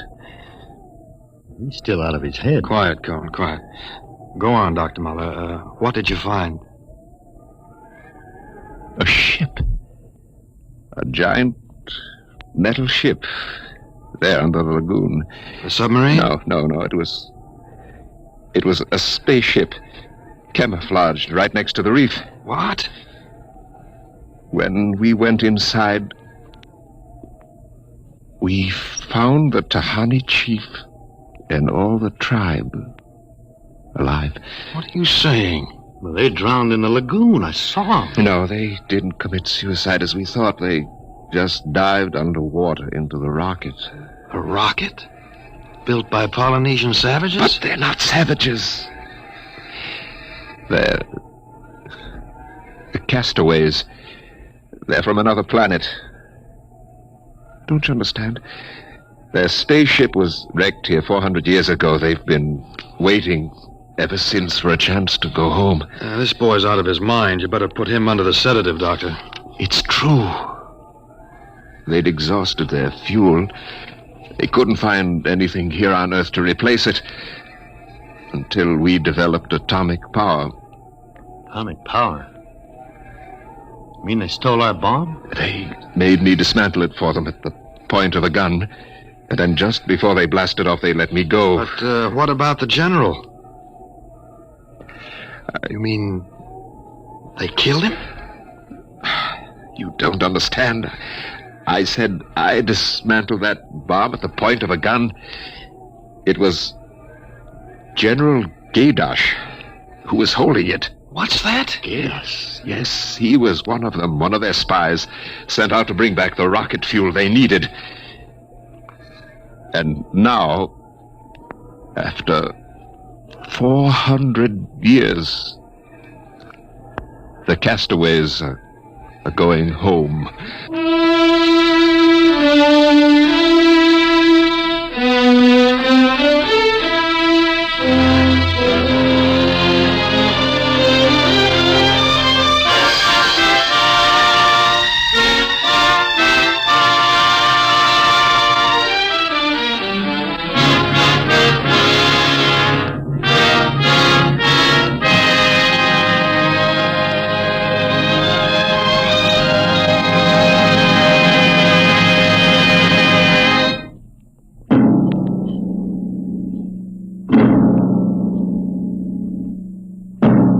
Dimension X has transcribed The Castaways, written by Ernest Kanoy from an original story by Ernest Kanoy and George Lefferts. Featured in the cast were Santos Ortega as General Gaydosh, Greg Morton as Dr. Muller, your narrator Norman Rose, music by Albert Berman, engineer Bill Chambers. Dimension X is produced by Van Woodward and directed tonight by Jack Cuney. On stage tonight, Dimension X, another in the Wheaties' big parade of exciting half-hour presentations. It's National Wheaties Week. The week to buy Wheaties and eat Wheaties and enjoy them as never before. The time to really find out what difference a good breakfast with Wheaties can make. You know, you're getting protein when you dip into a bowl full of Wheaties. You're getting whole wheat minerals and vitamins. You're getting whole wheat energy. Yup, there's a whole kernel of wheat in every Wheaties flake. That's how a better breakfast, beginning with Wheaties, can help you step lively all morning long. And that's why all over this big country, folks are celebrating National Wheaties Week and stepping lively. So how about it? Get out the big cereal bowl and help celebrate Breakfast of Champions. Pour out those golden flakes, put on the milk, put on the fruit, and let's have National Wheaties Week. You ready? Let's go.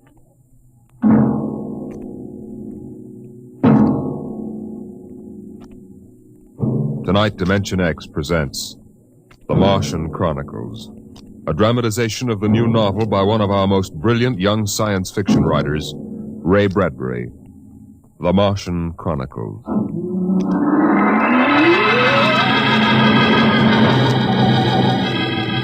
January in the year 1999. 1 minute it was Ohio winter with doors closed, the panes blind with frost, icicles fringing every roof, children skiing on snowy slopes. And then a long wave of warmth crossed the small town, a flooding sea of hot air. Bye, Mom. I'm going out. Will William McClellan, you come back here. You know you can't go out in winter without a coat. You want to catch your death of cold? But it isn't cold. It's warm outside. It's rocket summer. Rocket summer? You know, like Indian summer. The rocket lay on the launching field, blowing out pink clouds of fire and heat, cracking the icicles, melting the snow, making summer with every breath of its mighty exhausts. It seared the faces of the watching crowd and drove them back. And then they saw the red fire and heard the big sound as the silver rocket shot up toward Mars and left them behind on an ordinary Monday morning on the ordinary planet Earth.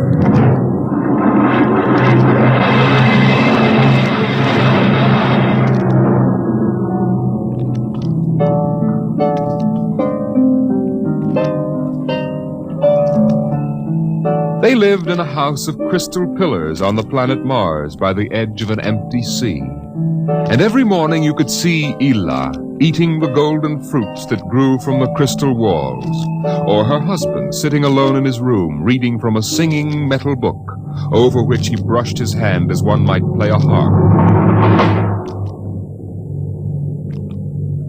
Ela and her husband were not old. Once they had liked painting pictures with chemical fire, swimming in the canals when the wine trees filled them with green liquors, and talking into the dawn together. But no more. Marriage sometimes makes people old and familiar while still young, and Ela was not happy now. This morning she sat dreaming between the crystal pillars and wished that somehow a miracle might happen. And then suddenly... Ela, did you call? No. I thought I heard you cry out. Did I? I was almost asleep and had a dream. In the daytime? You don't often do that. Strange. How very strange. I dreamed about a man. A tall man. 6 feet tall. Oh, how absurd. He'd be a giant, a misshapen giant. I know. And yet somehow he looked quite handsome. He was dressed in a strange uniform.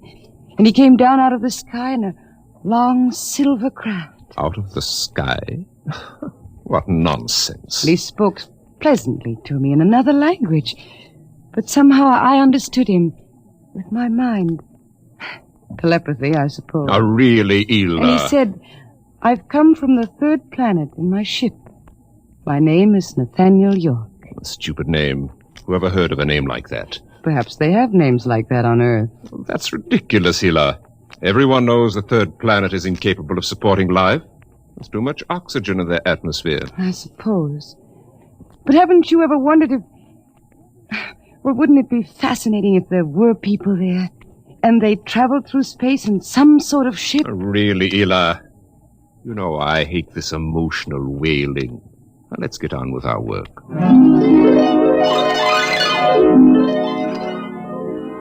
Evening came. The twin white moons of Mars were rising, and the house closed itself in like a giant flower. A wind blew among the pillars, stirring Ela's russet hair, crooning softly in her ear. And it was then that she began singing the song. Drink to me only thine eyes, and I will pledge with mine. Ela, what's that song? I don't know. What do you mean you don't know? I've never heard it before. Did you compose it? No. Yes. No, I don't know, really. I don't even know what the words are. They're in another language. It was part of the dream I had, I guess. Oh. You know, you haven't been yourself lately. It might do you good if we went away to the Blue Mountains for a week or so. What? Did you hear what I said? I'm sorry.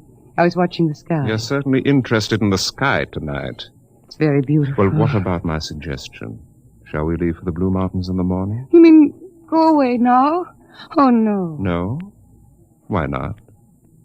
Why don't you want to go? I don't know. I just don't want to, that's all. Oliver kiss the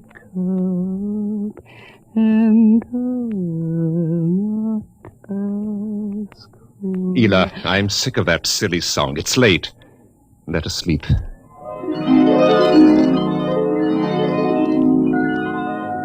From the crystal walls poured a soft carpeting of mist to support Ela where she lay down to sleep. But through the night she tossed restlessly, until just at dawn the dream recurred.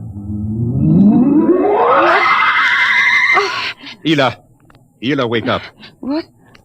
Oh, what is it? You've been dreaming again. You talked in your sleep. Did I? Yes. What were you dreaming? Oh, the ship. It came from the sky again. And the tall man stepped out and talked with me.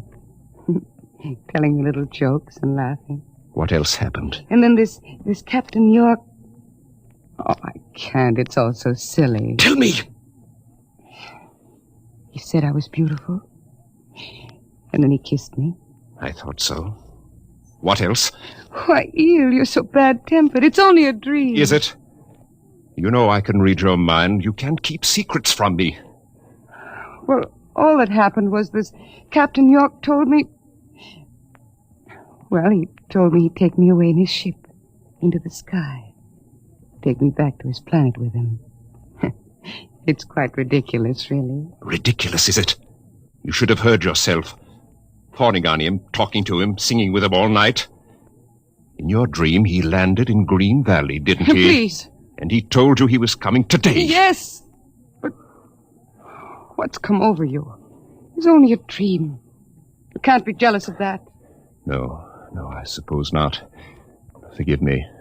I'm being childish. You're sick. You've been working too hard. No, I'm all right. But perhaps you're right. Maybe I could use a little relaxation. Yes. I think I'll take the morning off and go hunting. Hunting? Yes, in Green Valley.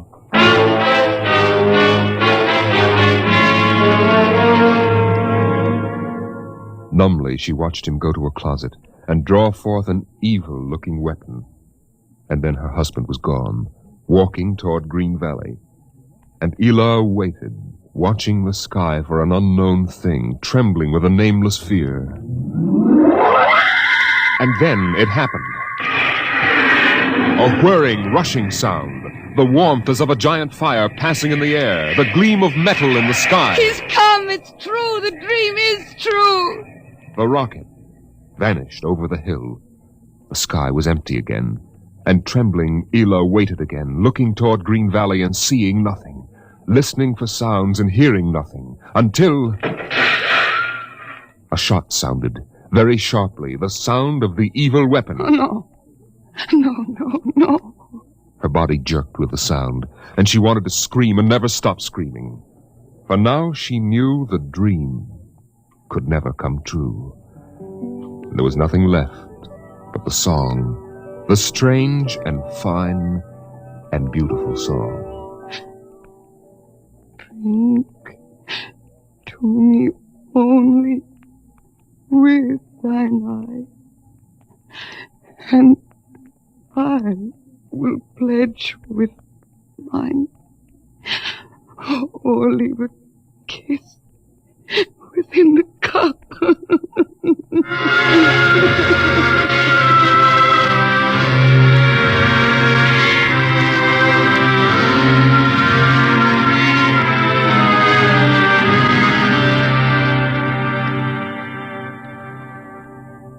But still the rockets came. The next ship came down from the stars and the black velocities and the silent gulfs of space, and landed by night near a Martian city. The men made their way to the outer rim of the dreaming city, and then Jeff Spender went in to reconnoiter, while the others watched and waited for something to stir in the haunted city, some gray form to rise, some voice to break the unearthly stillness. Where were the people? Where were the Martians? Nothing stirred to disturb the silence until... Halt! Who goes there? Don't shoot! Hold it, Parker. Let's Spender and his party. They're coming back. Captain Wilder! Over here! Well, Captain, we've searched the city. People were living here last week. People? Martians. Where are they now? Dead. Dead. What did they die of? You won't believe it, Captain. Chickenpox. Good Lord, no. Yes. No resistance to an Earth disease, I guess. So the other rocket did get through to Mars. It looks like it, Captain. God only knows what the Martians did to them. But at least we know what they did to the Martians. You mean they're all dead? Yes. This planet is through. Hey, you hear that, guys? We're safe! Break out a bottle, Cookie. Let's have a drink to celebrate. Stop it, Parkhill. Put down that bottle. What's eating you, Spender? The planet's ours now. We got a christener, don't we? I christen thee the city of... I christen... Hey, Park Hill City. Park Hill, I warned you! All right, Spender, that's enough. That'll cost you a $50 fine. Cookie, McClure, take care of Parkhill. Spender, you come with me.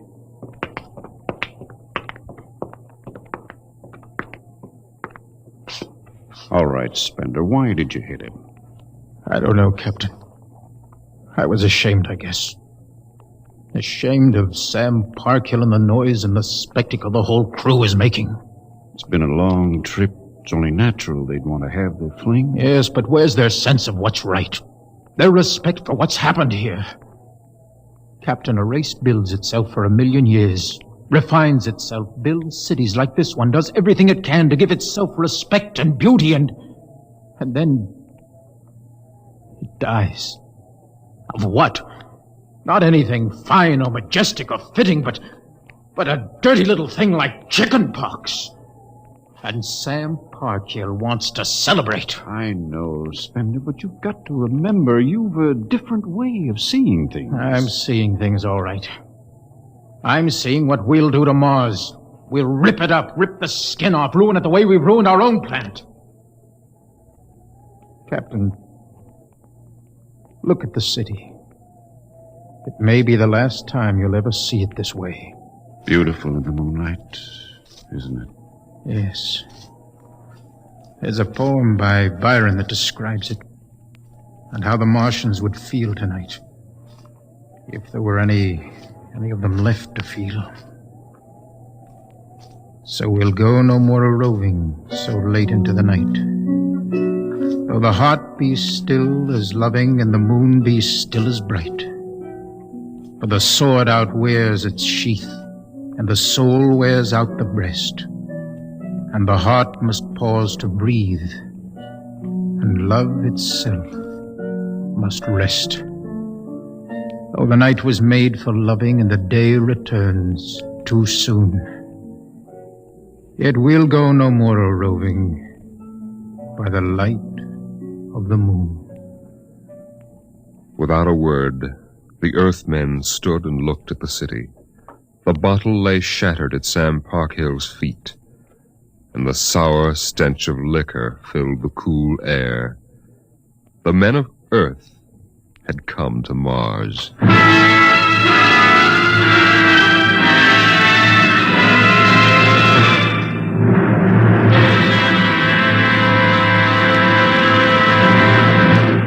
Dimension X will continue in just a moment. It's National Wheaties Week. Yes, the week when everybody tries Wheaties, even an orchestra leader. And here he comes from behind the scenes in radio to help celebrate National Wheaties Week, Mr. Von Dexter. Thank you, Frank. Hello, folks.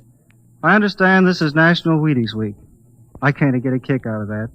The only breakfast food in the world with a week of its own. And I'm here for just one thing, to ask you to try Wheaties during National Wheaties Week. There are a lot of us whose voices you've never heard on the Wheaties big parade of radio programs, you know.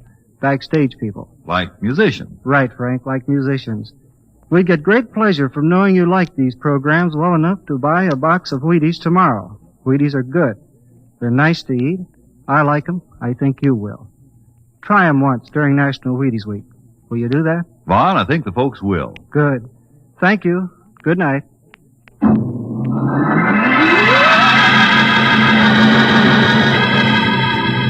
The men of Earth came to Mars.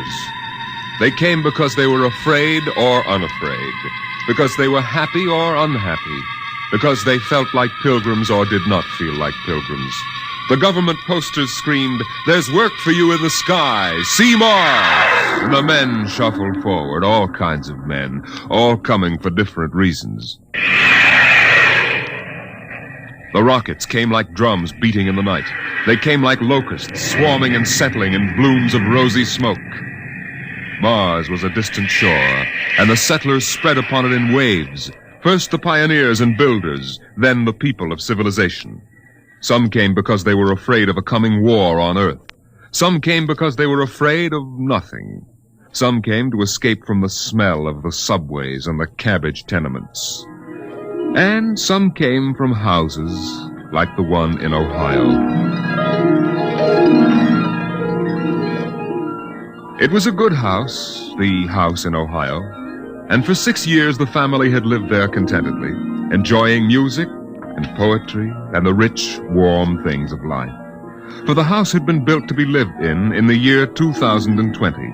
It contained all the latest automatic devices, from talking book recorders to singing clocks. 6 o'clock, 7 o'clock, time to rise, open your eyes. Tick tock, 7 o'clock, time to rise, open your eyes. As the family rose and dressed, the beds whirred electronically and made themselves. In the kitchen, the stove sighed, and ejected from its warm interior 8 eggs, sunny side up, 12 bacon slices, 2 coffees, and 2 glasses of milk. 7-9, breakfast time, come and dine, 7-9.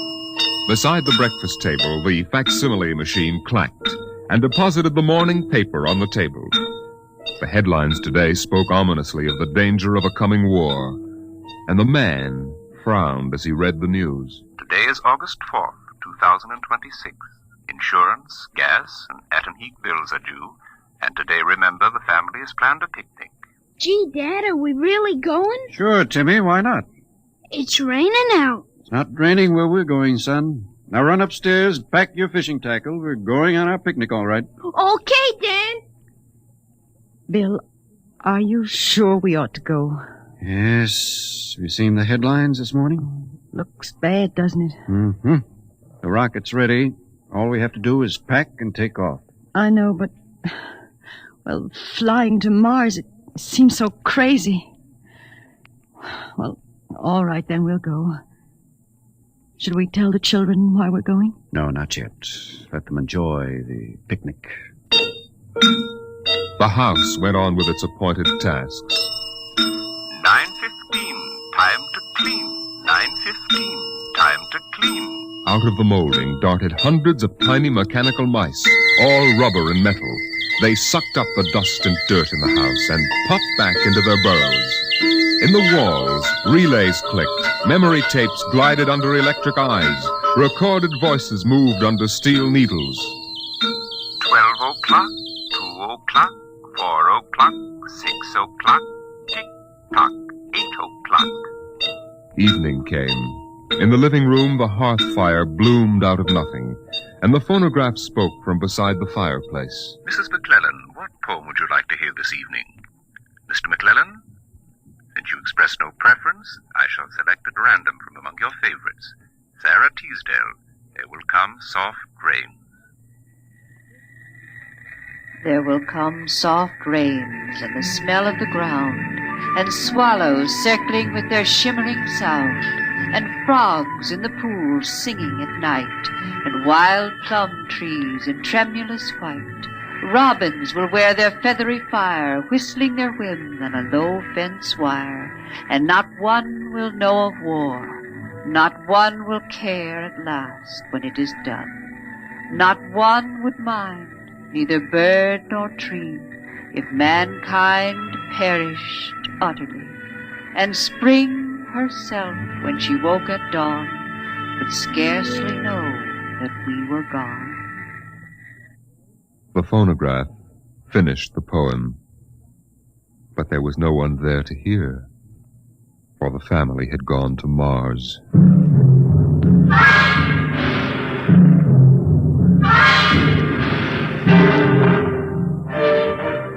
On the Martian desert beside the highway, there rose a blare of red and yellow neon lights that spelled the death of Jeff Spender's dream. Sam's hot dog stand is what the sign read. And Sam, of course, was the same Sam Parkhill who had fought with Spender years before. 10,000 rockets were reported leaving soon for Mars, with 100,000 hungry customers. And Sam wanted to be ready for them. Hey, look up there, Elmer. See that green star up there? That's Earth. Good old wonderful Earth. Makes you feel almost reverent, don't it? Yeah. Send me you're hungry and you're starved. Something. That's a poem I learned in school. Come on, Earth, send me your rockets. Here's Sam Parkhill with the only hot dog stand on Mars. Sam, what if the rockets don't come? What if there's a war on Earth? Don't worry, they're coming all right. Ain't nothing gonna happen to spoil my plans, baby. I figured it all out. Sam! Hey, Sam, look up there! Earth! Oh, what? Oh, no. It's catching fire. It's burning. Oh, no, that can't be Earth. Elmer, they can't do this to me. I got all our money invested in this place. Go ahead, Sam. Switch on more lights. Turn up the music. Get the hot dogs on the fire. There'll be another batch of customers coming along in about 100 million years. Oh, no, it couldn't be. What a swell spot for a hot dog stand. Let you in on a little secret, Sam. This looks like it's going to be an off-season.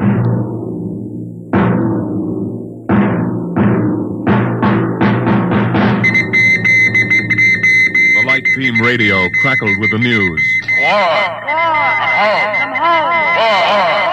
By morning, the shelves of the luggage store were empty, and the rockets were blasting off, headed back to Earth.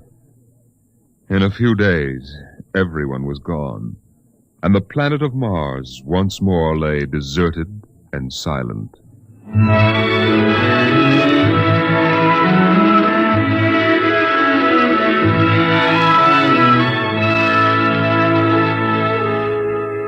And then, after all the rest had gone, one last rocket landed on Mars. A small, family-sized rocket come all the way from Earth.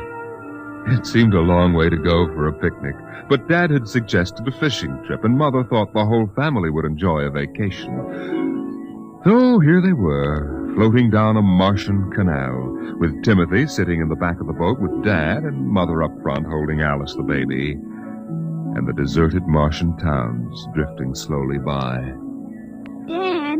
What is it, Timmy? When do we see the Martians? You promised we would. Soon, Tim, soon. Oh, but William, the last Martians died out years ago. They're a dead race now. Not quite. Don't worry, son. I'll show you some real live Martians later on. Gee, this is swell. I wish we didn't ever have to go home. How long can we stay? 1,000,000 years. 1,000,000 years? Yes. It's time we told you, son. We're not going home. This is where we'll live from now on. But what about the rocket? What about Ohio? There's nothing there now but ruins. The last Earth radio just went off the air. That means the war is over and Earth is finished. We're going to blow up our rocket and start all over. See if we can't build a better world up here. You mean Mars is going to be our home? Yes. I hope you don't mind too much. No, sir. But what about the Martians? When do we get to see them? There they are, son. Look down at the water. I don't see anything there. Beside the boat. Look at the reflections in the water. But that's us down there. Just you and me and Mom and the baby. Yes, son. You see, we're the Martians now. For a long, silent moment, Timmy stared down at the reflections of the family in the waters, and the Martian stared back up at him. Then he lifted his eyes to the deep ocean sky, trying once more to see Earth and the house he had always called home. But Earth was too far away, and the house was now only a heap of radioactive rubble. Only one wall remained standing, and within the wall a voice spoke again and again and again. Not one would mind, neither bird nor tree, if mankind perished utterly, and spring herself, when she woke at dawn, would scarcely know that we were gone, that we were gone, that we were gone, that we were gone, that we were gone, Today is that we October were 5th, gone. 2026. Today is October 5th, 2026.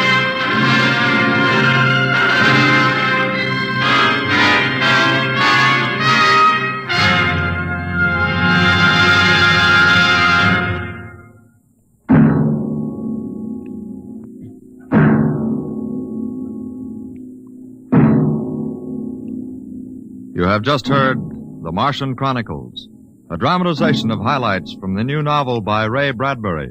Your narrator was Norman Rose, and featured in the cast were Inga Adams, Roger DeKoven, and Donald Buca. Music by Albert Berman, engineer Bill Chambers. Dimension X is produced by Van Woodward and directed by Jack Cuny.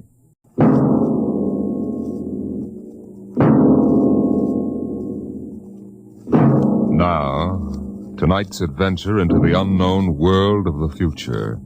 The world of Dimension X, where anything can happen.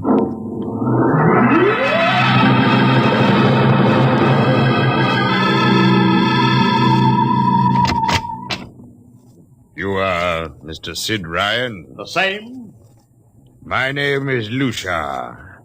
I'm a Martian. Pleased to meet you, Mr. What was that again? A Martian. A Martian, huh? As in Orson Welles? Precisely. I'm a Rotarian myself. Sit down. Thank you. And now that we've had our little joke, Mr. Lucia, what can Publicity Associates do for you? It has been my observation that advertising and publicity are the very backbone of earthly civilization. Spoken like a true Martian, Mr. Lucia. Now, if you'll tell me the name of the client. The client, of course, will be the Martian. You don't give up, do you? Give up? The gag, I mean. Oliver. Oh, yes, Mr. Ryan? This is Mr. Lucia. How do you do, Mr. Mr. Lucia Lucia? claims to be a Martian. Take him outside, will you, Oliver? Get the name of the sanatorium he escaped from and tell them to bring the butterfly net. Wait, sir. I'm happy to see, Mr. Ryan, that my telling you I'm a Martian has approximately the effect I supposed it would have. I believe we can do business. I have here the cash retainer of $5,000. Sit down, Mr. Lucia. Oliver, get the client a cigar. Yes, sir. No, the other box. Thank you. No. Well, now, what can I do for you, sir? I wish you to manage a publicity campaign. A very large, a very important campaign. Is the product established, or is it something brand new? Oh, something quite new. Now, what would you judge to be the most effective type of campaign? Well, if the client has a lot of dough to throw around, a suspense campaign is best. First, you place ads in the paper saying, watch this space. Then, about a week later, you run an ad saying XYZ or PDQ, and you get people guessing what it means. Then, finally, when you've teased them enough, you bust loose and unveil the product. Excellent. Very well, sir. We shall conduct a suspense campaign. Of course, in this kind of campaign, secrecy is very important. Once the name of the product leaks out, it spreads like wildfire, and the whole campaign is kerfloppo. Yes, quite so. Utmost secrecy. That's right. You realize, of course, these things cost like crazy. Would, say, $1 million cover the expense? Come again? I said, would $1 million cover it? Why, yes, I imagine. You did say $1 million. I understood that you had handled some very large accounts. Of course, if this is too big... Oh, not at all. As a matter of fact, I seldom touch anything less. Right, Oliver? Huh? Oh, of course, that's right, Mr. Ryan. Absolutely right. Good. You will begin, then, by saturating the newspapers, the radio, streetcars, with a very simple statement. What's that? I shall write it for you. The Martians are coming. Say, that's not a bad teaser. Got that, Oliver? Yes, sir. The next ad will read, June 1st is Martian Day. June 1st is Martian Day. What happens on June 1st? The parade takes place. What parade? I wish you to arrange a parade up Fifth Avenue. You mean like the Macy parade? Exactly. Except that the theme will be the world of tomorrow. The Martian world. My client would like it to be a gay affair. Balloons, clowns, pennants, pretty drum majorettes. Say, that sounds terrific. I might be able to interest the department stores in a tie-in. The parade will climax the campaign. On June 1st, the product will be unveiled. Good enough. By the way, Mr. Lucia, just what is the product? What are we selling? Oh, no, Mr. Ryan. Secrecy, remember. Oh, but after all all... will be revealed to you in good time, Mr. Ryan. For the moment, let us say we are selling a concept. Concept? Precisely. The concept of invasion from Mars.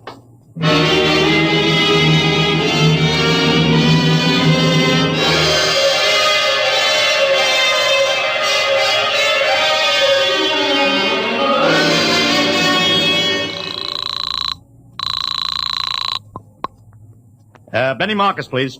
This is Benny. Benny, this is Sid Ryan over at Publicity Associates. Listen, Benny, how you fixed for midgets? I got midgets. Fine. I need 40 midgets for a parade. 40. June 1st.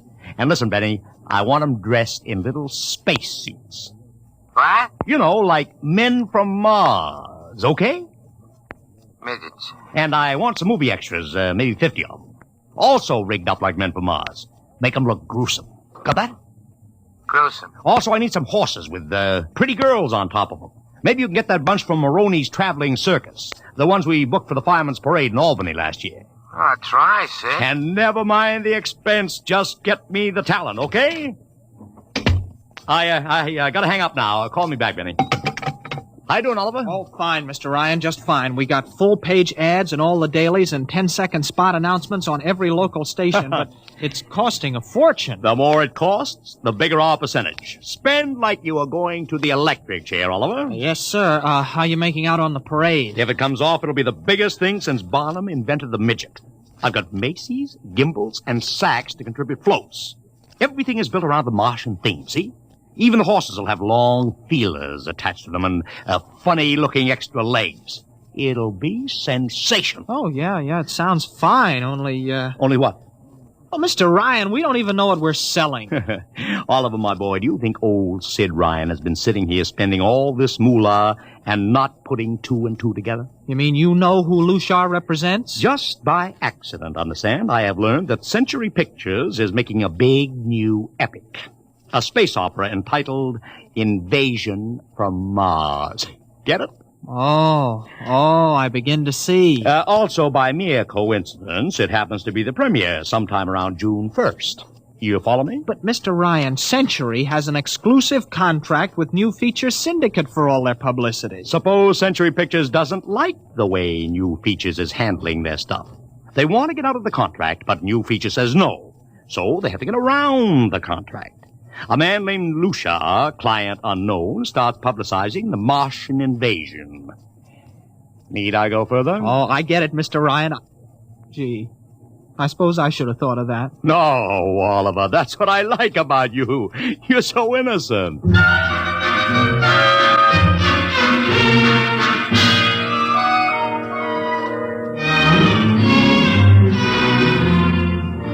Let me talk to Commissioner Patrick, please. Sid Ryan. Hello? Commish? Sid Ryan. Oh, it's you. Well, what is it this time? If you want to drop a man off the Empire State Building into a teacup full of water, the answer is no. Also, we are not arresting any fan dancers. You know I don't handle fan dances. I want a permit for a parade, June 1st, 5th Avenue. It's a Sunday. There's no traffic. Oh, come now. Look, Ryan. Macy's gets a permit. Gimbals gets a permit. The American Legion gets a permit. The Sons of Erin march every time Morton Downey sings the Wearing of the Green. Don't give me a hard time, Patrick. This is too big. Come on. I have the Fifth Avenue Merchants Association behind me. Okay, Ryan. Fill out the forms. I'll pass them along to the license commissioner. That's my boy. Oh, by the way, what's the occasion? Oh, don't you read the papers, Patrick? June 1st is Martian Day.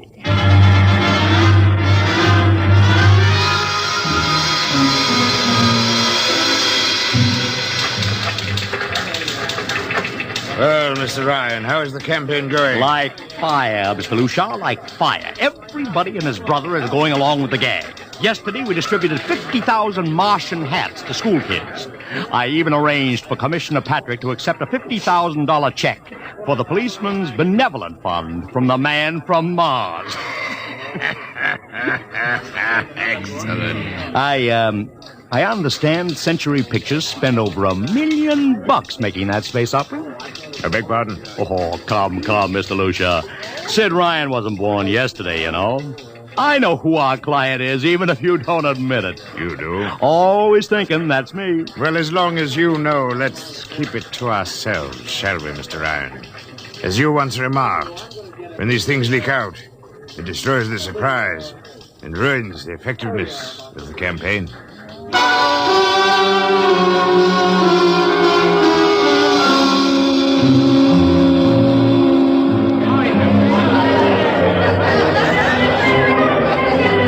Ladies and gentlemen, this is Ron Heileman speaking to you from our portable transmitter atop the reviewing stand for the much-heralded Martian Parade on Fifth Avenue. It's a beautiful sunlit day here in New York. A perfect day for a parade. And the streets are packed with thousands of spectators, all eager to find out what this is all about. There's an air of shrill expectancy. Helen, over here! Okay, tell him all right. I've just had word from Sol Brown up at Central Park Mall that the Martians have landed from big pink balloons.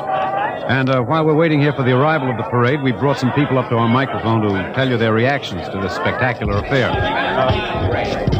What's your name, madam? Miss Ada Shackley. A little louder, please. Miss Ada Shackley. And where are you from, Mrs. Shackley? Columbus, Ohio. I see. And I see you have your family with you. Two little curly-headed boys. Are you in New York for your vacation? Yeah, we came for the Shriners Convention with their daddy. Well, what do you think of Martian Day, Mrs. Shackley? Well, it all seems very strange to me, but the boys have been pestering me to watch it, so we've been standing here for 2 hours. I can't make head or tail of it. Well, neither can a lot of other people, Mrs. Shackley, but judging by the thousands here already, there's a lot of curiosity. Curiosity killed a cat, folks say. Let's hope not. Thank you, Mrs. Shackley. And now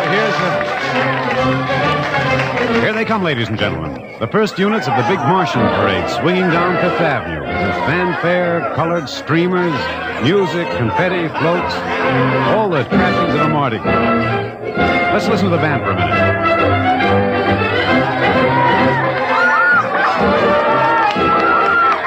Here in the vanguard, the whole troop of little midgets in weird-looking pink and blue spacesuits, carrying Rube Goldberg weapons with signs painted on them. I can read one which says Atomic Blaster. Another has a placard reading, We're Martian through Georgia. And here come the clowns, laughing and falling all over each other. They're giving free sugar candy to the kids along the way. Yes, ladies and gentlemen, there's a happy, laughing crowd along Fifth Avenue today. A true reflection of the great sense of humor and good nature that makes America the place it is. Why, only... What's this? The crowd's murmuring now. They've fallen somewhat silent. There's something coming. I'll try to get it for you. What? Ladies and gentlemen, here comes the Martian contingent. This is promised as the climax of the show. And now a great hush has fallen over the crowd. It's quite a sight to see these thousands of people standing here expectantly, hearing only the great regular sigh of their mass breathing. Now here they come, ladies and gentlemen. The Martians, marching in booted, helmeted ranks, row after row of them. This is an impressive sight, ladies and gentlemen. And a rather serious contrast to the rest of the joyous slapstick parade we've been witnessing up to now. There are perhaps 200 tall, broad-chested men dressed in metallic gray spacesuits with thick glass visors drawn across their faces. Each one's holding an ominous-looking ray gun at the ready position. marching in absolute silence, keeping step perfectly, as though some mute, unspoken command were marking time for them. Even the children are awed by the unexpected, warlike realism of the Martian Legion. And now the first ranks of the Martians move past us, down Fifth Avenue toward the reviewing stands at the square. No one moves. There. A woman, ladies and gentlemen, just dashed out into the street. For what reason, I don't know. She just slipped through the police cordon somehow. They're after her now, but she's already reached the ranks of the marchers, and she's trying to lift the visor of one of the Martian spacesuits. Wait. She's fallen. She screamed and then fell forward in a dead faint. The Martian column keeps right on coming. Unless they break ranks, they're going to trample her. No. The policemen have got her now. They're dragging her away, out of the way. Trying to revive her now.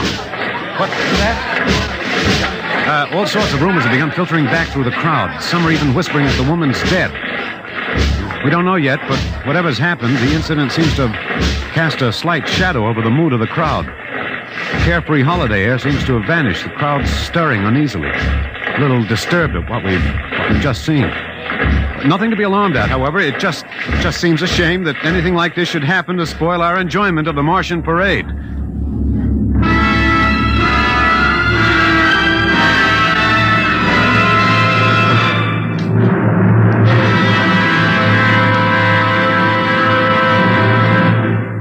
Dimension X will continue in just a moment.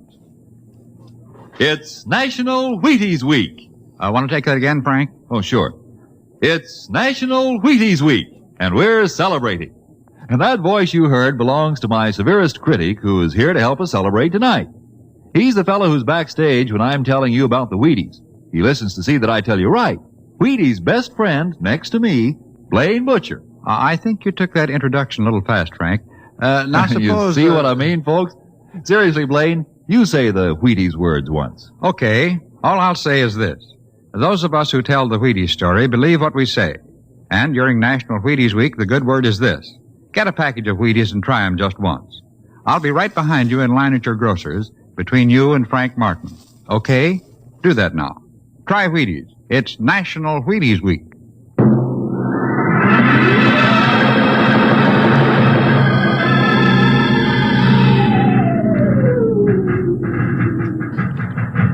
Mr. Ryan, did you see that? A woman fainted. She ran out into the street to get a close look at the Martians, then she screamed and fainted dead away. I'm well aware of that, Oliver, since I paid her $50 to do it. What? The dramatic moment, Oliver. The stock and trade of the good publicity man. Relax. Holy smokes, you sure think of everything. For my share of this deal, roughly $100,000, I can afford to think of everything. Shut the window. Oh, okay, but don't you want to see the finish? We'll go down to the reviewing stand for the finish. Right now, I want to make a phone call. By the way, where's Lucia?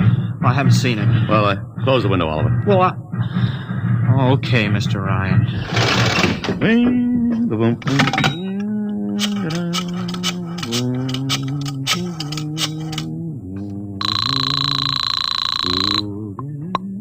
Marcus Talent Agency. Benny, this is Sid Ryan. Oh, say, listen, Sid, I was going to call you. I'm awful sorry about those Martians. What do you mean, sorry? They're terrific. Oh, don't joke, Sid. I mean it. Well, I mean it, too. They're great. Are you in a bag? Never felt better. You mean it, don't you? Of course I mean it. What is this? There are Martians in the parade? About 150. Of course, I only ordered 50, Sid. but under the circumstance... Sid. What is it? Sid, don't you know I couldn't get you a single movie extra? There's a studio strike in New York. Huh? Wait a minute.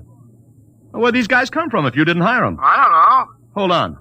Oliver? Oh, yes, Mr. Ryan? Did you hire those Martians? Well, no, sir, I didn't... Benny, this is on the level, isn't it? Honest, Sid, Okay, Benny, I'll call you back. What's the matter, Mr. Ryan? I don't know. Just don't know. Wonder if Lucia hired them. What's Century Pictures number? Tremaine 4, 1000. Tremaine 4, 1000. Century Pictures, the studio of the stars. Give me Marty Sanford, your publicity director. One moment, please. Sanford. Marty, this is Sid Ryan. Oh, hello, Sid. How's it Fine. Listen, Marty, this is dead serious. On the level, get it? What's wrong? I've got to locate Lucia. Lou who? Lucia, come on now, Marty. This is life and death. The guy you sent over to hire me for the invasion picture. I never heard of a guy named Lou Shah. And, what invasion picture? Invasion from Mars, the space opera. Are you batty? Marty. That picture was shelved last month. What? Sure, back in the can. The big shots decided you can't sell a Martian invasion to the American public. It's too incredible, Sid. Who'd ever believe it could really happen? Of all the crazy... Mother in heaven. What is it, Mr. Ryan? You look terrible. It's too fantastic. Mr. Ryan, is something wrong? Open that window. I want another look at those Martians.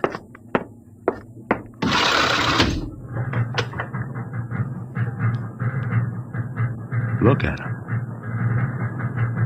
Oliver, you were in the Army. Could 150 movie extras learn to march like that in, say, 24 hours? No. Not in 24 days, Mr. Ryan. Not a second's hesitation. Not one out of step. Look at the way they carry those ray guns at the ready. The only other time I've seen troops march like that was on a film of the Nazi SS troops marching through the streets of Paris. Mr. Ryan. Oliver, get down there. Find that woman who fainted. Her name's Gloria Montez. Get her up here. Make it fast.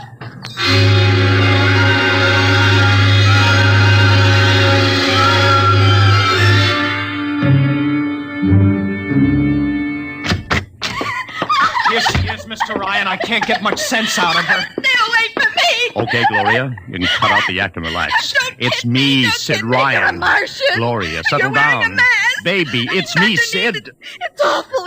It's all big green eyes and those feelings like a catfish. Baby, snap out of it. Listen, what happened down there? You ran out and screamed like I told you, but the fainting, that wasn't in the act. Go away, please. Go away. Just one question, baby. Inside that helmet, what did you see? Don't get anything out of her, Mr. Ryan. She needs a doctor. Okay, Oliver. I've heard enough anyway. You take care of Gloria here. Get her a drink. Where are you going? To see the commissioner.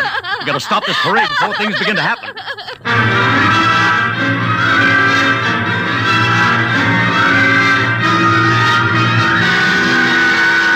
Okay, Ryan, what's the beef? Listen, Patrick, I don't know what it is, see, but something's wrong. You've got to stop that parade. I suppose you'd like the riot squad. That would get you a front-page spread on every paper in town. Now, look, Ryan, I've got no time for your cheap publicity gags. I'm a busy man. Listen, I'm trying to tell you I don't know where those Martians came from, who they are, anything about them. Oh, Ryan, I'm wise to your tricks. Now, if you let the sergeant show you out... You won't do it, huh? An honest citizen appeals for protection and you refuse. I most emphatically do. Now beat it. All right, Patrick. I'll go right to the mayor's office. I'll have you busted flatter than the fried egg. Go ahead. I'm sure His Honor will be glad to toss you out on that phony nickel-plated skull of yours.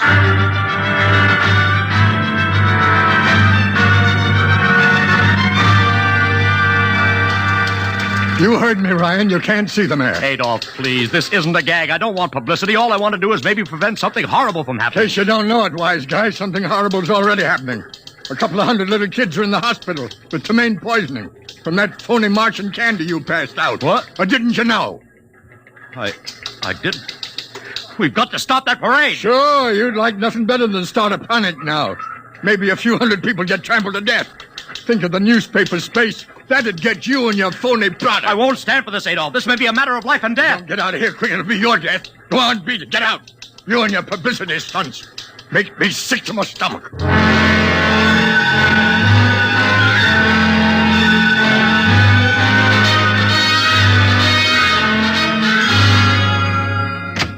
Oliver! Oliver! Oliver, where are you? Oliver! Oliver!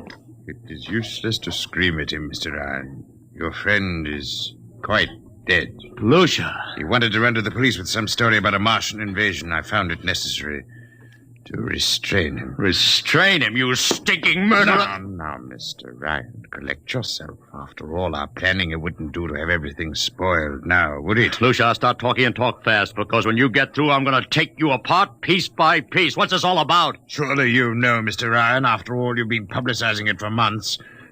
You see, before colonizing your planet, the Martian government sent some of us as scouts in advance, disguised as Earthmen, of course, to study your habits, your weaknesses. We found that the people on Earth are predominantly conditioned by advertising and publicity. And so we conceived the idea of treating our entire invasion as a vast publicity stunt. Clever, yes? After all, Mr. Ryan, who would suspect an invader who advertised his invasion in the newspaper, invited the public to his surprise attack, and spent millions publicizing his plans? Holy jumping... You've done very well, you see. Then there was no product. Ah, but there is a product. The product is death. What are you trying, Lucia? We Martians are a humane people, Mr. Ryan. We do not like to destroy thousands where a few hundred will suffice. In exactly 2 minutes, our troops will treat the world to a spectacle of death, which will bring the rest of your planet to its knees in horror. Nations will clamor to surrender. Perhaps, Mr. Lucia, but not if I can help it. No!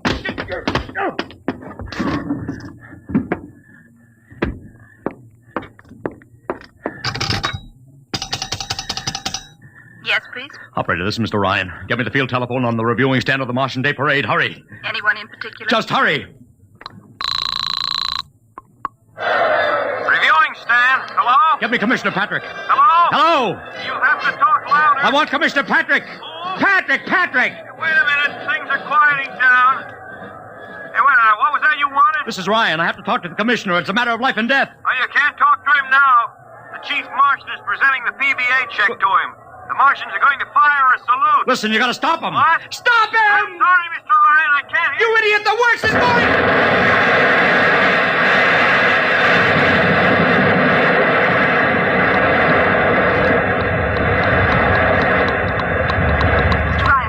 Mr. Ryan, you've been cut off. I heard it. Is something the matter? Oh, operator. Doesn't matter.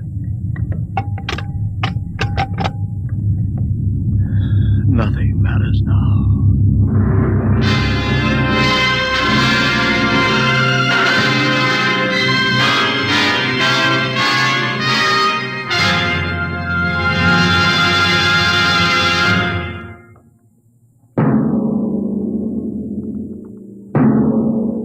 Tonight, Dimension X has transcribed The Parade, an original radio drama written by George Lefferts. Featured in the cast were Joseph Curtin as Ryan, Barry Kroger as Luchar, and Alexander Skirby as Ron Heilman. Your narrator was Norman Rose. Music by Albert Berman. Engineer Bill Chambers. Dimension X is produced by Van Woodward and directed by Edward King. Adventures in Time and Space. Transcribed in future tense. Dimension X.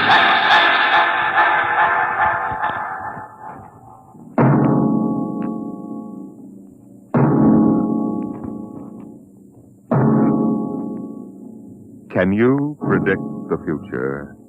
Can you tell what will come in 100 years, or in 10, or in the next minute? Tonight, Dimension X brings you a glimpse of what may well happen within your own lifetime. The Robert Heinlein story, The Roads Must Roll.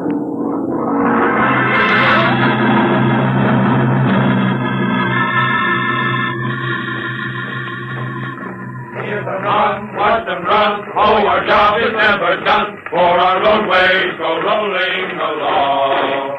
While you ride, we are watching down inside, so your roadways keep rolling along. Oh, it's high, high heat, the roadermen are we. Check off the sectors loud and strong. 1, 2, where you go. You are bound to know that your roadways keep rolling along. Keep them rolling! Your roadways keep rolling along. It was in the middle 1950s that the automotive age began to die. The traffic engineers had long expected it. For years they had watched our vast cities sprawl and spread out, spill over into the countryside, become more and more dependent on motor transportation. And then finally the inevitable breaking point was reached. The growing flood of cars and buses and trucks began to swamp the streets and arterial highways. The building of roads could no longer keep pace. The superhighways clogged, congested, became packed with cars stalled bumper to bumper. And the cities began to die of slow strangulation, for the traffic could no longer roll.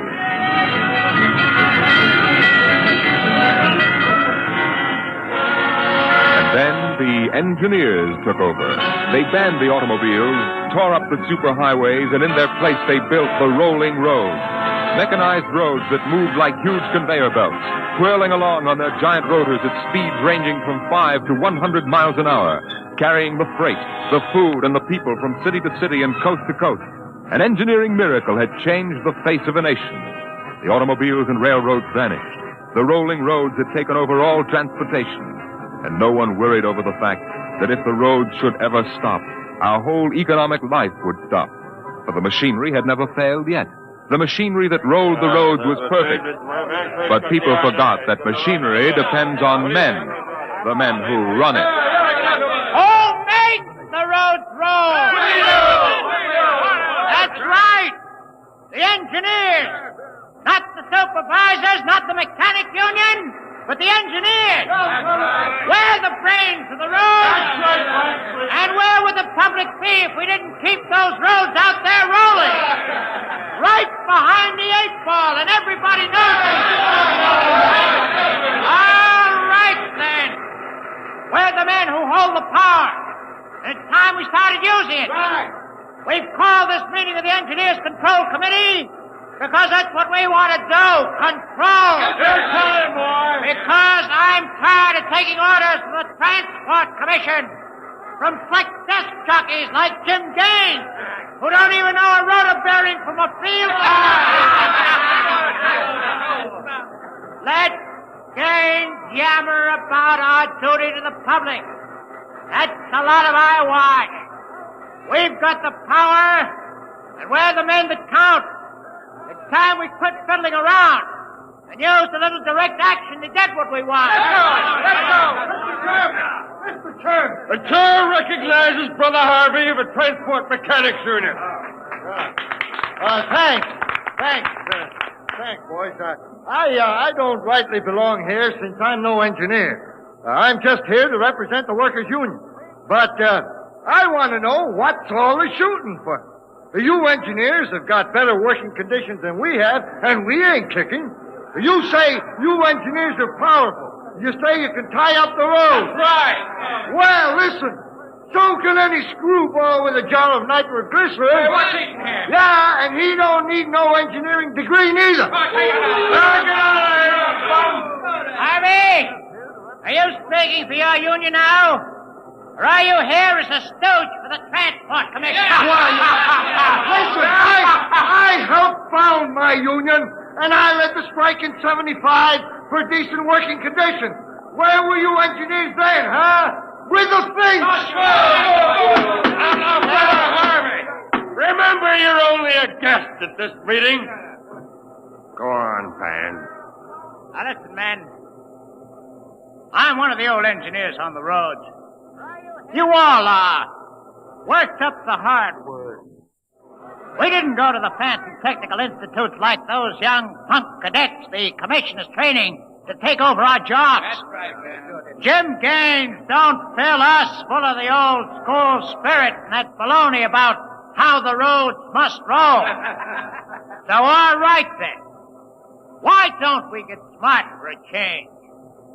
What would happen if the roads stopped rolling? Maybe the country would begin to realize that they can't do without us. And maybe we'd begin to get the things we want. The roads must roll!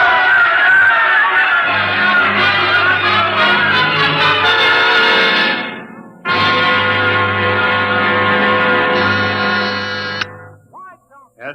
Your wife is calling, Mr. Gaines. All right, put her on. Jim, I want you to stop off on your way home. I'm sorry, darling, I can't make it. Oh, but you promised. Yes, I know, but Washington called in. They're sending Evans, the Australian Minister of Transport, through my sector today. I've got to show him through personally. Well, can't somebody else? Well, I'm chief supervisor. It wouldn't be courteous. Darling, courtesy begins at home. I've planned this dinner for weeks. Honey, the roads must roll. Jim, if you quote that nauseating slogan at me again, I'll divorce you. Well, I can't help it, darling. I tell you, I'll meet you at Stockton at 9. We'll take in a show. Kiss Alan goodnight for me. All right, dear. Goodbye. Bye, darling. Mr. Evans is here. Send him in. Go right in, sir. Well, good evening, Mr. Evans. I'm Gaines, chief engineer. How do you do, Mr. Gaines? Won't you sit down? Thank you. They told me at the embassy you'd be the man to see. Oh? I want to know how the roads work. I think we can handle that. I'm not a technical man, Mr. Gaines. My field is sociology. Suppose you tell me about the roads as if I were entirely ignorant. Well, fine. Well, it's nearly dinner time. Suppose we run up to Stockton sector for dinner. Right. Take us about an hour on the roads, and you can see them working. Excellent.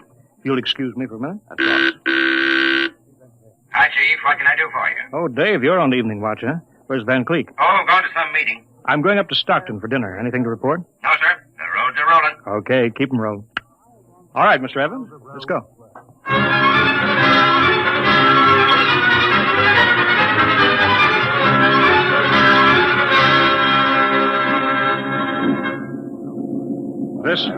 This here is the low-speed strip. You ever ridden a conveyor before? No. Oh, it's quite simple. Remember to face the motion of the strip as you get on. Oh, that's it. All right. We'll go right across here.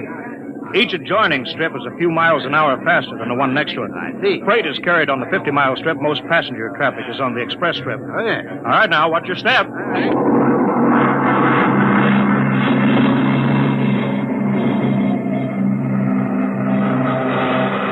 Here we are, maximum speed. 100 miles an hour. Amazing. This strip makes a round trip San Diego to Reno in 12 hours. Oh, here's the restaurant. Ready to eat? But is this a restaurant? There's a sign, Jake's Steakhouse, fastest meal on the road. Is it really a proper restaurant? Yeah, well, the best. Hooked right into the moving strip, of course. Shall we go in? Hello there, Mr. Gaines. We don't see much of you out on the road. Well, busy in the office, Jake. Two, right this way. Thank you. Here they are. Now, what'll it be? Well, you order, Jake. Well, how about a steak? 2 inches thick from a steer that died happy. Oh, that's fine. That's fine. Plug me in the intercom, will you, Jake? Sure, there's a talk box right next to it. Blank tool, Ryan! If you'll excuse me, Mr. Evans. Davidson on watch. This is the chief, Davidson. I'm at Jake's Steakhouse. You can reach me at 10L66. 10L66, right. There now. They can get a hold of me in an emergency now. Mr. Gaines, what kind of an emergency could there be? Well, 2 principally. Power failure on the rotors would bring the road to a standstill. Mm-hmm. That happened during rush hour. We'd have to evacuate millions of people. Well, as many as that? Oh, yes, easily. There are 12 million people dependent on this section of road. Gaines here. Hello, Chief. Davidson. I just got the hourly reports in. Proceed. Cadet engineer Gunther, while on watch, was found playing cards with C.J. Ross, technician on duty. Any damage? One rotor running hot, but still synchronized. It was jacked down and replaced. All right. Have the paymaster give Ross his time. Turn him over to civil authorities. Place Cadet Gunther under arrest. Bring him to Road Town Central. Yes, sir. All right. Keep him rolling. As I was saying, Evans, there are 2 possibilities of danger. Can you visualize what would happen if the strip under us would break? I hadn't thought of that. You don't realize you're traveling at 100 miles an hour. Well, it can't break, not now. The strip has a safety factor of over 12 to 1. Mm-hmm. This is good soup, Jake. Thank you, Mr. Gaines. But you know, Evans, a break did happen once in the early days. That was on the Philadelphia-Jersey City Road. Dear me, no. That's right. The strip wasn't much more than a conveyor belt then. You know, it buckled for miles, crushing passengers against the roof. Yeah. Forward section in front of the brake spilled them down under into the rotors and the rollers. Was it very bad? Over 3,000 people were killed in that break. But, Evans, the roads had to go on. You know, the entire economic system hangs on the roads. If they stopped now, the country would starve. Isn't it possible that you've become too dependent on these roads, Mr. Gaines? For example, what if you had a strike? We had a strike back in 75, but there's not much danger of that anymore. No? Why not? Every cadet that goes to work on the roads today is a graduate of the United States Transport Academy. Oh, I see. They're all picked men, screened for emotional stability. They're trained to give us the same kind of loyalty that Annapolis and West Point develop in their men. You're a graduate, I suppose, Mr. Gaines? No, I was too old for that. The academy wasn't set up till after the strike in 75. But it won't be long now, maybe 5 or 10 years, Evans, before the oldest engineer on the roads is a man who's been through that academy. Yeah, Gaines here. Davidson. Chief, there's trouble in Sacramento sector.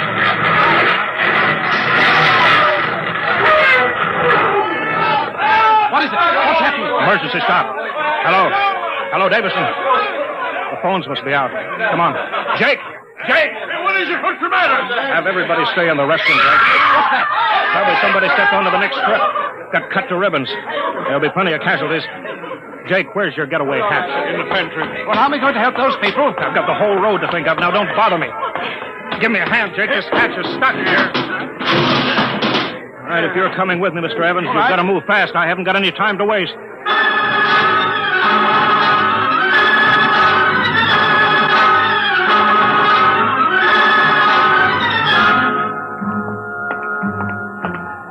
Where are we now?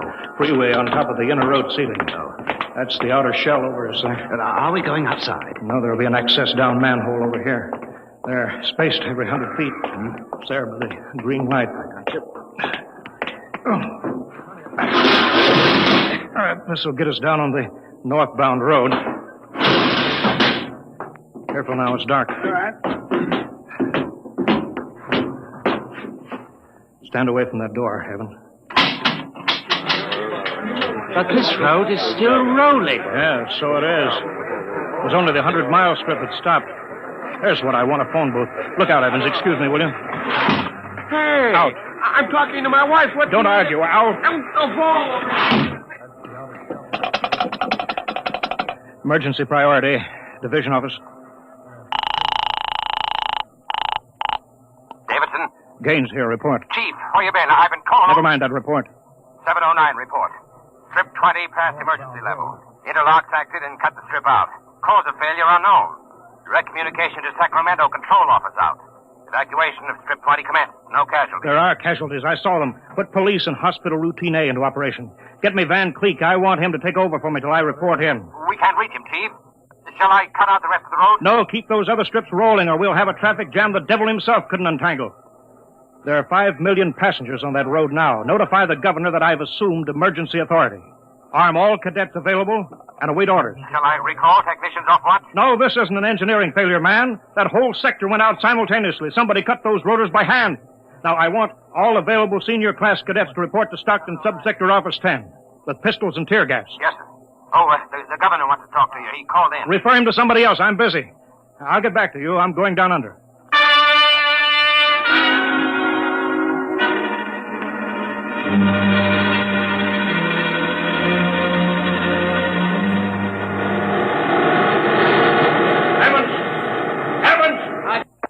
Put on this helmet. What? Helmet. This helmet. No. You can't hear without an anti-noise filter. All right, come on. What are we looking for? A recon car. There should be one here. Are those the rotors? Yeah, the big ones are rotors. They drive the road. The little ones are rollers. They give continuous support. I see. Oh, there's a watch gang now, jacking down a rotor. Can they hear us? No, the noise filter works on a 4-foot radius. I'll flash them. He sees the light. Is that Wilson reporting, sir? I want your recon car, emergency. Yes, sir. Right over here, sir. Come on, Evans. All right, now, get in. Well, it's so small. Oh, you fit. All right. All right, now, hang on. She accelerates like a rocket.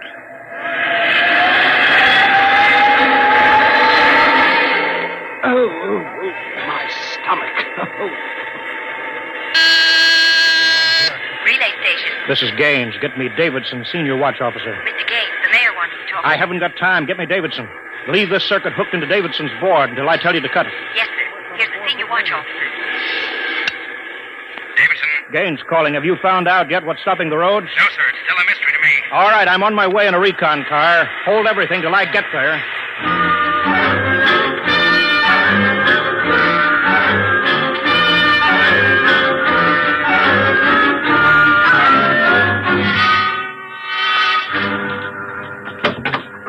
Cadet Edmonds reporting, sir. 3 platoons of cadet engineers standing by with tumblebug motorcycles. Are they armed? Pistols and tear gas is ordered. All right, good. Assistant Supervisor Van Cleek is calling you on Circuit 9. Well, it's about time. Cut me in. Yes, sir. Hello, Van. Where are you? Sacramento office. Now listen. Sacramento, that's good. Report. In a pig's eye. What? I'm not your deputy anymore, Gaines. Van, what are you talking Now, about? listen, don't interrupt me and you'll find out. It's true, Gaines. I've been picked the director of the Engineers Control Committee. We're taking over. Have you gone off your rotor? You can't start Strip 20 until I'm ready to let you. Van! I can stop the whole road if I have to. Van Creek, I'll call in the Army. How'll you get him here if the roads aren't rolling, eh? Listen, Gaines. Whoever controls the roads controls the country. And right now, that happens to be me. Sign off, Gaines. I've got to call the White House. You behave yourself. You won't get hurt. I don't believe it, sir. He's got us, Edmonds. If we go in and blast him out, he may wreck the road. What's your rolling tonnage now? 53% under evening peak, sir. How about Strip 20? Almost evacuated. Yeah. Listen in on this, Davidson. Standing by, Chief. I'm going down inside with these cadets. We're going to work north, overcoming any resistance that we may meet. The watch technicians and maintenance crews are to follow behind us. Each rotor, as they come to it, is to be cut out from under Sacramento's control, then hooked into the Stockton control board. You understand? Got it. Check. If it works right, we can move control of Sacramento sector right out from under Van's feet. He can stay in his office there till he's hungry enough to be reasonable. Edmonds, get me a pistol. Mr. Gaines, there's a man here, and he's badly hurt. He wants to see you. Take care of him. I haven't got time to... He's from Sacramento sector. What? Sir. Send him in here. Mr. Gaines. Mr. Gaines. Take it easy, man. Mr. Gaines. You're Harvey from the mechanics show, you know. Tried to warn you. Tried to get away. He shot me 3 times. Get a doctor, will you? All right, now. Easy, Harvey. Harvey, how long has this been building up? It isn't the men. It's the engineers. I told them they were crazy. Told them the road's got to roll. And when I tried to get away... Easy now. Bleeding from the mouth. Harvey. Harvey? Can you hear me? He's dead, Mr. Gaines. Come on, Edmonds. We better move.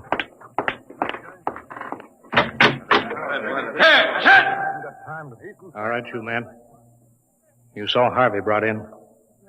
How many of you want a chance to kill the louse that did it? All right, men. Anybody who hasn't got his mind on his job will be in the way. Now, here's the order. We move north, mounted on tumblebugs. We're going to try to regain control, rotor by rotor, before Sacramento sector knows that we're moving. Now, we've got to capture any watch personnel we run on before they can get word back, you understand? Men, surprise is vital. Use tear gas when possible. Shoot only when necessary. But get them before they can reach a phone jack. Any questions? No? Then move out.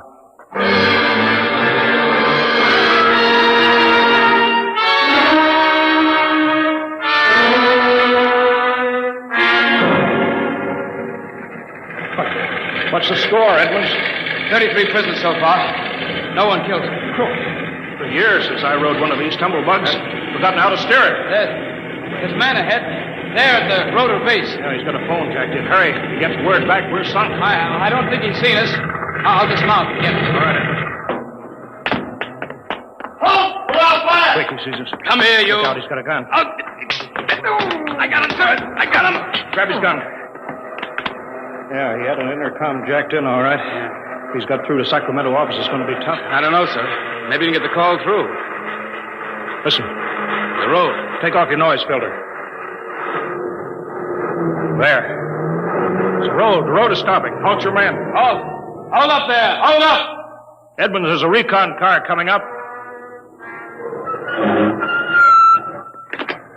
Relay station call for Mr. Gaines from the recon speaker. Give it to me. Here you are, sir. Gaines here. Davidson here, Chief. Van Cleek's calling you. Who stopped the road? He did. Oh, he did he? All right, cut Van Cleek into me. You thought I was fooling, eh, Gaines? What do you think now? All right, Van. The road is stopped. You've won this trick. Then why don't you get smart and give up? You can't win. You forgot something, Van. You can't lick the whole country. Yeah? Gaines, I've got a switch button in my hand. If I'll push it, it'll blow 300 yards straight across the road. And then for good measure, I'll take an axe and wreck the control station before I leave. That's pretty drastic, Van. Yeah? If I blow this charge in the middle of Sacramento sector, it'll get an awful lot of people. There are plenty of shopkeepers still on Strip 20. That road Van, you don't want to blow the road, neither do I. Suppose, Van, I come up to your headquarters and we talk this over. Two reasonable men ought to be able to make a settlement. Is there some kind of a trick? I'll come alone, unarmed. My men will stay here. All right. All right, Gaines. But one wrong move and I blow the road.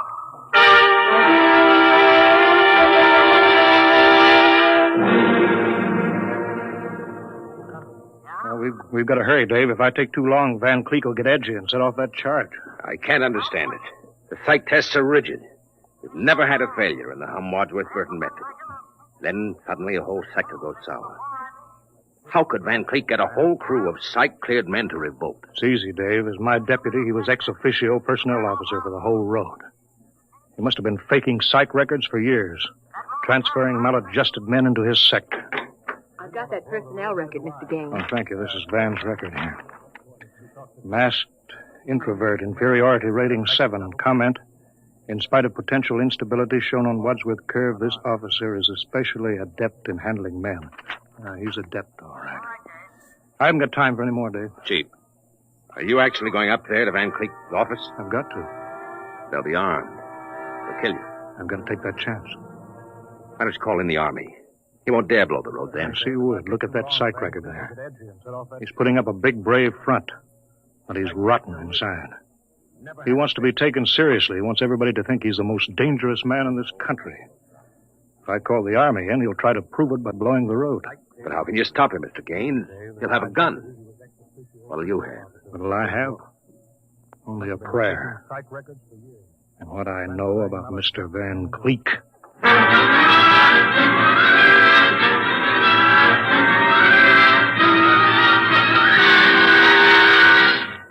All right, Gaines. Director Van Cleek will see you now. Gaines, I want you to sign this now. The declaration of your recognition of the Engineers Control Committee. You've got 1 minute to sign it, Gaines, or I'll push this button and blow up the whole sector. You better sign, Gaines. You need this gorilla with the gun, Van? Where are you? Can't you handle one unarmed man alone? All right, hurry out. Out. Yeah. Oh.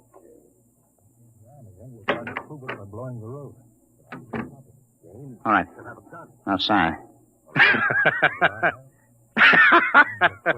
What's so funny? You are, man. You start a revolution because you think the engineers should control the road. Then when you've got control, the only thing you can think of to do is to blow it up.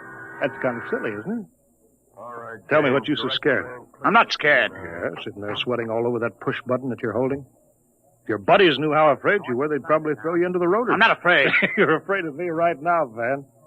You're afraid I'll have you on the carpet. Got 1 minute time. You're afraid the cadets won't salute you. You're afraid that they're laughing at you behind your back. No, I'm not. You keep quiet now. I've got a gun Yeah, here. you're afraid of using the wrong fork at dinner. You're afraid people are looking at you, Van, laughing at you. I am not. You dirty, stuck-up snob. Just because you went to a high-hat school, you think you're better than everybody, huh? You and your crummy little gold-braid cadet. Van, you're a pathetic little shrimp. I understand you perfectly, Van. You're a third-rater. All your life, you've been afraid that someone would send you to the foot of the class, so you right out on your ear where you belong. I don't want to look at you anymore. I'll show you. I'll put a bullet in you. Put down that pop gun before you hurt yourself. Don't you come near me now. Don't you come near. I'll shoot now. Give me that, Van. No, let me go, will you? Give me that pistol. Yeah. I thought if I wounded your little ego, you'd forget to push that button and pull a trigger instead. I'm not afraid. I'm afraid you'll never make a good executive, Van. They have to know when to punch buttons.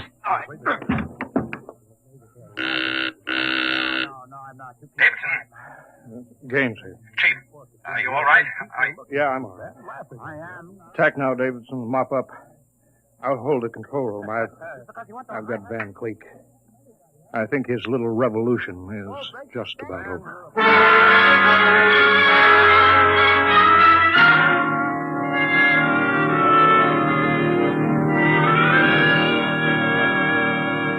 Mr. Gaines!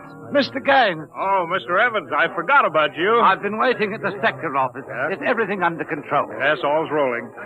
Those are the watch engineers going under to check Sacramento sector inch by inch now. Remarkable organization. Remarkable. Thank you. Howley's in, Chief. San Diego Circle rolling. Bakersfield, Fresno, Stockton. Stockton, oh. Oh, no. What's the matter, Chief? The trouble, Mr. Gaines? There sure is. I promised to meet my wife at Stockton for a show. She's been waiting there since 9 o'clock last night. Oh, dear me. Dave, see if you can get her for me. Try the sector office. All right, Chief. And Dave, see if you can calm her down. Oh, sure, Chief, sure. I'll tell her the road must roll. No, don't tell her that. I don't think she'd appreciate that. She's heard it too often. Well, I better get going. Bye, Dave. Keep 'em rolling. Keep the roads and the roadways go rolling along.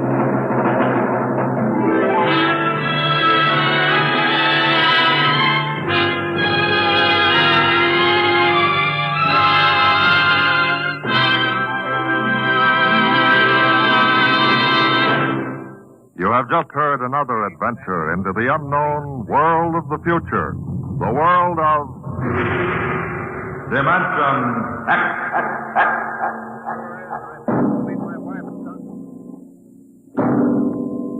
Next week, the strange story of the test pilot who became the first man ever to invade outer space, and of what he found when he got there. Listen next week to The Outer Limit.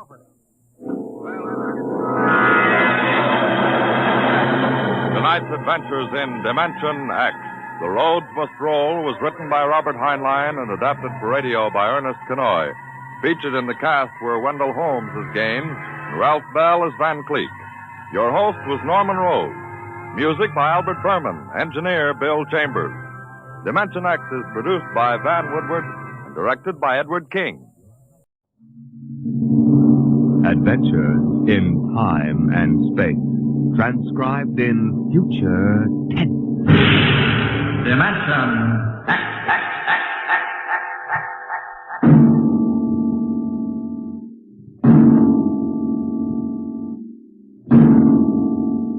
Can you predict what will come in 100 years? Or in 10? Or in the next minute? Some people think they can. Nuclear science, mathematicians, astronomers, biologists. They'll predict the shape of the future because they make the future. Because they see beyond the known dimensions of time and space into the unknown Dimension X.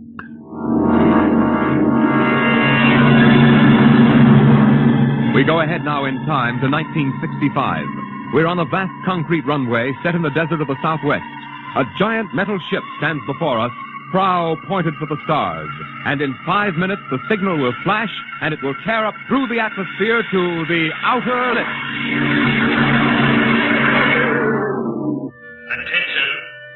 Attention. Clear field for takeoff. Clear field. 5 minutes, Steve. For takeoff. Warm her up, Charlie. I want to go over procedure again, Steve. Don't worry, I got it straight. We'll just make sure. Okay. I take her up on jets to 50,000, then I cut in the rocket. No lower, or your tail blast will burn out 3 counties. I climb 4 minutes on rockets, then start maneuver tests. Remember that, no more than 4 minutes. Right. This ship isn't like those strata rockets you've been testing. She's the first one built for outer space. If she works, she can go clear to the moon. If I'd have known that, I'd have brought my toothbrush. No, not this trip. Now get this, Steve. You've got power there to clear the Earth's gravitational field. But remember, after you cut in the rockets, you've only got 10 minutes fuel. If you go beyond the outer limit and don't save fuel for the return... I know, I won't get down again. That's right, Steve. You'll drift off into space. Get that now. 10 minutes fuel. Gotcha. As far as I'm concerned, this project is a lot more important than that cosmic ray bomb they're testing out in the Pacific tonight. Well, the Security Commission brass doesn't think so. I don't see any undersecretaries under anything. Don't worry. In the long run, our ship will make the CR bomb back-page stuff. But in the meantime, it's just as dangerous. Remember, half the principles in this ship are pure theory, Steve. Slide rule stuff. If anything goes wrong, we may have to scrape you off the landscape with a soup spoon. You have a charming sense of humor. Now, here's what I'm getting at. We're risking your neck in this test. If anything blows, we don't want to have the next man pull the same boner. I know, Hank. So keep your mic open and keep talking. If anything goes wrong, we want to know exactly why. And we won't be able to ask you. Let us know before you pull every switch. Before you do anything. You got that? Yeah. Even if you only have to blow your nose. All right, get those fuel lines away. Okay, Mr. Crow. Well, I I guess that's about all, Steve. That reminds me. Look, if Mary calls, I'm just up on a milk run. I didn't tell her today was it. How is she? She's okay, but she's due about now, and I don't want her to be nervous. Hey, I didn't know the baby was that close. Yeah? Steve, I really ought to be sending a single man on this job. What, and cut me out of a soft paycheck? Forget it, Hank. You know you can't get anybody else who can take 15 G's acceleration when those rockets cut in. Yeah, I know. It's time, Steve. Yeah. Well, see you later. Don't worry, Hank. I'll sweat for both of us. Button her up, Charlie. So long, Hank. So long. We'll give you the light from control.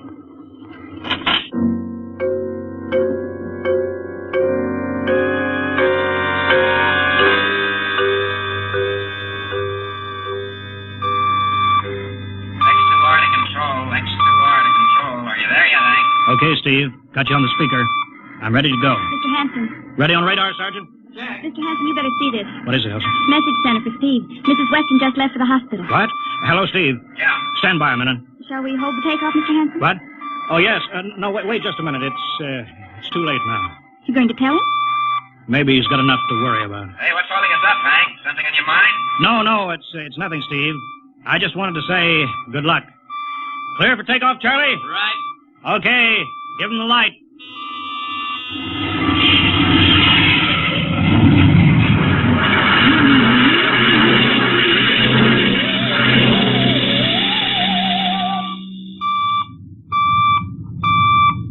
All right, Steve, I'm reading you clear. 20,000. Airspeed 600. She's running fine. Soundproofing works. There's a third-degree waiver in the AGY pressure. Got that, Charlie? Check. Dead center on radar, Mr. Hanson. 50,000 now. Cutting out the port jet. Now the starboard. Off jets. Airspeed dropping. Opening the rocket ports. Switch sticks a little, Charlie. Oxy alcohol pressure at 350. All right, now I'm advancing the ignition key. Here goes rocket one.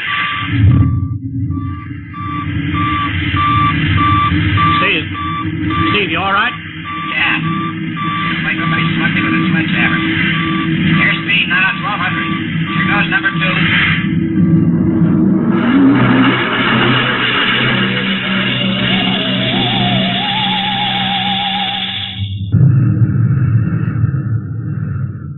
Hello, Steve.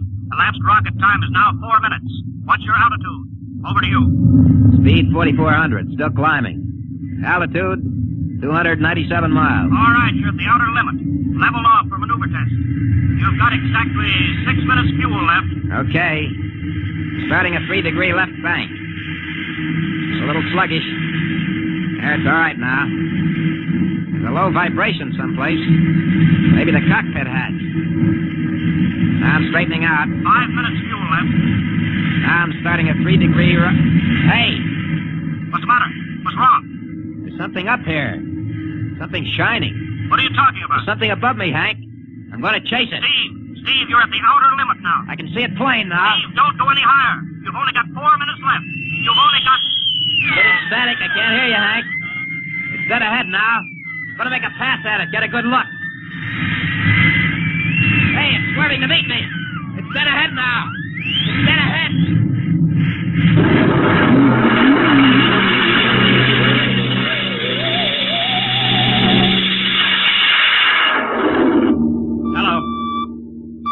Hello, Steve. Steve, come in. 9 minutes fuel gone. Still no sign on radar. Hello, Steve. Steve, what's happened? Charlie, get out the crash squad. Tell the Army squadron to alert their search planes. Right. 9.5 minutes gone. Hello, Steve. What's happened? Who the devil is it? Charlie, Hello. for Mr. Hanson. Come in, Steve. We need a search squadron. Come in. No, Mr. Hanson's busy. Hello, Steve. Hello, Steve. 10 minutes, Mr. Hanson. That's the end of his fuel.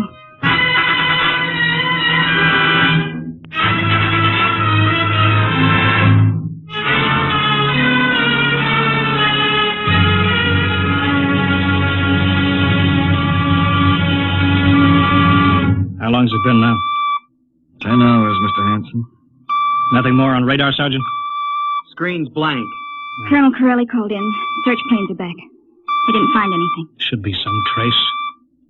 Couldn't have bailed out, could he? Don't hit the silk at 4,400 miles an hour.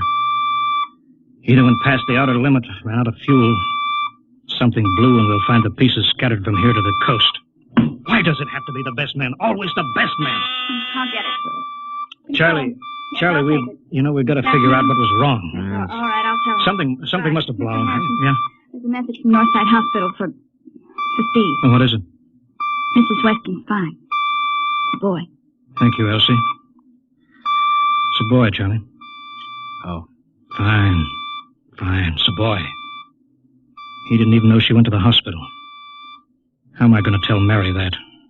Wasn't your fault, Mr. Hanson. Ship had to be tested. Yeah, we'll build another one, and some other flying fool will shoot past the outer limit into space. Oh, I'm getting old, Charlie. You can remember when I used to take him up myself. Now I've got to send other men. It's a job, Mr. Hanson. Now I'm afraid. Every time I hear a jet go off, I jump. Every time I have to send someone up in a new model, I start to sweat. Mr. Hanson. Yeah? I think there's something on the radar. No flights scheduled in, are there, Elsie? We have the whole day cleared. It's coming in behind us. Here it comes over the building. What crazy jockey is buzzing the field like that? Is that an Army plane, Charlie? I can't see. It's turning. Charlie, alert the field. I know that engine. Steve! That's impossible. Look, That's his ship. it can't be. Well, there's no other model like that. It's Steve, all right. He's coming in. Thank God. Thank God.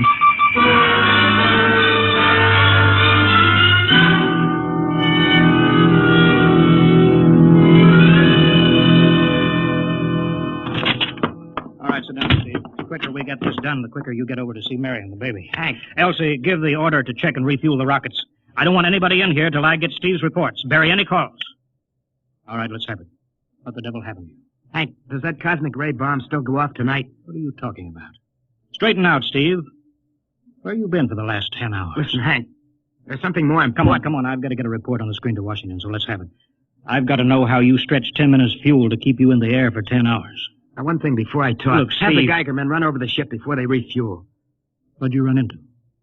So help me, Hank, I don't know. But we better check and make sure it isn't radioactive. Elsie, add a Geiger report on the standard check. Steve, maybe we better have the doc look you over, too. No, I'll be all right. They said I'd be all right. They?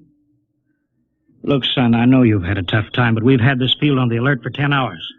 One of the Army boys cracked up looking for you, and he's hurt bad. So let's have the story. Let's have it straight. I don't know how to tell you. Hank, I saw something up there. At 300 miles? I chased something up there, Hank, and I caught it. Now, don't hand me that, Listen, Steve. I was cruising along, just starting the right bank, when I spotted something. It must have been going about half my speed. It was egg-shaped and smooth. I made a pass at it, and I was coming back for another, and then there was a humming sound. Humming? A sort of vibration. And I blacked out. I was headed straight for it at 4,400 miles an hour. I thought it was going to be the biggest smash since Hiroshima, and I guess they were drinking that bottle. Never mind that, Steve. What happened? I came to inside their ship. Uh-huh. Steve, this whole thing has been a devil of a strain on you. I'm going to call Major Donaldson from the Army base. Ask him to sit in. A psychiatrist? Yeah, that's a good idea. Let him run his tests. He'll tell you I'm not kidding. Because, Hank, unless I miss my guess, I've just been tipped off to the way the world ends.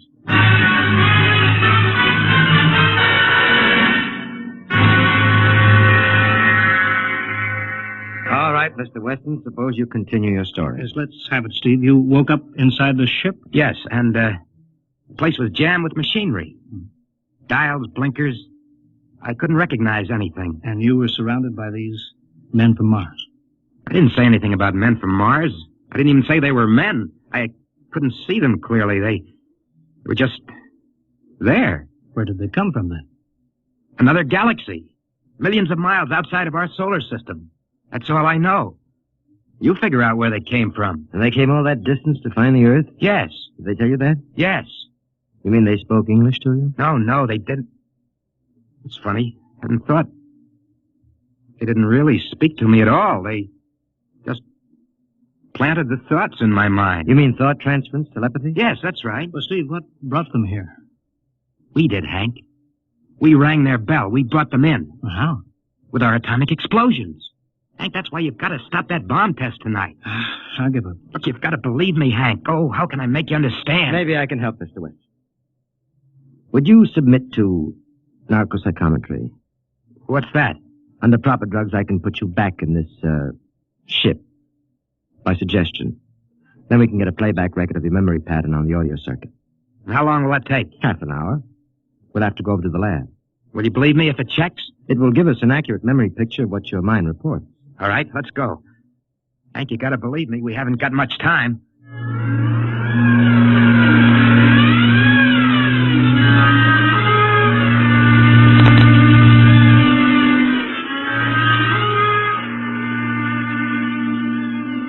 You should be getting drowsy now.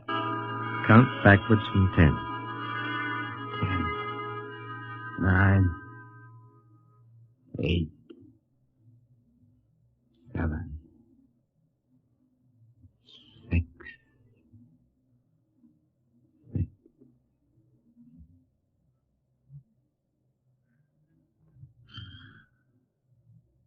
He's under. Now we attach the head plate electrode. The cortical pickup. Look out for that wire, Mr. Henson. 3-0 setting. 31.3. Now throw that switch, Mr. Henson. I have to start him off by suggestion. All right, Steve. You're in your ship now. You're in the rocket. You're in the rocket. You're in the rocket. And you've just sighted something strange. Now I'm starting at 3-degree right. What's that?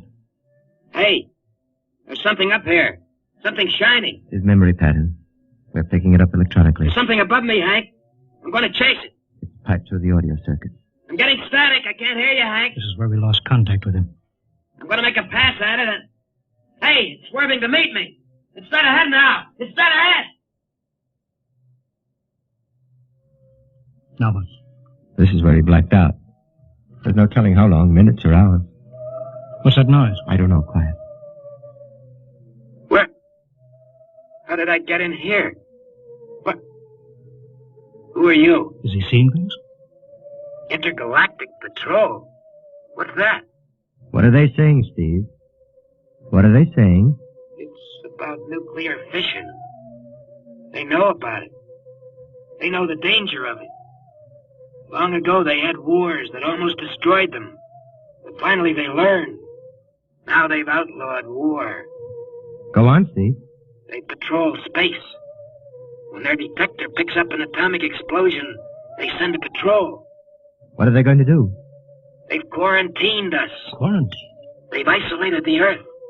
Because we don't know how to control ourselves yet.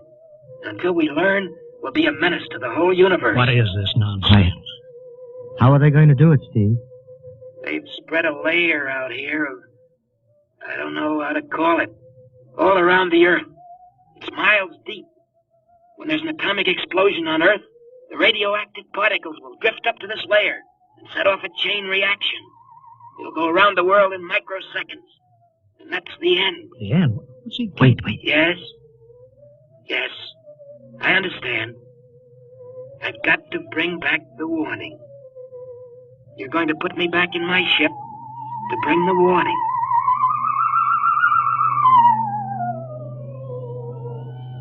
Now what? Blacked out again. I guess that's all. What does all that mean? It's what he remembers.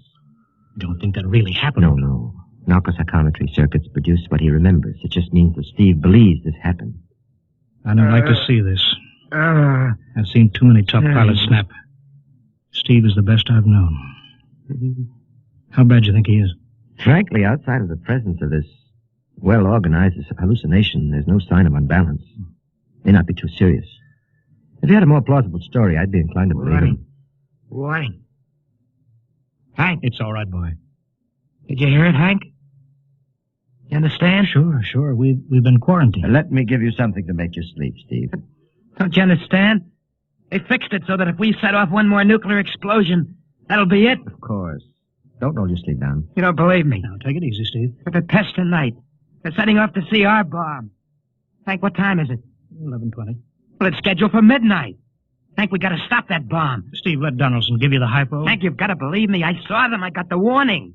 If we touch off that bomb tonight, it'll be the biggest galactic 4th of July of all time. The whole Earth will go up like a Roman candle. April 10th, 1965, the end. Now, look, Steve, you better calm down. Don't you want to see Mary and the baby? You've got a new son, remember? Yeah, that's just it, Hank. I want to see my son. I want him to live. If that bomb goes off, Hank, we've got to stop them. Mr. Hanson, I think we'd better get over to the base hospital. Hank, you've got to believe Yeah, me. sure, Steve. Maybe there is something to it. Look, it's out of your hands. I'll put it in a report and shove it into Washington in the morning. In the morning? There isn't going to be any morning, Hank. Don't you understand? You've got to call Washington now. Get the head of the Security Commission and postpone that test. Now, you know I can't do that, Steve. My neck would be out a mile. Besides, this is 1965, not 45. 20 countries have atomic bombs now. What's the use of stopping just this one? The rest will keep right on popping them. Well, then we'll have to call an international conference. Can't you understand, Hank? The first one that goes off finishes us at the end. They've given us the quarantine warning. Steve, I think you'd better go with us to the base hospital. Look, Steve, we can call up for a detail if we have to. All right. I'll go with you.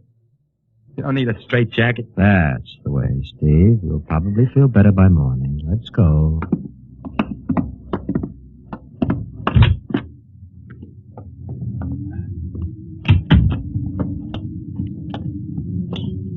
Well, Steve, tomorrow I'll drive you over to the hospital to see Mary and the kid. Sure. Look at the ship under the floodlights. Pretty, huh? You'll be flying her again soon, don't you worry. Yeah, I guess so. What you doing out in the line? They refuel her? Yeah, we got Clausewitz coming in tomorrow from Denver for another test.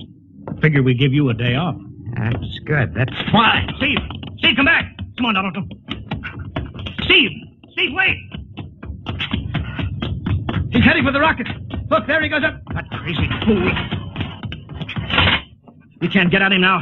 That covers armor glass. He's waving. Yeah, towards control. It's the radio. He needs the radio. Come on. I should have gotten help. Now the radio's still hooked up here. Hello, Steve. Listen to me, Hank. You gotta call Washington now. Come out of that rocket, Steve. I'll call my men. Don't try anything, Hank. They've refueled the rocket for tomorrow. Take it easy, Steve. Listen, you know what'll happen when I fire the rocket tubes down here? Steve, don't. It'll burn out every building for 5 miles. All of us in one big blast. Steve, what do you want? You've gotta stop that bomb. You gotta call Washington right now. They won't believe me. You make that call or I cut in the rocket. Now, I mean it, Hank. Now, hook my screen to yours in parallel. I want to see exactly what you're doing. All right. Just don't fire those rockets. Get going, Hank. You got 12 minutes to make that call and stop that bomb. All right, I'm making the parallel hookup right now.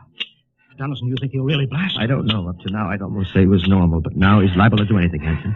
Steve, there, you getting it on your screen? Yeah. Now, put that call through. All right.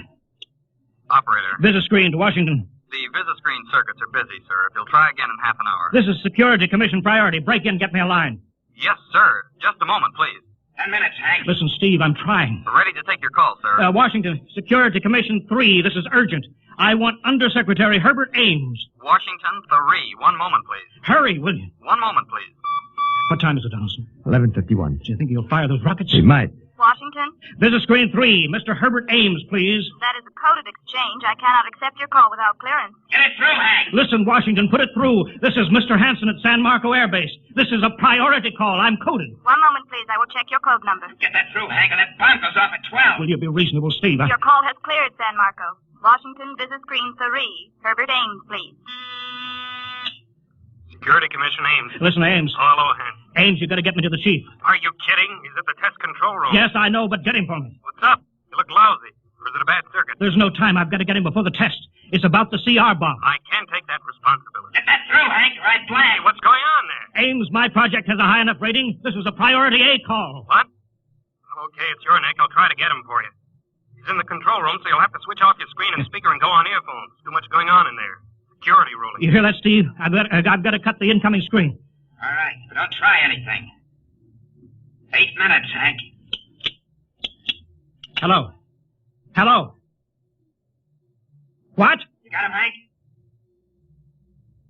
Yes. This is Hanson at San Marco. No, sir. Priority A request to cancel the bomb test. No, I'm serious. This is deadly serious. We sent the X2 JTR up today to the outer limit. We uncovered evidence. Yes, on the automatic instruments. What's that? No possible chain reaction. No, I can't tell you the whole story. There isn't time here. Yes, I'll bring the readings into Washington in the morning. You've got to postpone the test till you see them. Look, I've worked on contracts with the Commission for 10 years. Yes, I have complete confidence in my information. You can record that. All right, I'll call you back immediately. Bye. Hank? He's agreed to cancel, Steve. The bomb won't go off.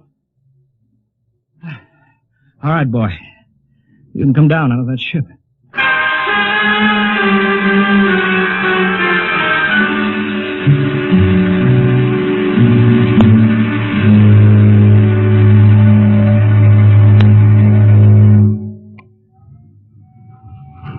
He's opening up. Here he comes. All right, Steve. Come on down. Sure, Hank. Just a second. Hank, I was scared. I was plain scared. Easy now. It's all over. The bomb won't go off. Thank God. Look, I want to see Mary and the baby. Can you get me transportation now? Oh, wait a minute. It's almost 12. They won't let you in the hospital now. I want to see the baby. Sure you do, but you've been under a strain. I've got a shot for you here, Steve. Give you a good night's sleep. All right. Roll up your sleeve. Yeah, here. There, that'll make you sleep. Sergeant will find you a bed. Yes, sir. Come on, Mr. Weston. Okay. Good night, Hank. I'm kind of beat. It's been a tough night.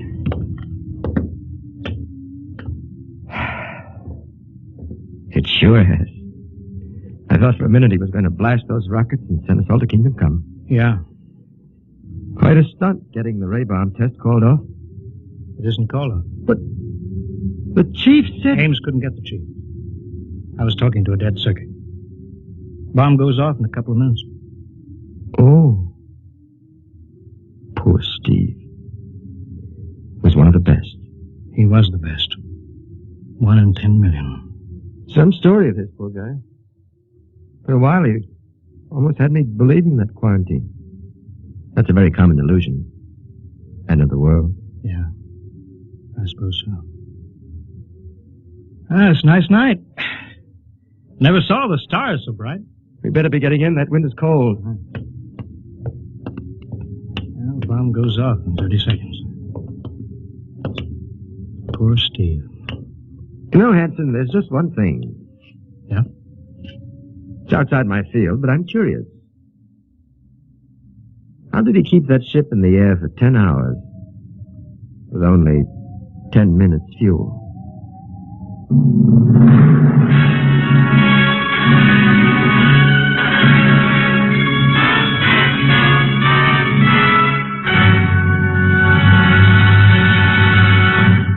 You have just heard another adventure in time, space, and the unknown world of the future. The world of Dimension X.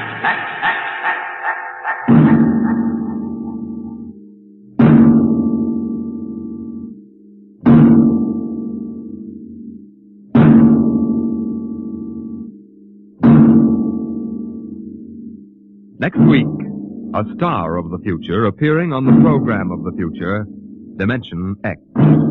Next week, Miss Nancy Olson, the talented young actress whose performance in Sunset Boulevard marks her as one of Hollywood's most promising young actresses, becomes the first of a group of rising young artists of stage and screen who have been invited to make an appearance in this series. So listen then for Hello Tomorrow, starring Nancy Olson on Dimension X.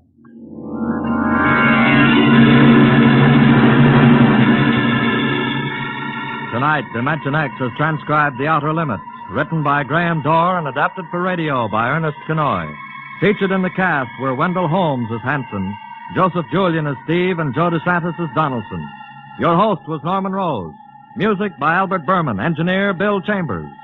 Dimension X is produced by Van Woodward and directed by Edward King. Dimension X.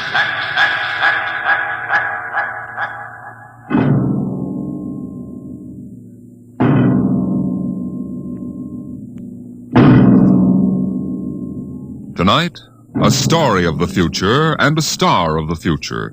The story, Hello Tomorrow, and the star, Miss Nancy Olson. the talented young actress who is currently winning critical acclaim for her performance in one of the outstanding pictures of the year, Sunset Boulevard. Tonight, Miss Olsen becomes the first of a group of the stage and screen's most promising young stars of tomorrow to be invited to appear on the program of tomorrow, Dimension X. It was in the year 1991 that man disappeared from the face of the Earth. The third atomic war had ended at last, leaving the land a mass of red radioactive dust, filling the air with gamma rays so deadly that life on the surface was no longer possible. There was only one way out. The few survivors went underground, burrowing their way deep into the earth like hunted moles, hiding from death in huge underground caverns.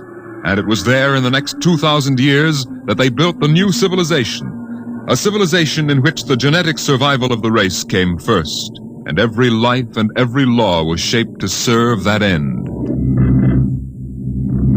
It is to this civilization, in the year of our Lord 4195 A.D., that we take you now.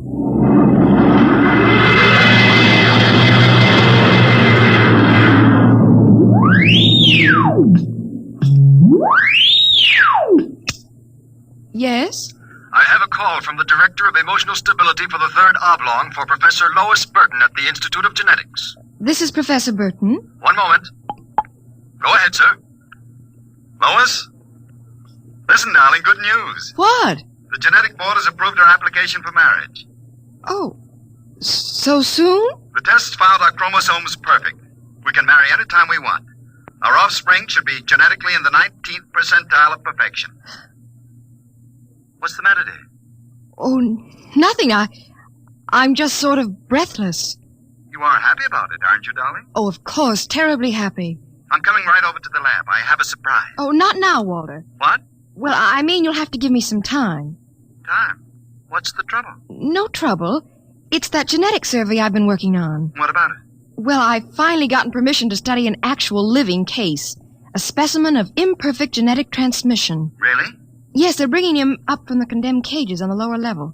You will be careful, darling. The supervisor says there's nothing to be afraid of. The specimen they're bringing is, XJ12. It's been studied before many times and is quite well trained. Well, I don't like it. Nonsense, darling. I've been waiting for this opportunity for years. Oh, there's my door signal. I'll have to hang up, darling. See you later.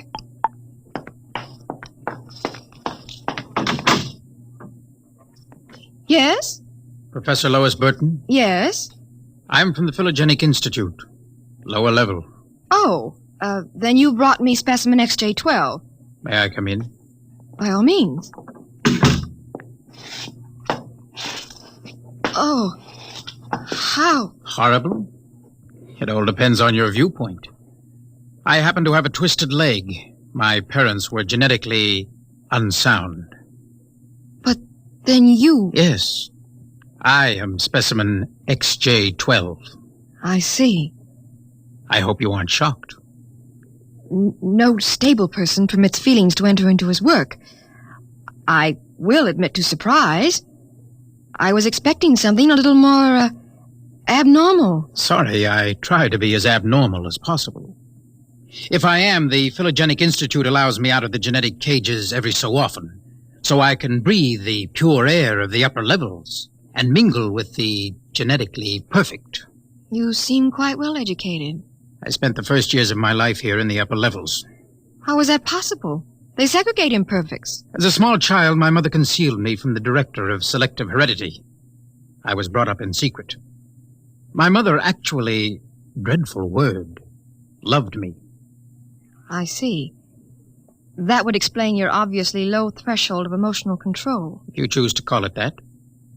At first, you seemed to be struggling to repress a few feelings yourself.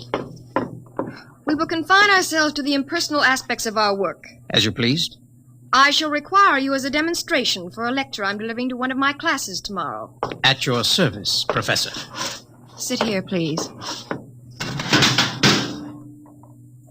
Grip these electrodes tightly. I'm going to calibrate your electrochemical tension. I'm quite familiar with the procedure. Oh! I realize that as an imperfect, I'm expendable. But I should hate to be electrocuted. The charge is not lethal. Plus 15 surface tension. You know, you have beautiful hair. Plus 12 at a depth of 4 centimeters. Lovely blue eyes. Crystal clear. Plus 10 at 7 centimeters. Pretty. A perfect woman. Lovely, expressive hands. And a heart of stone. Like all the rest of you perfect survival types. Try not to jump, sir, when the current strikes. No feelings. Under control. Passed by the director of emotional stability. Shut up!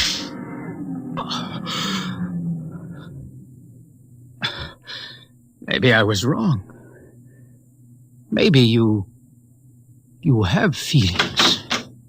That will be quite enough. I seem to sense an air of emotional tension. Nothing, dear. This is a specimen XJ12. Oh, I see.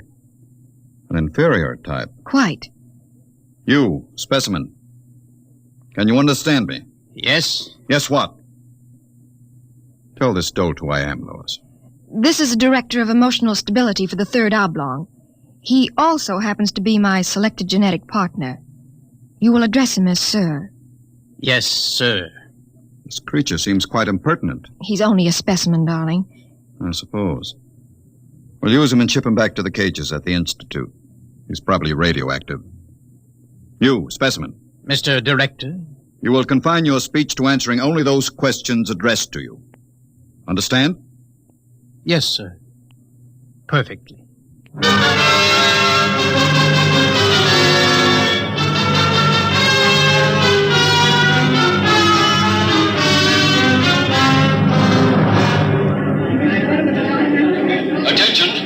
Attention.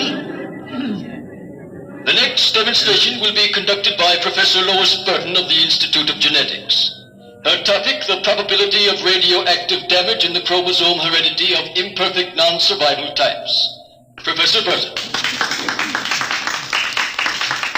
We are very fortunate today in having obtained a specimen of an imperfect genetic type through the good graces of the Phylogenic Institute. Moreover, this specimen has been trained to tell in his own words about the factors in his upbringing.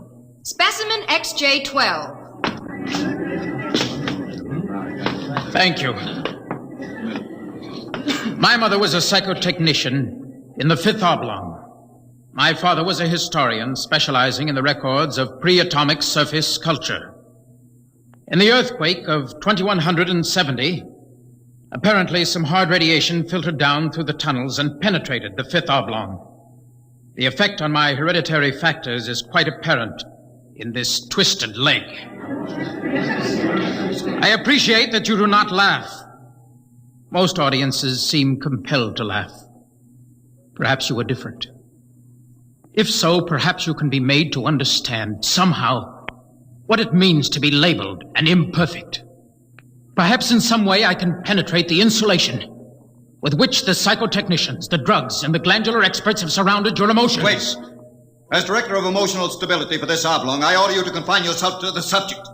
My father taught me in the last days before he was executed that every human personality is born with certain inalienable natural rights. The right of free expression, the right to have feelings, and the right to mature, and above all, the right to be different from every other living organism, because every organism is different. I submit to you, distinguished students, that the attempt by this society to abridge these rights is a violation of nature. I say that the imperfects, the mutants, those who are different have as much right to exist and be free as you. I say break open the cages, free my people. Stop him! Give us back the right to be individuals. Stop him! I say... Professor Burton, take this specimen back to your laboratory and confine him. Yes, Mr. Director. You, specimen, go quietly, I warn you.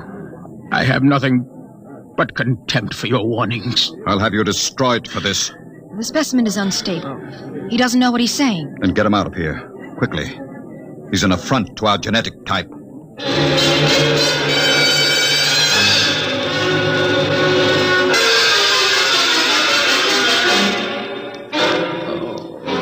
Hold still while I bandage your head. He'll be all right. I suppose you detest me for getting you into trouble. Don't squirm. Not that I blame you. I don't detest you. Oh. In fact, I thought you quite magnificent. You... what? As you spoke, something began to stir in me. You don't hate me?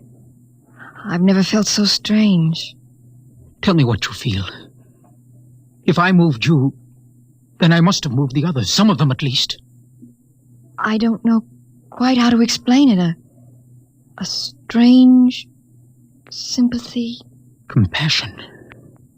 For some reason, I took pride in what you were doing. Seeing you stand up against them. Why do you look at me like that? Because I can't help it. I wish you wouldn't. You're only an imperfect, you know. You have no rights. Please, XJ12. My name is Oren. Please. Say it. Oren. Oren? Again. Oren. Lois. Oren. Lois, Lois, Lois. What is it? Why do I feel this way? In the cages, they call it love. Love?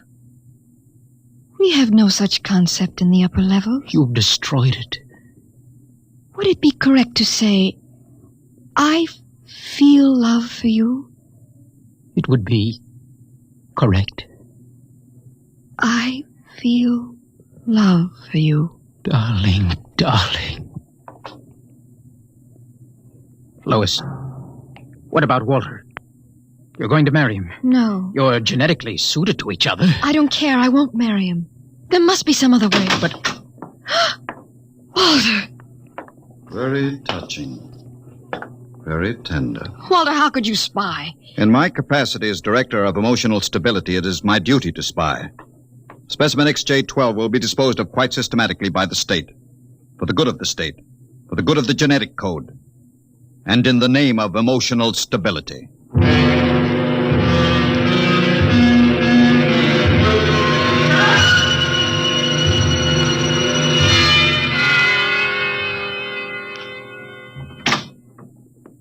Come in, Lois. I wondered how long it would be before you came to my office. Walter, I have to talk to you. Go right ahead. Walter, you mustn't destroy him. Send him back to the cages, but don't kill him. You speak of destroying an inferior creature as if it was something unethical. Walter, please, for my sake. Lois, I understand that you've entered a plea for postponement of our marriage at the Records Bureau. Yes, I was too upset to go through with it. It came as a great disappointment to me. If you were married to me, you would be safe from influences such as this XJ12. In which case, I might even be persuaded to send him back to the cages instead of having him destroyed. You see? Yes. I see. Think it over. Well, my dear? When can we be married? Soon. Tomorrow, if you like. The sooner the better. Lois. Lois, you make me very... What about XJ12? Oh, I see. A bargain is a bargain.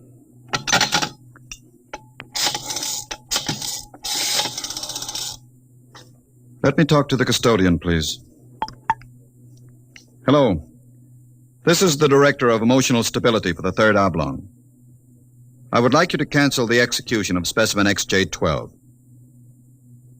Yes. Yes, that's right. Turn him over to the security guard. He's to be remanded permanently to the genetic cages. Let me talk to him, Walter. My dear, I don't think Please, that... I want to be sure he's all right. Very well. Hello. Connect a circuit in the cell block. I want to talk to XJ12. Here you are, my dear. Hello? Oren? Yes. No, I'm all right. How are you?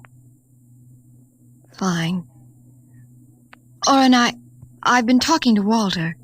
He's going to send you back to the cages. Yes. Yes. No. No, I'm going to marry him. Because I want to. I'm not lying to you. I'm very happy. Yes. Yes, I've got to hang up now. Goodbye. Goodbye. And now, Lois. Walter, please. I've got to get back to the lab. Of course. I'll pick you up in, say, an hour, and we'll make plans for the wedding. All right? Yes. Yes, of course. Goodbye, Walter.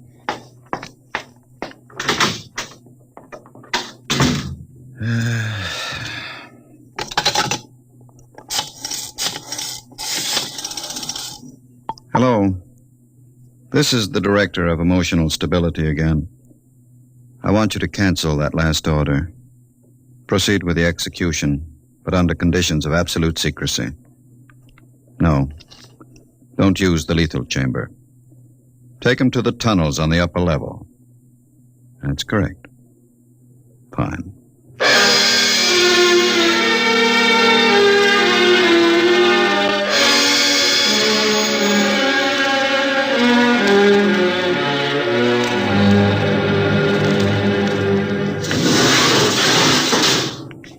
This way.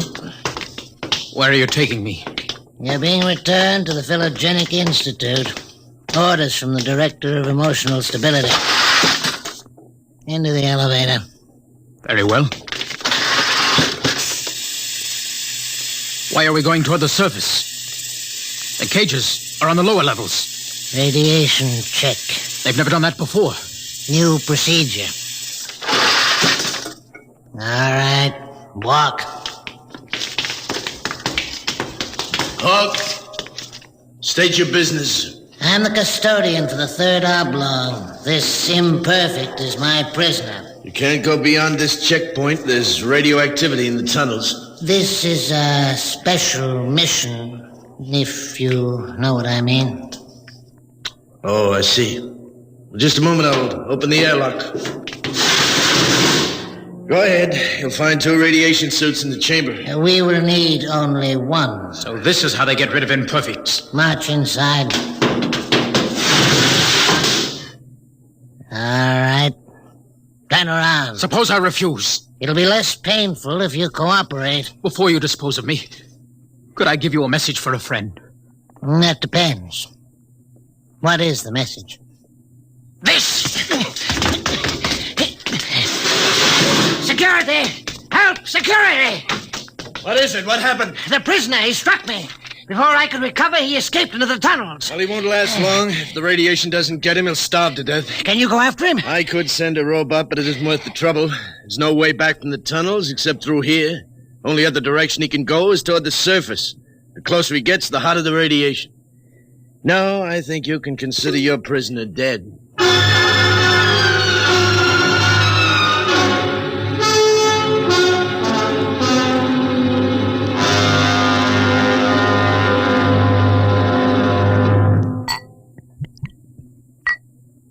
More wine, my dear? No, thank you, Walter. You look very beautiful, my dear. Very beautiful. Thank you. These hydroponic fruits are delicious, aren't they?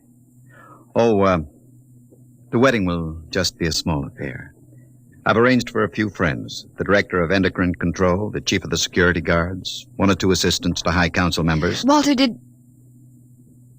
Yes? Was he returned to the cages? Now, why must you spoil this lovely dinner by bringing that up? Was he, Walter? Well... Was he? Well, as a matter of fact, there was a little difficulty. Difficulty? Yes, you see, he escaped. Escaped? He struck a guard and ran off into the tunnels. The tunnels? But that's dead. He's free to return any time he chooses.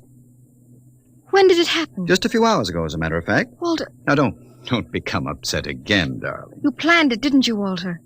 Stability, darling. Stability. Stability. Stability.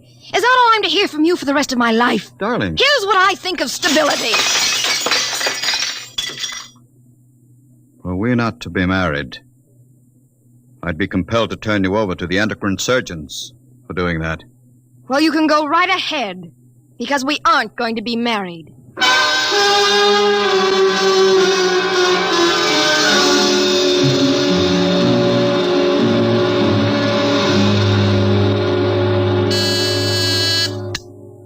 Checkpoint. This is the Director of Emotional Security. Yes, sir.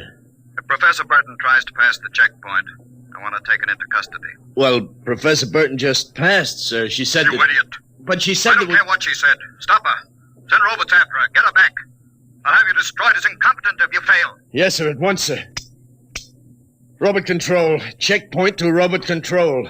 Order out all televocal robots into the tunnels. Have them bring back any humans. This is a first priority order.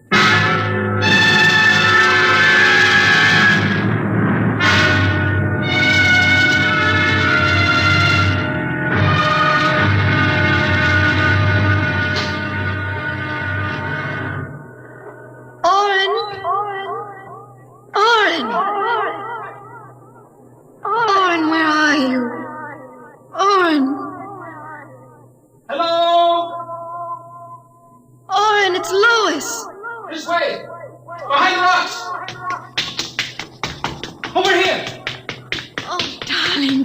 Lois, why did you come here? It's suicide. I had to. Darling, are you all right? So far.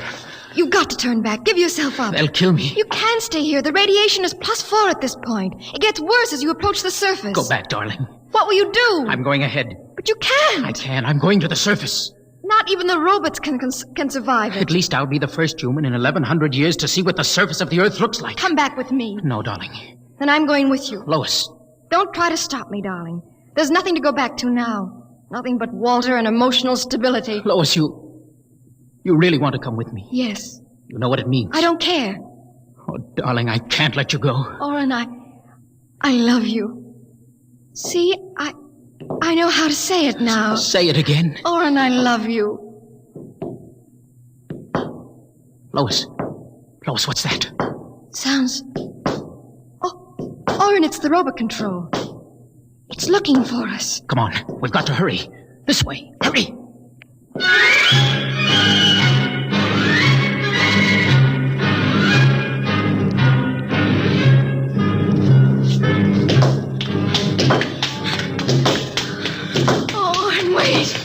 It can't be much further, darling. The robot is gaining. Here, let me help you. I just can't. All right, darling.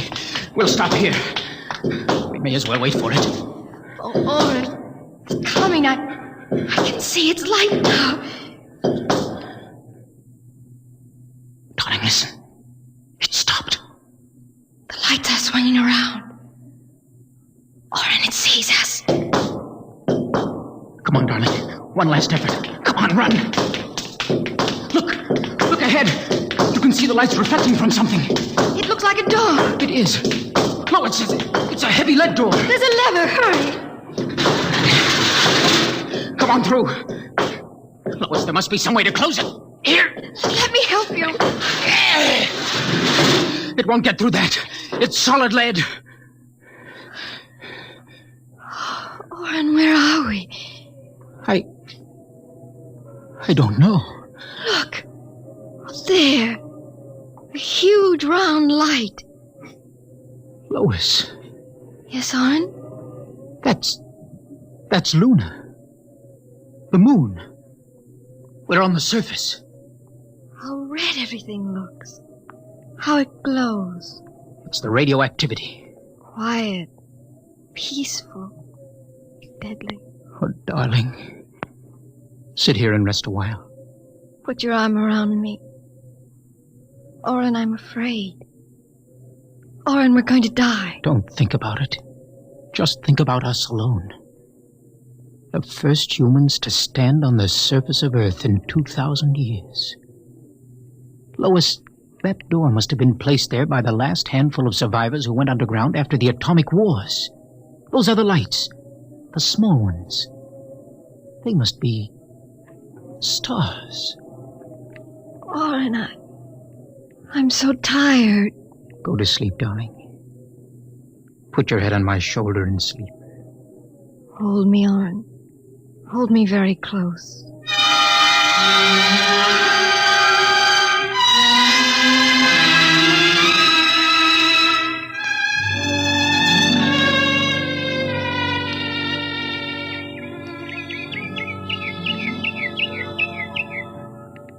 Oren!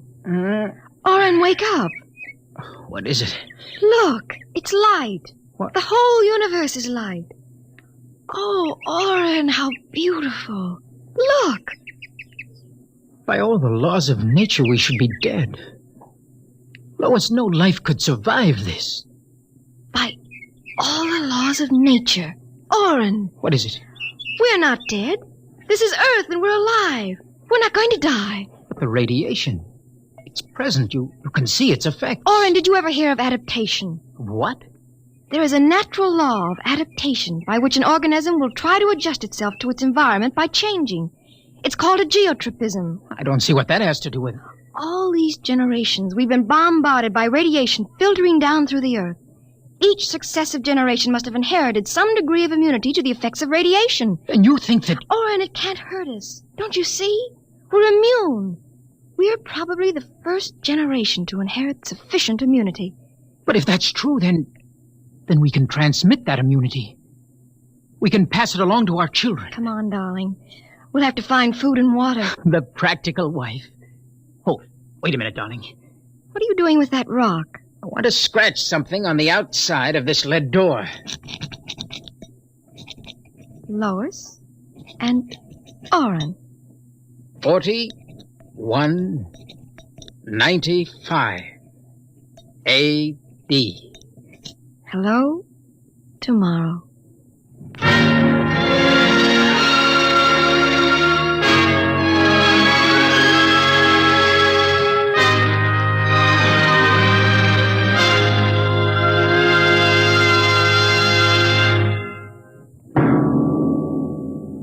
Tonight, Dimension X, the program of the future, has introduced a new star of the future, Miss Nancy Olson. Miss Olson appeared by courtesy of Paramount Pictures and may currently be seen in their production, Sunset Boulevard. Next week on Dimension X, the strange and sinister story of Dr. Grimshaw's Sanitarium. Tonight, Dimension X has transcribed Hello Tomorrow, written by George Lefferts. Appearing with Nancy Olson were Santos Ortega as Walter and Donald Buca as Oren. Your narrator was Norman Rose. Music by Albert Berman. Engineer Bill Chambers. Dimension X is produced by Van Woodward and directed by Edward King. Adventures in time and space, told in future tense. Dimension X.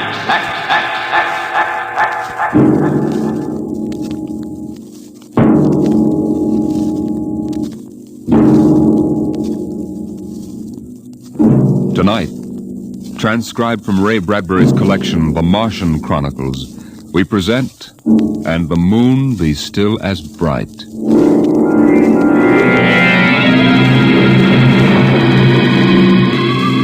The first 3 expeditions to Mars left Earth in a mushroom of flame, arced through the atmosphere and finally dwindled to tiny specks in the big eye of Mount Palomar telescope, and then were lost to sight forever. The prearranged landing signals flashed back to Earth, and then the radios went dead. One after the other, ships had disappeared and were never heard from again.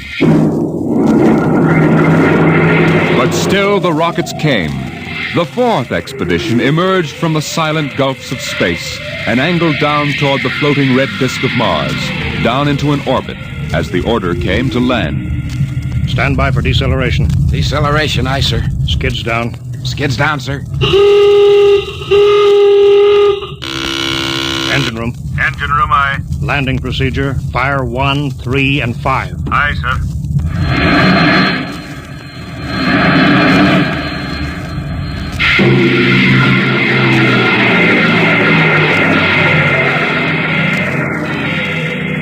The last blast of the bow jets broke red against the blue desert sands, and the ship slid to a halt at the edge of a vast city that reflected the icy glare of the moonlight.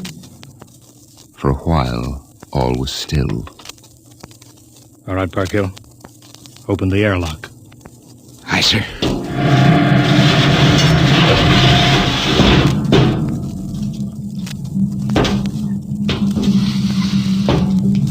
Fresh air. How about a fire, Captain Wilder? It's freezing. Later. We got work to do. Smell that air. You could get drunk on it.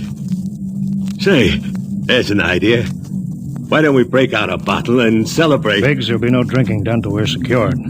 But we're landed, Captain. 3 other expeditions landed and disappeared within 24 hours. We're not relaxing security till we find out what happened to them. Maybe Martians? Exactly, Pargill. Spender, you're an archaeologist. How old would you say those buildings are? Somebody built these cities. Well, I can't tell till I study them more closely. It's a kind of engineering we couldn't duplicate on Earth. Those thin, reed-like towers and the stone filigree wouldn't stand up under Earth pressure. Beautiful, aren't they? I'm not interested in the architecture now. I want to make sure there's nothing there that might be dangerous. Mr. Hathaway. Yes, sir. I want you to take a reconnaissance party into the city and find out what's there. The cities all look dead from the air, sir. They look dead, but I want to make sure. Mr. Spender, you better go with Hathaway. Yes, sir. Don't waste any time gathering relics either. You can make an archaeological study later. Right now, I want a security report. Biggs? Yes, sir. We'll set up camp right here. No man is to go more than 50 feet from the rocket. And there'll be no celebration till Hathaway and his party report back. No, sir. It's just that we've been cooped up in there. That's all, Biggs. We've landed safely. We're not safe yet. Not until we know what we're up against here. We'll maintain full security till Hathaway gets back.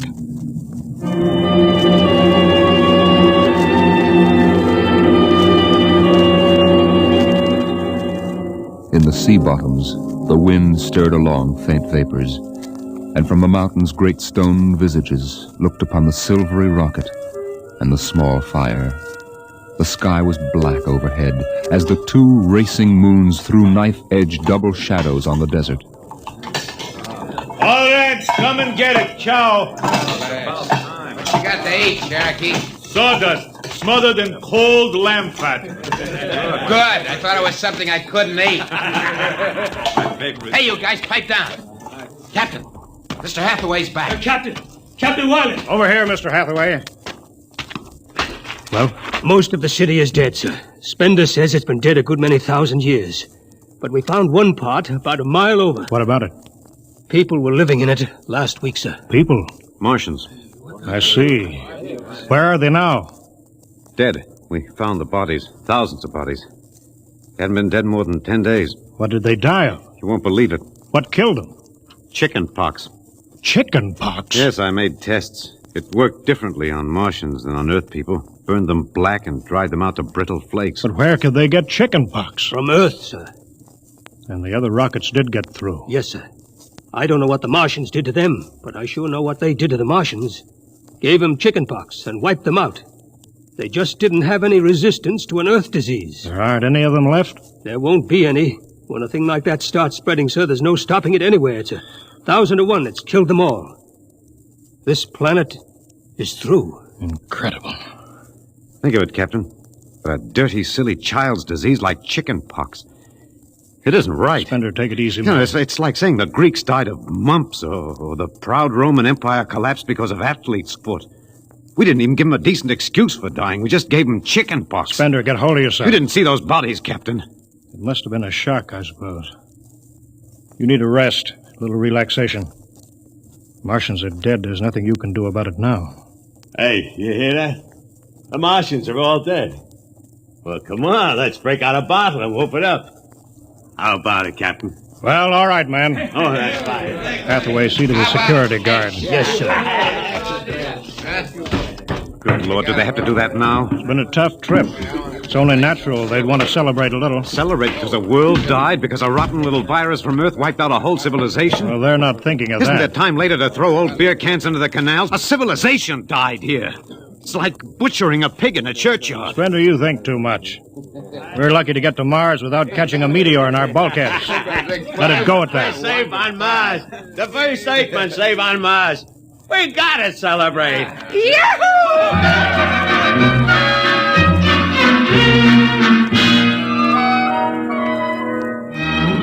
Many bottles were opened and drunk. The voices got louder. The earth laughs and shouts echoing across the empty Martian sands. There was that time in New York when I ran into that blonde. Boy, what a blonde. Listen, the first thing she said...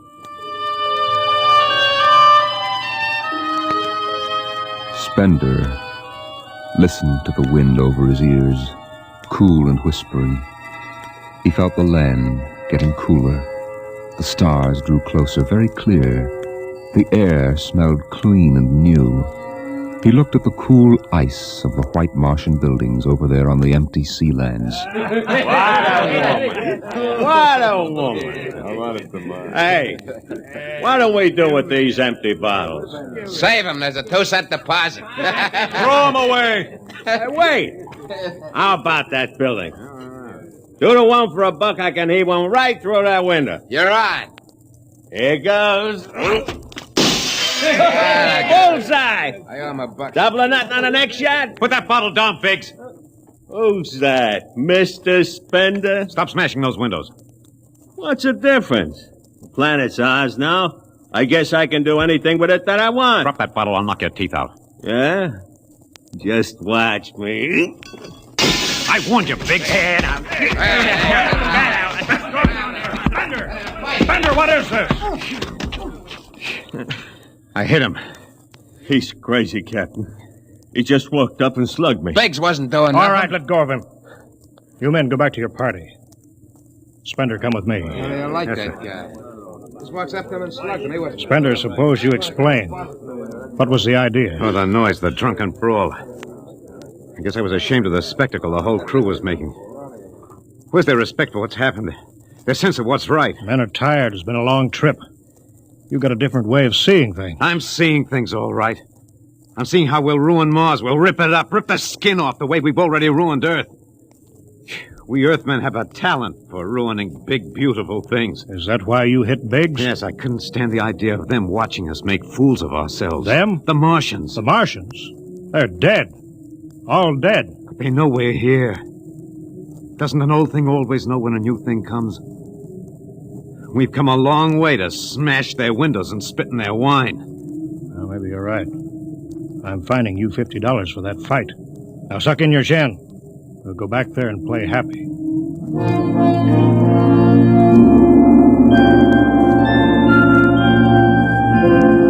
Now the whole party moved out into the moonlight across the desert. They made their way into the dreaming dead city. The light of the racing twin moons glinted on the barrel of a pistol, the long blade of a machete, the round, gurgling shape of a raised bottle. Their shadows under them were double shadows on the ice-blue sand. They were waiting for something to stir in the dead city, something to rise, some ancient ancestral shape to come galloping across the vacant sea bottom on an ancient armored steed of impossible lineage, of unbelievable derivation. Look at it, Captain. Down those avenues in the mist. You can almost see them. The mind's eye populated the dead city. Each window was given a person who leaned from it and waved slowly, as if under some timeless water, at some moving form in the fathoms of space below the moon-silvered towers. There were faint murmurs of sound, and odd animals scurrying across the gray-red sands. The wind blew in from the dead sea bottom and brushed through the silvery wire filigree of the towers. Strange music drifted down to the double-shadowed streets, a thin, haunted music that played as it had played through the uncounted years of time. Nobody moved. The moons held and froze them. The wind beat slowly around them. Hey, out there. You people in the city. Biggs. Why, I just wanted to make a little noise. Come on. They built this city thousands of years ago. And now where are they? How did they die? Who cares? They're dead. It's good enough for me. Lord Byron. What? Lord Byron, an old 19th century poet. He wrote a poem that fits this city. Might have been written by the last Martian. So we'll go no more a-roving so late into the night, though the heart be still as loving and the moon be still as bright. For the sword outwears the sheath, and the soul outwears its breast, and the heart must pause to breathe, and love itself must rest.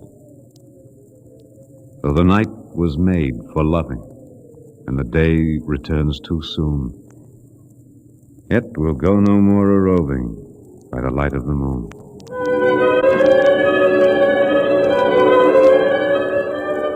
Without a word, the Earthmen stood in the center of the city. It was a clear night. There was not a sound except the music of the wind. At their feet lay a tile court worked into the shapes of ancient animals and images. They stood there, silvered by the double moons beneath the crystal towers of Mars. Then Biggs was sick, and the sour stench of liquor filled the cool air. The men of Earth had come to Mars. And Spender turned and walked away into the city, alone in the moonlight, never once stopping to look back.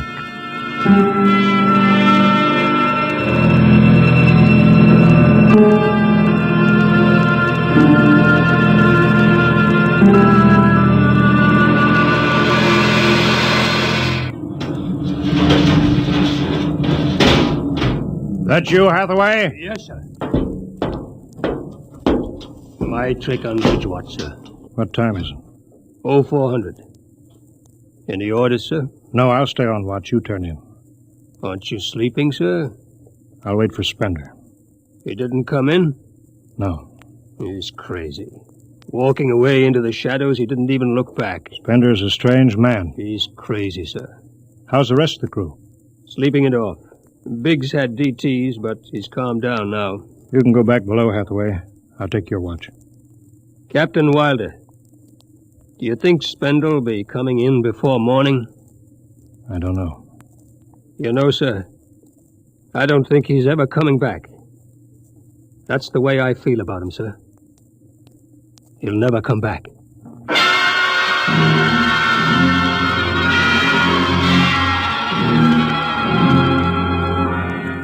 It was a morning that might have been a Monday, or a Tuesday, or any day on Mars.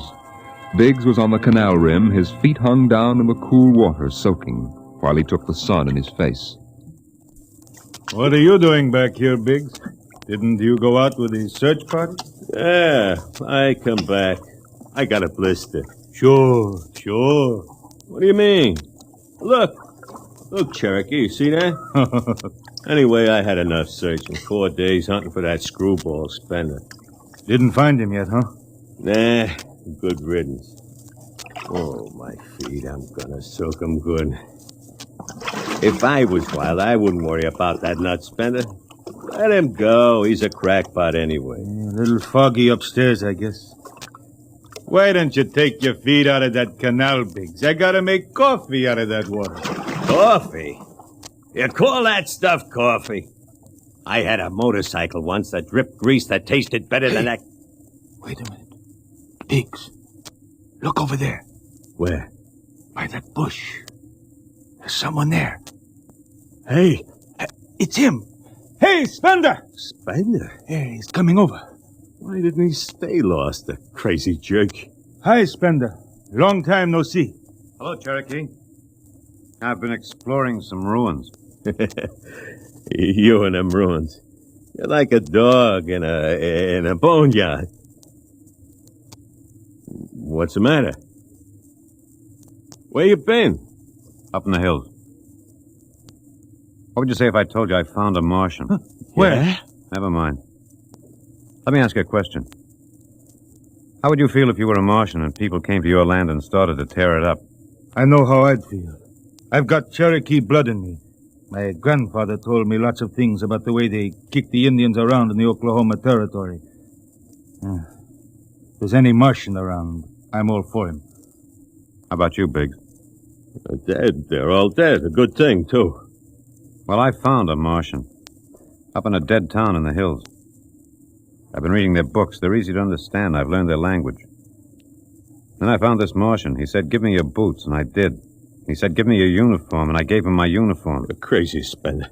Hey, Cherokee, he's crazy. And the Martian said, give me your gun, and I gave him my gun, and then he said, come along and watch what happens. And the Martian walked down into camp, and he's here now. I don't see no Martian. I'm the last Martian. What? Biggs, I'm going to kill you. Cut it out. What kind of a lousy joke is that? Stand up and take it. Hey, put that gun away, Spender. Hey, cut it, Spender. No. Put that gun away. You're joking. You're kidding, huh? Spender!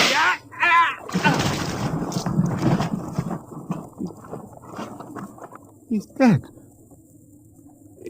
killed him. You can come with me, Cherokee. You know how the Martians would feel. You can be in this with me. You killed him. You just killed him. He deserved it. You're crazy. Well, maybe I am. But you can come with me. Come with you? For what? Go on. Get out of here, you crazy murderer. All of them. I thought you'd understand. I thought you'd remember what happened to your own people. You get out of here, you crazy Don't murderer. reach for that gun.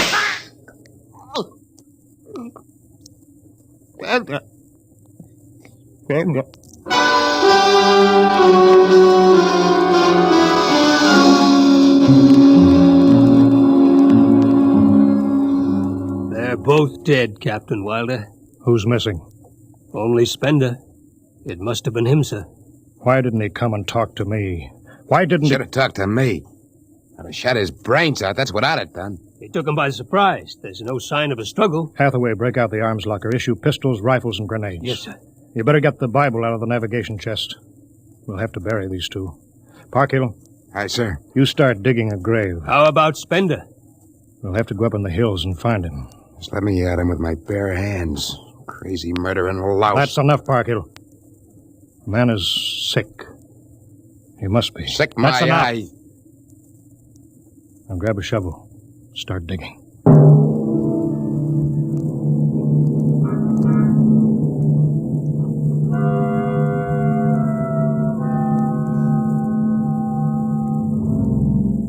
Spender saw the thin dust rising in the valley, and he knew the pursuit was beginning. The sun burned farther up the sky, and the blue sand drifted lazily across the sea bottom below. He sat beside a quiet pool 10,000 years old and held a silver book. Through the house played the strange wind music of ancient Mars, and he heard voices whisper in his mind. Earthman. I hear you. I've always heard you, even down there on Earth. Run. I won't run. What's the use? Run. Live, what for? To see them tear down your temples and put up hot dog stands? Run. They've seen me. They know I'm up here. There's Wilder now. Got him right in my sights. Funny he hasn't ordered me to use grenades. He could lob one right up here and blow me to bits. Yeah, maybe the captain thinks I'm too nice to be blown to bits. He wants my death to be clean. Yeah, just one bullet hole in me, nothing messy. And why? Because he understands me. Kill. He's the only one in the crew who ever did. Well, at least I can do the same for him. Just one bullet in his heart, a nice clean death. All I have to do is pull the trigger and then...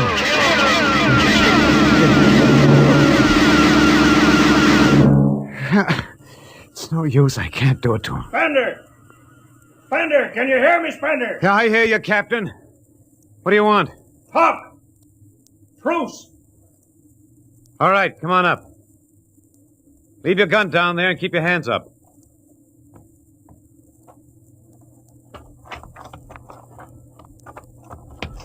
Spender, are you there? Over here. It's quite a climb. Mind if I sit down? Cigarette? Thanks. Light? Yeah, got my own. It's warm. It is. You comfortable up here in the hills? Quite. How long do you think you can hold out? About 12 men's worth. Why didn't you kill all of us this morning when you had the chance? You could have. I know. I got sick. After I started killing people, I realized they were just fools and I shouldn't be killing them. But it was too late, so I came up here where I could get angry again. Why did you do it? Because I've seen that what these Martians had was just as good as anything we'll ever hope to have. They stopped where we should have stopped 100 years ago. They knew how to combine science and art and religion. They knew how to live with dignity and peace. And for that reason, you started shooting people? When I was a kid, my folks took me to visit Mexico City. I'll always remember the way my father acted, loud and big. My mother didn't like the people because they were dark and didn't wash enough. I didn't see my mother and my father coming to Mars and acting the same way. Anything that's strange is no good to us. We aren't fit to take over this planet. But kill 2 men? What could I do? It's me against the whole Earth. Isn't it enough they've ruined one planet? Now they want to ruin this one. I'll kill you all off, Wilder. That'll delay the next rocket 5 years. And I'll kill them, too. If I'm lucky, I'll live to be 60. And I'll meet every expedition that lands on Mars.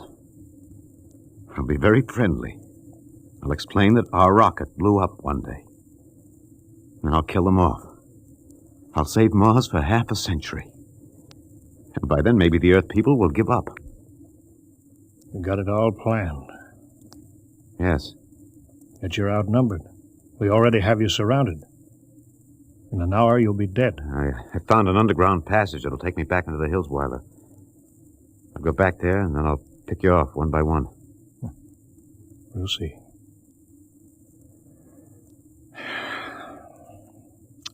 It's a nice town you got here, Spender. Beautiful. I'd like to live here. You can. But join me. You're not like them. I'll show you what a good life these people had. I'll play you an old reel of Martian music that must be at least 50,000 years old, a kind of music you've never heard in your life. It sounds wonderful. But I can't stay with you. Sorry, Spender. I'm sorry this is happening. Guess you'd better go back now so you can start your attack. I guess so. Captain, I won't kill you. When it's all over, you'll still be alive. Then maybe you'll change your mind. No. There's too much Earth blood in me. I may even agree with you about all this. But that doesn't change what I've got to do. You won't stay? No. This is your last chance, Spender. You're sick. Come along with me quietly. No. Look, one last thing. If you win, do me a favor. Try to see that they don't tear this planet apart. Right. If it helps, just think of me as a very crazy fellow who went berserk one summer day. It'll be easier on you that way. I'll think it over. So long, Spender. Bye, Captain. Good luck.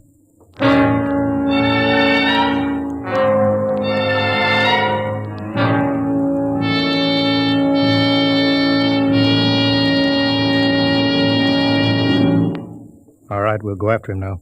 Hathaway, you take the right, I'll lead on the left. You have to kill him, he won't come down. Make it a clean shot if you can. Get it over with. I'll blow his bloody brains out. No, Park Hill. Through the heart. Brains. You heard what I said. Through the heart. Now let's go get him. They spread out again, walking and then running on the hot hillside places, where there would be sudden cool grottos that smelled of moss, and sudden open blasting places that smelled of sun on stone. The men ran and ducked, and ran and squatted in the shadows. Blow his brains out! Just one slug, that's all he needs. Captain Wilder hugged the rock warmed by the sun. He gasped, for the air was thin and not meant for running. Spender lay at the top of the hill, and a gap in the rocks showed the white of his shirt against the shadows. Wilder looked at the towers of the little clean Martian village like sharply carved chess pieces lying in the afternoon. He saw the rocks and the interval between where Spender's chest was revealed. Go on, Spender, get out. You've only got a few seconds to escape. Get out to the caves and come back later. Go now, Spender. I've got to end it. I've got to think I'm right and pull the trigger. Go now. Get out. I'll get him. A slug in the head. I'll blow his bloody... No, Park Hill. Put down that gun. I've got to do this myself. Spender. Why didn't you get out? Why?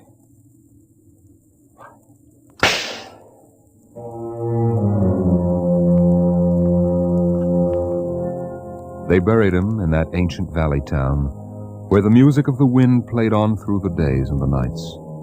They laid him in an ancient silver sarcophagus with waxes and wines which were 10,000 years old, his hands folded on his chest. The last they saw of him was his peaceful face in the cold silver light of the racing twin moons. The captain found the poem in Spender's pocket, and he read it before he shut the marble door. So we'll go no more a-roving so late into the night. though the heart be still as loving, and the moon be still as bright. Though the night was made for loving, and the day returns too soon, yet we'll go no more a-roving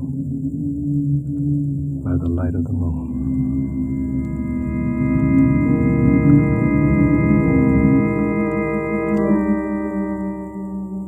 The next afternoon, Parkhill did some target practice in one of the dead cities, shooting out the crystal windows and blowing the tops off the fragile towers.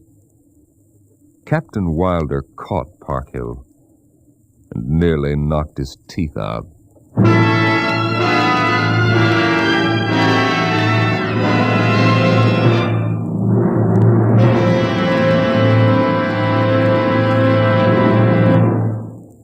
All of you regular listeners to Dimension X will be interested to know that our show is changing its day and time of broadcast over this station.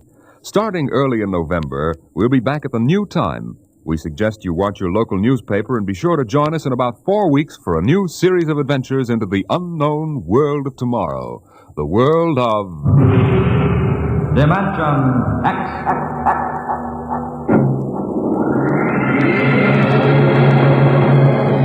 Tonight, Dimension X is transcribed, And the Moon Be Still as Bright. Adapted for radio by Ernest Kenoy from the original story by Ray Bradbury. Featured in the cast were Alexander Scorby as Spender, Wendell Holmes as Captain Wilder, and your host and narrator for the story, Norman Rose. Music by Albert Berman, engineer Bill Chambers. Dimension X is directed by Edward King. This is Robert Warren speaking. Dimension X.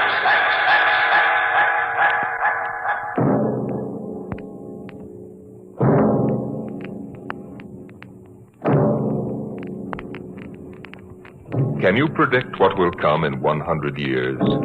Or in 10? Or in the next minute? Some people think they can. Nuclear scientists, mathematicians, astronomers, biologists. They'll predict the shape of the future. Why? Because they make the future. Because they see beyond the known dimensions of time and space into the unknown. Dimension X.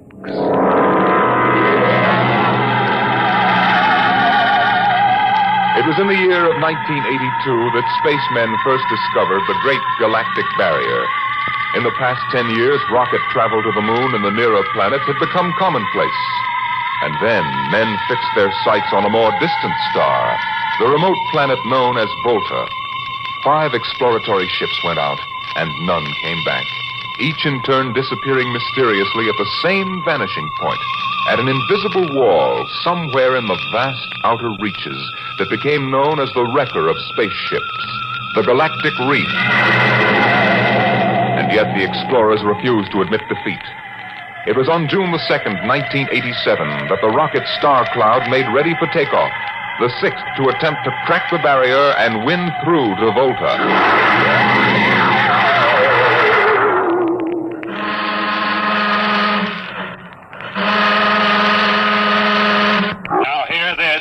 Condition green. 2 minutes. Captain, I don't suppose you'll want the ship's doctor up here on the bridge during blast off. I think not, Smitty. All right, then. I'll be in the sick bay counting vitamin pills if you need me. Good luck, Lewis. Thank you, Smitty. Lieutenant Collier. Yes, sir. You're relieved. You'd better get down to navigation control and take over. Yes, sir. Oh, Lieutenant. Yes, sir. We've never flown together before. This is your first flight in a space vessel as big as the Star Cloud, isn't it? Yes, sir. But I was trained in oversized jobs at the Naval Academy. Well, if you're half as good a navigator as your father was, you'll do fine. Thank you, sir. You were old shipmates, weren't you? Old shipmates. I served under him in the first rocket that ever got back to its base in one piece. We flew that mission in a tin can not much better than a primitive guided missile. I almost went along on the last trip your father made to the barrier. Too bad about that. Yes, sir. Well, that's all, Collier. I'll bus you when you get down to nav control. Lieutenant Paulson. Yes, sir. Get me ground control tower on the radio. I want to talk to Colonel Harrison. Spark says the circuit up now, Captain. Go ahead, sir. I patched in our bridge speaker. Colonel Harrison? Yes, Captain? We're standing by for takeoff in 60 seconds. Good. The field is cleared of all personnel. We'll try to reestablish radio contact immediately after takeoff. In any event, there'll be a 24-hour ground monitor. Fine. Good luck. I hope you make it. Thank you. Bridge to navigation control. Nav control, call you. Ready, Lieutenant? We're ready, Captain. The course is in the integrator for takeoff at 1200 hours. All right. Stand by for blastoff. Bridge to engine room. Fire up your rocket chambers. Take off at exactly 1200 hours. I'll read you off. 20 seconds. 19, 18, 17, 16. Condition red. Hold it. We've no call orders. Who turned in that alarm? We uncovered a stowaway, sir. Stowaway, where, Masters? Hiding in 6 Bay. Dr. Smithson found him. Have him brought up to the bridge. Engine room, kill your rockets and stand by. Thorson, this is Colonel Harrison in ground control. What's holding you up? Trouble. What's the matter with you? What's the matter with you? There's a stowaway aboard. Stowaway? Yes, I thought your men were supposed to police this base. What's the matter with you? All right, Captain, take it easy. You know what this delay can do to us, don't you? 1 minute later, takeoff can throw us 1,000,000 miles off course. We'll have to reintegrate the whole works. Well, look, how long do you think it'll take? Don't bother me for a while. I'm busy. Stupid idiots. Captain Thorson. Oh, come in, Smitty. Here's your stowaway. I'll court-martial Charlie. Can you use a good radio man, Skipper? See you two have met. Met? The skipper and me made 50 trips to the moon together. Didn't we, Captain? Charlie, if you wanted to come along, why didn't you volunteer? I did, Skipper. They turned me down. What's wrong with you? Acceleration bends. Oh. They said my arteries wouldn't stand another trip. Well, I'm sorry to hear that. But they're wrong, sir. I got one more good trip in me. Now listen, Captain. You know these green kids don't know the first thing about space radio operations. You put a man like me on, I'll be getting you a bedtime story from Mars. Now listen, Charlie, you know the regulations as well as I do. I can't take you much as I'd like to. Colonel Harrison will murder me for this. Oh. I'm sorry, Charlie. I'll have to put you aground. I'll tell you what. I'll ask Harrison to put you on his ground radio contact. It'll seem as if you were right here with us. He won't do it, sir. He'd better, or I'll have him busted to corporal for letting you sneak aboard. Now, you'd better be off, Charlie. Masters. Yes, sir. I'm sending this man aground. Give him time to clear the launching platform. Yes, sir. So long, Charlie. I'm really sorry. Good luck, Skipper. I thought you were going to have him drawn and quartered. If it'd been anybody else, I would have, Smitty. But Charlie, well, he's kind of special. Been with me since my first command, when Giller run to the moon. If he wanted to come along this time, well, it's only through loyalty to me. You know, Lewis, I didn't realize it before, but you're almost human. Bilge. Navigation, Lieutenant Collier, you there? Nav control, call you. Lieutenant, how badly are we fouled up? Can you recalculate the course, or shall I cancel the takeoff? I've already plotted a new course on the integrator, sir. Good. Can we take off in exactly 2 minutes? 2 minutes? Yes, sir. If we can, all we need to correct is for only a 1-degree deflection. I can do that before we breach the stratosphere. That's quick work. Are you sure? Positive, sir. Well, all right, Collier. I'm putting it in your hands. We'll blast off on your signal. Lewis, isn't that a lot of responsibility for a young green officer? Yes, but if he can't do his job, I'd rather find out now than at the galactic barrier. Bridge to engine room. Prepare to blast off on navigator signal.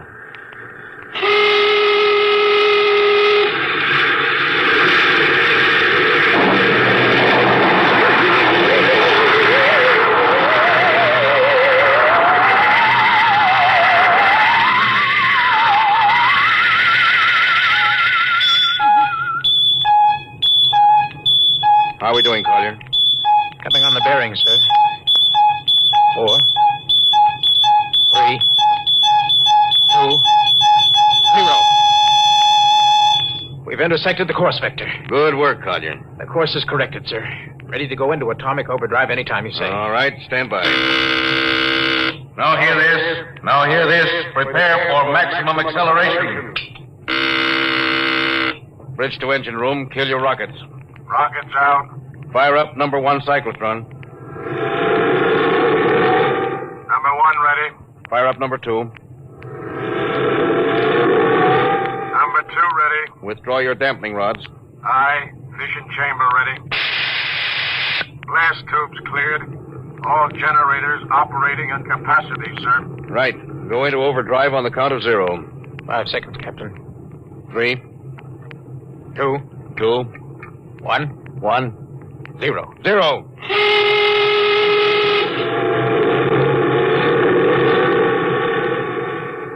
How are we doing, Collier? On course, sir. She's running hot and true. Well, my compliments, Lieutenant. Thank you, sir. This job would have done your father credit. He was one of the best navigation officers I ever saw. Thanks, sir. Now start your gyros and put her on robot control. The bridge is yours, Mr. Collier. If you need me, I'll be in Dr. Smithson's office. Yes, sir.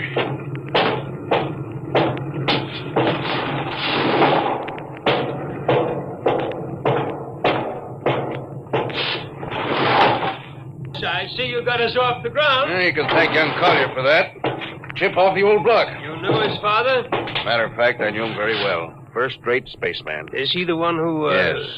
He was lost in the galactic barrier on the second ship we sent out to Volta. Louis, just what do you think this galactic barrier is? Oh, your guess is as good as mine, Doc.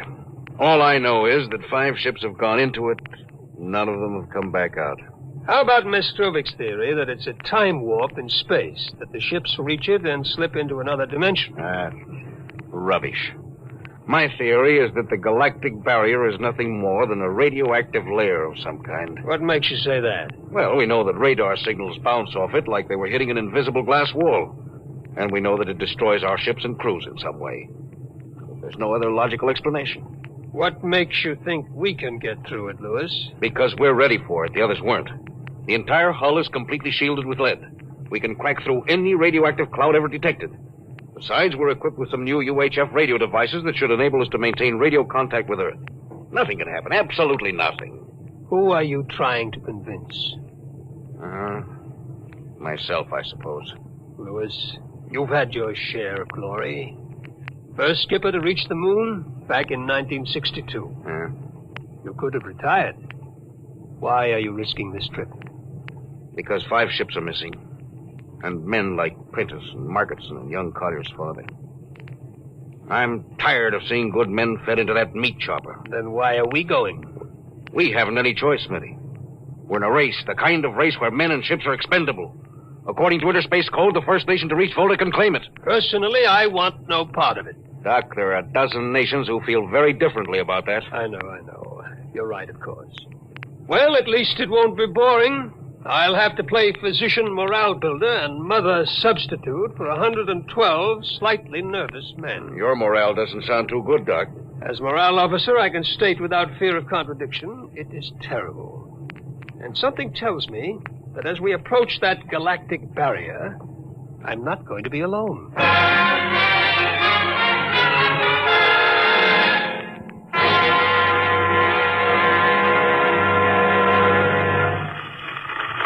Hello, Earth. Hello, Earth. Captain Thorson of the Star Cloud calling Earth. Star Cloud to Earth. Can you read me? Hello, Star Cloud. Hi, Captain. Charlie. Well, I see they haven't court-martialed you yet. No, sir. Thanks to you. That's good to hear you. You can read us the funny papers on Sunday morning. Right. How's our signal? Strong. Clears the bell. Well, here's our log report for Colonel Harrison. Ready? Shoot. June 2nd, 1987. 4 weeks out from Earth.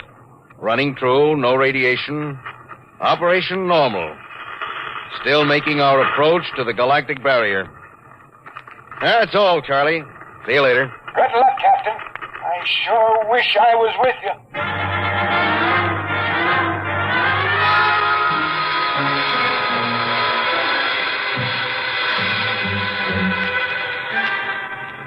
How's the morale, Smitty? Well, the men know we're getting closer to the barrier. They're beginning to show a little tension, Louis. How's their physical condition? Any sickness? About half the crew has come down with space flu. I was afraid of that. Bad? Oh, same as usual. Lips and hands with a bluish cast. Eyes are sensitive to infrareds. I don't know. When I first started flying these tin cans, nobody ever heard of space blues. There's a theory it's caused by the terrific acceleration of the atomic overdrive. The change in gravity affects the circulation. And what do you think? Oh, I think it's psychosomatic. I've noticed that the same men who get space blues under tension on a ship tend to get blue coloration back on Earth when they're upset. I guess it's an occupational disease of space navigators. You think it's just nerves, then? I don't know. Young Collier's got a bad case. Yes, I think it's tension from overwork. Well, maybe he needs some vitamins. Louis, when will you realize that vitamins are not a panacea for all the troubles of mankind?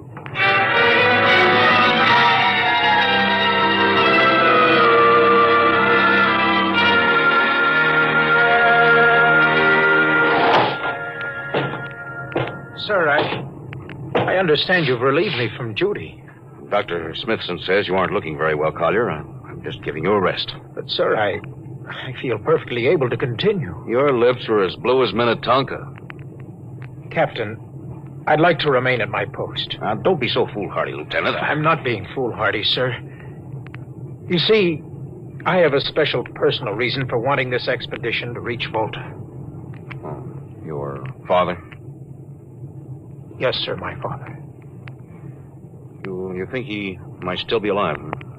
Sir, I have to find out what happened. I think I understand. Very well, Collier. Report back to duty.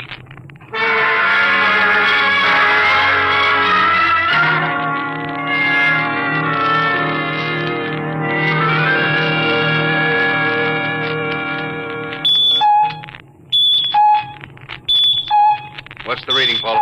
We're getting a +5 radar bounce now, sir. Coming off the barrier almost as fast as we send it out. What's the interval? 0.3 of a second. Shortening steadily. This rate will hit the wall in the next few minutes. All right. Alert the crew. Sound general quarters. Now hear this. Condition red. We are now approaching the galactic barrier. All hands to stations. All radiation detectors to be fully manned. Full security will prevail until further notice. That is all.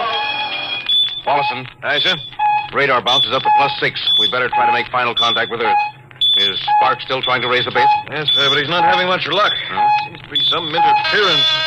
Oh, that's the radio room now. Yes? You've got him? Well, cut in on the bridge speaker. The captain will take it from here.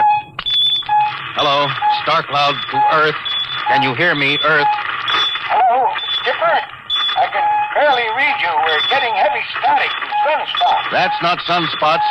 We're right on the galactic barrier. Getting a +7 radar bounce. Expect to hit the barrier almost any second now. Good luck, Skipper. Look, Charlie, stick with us, will you? We're switching to the automatic center now so you can track us in. Okay. If we crack the barrier and come through still in one piece, I'll try to get back to you on the high-frequency band. Gotcha, Skipper. Don't worry. I'll be waiting. So long, Charlie. So long, Star Cloud. We must be getting awfully close now, Captain. Echo's bouncing back so fast, it's almost beating the signal. Well, when they coincide, hold on to your hat. That's when we run into the wall. Any second. Hold on. Here goes nothing. Here it comes.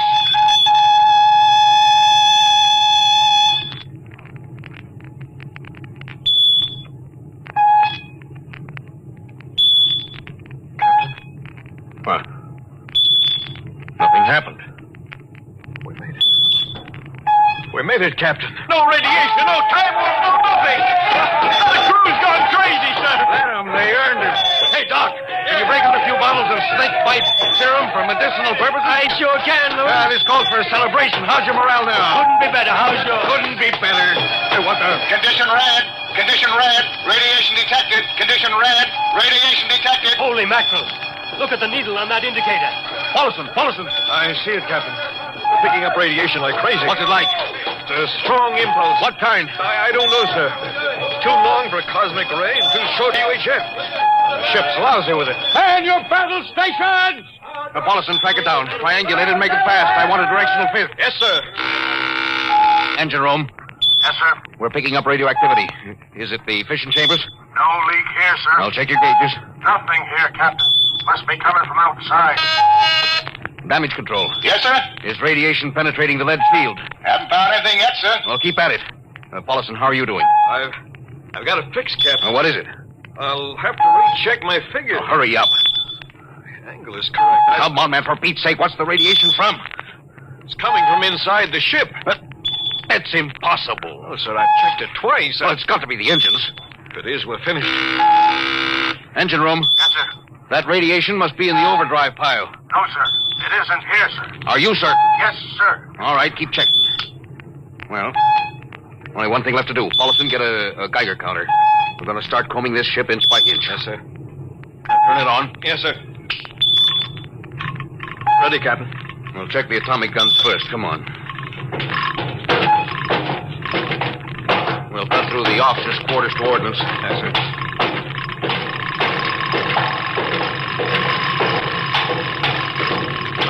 Through here. Wait a minute, sir. No? What is it? The signal's weaker now. Yeah. Let's go back.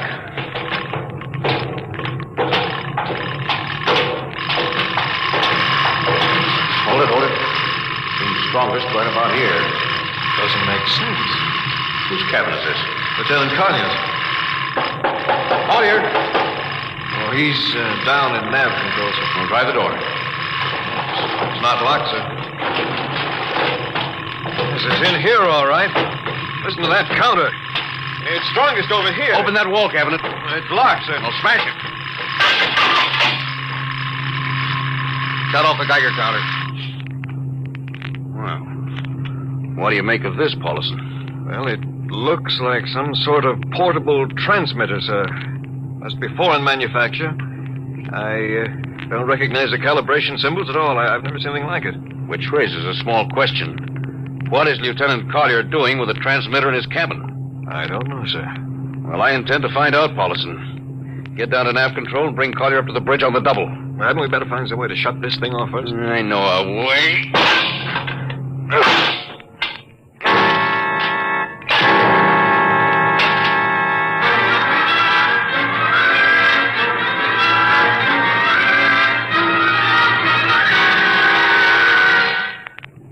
Lieutenant Collier, I'm going to ask a few simple questions.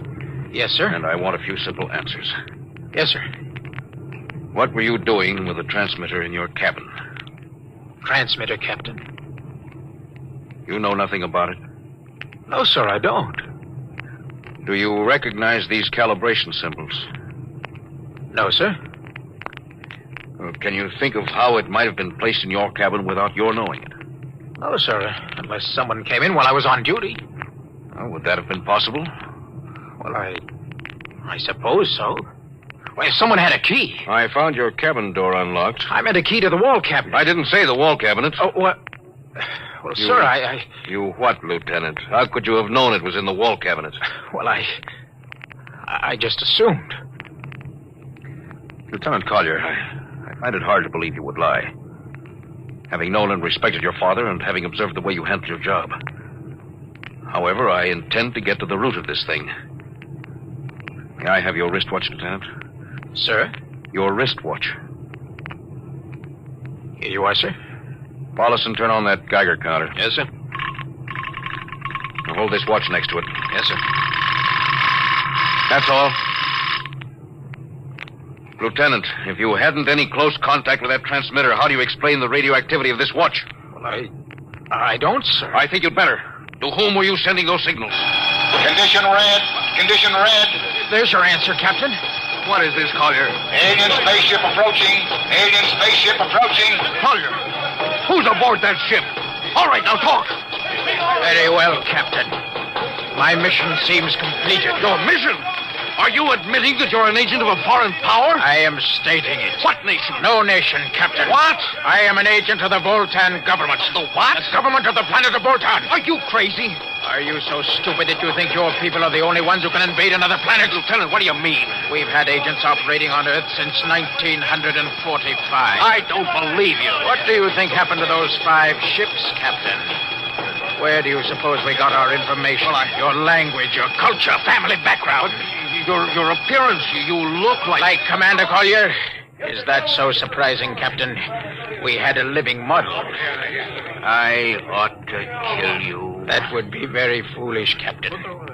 I would advise you to surrender without delay. Alien ship now coming into ordnance range. I'll deal with you later, Collier. Paulson. Yes, sir. Put this man in irons and take him away. Don't worry, sir. We'll take good care of him. Thunder, Robinson. Gunnery. Gunnery, Richardson. What's the range? 10,000 meters.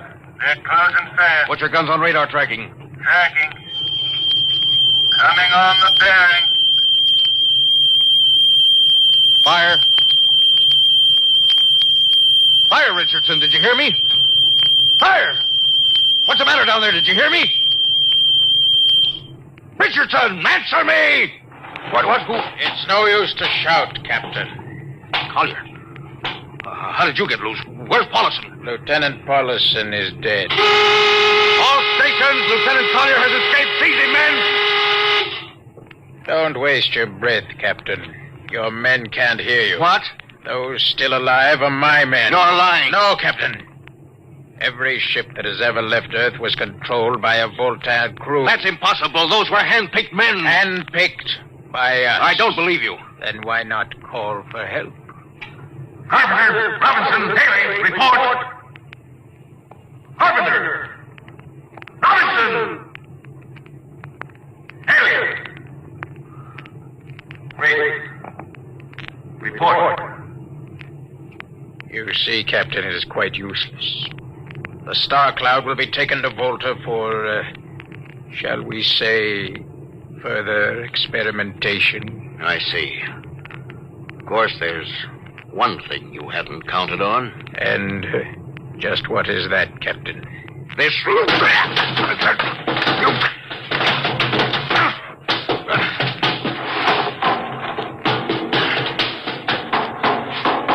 Carpenter! Are you in there, Lieutenant Carpenter? Oh, they can't all be dead. There must be one alive. Smitty! Dr. Smithson! Smitty! Oh, Smitty. What have they done to you? Lewis. Those dirty... don't talk. I must lean closer. Not much time. Lewis, space blues. Space blues? What is it, Smitty? What are you trying to tell me? All men with space blues. Voltan. Here, let me help you. No, Lewis. Get message back to Earth. Voltan, 5th column. Watch out for space blues. Smitty. Oh, Smitty. Captain Thorson, you can't hide from us now. Come back to the bridge and surrender, or my men will come and get you. Oh, yeah? Captain Thorson, you can't come... Hello. Star Cloud calling Earth. Please, God, let me through before it's too late. Hello. Star Cloud to Earth. Come in, please. Come in, please.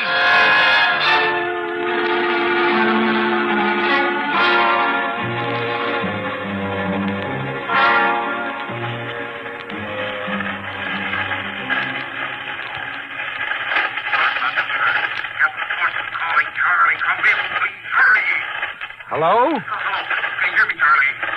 Skipper, is that you? It's, coming in a little louder now, Skip. Keep sending. Thank God, Charlie. Now listen to me. Not much time. Get word to Colonel Harrison. Crew, mutinied. Most of crew members, Voltans. What? Voltans. Spell that. V-O-L... Voltans? That's right. They're from the planet Volta. Skipper, are you all right? Look, Charlie, this is serious. They'll be here any second. Now listen, they have a 5th column on Earth. They're planning to invade you. You don't mean it. Of course I mean it. Now tell Harrison. Posing as humans, you can detect them by space blues. You got that? Only Voltans get space blues. Charlie, can you hear me? Space blue. I get you. That's right, Charlie. I'm depending on you. Warn everybody. Captain? Open the door. Come on, Charlie. Captain! Captain Thorson! Hello? Hello, Star Cloud! Come in! What's the trouble, Sergeant? I, was just trying to raise the Star Cloud, Colonel. Had me luck? No, sir. No contact. No contact. No, sir. Nearly an hour since they hit the galactic barrier. I don't understand why they haven't tried to get a message back. No, sir. Neither do I. All right. I'll take over for a while. Yes. You do that. You go right ahead, sir. Right. Oh, Charlie, you'd better go out and get yourself some coffee. You look a little blue around the gills.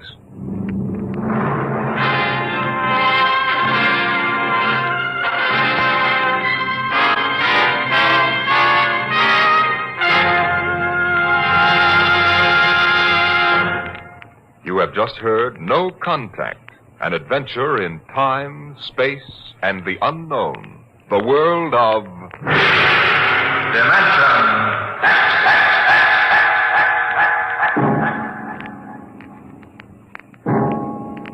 Next week we have a cheerful little tale that starts with the disappearance of Grant's tomb. It's about a veteran newspaper reporter and a strange little man who calls himself the world's greatest genius. You'll hear all about it next week at this same time when we present The Professor Was a Thief.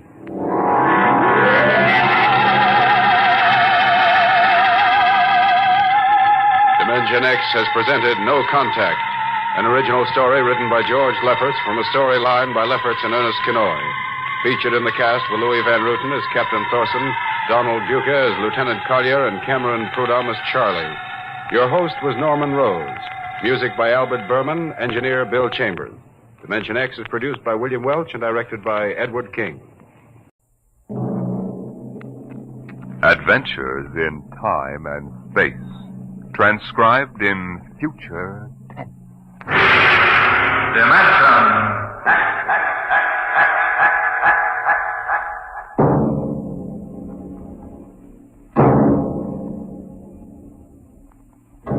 Can you predict what will come in 100 years?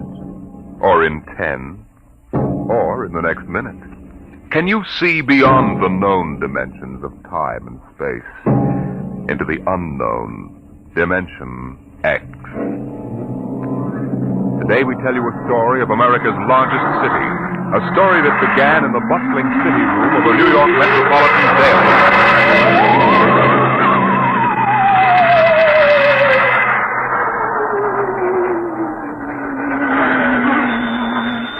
City desk. Sweeney? Listen, Pop, give me a rewrite, quick. I'll take it. Okay, now look. I'm up on Riverside Drive, see? So? So, at 12:45 today, just 3 minutes ago, Grant's tomb disappeared. It's what? I'm telling you, it disappeared. It's gone. Listen, Sweeney, get yourself to a Turkish bath. Sober up. Pop, I swear, I'm sober as a judge. Listen to me, will you? Just a minute. Albert! What's up, Pop? Call the 100th Detective Precinct. Find out if anything's been reported missing. Like what? Like Grant's tomb. Go on, make it snappy. Okay, Pop. All right, Sweeney, now give it to me slow. This better not be a gag. No gag, Pop. Now get it down. The traffic at the drive was at its noon hour peak, and the benches and structure were filled with happy, laughing people. Then, without a warning, a rumble sounded and the alarm populace started with horrified... Hold it, Sweeney. Well, Albert? I don't get it. They say that Grant's tomb is gone. Okay, call composing. Tell them to hold everything for an extra. Clear out page 1. Get going. Okay, Sweeney, now. The heck with the words, give me the garbage. What happened? Nobody knows. There are half a dozen police cars around here staring at the place where Grant's tomb was. I was about a block away. I heard screams. I came running. It was gone. Vanished. How many dead? Nobody knows if anybody is dead. We'll find out. How can I find out when everybody that was sitting on the steps and all disappeared? What? It's gone. No bodies? No tomb, Pop. No tomb.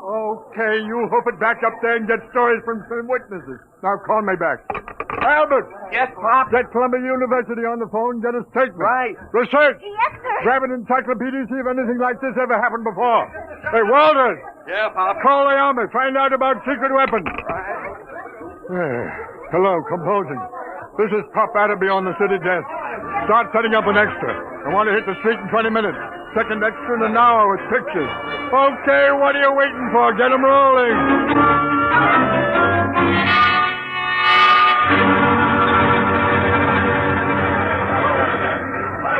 Pop?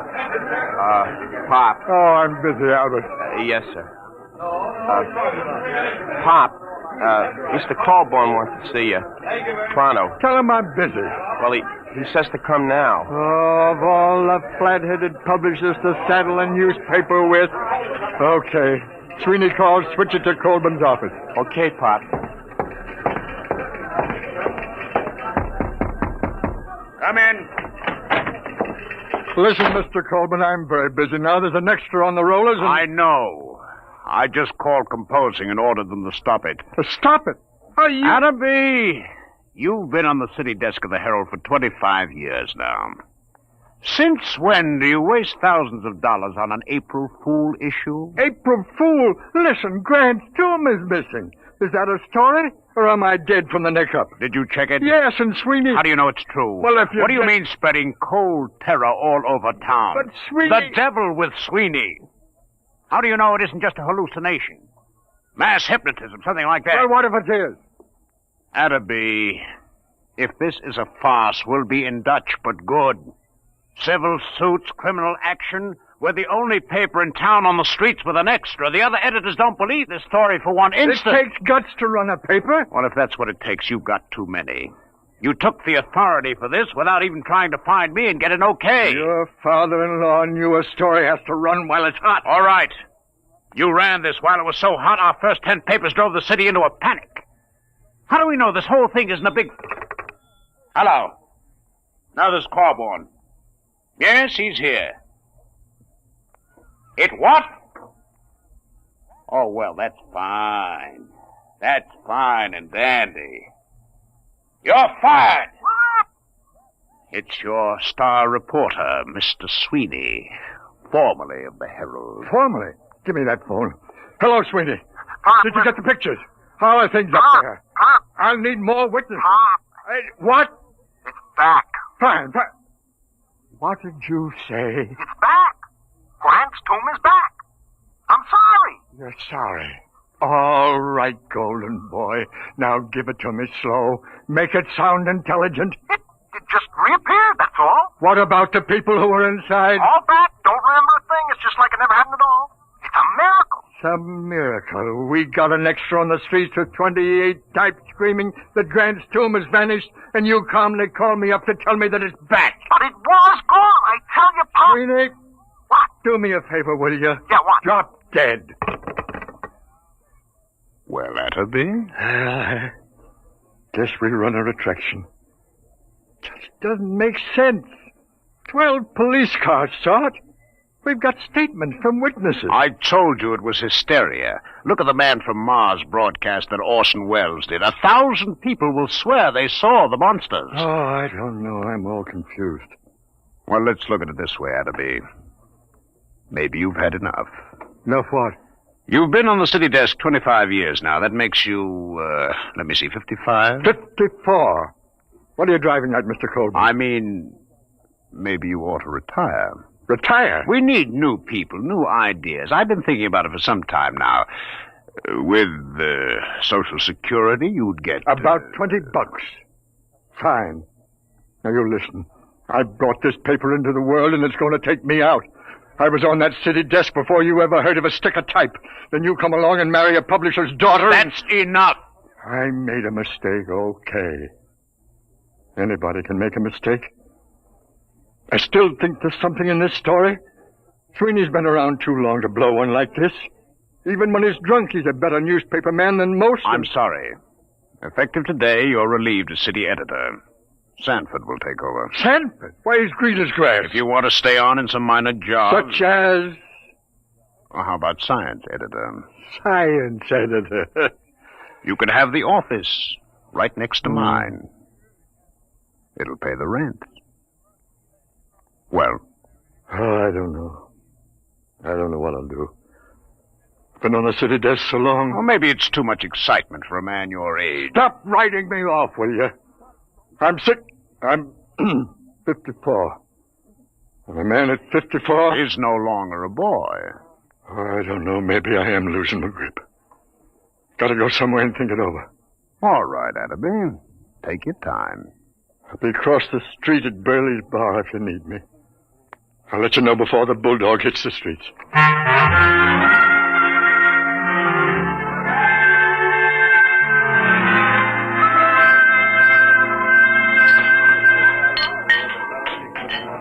Burley! Escape bar! Yeah, Pop, yeah? More poison.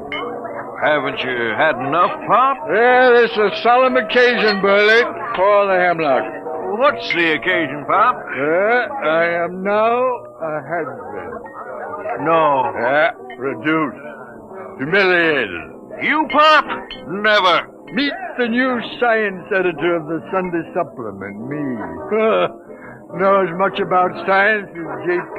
Morgan knows about sharecropping. What happened? Who did it? You familiar with a reporter named Aloysius John Sweeney? Former friend and drinking companion of mine? Sweeney got you busted? The same. If that gentleman should ever, by some misforgotten chance, thrust his head into this bar, Burley, my friend, I personally, with these two bare hands... Hey, Pop! Pop! Uh-oh. Hey, Pop, it's me. I shall control my homicidal instinct. Listen, Pop, I just came down from Riverside Drive. Very daring move, Sweeney. I brought a guy with me. It won't help, Sweeney. Pop, you don't understand. I found a little guy in a swallowtail coat who watched this whole thing happen. Pop. Burley, quiet! Quiet, everybody! Shh, quiet, will you? How do you do? Gentlemen, I can assure you my small stature belies the magnitude of my abilities. What did you bring him for, Sweeney? He's a genius, Pop, a full-time genius. You betrayed me once, Sweeney. Isn't that enough? Take your little man away and don't bother me. Your friend isn't very polite, Mr. Sweeney. Perhaps one day he will learn that even the most insignificant man has a sense of dignity and personal worth. I apologize, Professor. I'm not so at you. It's your tomato-headed friend here. Sweeney, I ought to kill you. I ought to strangle you with my bare hands. I ought to have you run through a rotary press at low speed. Those things are too good for you. But, Pop, look, I'm trying to tell you, the story ain't phony. It happened. Mr. Pertwee, Hannibal, tell him about it. Gladly. My contribution has been awaiting worldwide recognition for many years now. Unfortunately, there are some who insist I am insane. I'd say that. Being small of stature, as you can see, I chose to nurse my resentment rather than to take positive measures. However, I feel now the world is ready to come to terms with Hannibal Pertwee. Can you or can you not explain this Grant's tomb business? Naturally. It can all be explained quite simply in terms of the Pertwee system of infinite acceleration and transportational facilitation as applied to freightage. I've been trying to sell it to the railroads for 10 years. Didn't I tell you he was a genius, Pop? Burley, the check. Oh, now, wait a minute, Pop. Give him a chance. Show him the trains, Hannibal. Oh, yes, the trains. If you gentlemen will gather around the suitcase... Come on, I want you to see that. I'm telling you. All right. Come on. Hey, look. As you can see, I have in this suitcase a complete model railroad reduced to the size of a cigar box. Observe.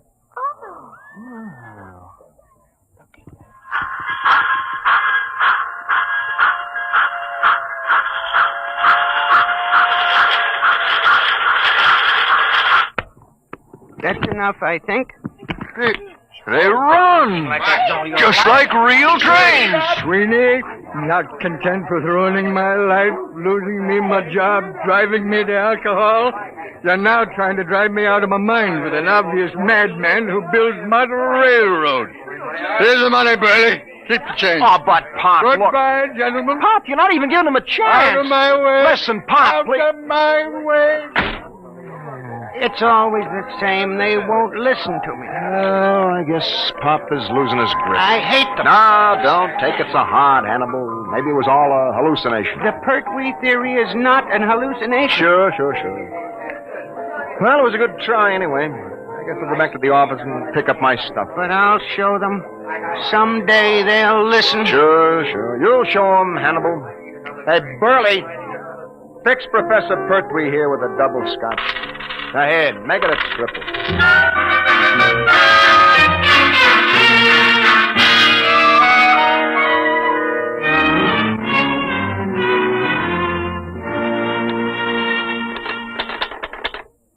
The newest use of the isotope will enable medical experts to trace with accuracy the growth of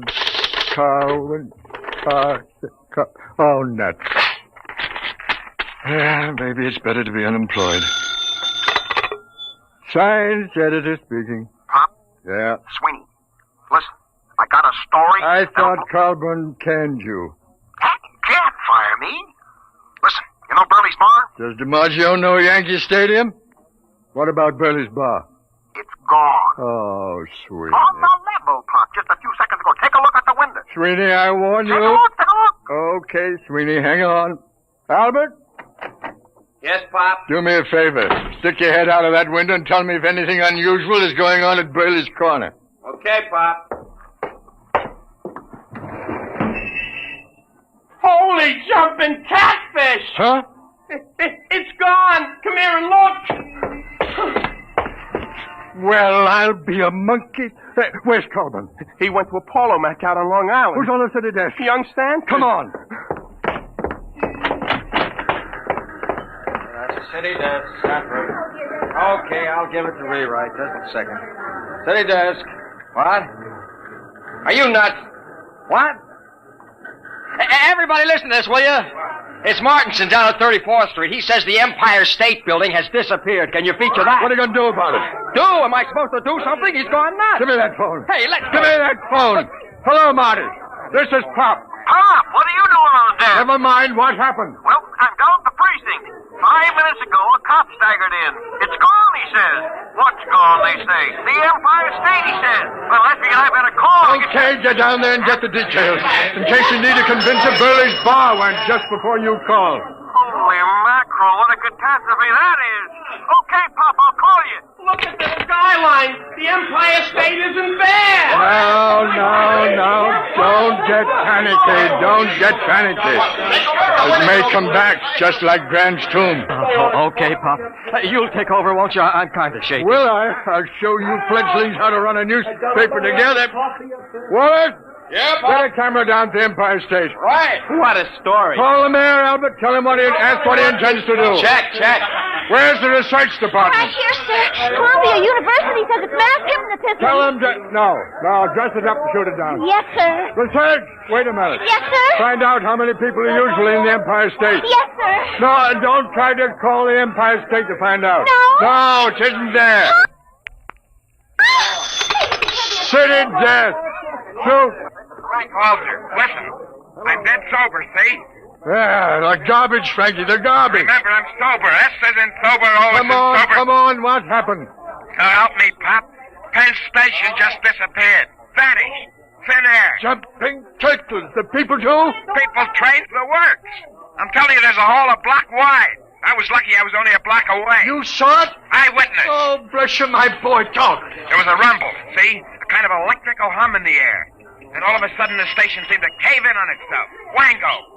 Nothing. Any statement? No, but you ought to see the hole. Oh, get statements, flathead. Where are you now? I'm over at the post office right across the street from Ben.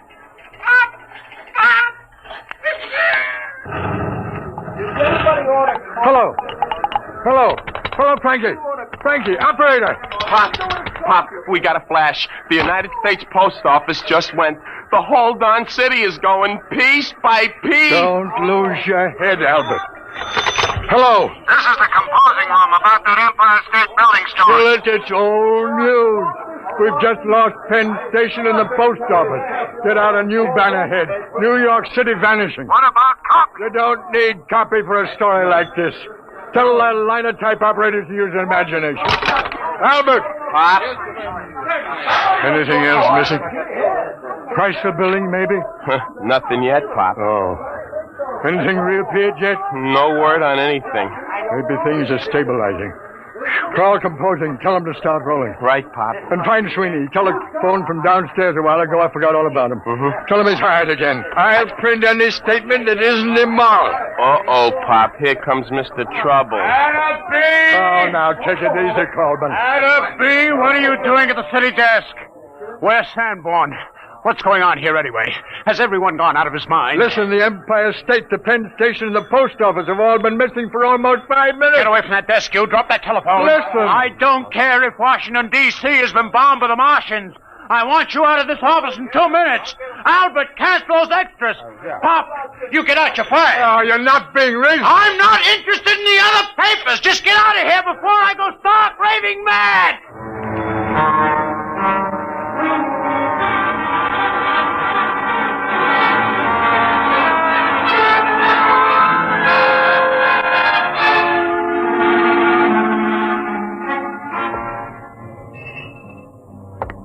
Hey, Pop! Hey, Pop! Oh, hello, Sweeney. Where have you been? I've been trying to make up my mind whether to come up or not. When you left me hanging on the phone, I thought you was insulting me. Hey, how come you aren't on the desk? Oh, I'm canned. Are you kidding? Oh, it's been coming. I really had the place jumping. You should have seen me, Sweeney. It was like the San Francisco earthquake. Oh, I need a drink. How about... keep forgetting. There isn't any Burleys anymore. No. Just a big hole in the ground. Let's walk over. I want to browse around. Oh, Pop, there's nothing to see. Well, let's take a snoop anyway. Just for old time's sake. Well, okay, Pop, let's cross. We got the light.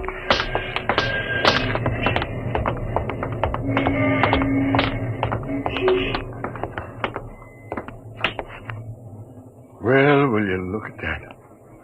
Who'd ever thought that less than 10 minutes ago there was a building here? Yeah. Let's climb down and have a look, Sweeney.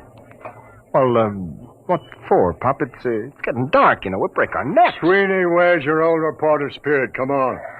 Well, okay, but I don't see what you expect to... Ooh, my ankle. Easy, easy.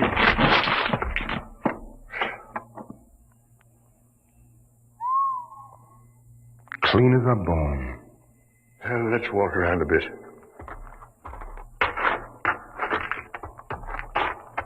See anything? No, just rock, pieces of the foundation. I'll bet you Pop, wait a minute. What? Will you look at this? So small I almost missed it. Well, I'll be a son of a perfect scale model of Burley's. Less than 4 inches tall. What do you suppose this is doing here? I don't know. Can I help you, gentlemen? Pertwee. What are you doing down here? I'm looking for my model. Thank you for finding it. Oh, this is yours, is it? Certainly.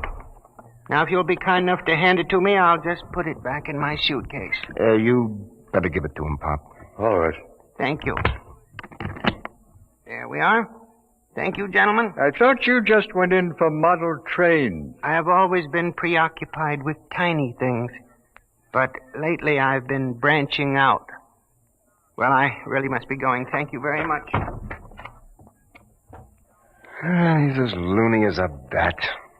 The geniuses are all crazy. I read it in a book. Sweeney, you get a look in that suitcase. Sure, I seen it when he opened it in the bar this morning. I mean just now. Oh, why? This morning when he opened his suitcase, he had a little round tube and a set of model trains in it. Nothing else. So? This time he had 3 other models. So what? Nothing. Except they happened to be models of the Empire State, Penn Station, and the United States Post Office.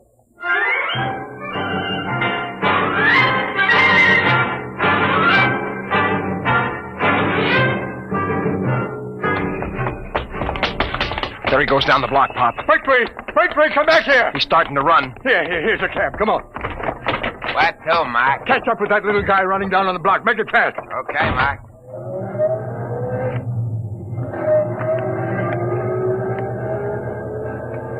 There he is. Hold it, cabby, hold it. Come on, Sweeney. Hey, how about my dough? Hey, you bum! Stop, gentlemen. Stop, I warn you. Hey, Pop. He's got that little tube out of his suitcase. He's pointing. Grab him, Sweeney. All right, give me that thing. Let go of my arm. Give it to me. There. I warn you. Never mind the warnings. Just you come along with us. We're going to have a little talk. Take him up to the office, Sweeney. Pop. What? Where's the taxi? What? The taxi. If you look at the curb, you'll find your taxi. Jumping saints. Pop, look at it. Now, gentlemen, perhaps the world will believe in the validity of the Pertwee system of infinite acceleration.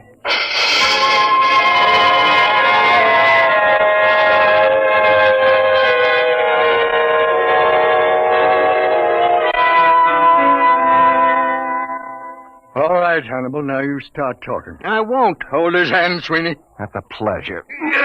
Well, Hannibal? Let me out of this office. Talk. Never. Sweeney, where's the tube? Right here, Pop. Now, Hannibal, I give you 5 seconds to talk, after which I'm turning this tube on you for a taste of your own medicine. Now think it over. 1, 2. No. 3. I hate them. Why should I save them? 4. All right. Put it away, please. That's better. Now, how did you do it? Many years ago, Einstein posed the theory that if an object were sufficiently accelerated, it would gradually flatten out and eventually disappear altogether. Working on this approach, I evolved a method of accelerating the atoms within the molecules, setting an object spinning in 4 rather than 3 dimensions. For many years, I tried to sell my idea to the railroad for condensing freight and storage. And you start the thing spinning with this little tube? The tube sends out a whirling ring of electrons which engulf the object. Why did you turn it on those buildings? I was driven to it. Only something dramatic could shock the world into realizing my greatness. But you'll restore them. You brought back Grant's tomb. I can restore them, yes. Not can, Hannibal. Will. On one condition. Well? That your paper give me full credit for my scientific achievement. Front page, pictures, a complete story. It's a deal. Wait a minute, Pop. We don't even work for this paper anymore, remember? We'll take care of that little matter, Sweeney. Mr. Coleman, this is Pop Atterby. You've just rehired me. Now, if you'd care to step down the hall into my new office, I think I can show you something make your hair stand on end. I have 3 missing buildings in my desk drawer. Well? He's on fire. Says he's coming down here to have me committed to an institution. Fine. All right, Atterby. All right. What's going on here? I fired you. I ordered you off these premises. If this is a joke, Well, Mr. Colburn, you see these models? What about them? What would you say if I were to tell you that these 5-inch models are actually the Empire State, Penn Station, the United States Post Office, and Burley's Bar, and a taxicab? All compressed 500 times. That there are people in them so tiny they can't see them. That even time is so compressed inside these buildings that movement is impossible. This is insanity. Who is this man? Sit down, Colburn. The show hasn't even started yet. Sweeney, put the taxicab out in the middle of the floor. Okay, Pop. Now, stand back. Hannibal, here's the tube. Now do your stuff. Stand back. Now. Good Lord. I don't believe it. It's getting bigger. I reversed the polarity of the spin very gradually. What's the idea of blocking traffic, you lousy bum? Hey, where am I? Hey, what happened? How did my cab get in this office? Take it easy, George. What is this? Who are you? Hey, ain't you the fare that skipped out on me? Hey, what is this, a bug house? Well, Mr. Colburn? I don't understand. But you do believe. Well, yes, I saw it right before my eyes. Okay, well, then here's the deal. You give our boy Hannibal a front-page spread with pictures. He'll take these other buildings back to the original sites and restore them just like they were, with our cameras getting exclusive shots. Now, is it a bargain? Is it a bargain? I may not be the best newspaper man in the world, but this is the biggest thing since Noah's Ark. You're rehired as city editor at your old salary. My old salary? All right, plus a 500 bonus. Well, it's a deal. Sweeney, call composing. Tell them to double the size of the front page. Have them hold it for a red banner full-page headline. Got that? Right. Hello, Albert. This is Pop. Listen, I want all photographers up in my office right away. Call research. Tell that girl to have Columbia send a battery of big shots over to the former site of Penn Station. Copy, Hey, Mac. Copy, boy! Hey, Mac. I'm busy, George. Sweeney, what's the word? Master. All right, what is it? All I want to know is, how do I get my hack out of this office?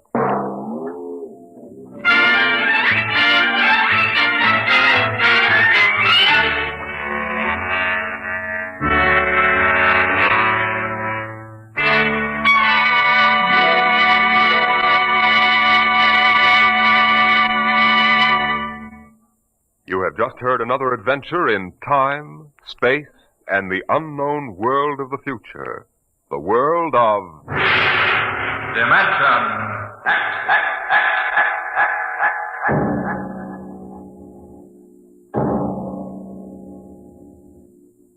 How would you like to leave your home and friends for a trip that might last for 10 years or forever?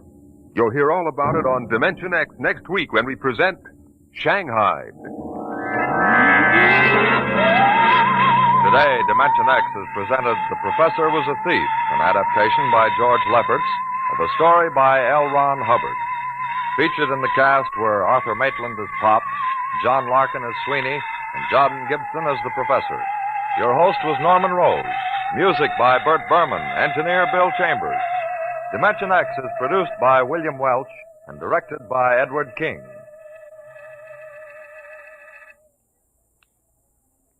Adventures in time and space, told in future tense. Dimension X!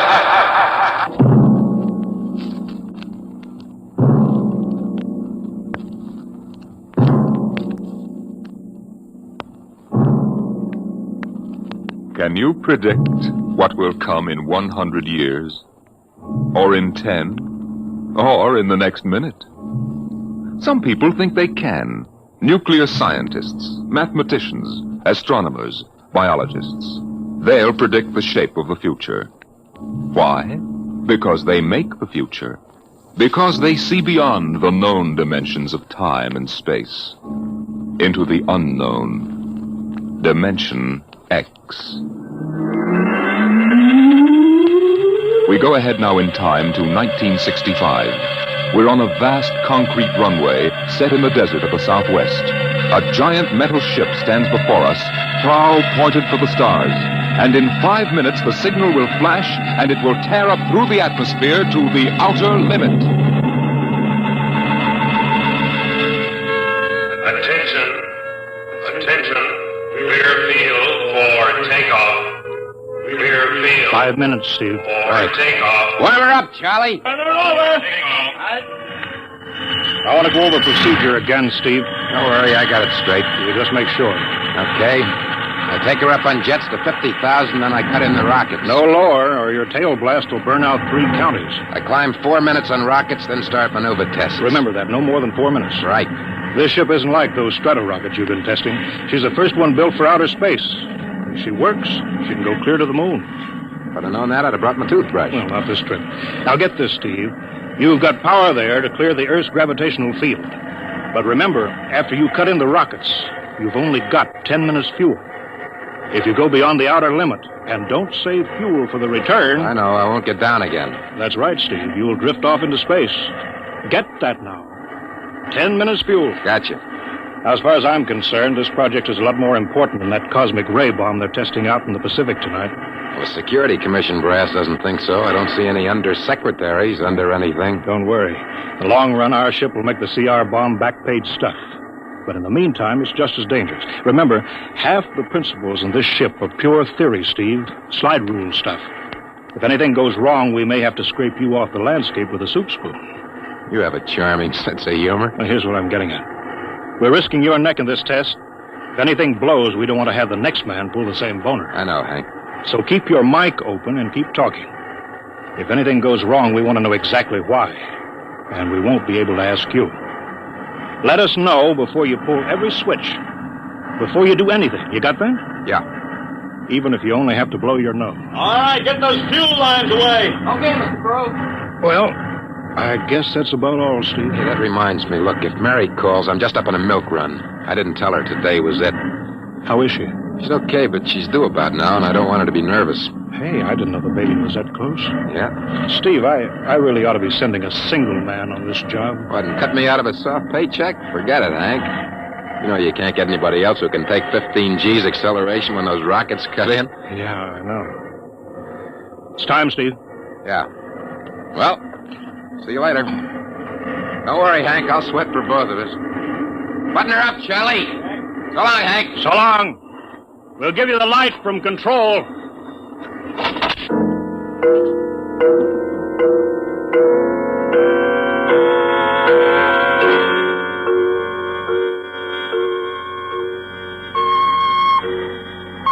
to control. X2R to control. Are you there yet, Hank? Okay, Steve. Got you on the speaker.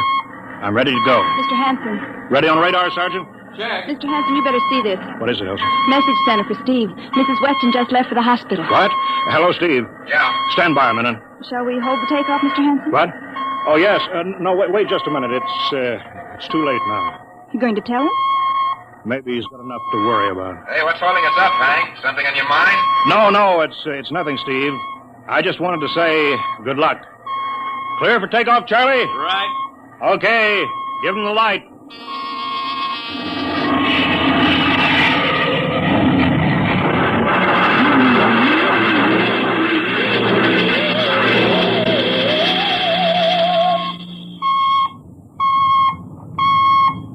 All right, Steve, I'm reading you clear. I'm at 40,000.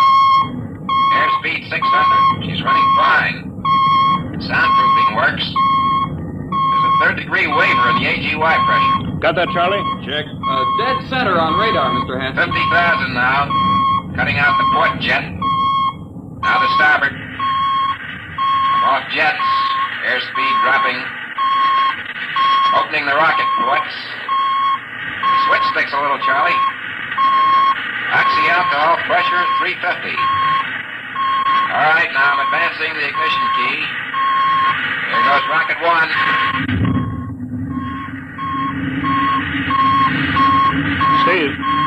Steve, you all right? Yeah. Feels like somebody slugged me with a sledgehammer. Airspeed now 1,200. Here goes number two.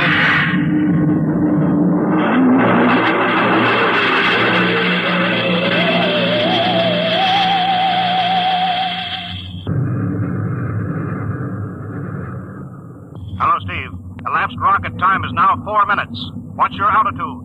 Over to you. Speed 4,400. Still climbing. Altitude 297 miles. All right, you're at the outer limit. Level off for maneuver test. You've got exactly 6 minutes fuel left. Okay. Starting a 3-degree left bank. It's a little sluggish. There, it's all right now. There's a low vibration someplace. Maybe the cockpit hatch. Now I'm straightening out. 5 minutes fuel left. Now I'm starting a 3-degree Hey! What's the matter? What's wrong? There's something up here. Something shining. What are you talking about? There's something above me, Hank. I'm going to chase it. Steve, you're at the outer limit now. I can see it plain now. Steve, don't go any higher. You've only got 4 minutes left. You've only got... Getting static. I can't hear you, Hank. It's dead ahead now. I'm going to make a pass at it. Get a good look. Hey, it's swerving to meet me. It's dead ahead now. It's dead ahead.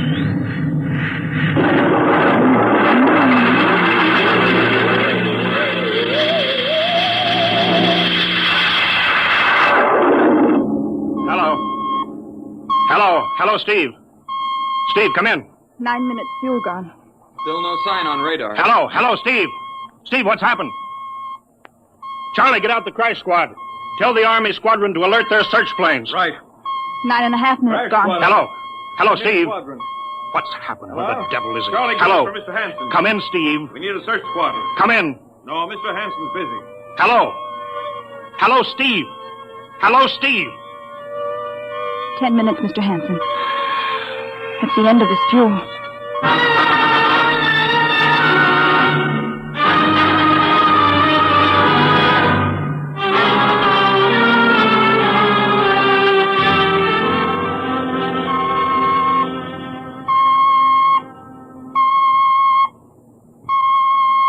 How long's it been now? 10 hours, Mr. Hanson. Nothing more on radar, Sergeant? Screen's blank. Colonel Corelli called in. Search planes are back. They didn't find anything. Should be some trace. Couldn't have bailed out, could he? You don't hit the silk at 4,400 miles an hour. Either went past the outer limit, ran out of fuel. Something blew, and we'll find the pieces scattered from here to the coast. Why does it have to be the best man? Always the best man. I'll get it. Control. Charlie, we've got to figure out what was wrong. All right, I'll tell him. Something must have blown. Yeah. There's a message from Northside Hospital for Steve. Well, what is it? Mrs. Weston's fine. It's a boy. Thank you, Elsie. It's a boy, Charlie. Oh. Fine. It's a boy. He didn't even know she went to the hospital. How am I going to tell Mary that? Wasn't your fault, Mr. Hanson. Ship had to be tested. Yeah, we'll build another one, and some other flying fool will shoot past the outer limit into space. Oh, I'm getting old, Charlie. You can remember when I used to take them up myself. Now I've got to send other men. It's a job, Mr. Hanson. Now I'm afraid. Every time I hear a jet go off, I jump. Every time I have to send someone up in a new model, I start to sweat. Mr. Hanson. Yeah? I think there's something on the radar. No flights scheduled in, are there, Elsie? We have the whole day cleared. It's coming in behind her. Here it comes over the building. What crazy jockey is buzzing the field like that? Is that an Army plane, Charlie? I can't see. It's turning. Charlie, alert the field. I know that engine. It's Steve. That's impossible. Look, that's his ship. It can't be. Well, there's no other model like that. It's Steve, all right. It's coming in. Thank God. Thank God.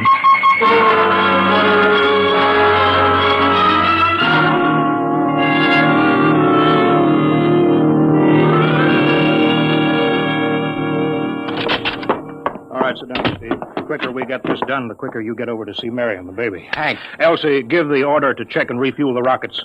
I don't want anybody in here till I get Steve's reports. Bury any calls. All right, let's have it. What the devil happened to you? Hank, does that cosmic ray bomb still go off tonight? What are you talking about? Straighten out, Steve. Where you been for the last 10 hours? Listen, Hank, there's something more important. Come on. I've got to get a report on the screen to Washington, so let's have it. I've got to know how you stretched 10 minutes fuel to keep you in the air for 10 hours. Now, one thing before I talk. Look, have the Steve. Geiger men run over the ship before they refuel. What'd you run into? So help me, Hank, I don't know. We better check and make sure it isn't radioactive. Elsie, add a Geiger report on the standard check. Steve, maybe we better have the doc look you over, too. No, I'll be all right. They said I'd be all right. They? Look, son, I know you've had a tough time, but we've had this field on the alert for 10 hours. One of the Army boys cracked up looking for you, and he's hurt bad. So let's have the story. Let's have it straight. I don't know how to tell you. Hank, I saw something up there. At 300 miles? I chased something up there, Hank, and I caught it. Now, don't hand me that, Listen, Steve. I was cruising along, just starting the right bank, when I spotted something. It must have been going about half my speed. It was egg-shaped and smooth. I made a pass at it, and I was coming back for another, and then there was a humming sound. Humming? A sort of vibration. And I blacked out. I was headed straight for it at 4,400 miles an hour. I thought it was going to be the biggest smash since Hiroshima, and I guess they were drinking that bottle. Never mind that, Steve. What happened? I came to inside their ship. Uh-huh. Steve, this whole thing has been a devil of a strain on you. I'm going to call Major Donaldson from the Army base. Ask him to sit in. Psychiatrist? Yeah, that's a good idea. Let him run his tests. He'll tell you I'm not kidding. Because, Hank, unless I miss my guess, I've just been tipped off to the way the world ends.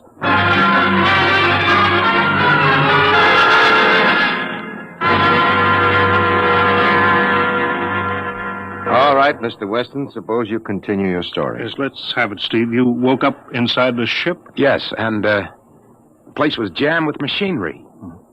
Dials, blinkers.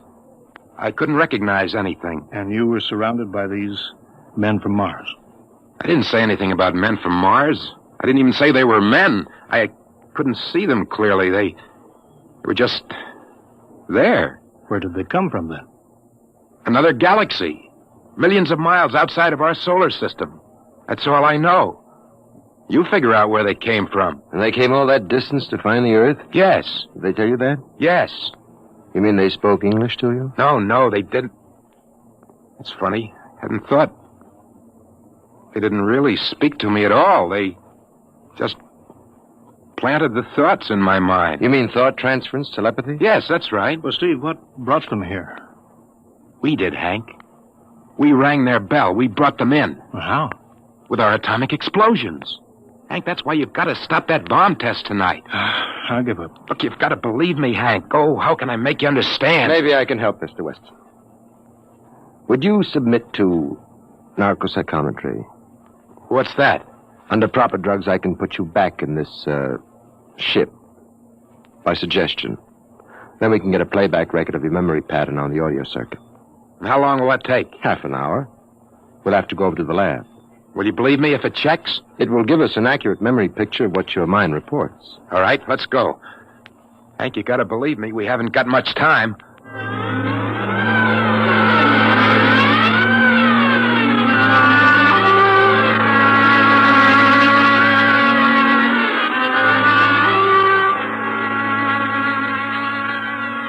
You should be getting drowsy now. Count backwards from 10. 10, 9, 8, 7, 6.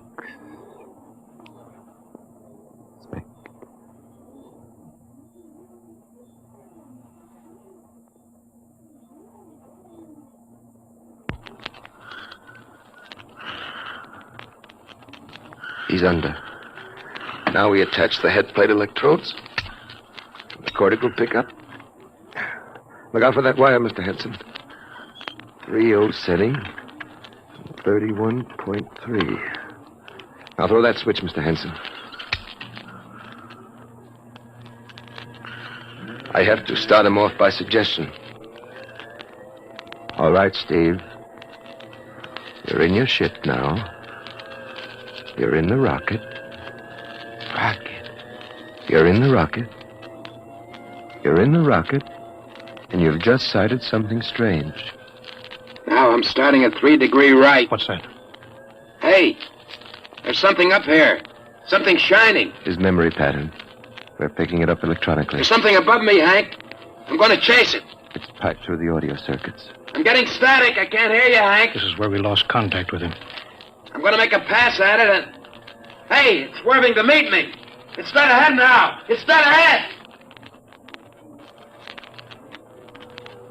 Now what? This is where he blacked out.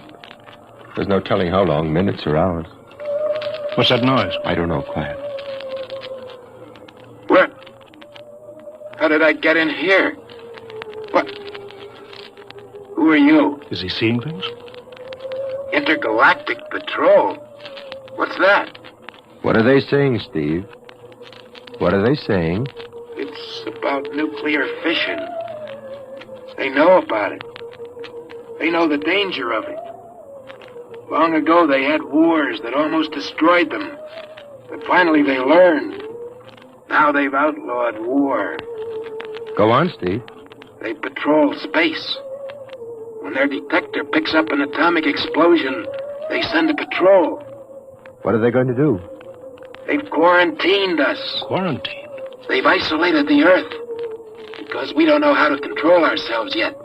Until we learn, we'll be a menace to the whole universe. What is this nonsense? How are they going to do it, Steve? They've spread a layer out here of... I don't know how to call it. All around the Earth. It's miles deep. When there's an atomic explosion on Earth, the radioactive particles will drift up to this layer and set off a chain reaction.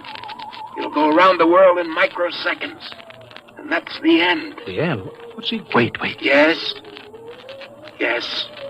I understand. I've got to bring back the warning. You're going to put me back in my ship to bring the warning.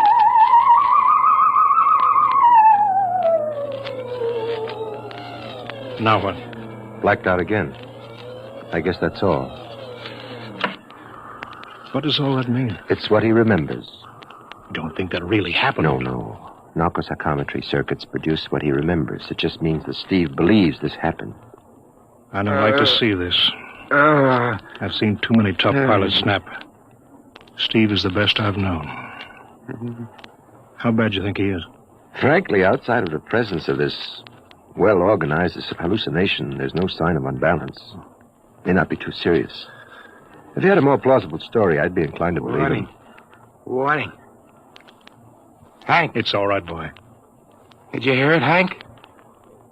You understand? Sure. We've been quarantined. Let me give you something to make you sleep, Steve. Don't you understand? They fixed it so that if we set off one more nuclear explosion, that'll be it. Of course. Don't roll your sleeve down. You don't believe me. Now, take it easy, Steve. But the test tonight. They're setting off the CR bomb. Hank, what time is it? 11:20. Well, it's scheduled for midnight. Hank, we gotta stop that bomb. Steve, let Donaldson give you the hypo. Hank, you've gotta believe me. I saw them. I got the warning. If we touch off that bomb tonight, it'll be the biggest galactic 4th of July of all time. The whole Earth will go up like a Roman candle. April 10th, 1965, the end. Now, look, Steve, you better calm down. Don't you want to see Mary and the baby? You've got a new son, remember? Yeah, that's just it, Hank. I want to see my son. I want him to live. If that bomb goes off, Hank, we've got to stop him. Mr. Hanson, I think we'd better get over to the base hospital. Hank, you've got to believe Yeah, me. sure, Steve. Maybe there is something to it. Look, it's out of your hands. I'll put it in a report and shove it into Washington in the morning. In the morning? There isn't going to be any morning, Hank. Don't you understand? You've got to call Washington now. Get the head of the Security Commission and postpone that test. Now, you know I can't do that, Steve. My neck would be out a mile. Besides, this is 1965, not 45. 20 countries have atomic bombs now. What's the use of stopping just this one? The rest will keep right on popping them Well, then off. we'll have to call an international conference. Can't you understand, Hank? The first one that goes off finishes us at the end. They've given us the quarantine warning. Steve, I think you'd better go with us to the base hospital. Look, Steve, we can call up for a detail if we have to. All right. I'll go with you. You don't need a straitjacket. That's the way, Steve. You'll probably feel better by morning. Let's go.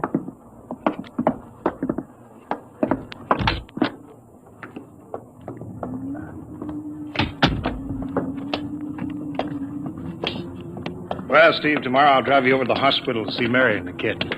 Sure. Look at the ship under the floodlights. Pretty, huh? You'll be flying her again soon, don't you worry. Yeah, I guess so. What you doing out in the line? They refuel her? Yeah, we got Clausewitz coming in tomorrow from Denver for another test. Figured we'd give you a day off. That's good. That's fine. Steve, come back. Come on, Donaldson. Steve, wait. He's heading for the rocket. Look, there he goes up. That crazy fool. You can't get at him now. That covers armor glass. He's waving. Yeah, towards control. It's the radio. He means the radio. Come on. I should have gotten help. Well, the radio still hooked up here. Hello, Steve. Listen to me, Hank. You gotta call Washington now. Come out of that rocket, Steve. I'll call my men. Don't try anything, Hank. They've refueled the rocket for tomorrow. Take it easy, Steve. Listen, you know what'll happen when I fire the rocket tubes down here? Steve, don't. It'll burn out every building for 5 miles. All of us in one big blast. Steve, what do you want? You've got to stop that bomb.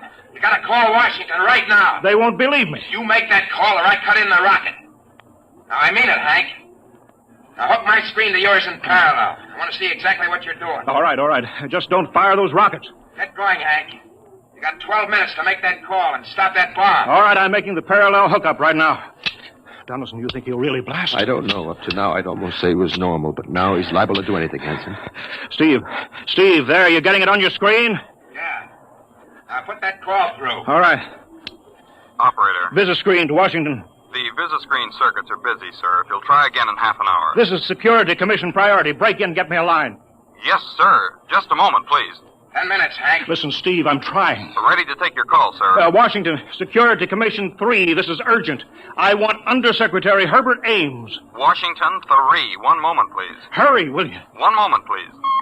What time is it, Donaldson? 11:51. Do you think he'll fire those rockets? He might. Washington? Visit screen 3. Mr. Herbert Ames, please. That is a coded exchange. I cannot accept your call without clearance. Get it through, Hank. Listen, Washington, put it through. This is Mr. Hanson at San Marco Air Base. This is a priority call. I'm coded. 1 moment, please. I will check your code number. Get that through, Hank, or that bomb goes off at 12. Will you be reasonable, Steve? Your call has cleared, San Marco. Washington, visit screen 3. Herbert Ames, please. Security Commission Ames. Listen, Ames. Oh, hello, Hans. Ames, you got to get me to the chief. Are you kidding? He's at the test control room. Yes, I know, but get him for me. What's up? You look lousy. Or is it a bad circuit? There's no time. I've got to get him before the test. It's about the CR bomb. I can't take that responsibility. Get that through, Hank, or I blast. Hey, what's going on there? Ames, my project has a high enough rating. This is a priority A call. What? Well, okay, it's your neck. I'll try to get him for you. He's in the control room, so you'll have to switch off your screen and speaker and go on earphones. Too much going on in there. Security ruling. You hear that, Steve? I've got to cut the incoming screen. All right, but don't try anything. 8 minutes, Hank. Hello? Hello? What? You got him, Hank? Yes. This is Hanson at San Marco. No, sir. Priority A request to cancel the bomb test. No, I'm serious. This is deadly serious. We sent the X2 JTR up today to the outer limit. We uncovered evidence. Yes, on the automatic instruments. What's that? No possible chain reaction. No, I can't tell you the whole story. There isn't time here. Yes, I'll bring the readings into Washington in the morning. You've got to postpone the test till you see them. Look, I've worked on contracts for the Commission for 10 years. Yes, I have complete confidence in my information. You can record that. All right, I'll call you back immediately. Bye. Hank? He's agreed to cancel, Steve. The bomb won't go off. All right, boy. You can come down out of that ship.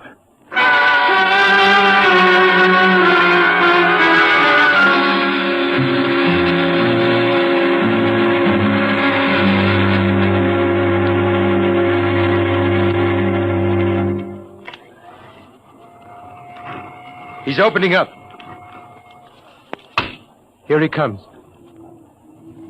All right, Steve. Come on down. Sure, Hank. Just a second. Hank, I was scared. I was plain scared. Easy now. It's all over. The bomb won't go off. Thank God. Look, I want to see Mary and the baby. Can you get me transportation now? Oh, wait a minute. It's almost 12. They won't let you in the hospital now. I want to see the baby. Sure you do, but you've been under a strain. I've got a shot for you here, Steve. Give you a good night's sleep. All right. Roll up your sleeve. Yeah, here. There, that'll make you sleep. Sergeant will find you a bed. Yes, sir. Come on, Mr. Weston. Okay. Good night, Hank. I'm kind of beat. It's been a tough night.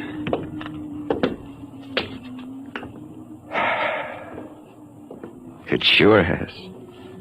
I thought for a minute he was going to blast those rockets and send us all to Kingdom Come. Yeah. Quite a stunt getting the ray bomb test called off. It isn't called off. But the chief said... Ames couldn't get the chief. I was talking to a dead circuit. Bomb goes off in a couple of minutes. Oh. Poor Steve. He was one of the best. He was the best. 1 in 10 million. Some story of his, poor guy. For a while, he almost had me believing that quarantine. That's a very common delusion. End of the world. Yeah, I suppose so. It's a nice night. Never saw the stars so bright. We better be getting in. That wind is cold. Well, the bomb goes off in 30 seconds. Poor Steve. You know, Hanson, there's just one thing. Yeah? It's outside my field, but I'm curious. How did he keep that ship in the air for 10 hours with only 10 minutes fuel?